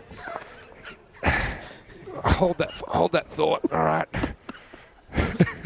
If we're gonna go there. What do you think? You get you got. Go around the back and, What do you? All right, hang on a lift minute. the camera up. Is that wait? So I think that I think that he could do the leg buys like this, right? Go on. You better come to me, Chris Tapps, because I can't say it here. The leg byes, that should be like playing it like a guitar. And obviously you need to be using, like crossing your hands over on your knees if you're doing the dead ball. So that's probably where he should be going to next. Anyway, let's get back to the action. Well, that's actually quite intense. I mean, I've got full respect for Anton after, if he's done, what's he done, 4 games today? And I'm puffed out after about 1 minute of signalling like that. Anyway, end of the over, and PUC at 75 for 4. 75 for 4. Let's have a look at that worm. Let's peaked a little. I mean, it looks quite dramatic, doesn't it? But remember, the first over, only 1 came from it, and the second over, after 2 overs, they were only 9 for 3. So a bit of a recovery. Like the one short, he could do like, you know, a version of like the worm. You know how you do like the worm with your, like the crazy caterpillar? He could start the wave for the no ball, start the wave and finish like this. I do have some concerns about the way the 4 signal ends still. Yeah, I think. Oh, yeah. Yeah, baby. That is the off guard. And I love this. This is great because not only does it knock the stump out, but look at the other 2 stumps. The other 2's remain there and the bail stays on as well. That's a great delivery. Yeah, 1 bail and 1 stump removed. But I mean, we're getting down to the last couple of overs. They shouldn't run out of batters now, so you might as well be attacking. But well done to Zahiri. He got absolutely perfect there. Cartwheel job. Yeah, well, but I'm telling you now, before we're done here, the stumps are going to get hit, and all 3 stumps are going to come out of the ground. I'm telling you, all 3 stumps. You think? Are you going to get a strike? Yeah, we're going to get all 3. I remember that Ravi Paul did it in the Brescia ECS final in 2021. Okay. He got Hassan Jamil. And to do it, you need to hit the base between like either middle and off or middle and leg, and that should push the middle stump into the other stump. All right, William Singh, the captain. Could happen. The sound's only going to get worse and worse probably over the next week or so. All right, goes for it. It's high, but it's catchable, is it? Oh, great effort. Brilliant effort to keep this in play. That was Rahula Mangal. And, well, playing with fire, William Singh, but he will get 6. Yeah. A little bit surprised Williams batted so low here, but he can still pack a punch. He's still got time. Did pretty much everything right. Probably had another half a step to work with before he made his jump, but nice effort from Rahula into the side for the first time here in match 10. See if he can do it again. Oh, he hits this pretty well. This is going to take some stopping. Well done. Well, this time he says, you're not getting past me. You can get over me, but you can't get through me, says Rahula. Just a single. Pretty talented household, the Mangal household.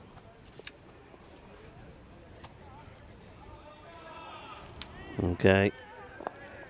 Okay, now can Zeke Ali also provide some big hitting here towards the end? They'd love to get to sort of a 110. Well, that will help. It's the old French cut. It slows up a little bit. Well, when in France do as the French do, and well, maybe the worst 2 here if he got some support there from his captain. But William Singh says, I'm staying here. I feel that I can smash the ball to the boundary a few more times. The only thing I would say about that is, why doesn't he come out earlier to do it then? I mean, he sort of has gone up and down that batting order like a yo-yo.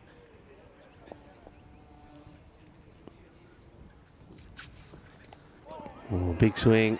And I think the keeper probably ends up a little bit lucky here. Kanasane stopping this one. Didn't probably know too much about it. A few days I've mentioned already that today. It is Save the Elephant Day. So come on. We know that these great giant mammals are in decline because of things like human activities such as poaching for ivory. That is the main reason. Oh, well. This is catching opportunity, and it gets taken beautifully. What a lovely catch that is. Ramatullah Mangal. Well, he comes over, and like an elephant, he never forgets how to take these catches. And this is beautifully done. So this is more height than distance. Great technique, great positioning, great hands, great catch, and well captured there by Spring Media. And he gets a little A little mini high five there from his brother as well, saying well done. So nice catch taken. That's the end of William Singh. World Voice Day as well. Any voices that you hear and you instantly recognise them? I tell you what, I love the voice of the guy that plays the voice of the Lion King. Oh, yeah, I was just about, you stole mine, James Earl Jones. Yeah. Mufasa. Mufasa, Hey, yeah, I who else? love that Give us voice. some, there's a random question leading to last over in the break. Yeah. Name some iconic voices already. Chris Tapps, who's pushing the buttons, has said Morgan Freeman. Yeah. Very good. Very good. Give us some iconic voices. David Attenborough. There's another one. Is one, yeah. Anyway, we're in the wild here, aren't we? This one almost takes out Anwari at the other end, but Zika. Zika is not a name I've heard before, and I've heard more of them. It makes me think of, and by the way, this isn't a knock on him, remember the Zika virus? I mean, to be honest, the coronavirus has blown it out of the water. Yeah. Right? But remember when everyone was worried about Zika? Zika. Maybe you should be worried about Zika, because he's a pretty good hitter. And Wari gets the crack with 5 to come. He did pretty well, chases on, and oh, brilliant. Really good fielding. And both of the Mangals have been outstanding on either side of the field. And they're working beautifully together. Look at both of them together. Brothers in arms. Look at this. Brothers in arms. Beautifully done. Fantastic work. He better keep it off his bro as well. Didn't want to hand it off, did he? Back to Zika. Again, the other one is, I don't know if you know it from in one of the famous newsreaders in England, Trevor McDermott. Oh, yeah, of course. He's pretty famous. He's got a very, very good voice. There are so many, actually. Yeah.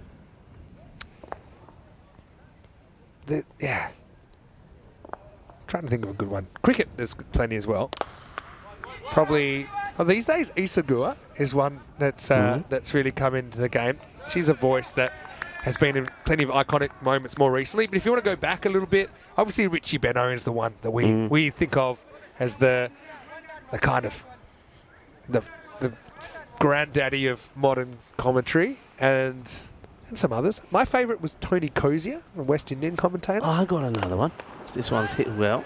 Michael Caine. Michael Caine's a good one. Yeah, that's a very distinct voice, isn't it? How about Barry White, the singer? Yeah. That's a pretty good one. Michael, and okay, who's the Barry White of cricket? Michael Holding. Yeah.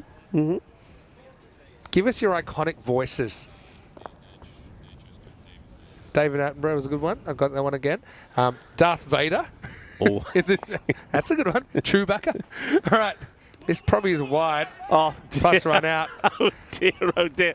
You know when they say, we've got a plan, and I love it when a plan comes together. But you know what? I actually don't know who's out here because he tries to get back in. I don't reckon he got in before his partner did. Look. See, look. He then goes to run. He's out there. Oh. Yeah. It's interesting. I actually think the striker's out here. Yeah, because I don't think he gets back. That foot goes down there. I don't think he's back. I think you're right, Vinny. Yeah. Good spot. I reckon that the striker is out. Whoever's facing them. And you know what? I think that's the way it should be, because he should have gone. Yeah, they see, had look. a plan. He doesn't want to move, and See he said, that? "Oh yeah, tu kidhar gaya? Kidhar jaan. See, that foot's Fast down, and he's not back. Yeah. Yeah. So anyway, well done. And Wari, I reckon you've snuck in. Turn around, Abdullah. What a way. He's thinking, am I done? Am I dusted? Or do I get a chance? Do I get back out there? He's waiting. And let's see if he's going to start walking back, because this is the shot here for us. So look, he's basically had his nest raided. Yeah. See? That's down there. Bat's in the air. Camera one actually shows it probably better than anything. Yeah, I reckon Anwari. See, so look, there's one shot here. Chris Tapps will nail it for us. He's in form as well. So he's out. Then 50 comes in, which is Anwari, and he lands. And for sure, yeah. So, well, unfortunately, Zika is going to have to walk off. Bit of friendly fire there. Hey, I you know- want to see when they pass. Stay on them. I want to see if there's eye contact here. Well, the thing is, I want to see here. to be fair to Anwari, he's running because it's the last ball. Well, he thinks it's the last ball, right? So he's just running no matter what. So to be fair to him, he's just running. Yeah. But now there's a last ball after the last ball. Bit of an average killer for Zika. Anyway, thanks for coming. He's going to be run out for 10. But they do get an extra ball, 88 for 7. And now the thing is, though, yeah. Oh, no. No. Is this the wrong striker? Hold on, wait. Yeah, it's the wrong way around. They got it. Because he was run out at the non-striker's end. Yeah. So actually, Anwari's going to face, right? Because... Well, they're just going to sort this one out here.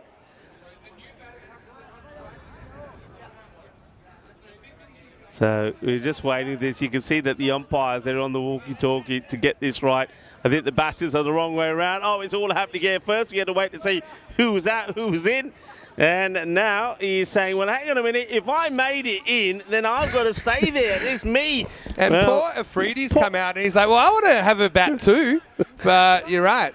So this is one of the Amari. longest last balls we've had. We had the post-sunset golden Don't ball. make it a dot Here's the ball. last ball. Don't make it a dotty. Don't make it a dot. Jeez. He plants it out of here. Aye. Well, they thought he was a goner. They were sending him off. Then they sent him back. Then they sent him to the wrong end. And then finally, when he gets a hit, he smashes it out of the ground for a big 6. That means they will finish on 90-something. 94 it will be. Well, that ball could be important. But Anwari will probably say that was my plan all along. He'll say, look at the analytics. We got 7 off the last ball.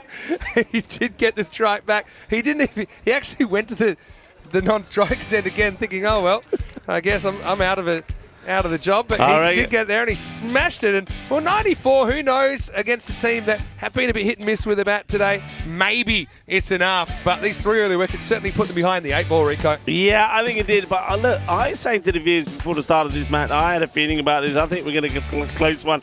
They don't try. I thought if they got to the 110, 115 maybe. They don't get there. They get into the 90s. But look, the same way that the Paris University Club fell unfolded in the early overs, the same thing could happen to President 11. So this is going to be an interesting one for me, but it certainly is going to be an exciting finish to day 2 here in France. Yeah, look, in one way you might say President 11, they're a chance for the 4-pointer here because they only got to go to kind of 13 and a half and over to do that. But I also think that PUC, they're a pretty decent bowling lineup, man. They're not going to make so. That was me doing my best impression of what I think. Even though I couldn't quite get down to my knees on camera, Wasim, he got cartwheeled in the end. That was a pretty good rock from Zahiri. William Singh came out again. He looked pretty good, didn't he? But although that one did get out of the ground, the next one he tried, had good form on it, just didn't quite have the legs to get over the field. Ramatullah Mangal took a good catch. Look, they actually fielded very well as bowling pretty well, I think. Yeah. You look at the injection of the Mangals and what they bring to the table. And in the end, it was a funny finish in a way because Zika was collateral damage. You see, that's why 50 Anwari tries so hard to get to that end, then walks away, then walks back to the wrong end. When he was put to the right end, he put the last ball miles down to the ground, lifted up into the 90s. And a fairly modest but competitive 94 on the board for PUC here in the first half of match 10. Yeah, well, let's have a look at that scorecard. I mean, once again, it was just a disastrous start, wasn't it? Look, both the openers going first ballers. We saw a first royal duck here in France as well. And then there was that recovery, wasn't it, led by Safi and Barty. Those two batted pretty well. They're just unfortunate that they couldn't really finish with a bang. You see, Zika Ali, I think he just chewed up a few too many deliveries. And as a result of that, they don't get to the 100. But I still think that a score in the 90s is going to be competitive. Yeah, I mean, it also depends on the start, doesn't it? I mean, if you can take early wickets yourself, and maybe you can pull off a big defence. And look, it's a big difference for these teams. One will finish 2-1 for the day, one will finish 1-2. Speaking of 1, 2, 3, Stanek Zahar with 1 wicket, Iqbal Hussain with 2, Zahiri with 3 in there. But the opening bowlers did set it up. And also Rahul Mangal, nice to see him getting an opportunity as well in his first game. Didn't take a wicket, but was very competitive. Didn't give up too many. 13 of his 2 overs. We'll take a break. Let us know your iconic voices. I know that some have have been put in the chat already. I'll talk about them and maybe a few more when we return to France for the final innings of day 2 in just a few moments' time. Vinny Sounder here, Mr. Maximo, with Rico Full. We'll see you shortly for more European Cricket Series.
This European Cricket Network event is proudly brought to you by HCL Software and Paramatch.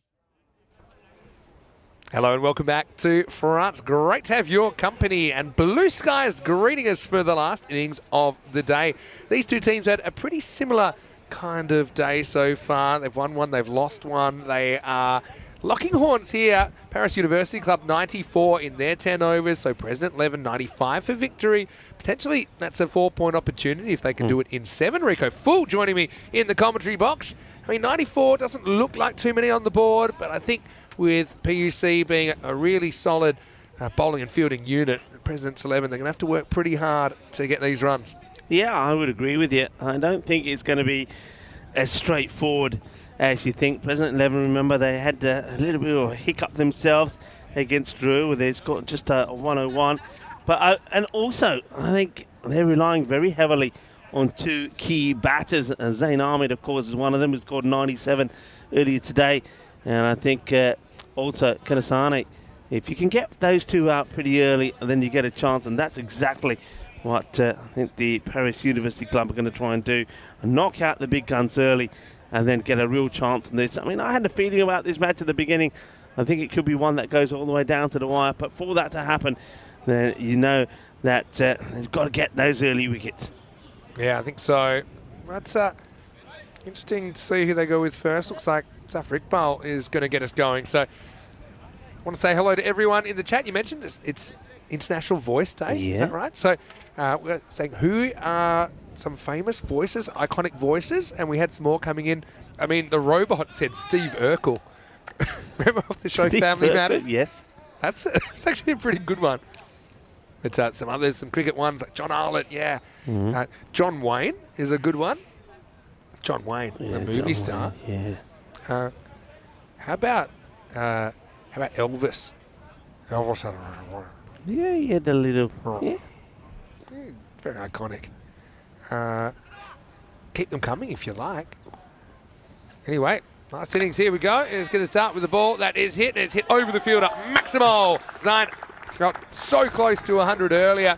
Had a crack at it off the last ball, couldn't quite manage, but he starts perfectly here with 6. Well, this is a dobbly-dobbler, isn't it? So there you go. It's a hit-me ball.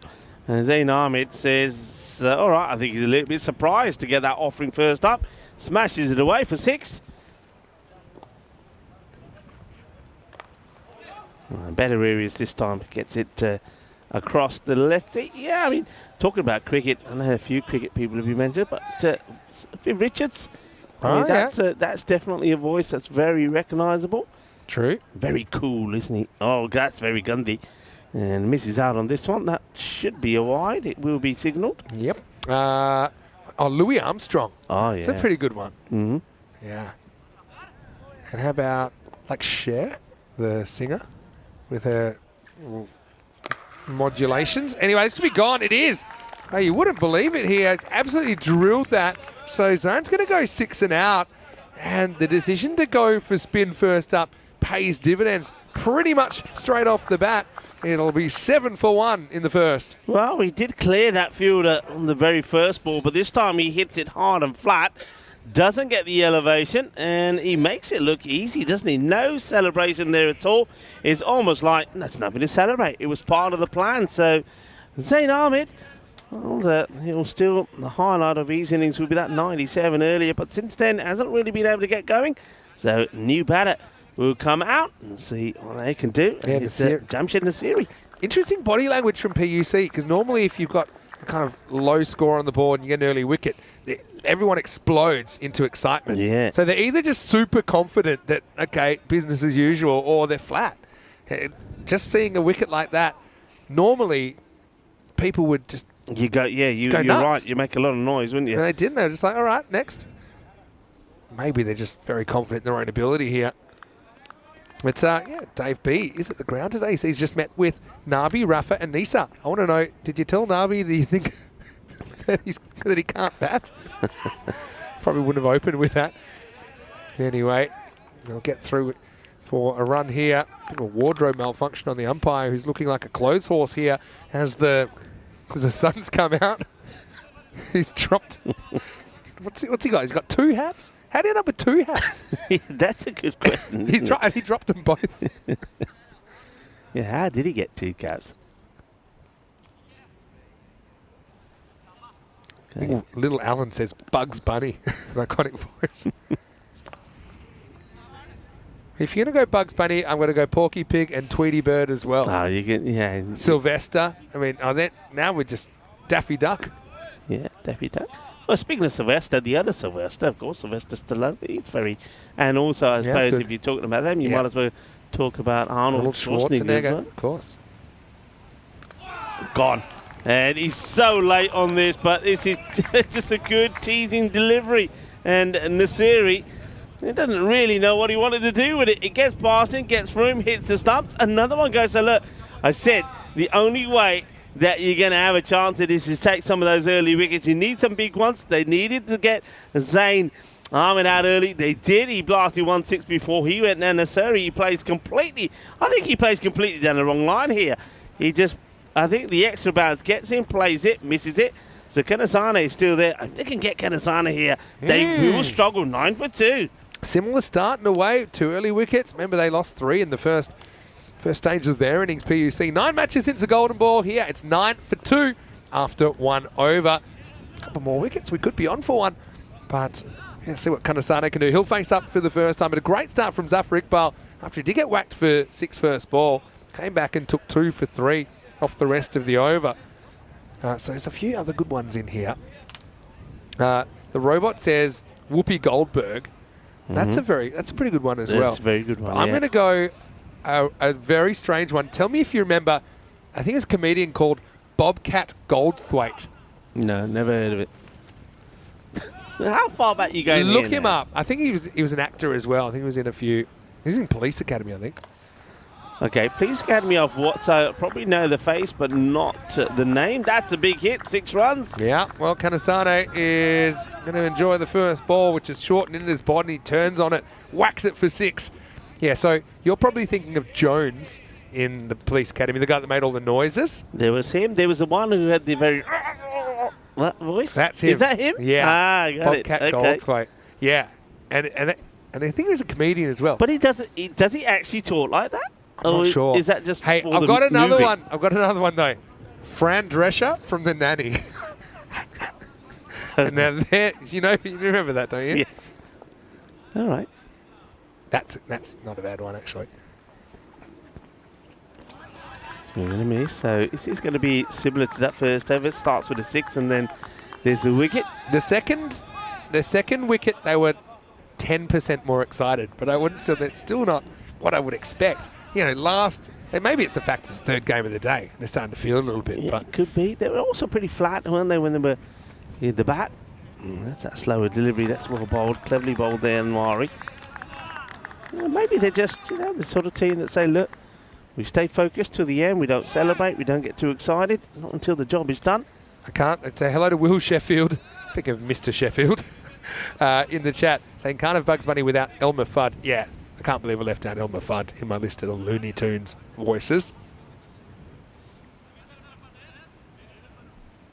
Yeah, voices are so distinctive. It's funny that everyone's slightly different.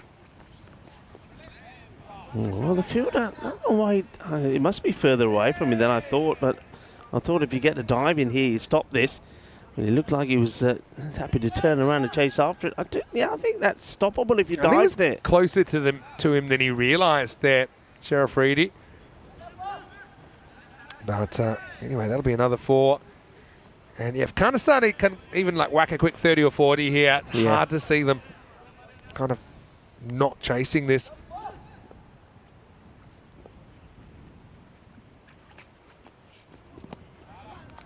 Well, it's another swing and a miss. Once again, the keeper electing to use the pads and the gloves. A few times we've seen this today, probably from all the keepers. I think because if you do what you're meant to do here, you're worried it might bounce a bit more and you might cop it.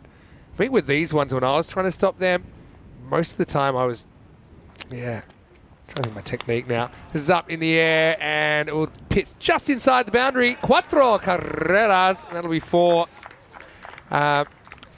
We'll just check it out here in the replay, but I'm very sure that this has bounced inside the line. You'll see it here. fairly comfortably.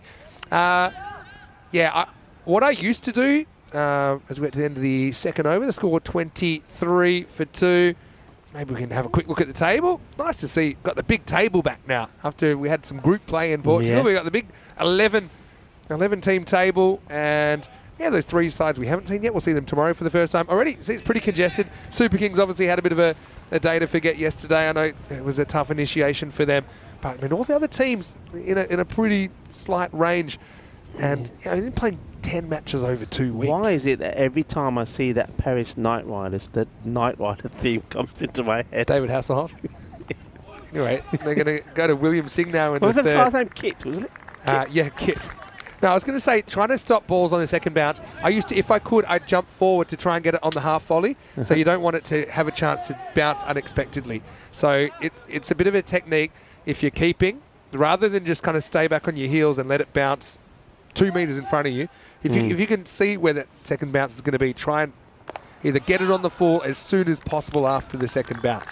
That was the technique that I used to. And sometimes it's almost like you dive forward and kind of scoop it up on the half volley and then kind of roll and land. Well, it looks like Gulami's been watching Anton with his fielding there. It's a fielding a robotic style. Could have gone anywhere. Yeah, I mean, hanging in there, aren't they, at the moment, PUC? They're actually giving a 1 in 3 chance of winning this game right now. Yeah, I don't know. Right from the beginning, I thought this one would be a close match. I still believe it will be. And gone, Timber! Jog the putte, and William Singh does it again, and it's all about the flight. Beats a batter in the flight. Now, that's the wicket they wanted. Kalasane now gone. So you have to say that in the matches that we've seen them play, the present 11, they've been relying on just a number of good batters, and one of them, of course, has been Zayn Ahmed. The other one has been Kalasane. Now, but both of them back. This game now comes back alive. Yeah, and this is where, to me, the cartwheeling gets out of control when the left arm tweaker. Actually, I think this is almost what I said earlier. Look how the keeper almost catches the stump. See? Yeah. It was knocked into his glove. But anyway, wicket's a wicket, and William makes them fly, sends the bails to Wales, and the score now 23 for 3. Here's Darwin Ahmedzai up the order a little bit. So let's see if he can make a bit of a difference. Never a great feeling as an incoming batter when your first usefulness is to be able to, can I use your bat to knock in the stump? Second only to seeing blood on the pitch, I think, as what you don't want when you use the new batter. Well, ball by William. He'll just slide the ball into the right-hander again. And see, looking to cut. It's a very late cut for a single. So apologies to the robot. I said Whoopi Goldberg, but I skim-read the comment. He actually said, please pronounce the name correctly. It's Whoopi Golden Ballberg. All right. Very good robot. They put the A robot's on form. I think the humour chip has been installed. One gets played out. It'll just be a single. What a good over that is from the captain, William Singh. We're going to see a battle of the captains now, of course, because William Singh is out there. I'm sure he'll probably have another over and another bowl to Dawood Ahmedzai as well. So that is the end of the power play. And look at the scores, everybody. Not that much in it. Just 5 runs in it. It's 25 for 3. And their opponents at the same time also had lost 3 wickets. They were 20 for 3.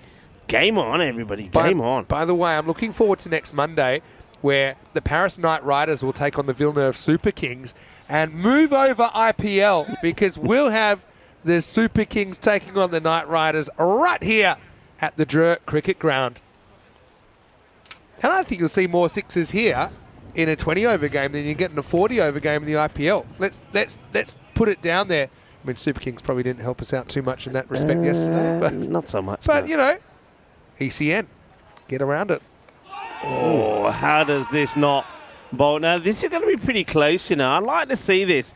Because is the foot in the air? Because he is leaning forward. I'm going to go the foot never leaves the ground. All right. But that's my instinct. I think he does a tippy-toe job. Tippy-toe. And the foot never leaves the ground. And he looks like he's in. Good camera work, by the way. Give that cameraman a raise. Yeah, the umpire, I think, on field shook his head. Nope. His heels up, but his toes in, and even the ball of his foot's in. He's There's no worries there. Yeah, I think you go with the umpire score there, so because always difficult, but I mean, it's almost close to being bowled there. It's not out. Unless the umpire thinks it's out, but I don't know. Look, you can even see the line there. I don't think you can give that out. Well, everybody's looking at the umpire. That's a horrible feeling, isn't Yeah. it? All those eyes are on him. The purple eyes. He's got the on walkie the saying, umpire. Is this thing on? Check the batteries. Not out is the decision. Good bounce there. That's why it wasn't out. Now this one kind of shoots through a bit on Ningiswar and Kanasane. And I've got to say, props to Bhatti. I think he's kept really well today. He's a guy who it puts me to shame when I see someone like Bhatti still going around, because he's a very athletic keeper. Handles himself well up to the stumps, or if he's back, this one is going to be punched away. Should just be a single, and it is out to Galami. But here's a guy, it wasn't Bhatti. He's now, believe it or not, you wouldn't believe it, but he's 46 years old and still doing a fantastic job behind the stumps. Looks fit as a fiddle. Plays that nicely, but there's a fielder out there. So, Kanasane, of course, is still there. Beg your pardon, I was giving him out. Of course, it wasn't him that was bowled by William Singh. It was Abdul Malik Jabakel, who went for a 4-ball duck. Slow bowling doing the trick here.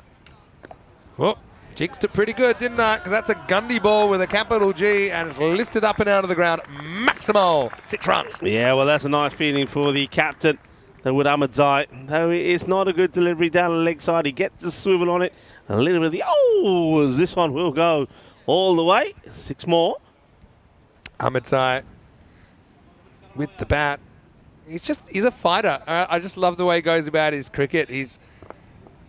I don't know. It's like no challenge he won't take on. Hits this one pretty well as well, but he'll only get a single.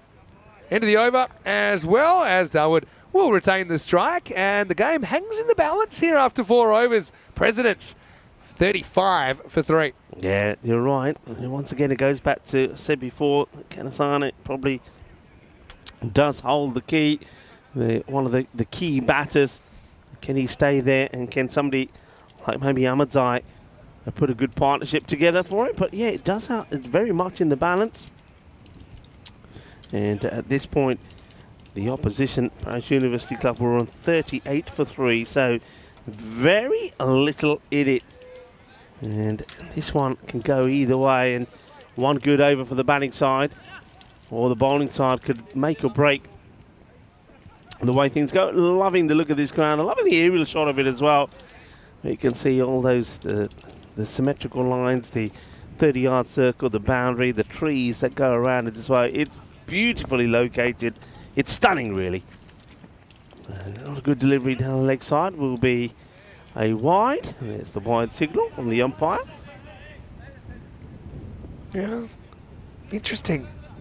Now Safi's got to play his part, and it's not like you got any weak bowlers to kind of bully if you're President's 11 here. You see, at the end of the day, these stumps in the stump area, it's looking pretty tight.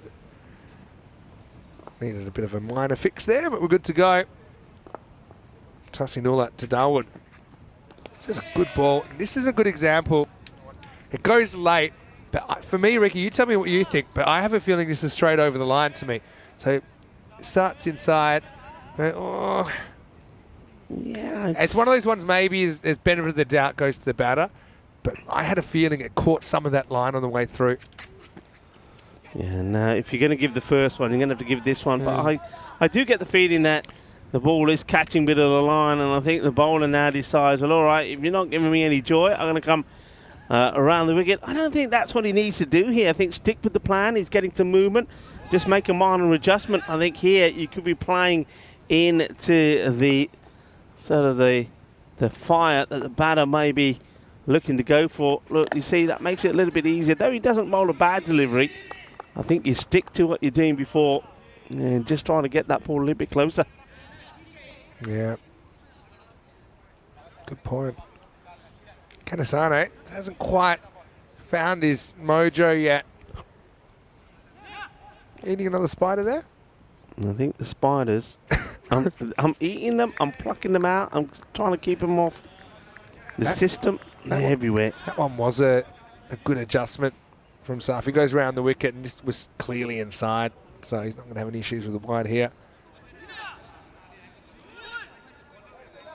It was a thriller minute, wasn't he, during their ECL adventure? I know the PUC guys really enjoyed that, but they're also enjoying the fact that we're here, showing them on French soil. This time Kanasane will just get a single, but yeah, Safi keeping his team in the game. Have a look at that rate required. I mean, it started at 9.5 and over. It's 10 and over now, so it hasn't gone too far. But the longer this game goes, the more PUC will believe they could defend double digits, which isn't something you see too often on the network these days.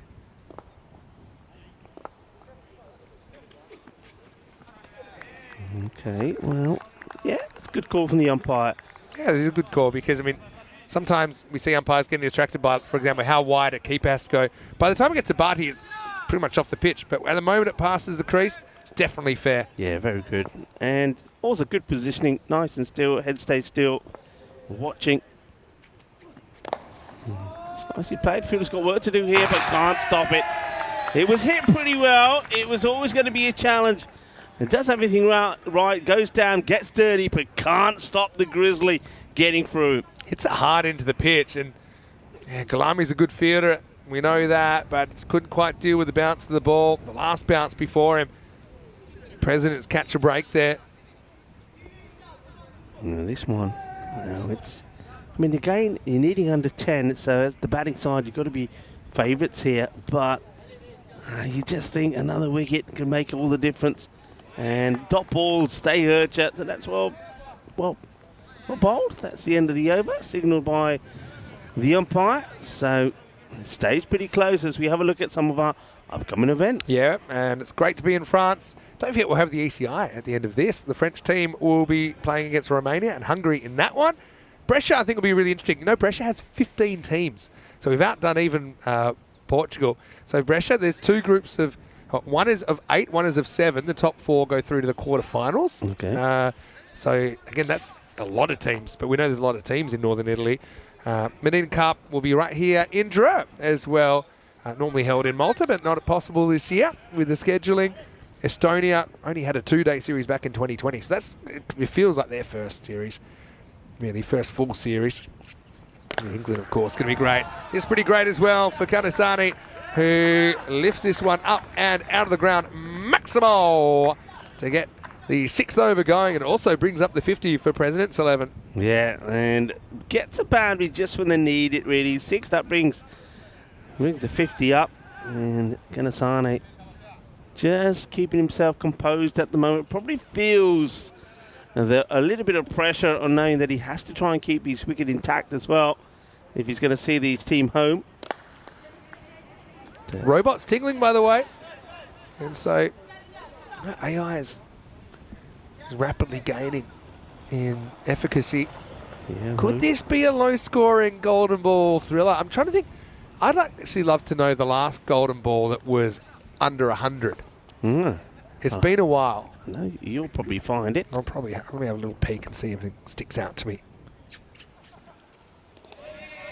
So well bowled again by Freedy, and the batter asking the question, and I like that, the umpire saying, hey, come on, get on with it. Yeah, I'm not going to be giving you wide to balls that are well inside your back in a way.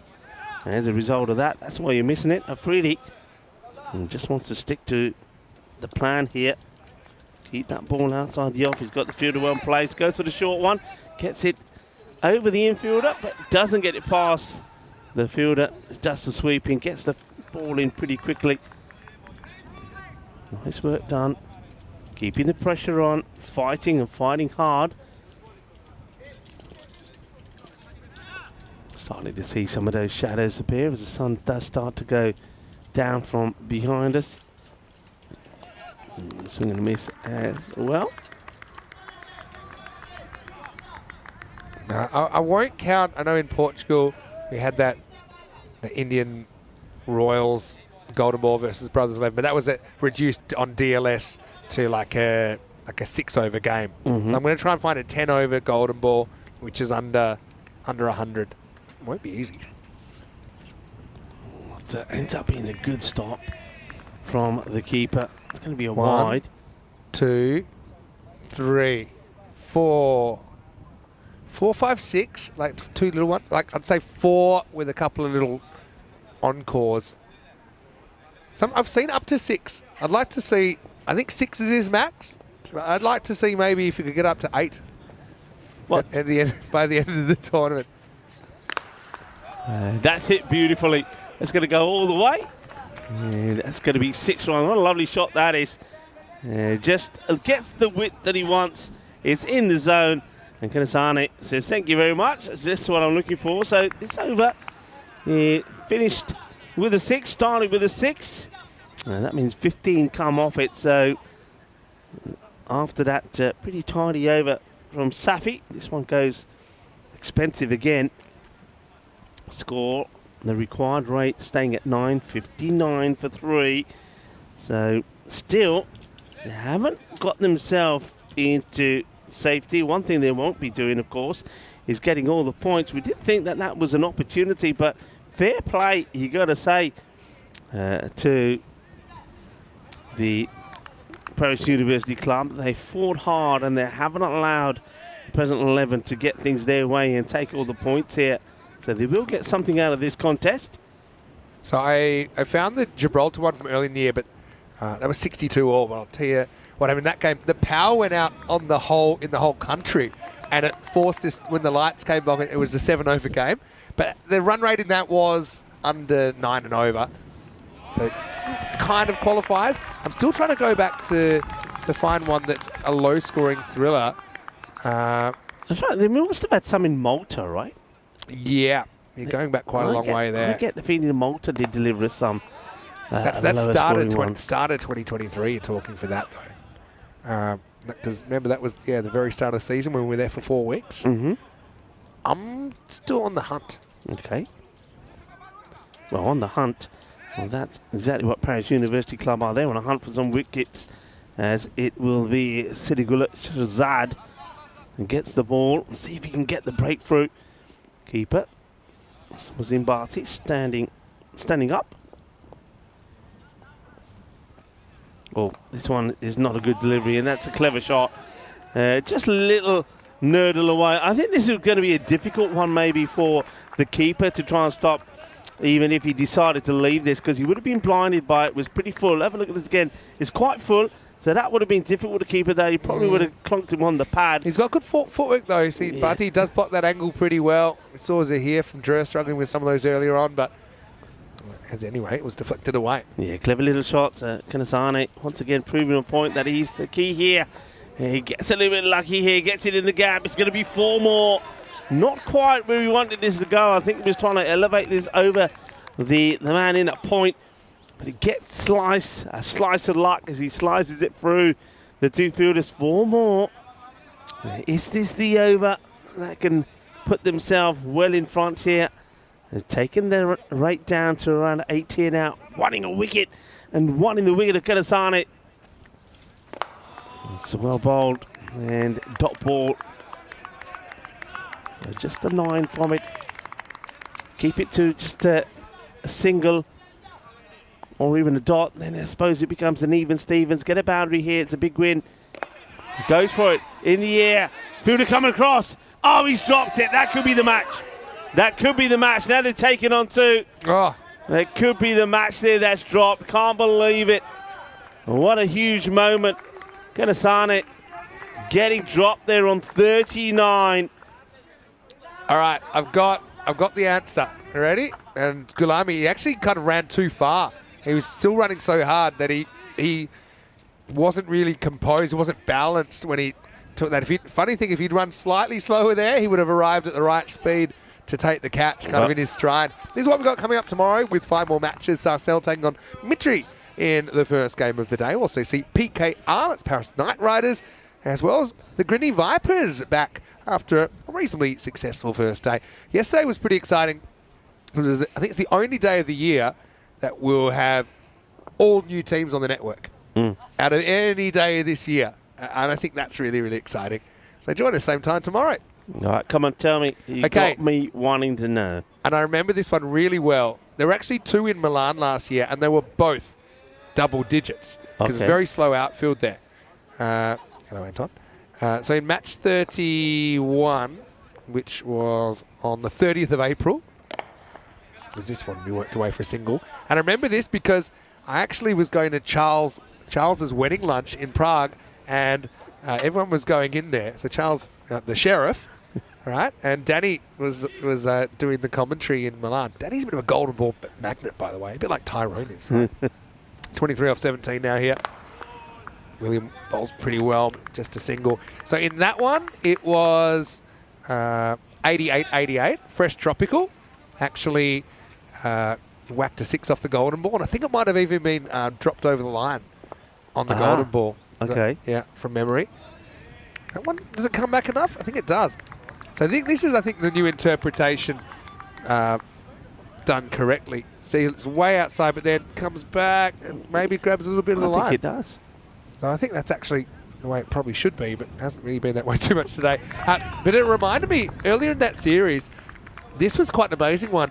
It was Trentino Aquila versus Cricket Stars, 84-84, but all 20 wickets were lost. So they were both bowled out within the 10 overs. One faced 9.4, one faced 9.5. So you had to have one is a wide, I think. So you had to have the not out batter on strike. Yeah. This for me, does it get into the blue? I don't think so. Does it come back? No, that one it doesn't. Anyway, back to the live action. And now he's going to be bowled. Well, there's no doubt about that one. So Darwin didn't get the call when he wanted it. And William will finish with a really tiny spell of 2 for 5 off his 2 overs. And 22 off 12. I mean, with that over from William Singh, let me just check how many were off it, but not too many. There were only 3 runs off that over.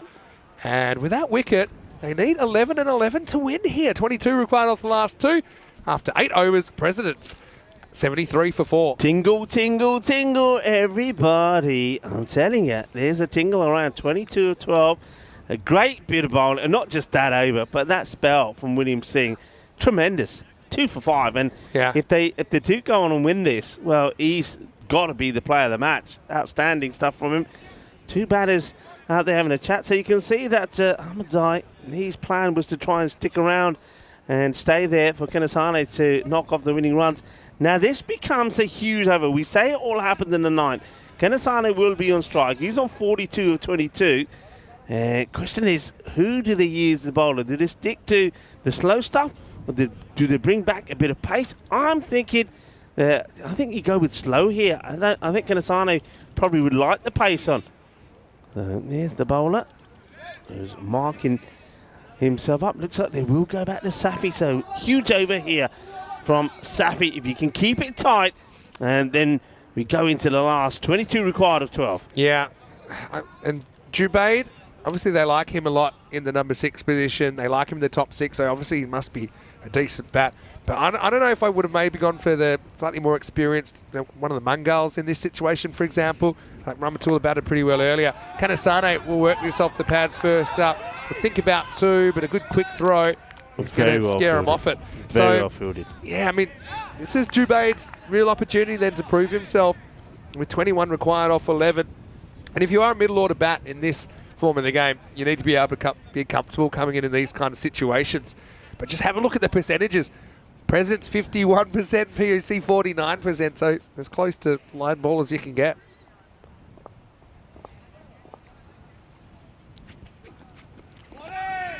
Dot ball. And wicketkeeper just rolls his bat. I think he's better off just holding on to this. You don't want to... I mean, even if he hits the stumps there, the ball goes away, the batter's run. What's the percentages here then? I reckon they drop behind after that. Quite significantly so. It's a big drop. Safi, the bowler. Kanasane having a word there with Ahmed. I'm surprised with the field. I'll tell you why in a minute. Oh, wow. Oh. Yeah, I reckon Kanasane is going up to Jubaid here and said, look, just get bat on ball, get me on strike. And the reason I was going to say I'm a bit surprised with the field, I'm surprised they haven't brought somebody in a little bit closer on either side just to stop them getting that single. You're probably saying don't miss it. Tassinul Safi bowling a good 9th so far. They will get the single. So .1. William Smart there, he holds on to it, doesn't need to give away an overthrow. Funny, maybe you want an overthrow, to be honest, because Jubaid hasn't really impressed you yet. Worth having a go, isn't it? All right. Interesting stuff here. Safi, great start from him. First, those 4 balls, only the 2 runs, in he comes. It's really well bowled. And this has worked for him, Safi, ever since he kind of got pinged for a couple of wides that may not have been wides, but he's gone around the wicket and he's just been able to hit this line consistently. So often we see bowlers going right arm around, but then pitching it outside leg and just getting whacked. You know, batters then can't really be LBW, they can just open up the leg side. He hasn't allowed that. So he's another one. He's only got to run a ball. Huge ball coming up, last ball of the 9th. Firmly hit, needed a boundary. And that one's, well, that's going into the marquee or whatever they're giving away there. The Grizzly will have some of it. 4 runs come from it, so we are going into the last. What a finish we're going to have. 79 for 4, 16 of 6 deliveries. And we normally say around 13 gives us a huge tingle. So slightly more, but 16 it is. Hey, tell me something. The golden ball that you just had, how many was scored on the last? Oh, yeah. 16. Oh, 16 to tie. This is 15 to tie, but I get what you're saying. Yeah. Yeah, having a look at the golden ball timeline. Yeah. Now, we don't have to add one onto that. Well, there we go. The golden ball. So for those of you that are new, if there's a tie, well, we don't mess around here on the European Cricket Network. We just stay as you are. Batting team. Any batters that is not batted All right. face. And Wari to bowl the last. In the air, Catchable got to take this, and he will take it. Well, he wants a little bit of mayo just for good measure.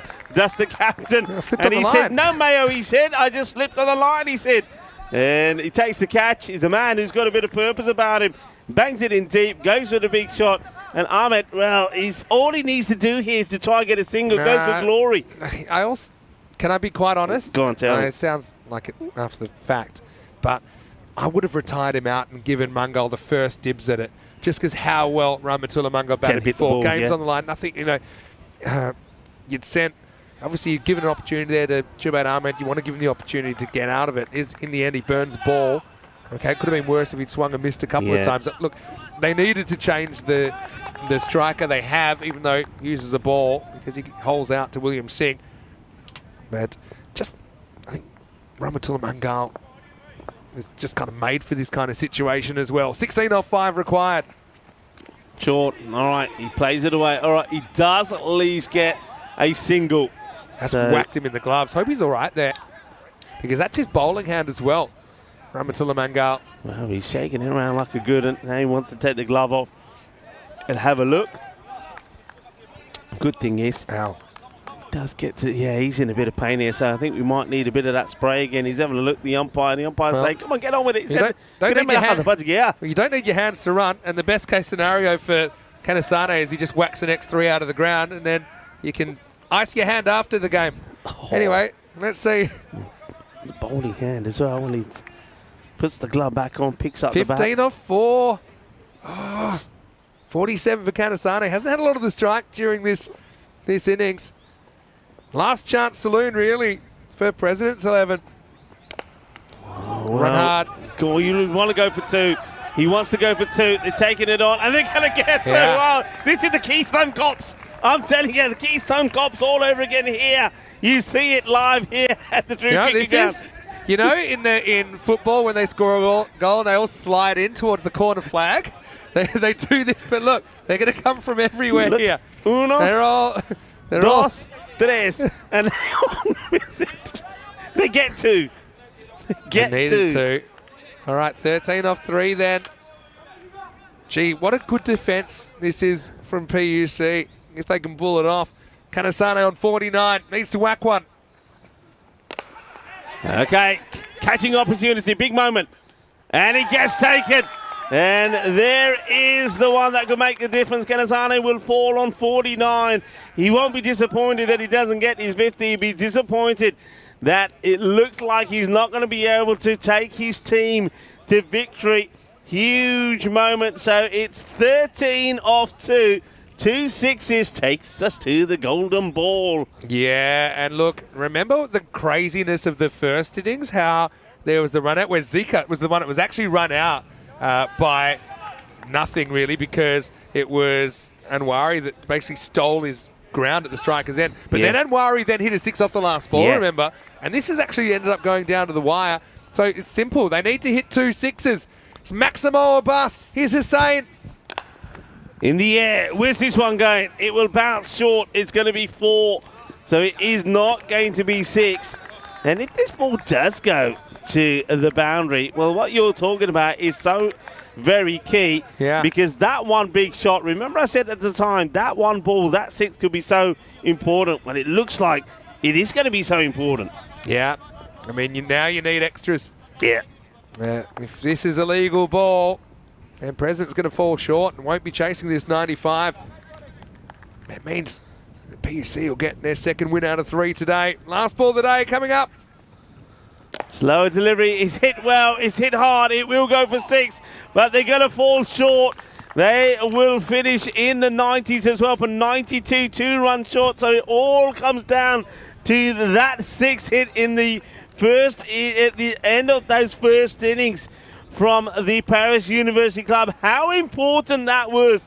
Remember it. Remember we said at the time, that one ball, that 1 6 that gets planted away. Remember, he almost wasn't on strike as Afridi said, oh, I'll go on strike. Yeah.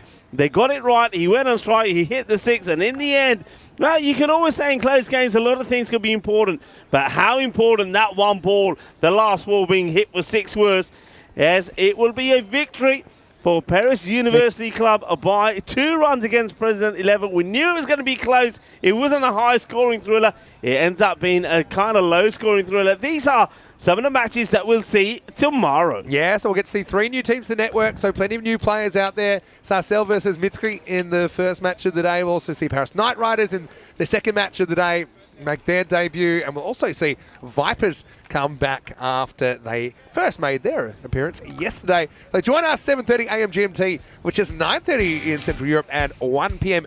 in Indian Standard Time. Well, it might be new having ECS cricket in France, but this is a bit of a throwback, wasn't it? Because we see a total under 100 hold up. And there was a period of about 2 months during the summer last year where we never saw a total under 100 defended. But PUC, they did it expertly. And remember at the beginning there wasn't a lot of enthusiasm, or we didn't feel a lot of energy or excitement. I think they were just quietly confident if they executed their skills, they had enough on the board. Yeah, I think it was, once again, I think quite a very, I think the word I'm looking for, very composed, very professional game plan from them. And things didn't go the way they would have wanted with the bat, but they managed to still get some score on the board. And I said at the time, getting into the 90s was quite important. They got there. That I'll keep referring to that big 6, of course, that was hit right towards the end. I think that was really important, and that gave them that score in the 90s. And then after that, the bowling and the captain, I think, led by example. I'd be very surprised if William Singh doesn't get the player of the match, because I think his bowling figures in a tight game like this, 2 for 5. Also, there was 3 wickets there for Zahiri, 3 for 12. But I just think William Singh, the captain, when he bowled at crucial stages, and stages when the game could have gone either way. Bowled brilliantly well, bowled that 3rd over, didn't he? And kept the power play nice and short, and kept the runs low. And then he came back and bowled the 8 as well.